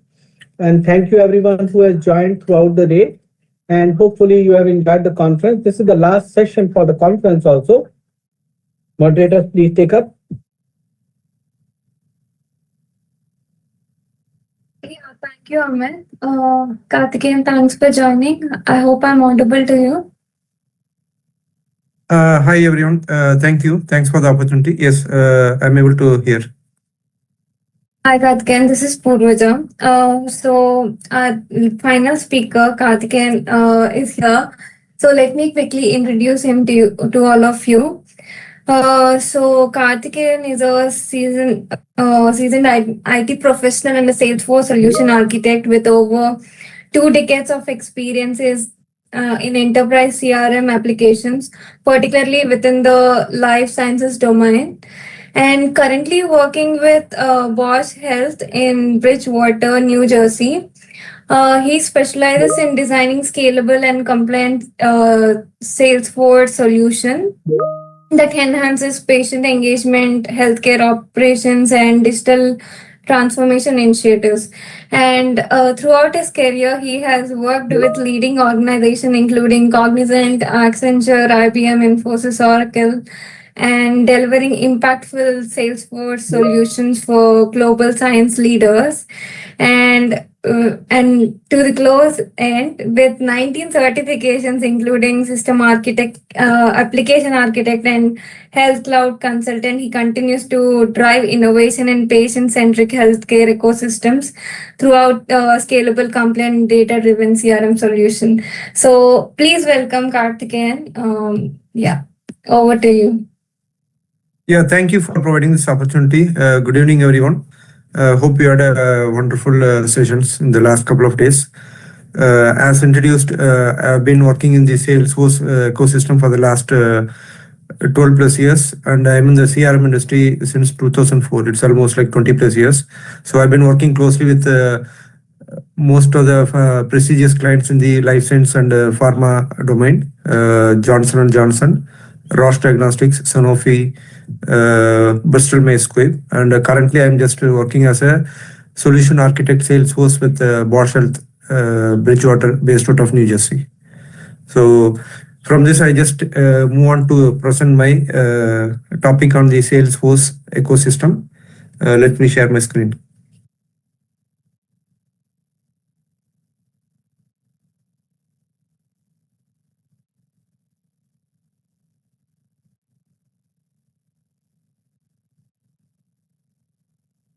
Okay. Let me know if you're able to see. Yes, we are able to see. I'm moving to presentation. Okay.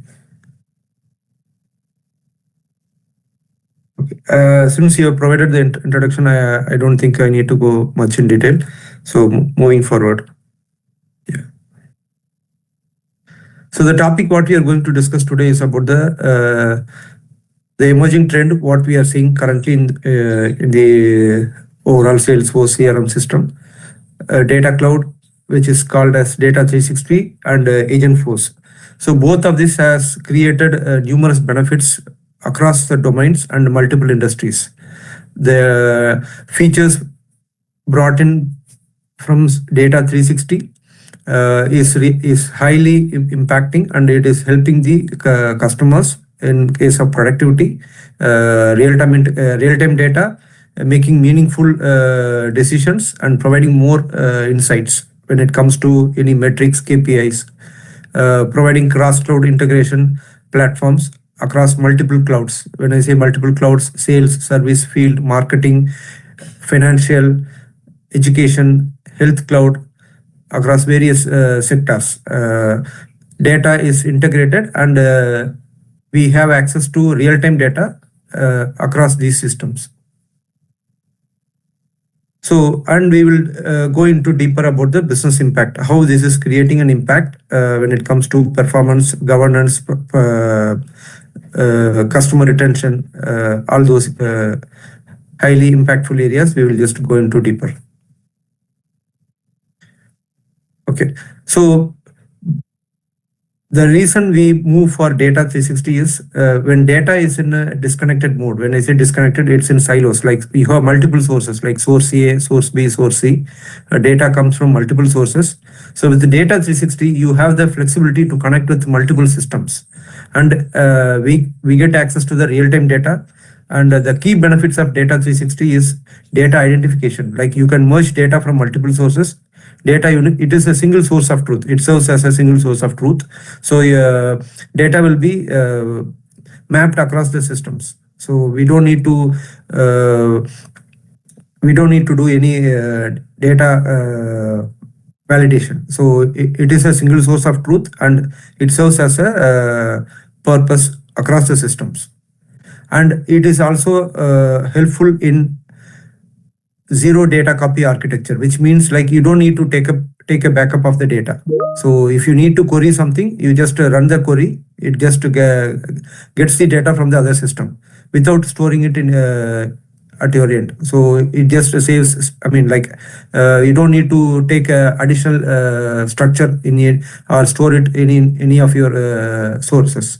So you can directly make your connection using your data lake object, data modeling object, and data DLO, DMO, and data source. So all these features are provided from data 360, and that helps in the long run. And as I mentioned, it is helpful to get the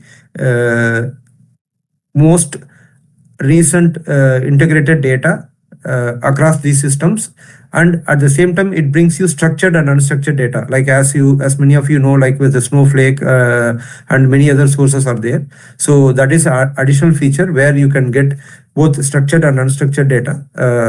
This is what we have benefited from data 360.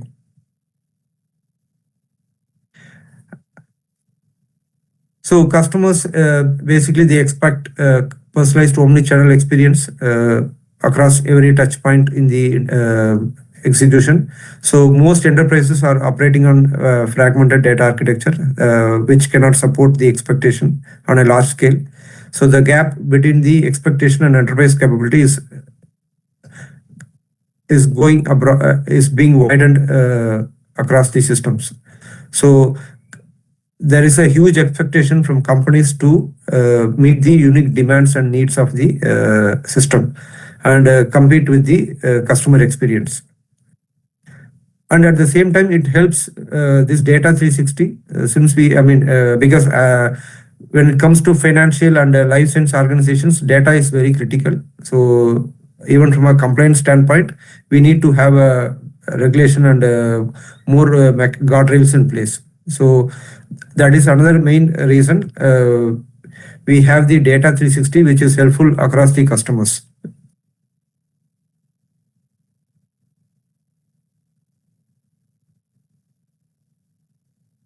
Why this matters in the long run? So data-driven imperative, this industry across reinforces the urgency of this shift. So in CRM Salesforce, if you see the main benefit of this application is to retain the customers in the long run. That is the reason, like whether it comes to sales or your service or your marketing, so across various domains, it helps in the customer acquisition and retention. So data-driven enterprises significantly outperform peers in acquiring and retaining customers through timely, relevant engagement. And it also helps in automation. Intelligent automation measurably reduces response times, improve customer satisfaction scores across various service channels. When I say various channels like email, SMS, chat, like various channels, these are the various channels. And the market growth, continued expansion of customer data. When I say customer data, which is nothing but the master data. Customer data platforms reflects enterprise demand for integrated analytics-ready ecosystems. So Agentforce, as everyone know, Agentforce is a comprehensive platform which enables companies to independently execute without any human intervention. So it can customize, build, and deploy agents across sales, service, marketing, financial, health cloud, and various domains. So it can create its own action plans. It can retrieve data and execute without any human intervention. So that is the main purpose of Agentforce. So with minimal intervention, it can just operate seamlessly. It can integrate and it can just execute independently without much coding. So this does not involve any coding. So when I say Agentforce, it just to create an agent. There are many out-of-box agents available and custom agents as well. So we can just build the agents and link it with a workflow, and it will execute. So this way, once we combine the data cloud and Agentforce, it helps massively and brings enormous results for the customers. Getting the most recent data can interact. Sales data can be interacted with the service data. Same, it can interact with the marketing data. So this is only possible through data cloud. And as I mentioned, it is called as data 360. So it gives a 360-degree view across multiple sources, real time, most recent data. Okay, so data cloud basically it injects, resolves, and unifies customer profiles in real time, creating a single source of truth that powers every downstream system. These are the key benefits, as I mentioned. Identity resolution merges fragmented records into unified profiles. Real-time streaming keeps data fresh for instant activation. When I say real-time, like the most recent data, that is what it is, real-time streaming. Semantic data model ensures consistent definitions across business units. Connectors, you have various connectors. So as many of you would be aware, Salesforce has acquired Informatica in 2025 May. So, I mean, Informatica is the most widely used ETL tool. So, and apart from Informatica, we also have connectors with various like a Snowflake, any cloud like MS Fabric or any Microsoft tools also. So the connectors are readily available. Just you once you establish the connection, I think you will be able to connect with the other sources, other data source. So moving on to Agentforce. Agentforce goes beyond recommendations. It takes intelligent action grounded in the real-time customer context provided by Data Cloud. So as I mentioned, Agentforce, it helps to independently operate without any human intervention. It can create tasks, it can retrieve data. The data, again, it comes from your Data Cloud sits on the base. Agentforce operates on top of Data Cloud. So data is the master where all your sales, service, and entire data from the enterprise sits there. With the help of data, it will retrieve and create action plans and execute in agent through Agentforce. So we have workflow orchestration, as I mentioned, create an agent and it will just link it to your flow and then it would be easy to execute. So this is how it works in Agentforce, and it is scalable. Every action is logged and traceable, so you can just track whatever the agents are. I mean, there are possible ways of executing the agents parallelly. You don't need to wait for the agent to complete. You can start an agent, you can execute agent A, and parallelly you can just perform another agent B or agent C. So various options are available. How Data Cloud and Agentforce work together. So basically, this is the combined approach which has solved multiple complexities across the enterprise platforms today, and it is helping a lot for financial customers, life science customers, when it comes to complex regulatory patient data, insurance data, medical device data. So this is where it's really helpful in life science healthcare sector.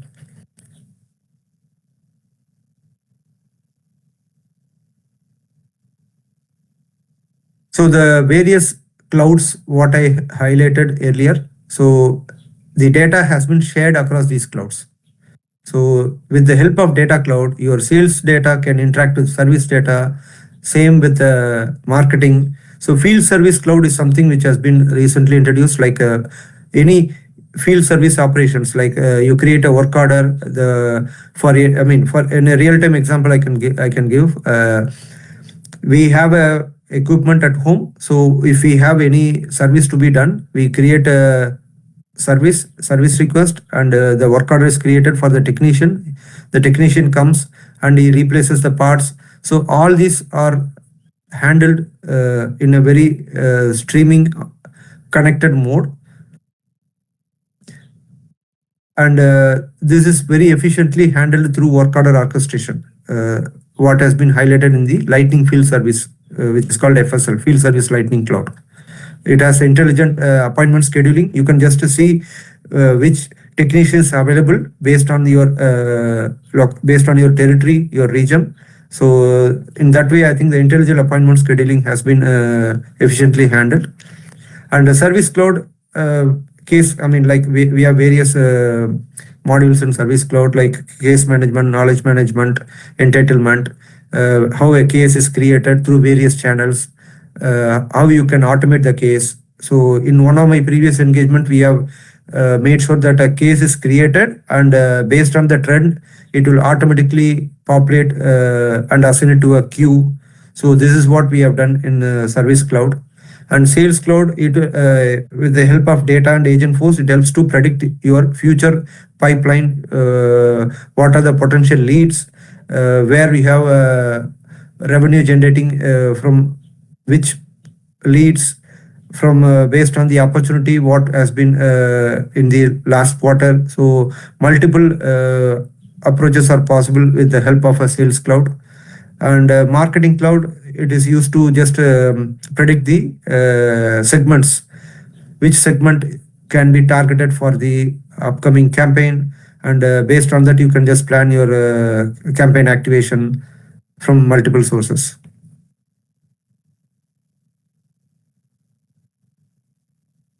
Sales Cloud is a smarter pipeline management. So reps work from the stale or opportunity data and disconnected leads.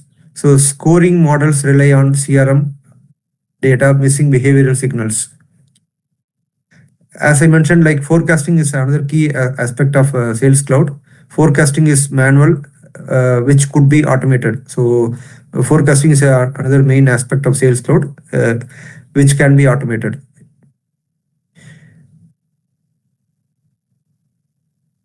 AI scoring incorporates web, email, and service interaction data. So this is with respect to Sales Cloud. We have various mechanisms to capture these scoring from agents. So Agentforce can automate and follow up based on the based on what recommendations it can provide. So it can follow up with your sales pipeline. It can follow up with your leads, who has shown interest, prospect. So all these are possible based on the data what we just get from the agents. It can reach out. It can just provide a recommendation. It can just provide an email. All those features are possible. Service Cloud, it's like more faster and reliable way for any case resolution. It has like multiple channels of resolution and reaching out to the people. We have omni-channel case management, knowledge management. So as I mentioned, like there are various agents, like we have sales agent, service agent, marketing agent, and other custom agents. So standard out of the box agents are also provided, and custom agents are also available to be implemented in the Agentforce.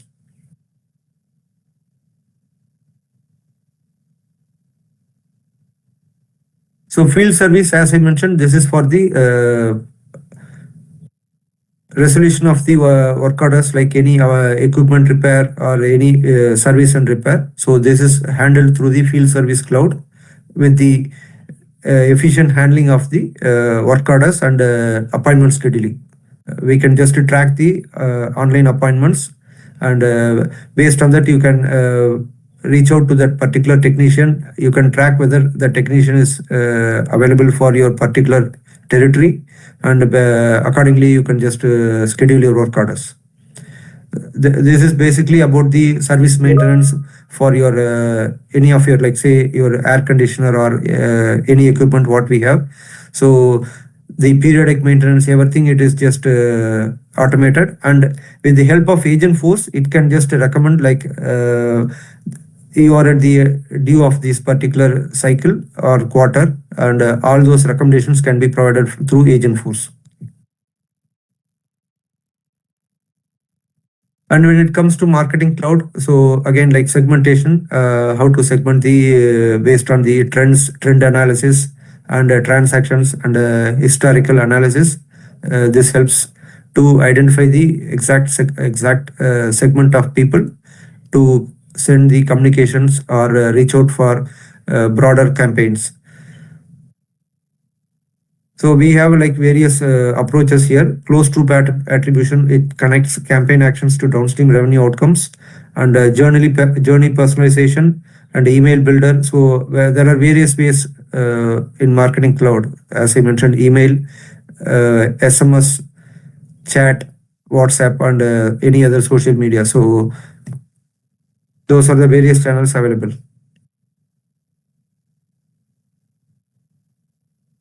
So from case resolution to campaign effectiveness, the outcomes organizations are reporting, as I mentioned, like the productivity and from the sales reps, or whether the agents, when they operate on cases without any manual intervention, it executes seamlessly creation of cases and closure of cases. So there it has been a greater business impact, and it has been highly so in some organizations we are not seeing any manual creation of cases. After the Agentforce has been introduced, so it is totally handled by agents. So you get into any system, create a support ticket, it will ask all the necessary information, and it will create a case and send an email. This is done completely automated through agents currently. It has totally eliminated the need for manual intervention or any agents or service reps. So this has been a bigger impact, and it has benefited customers in the long run. So this is the current trend what we are hearing from customers. The resolution speed, faster triage, and AI assisted routing reduce average handle time across service channels. So triaging, when it is manually triaged, it was a tedious process, triaging and responding acknowledgement to the cases. But with the help of AI assisted or agents, this has significantly benefited, and it is automated. As I mentioned, various channels are there. So this has reduced the average resolution time as well as the acknowledgement. So real-time segmentation suppression logic improve engagement rates and reduce additional cost. So again, like eliminating a manual intervention, it has just significantly benefited customers and cost effectiveness. That is what I would say.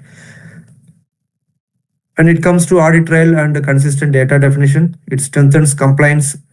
So for financial and life science customers, so data is the key.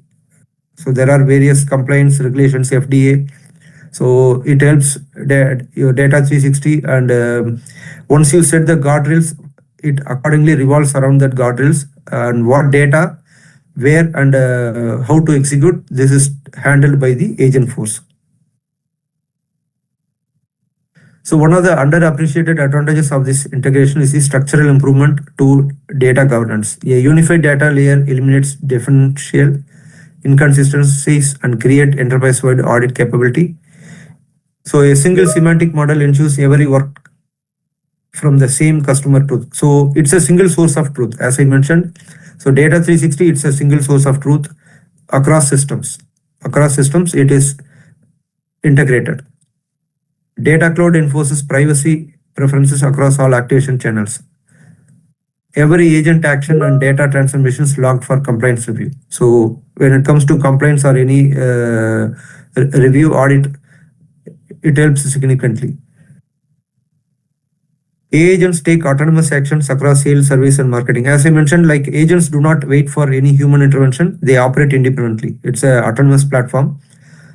And more important is the data accuracy and compliance rise significantly. So that is the main feature when it comes to compliance and regulations. So governance is a major constraint on innovation. It is the foundation that makes AI automation possible.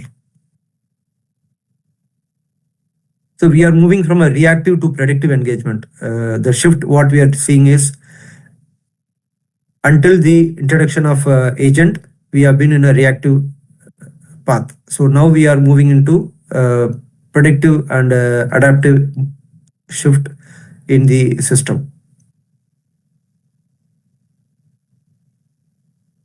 So the key considerations is data. Like if we don't have the data, as I mentioned, your data cloud data 360 sits at the base. On top of that comes any of your agent or other clouds.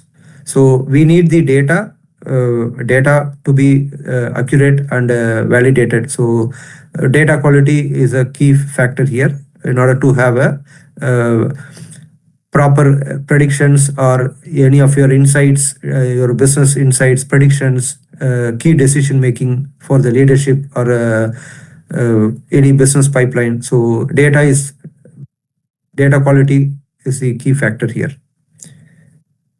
So we need to define the data ownership, consent policies, and audit requirements before we implement any automation. So that is where these two are significant to be considered before we move into the implementation of any data and agentic cloud. So the path for analytics-based CRM, unified data. Without real-time data, AI automation cannot reach its potential in CRM. So data, as I said, it's a single source of truth, data unification, and AI acts based on context, which is nothing but the prompt. So Agentforce value is directly proportional to the quality and completeness of unified customer profiles. So based on the unification of data, what is done, that is what is helping the agents to drive things and execute. So the data is the key. Agents take the data and then they create action plans and they execute. So cross-cloud alignments, as I mentioned, the data, you can have a sales data connected with the service data, same with your field service, marketing, and other financial data. So this cross-cloud connected integration is possible only through data 360. And the integration reframes the CRM from a system of record to a data-centric engine. So this is the major shift I would call out. So now the data is centralized across systems, across multiple systems. So you don't need to have a single place for any. So once we have the connected centralized system, your data is across multiple sources, whether it is structured or unstructured. That's all from my end. So if you have any questions, I'm happy to take. Thanks everyone for your time for this opportunity.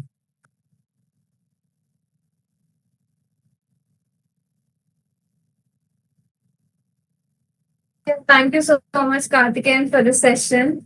So everyone, whoever has any questions, please ping on the chat or even unmute yourself and ask. I'll quickly see if we have any questions over YouTube.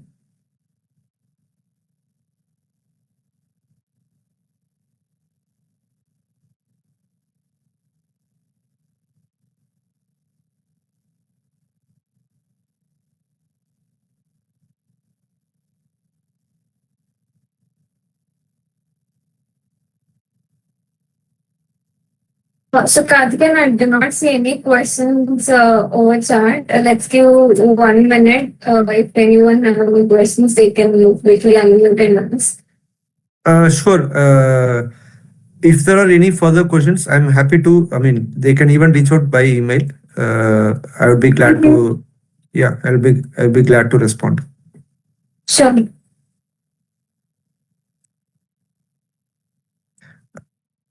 Amit, let me know if I need to share this presentation.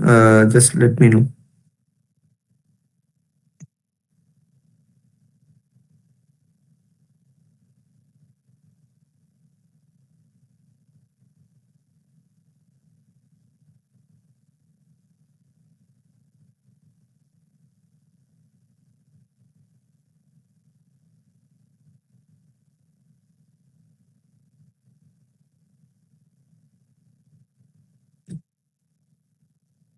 So Karthikeyan, regarding the presentation, so what Amit informed in previous session is that we can share this over WhatsApp group that we have directly to Amit or any other group. So he'll share in the participants group.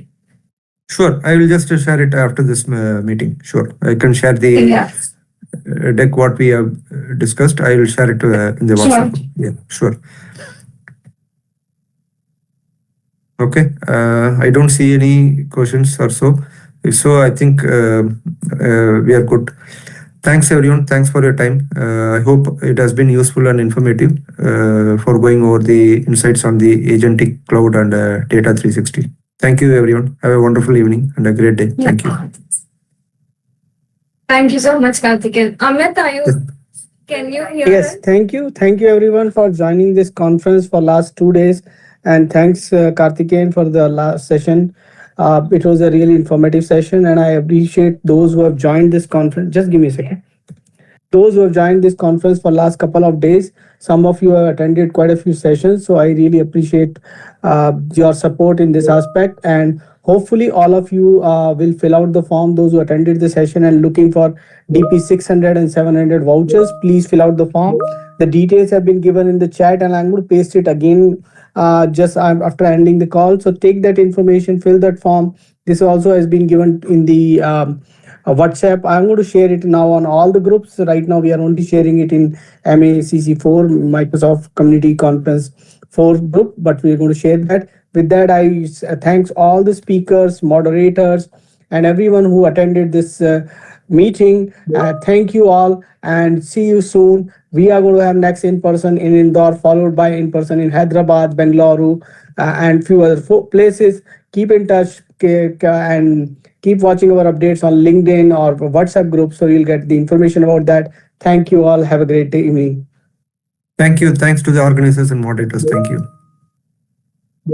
Yeah, thank you so much, Amit, for this opportunity. Thank you, everyone.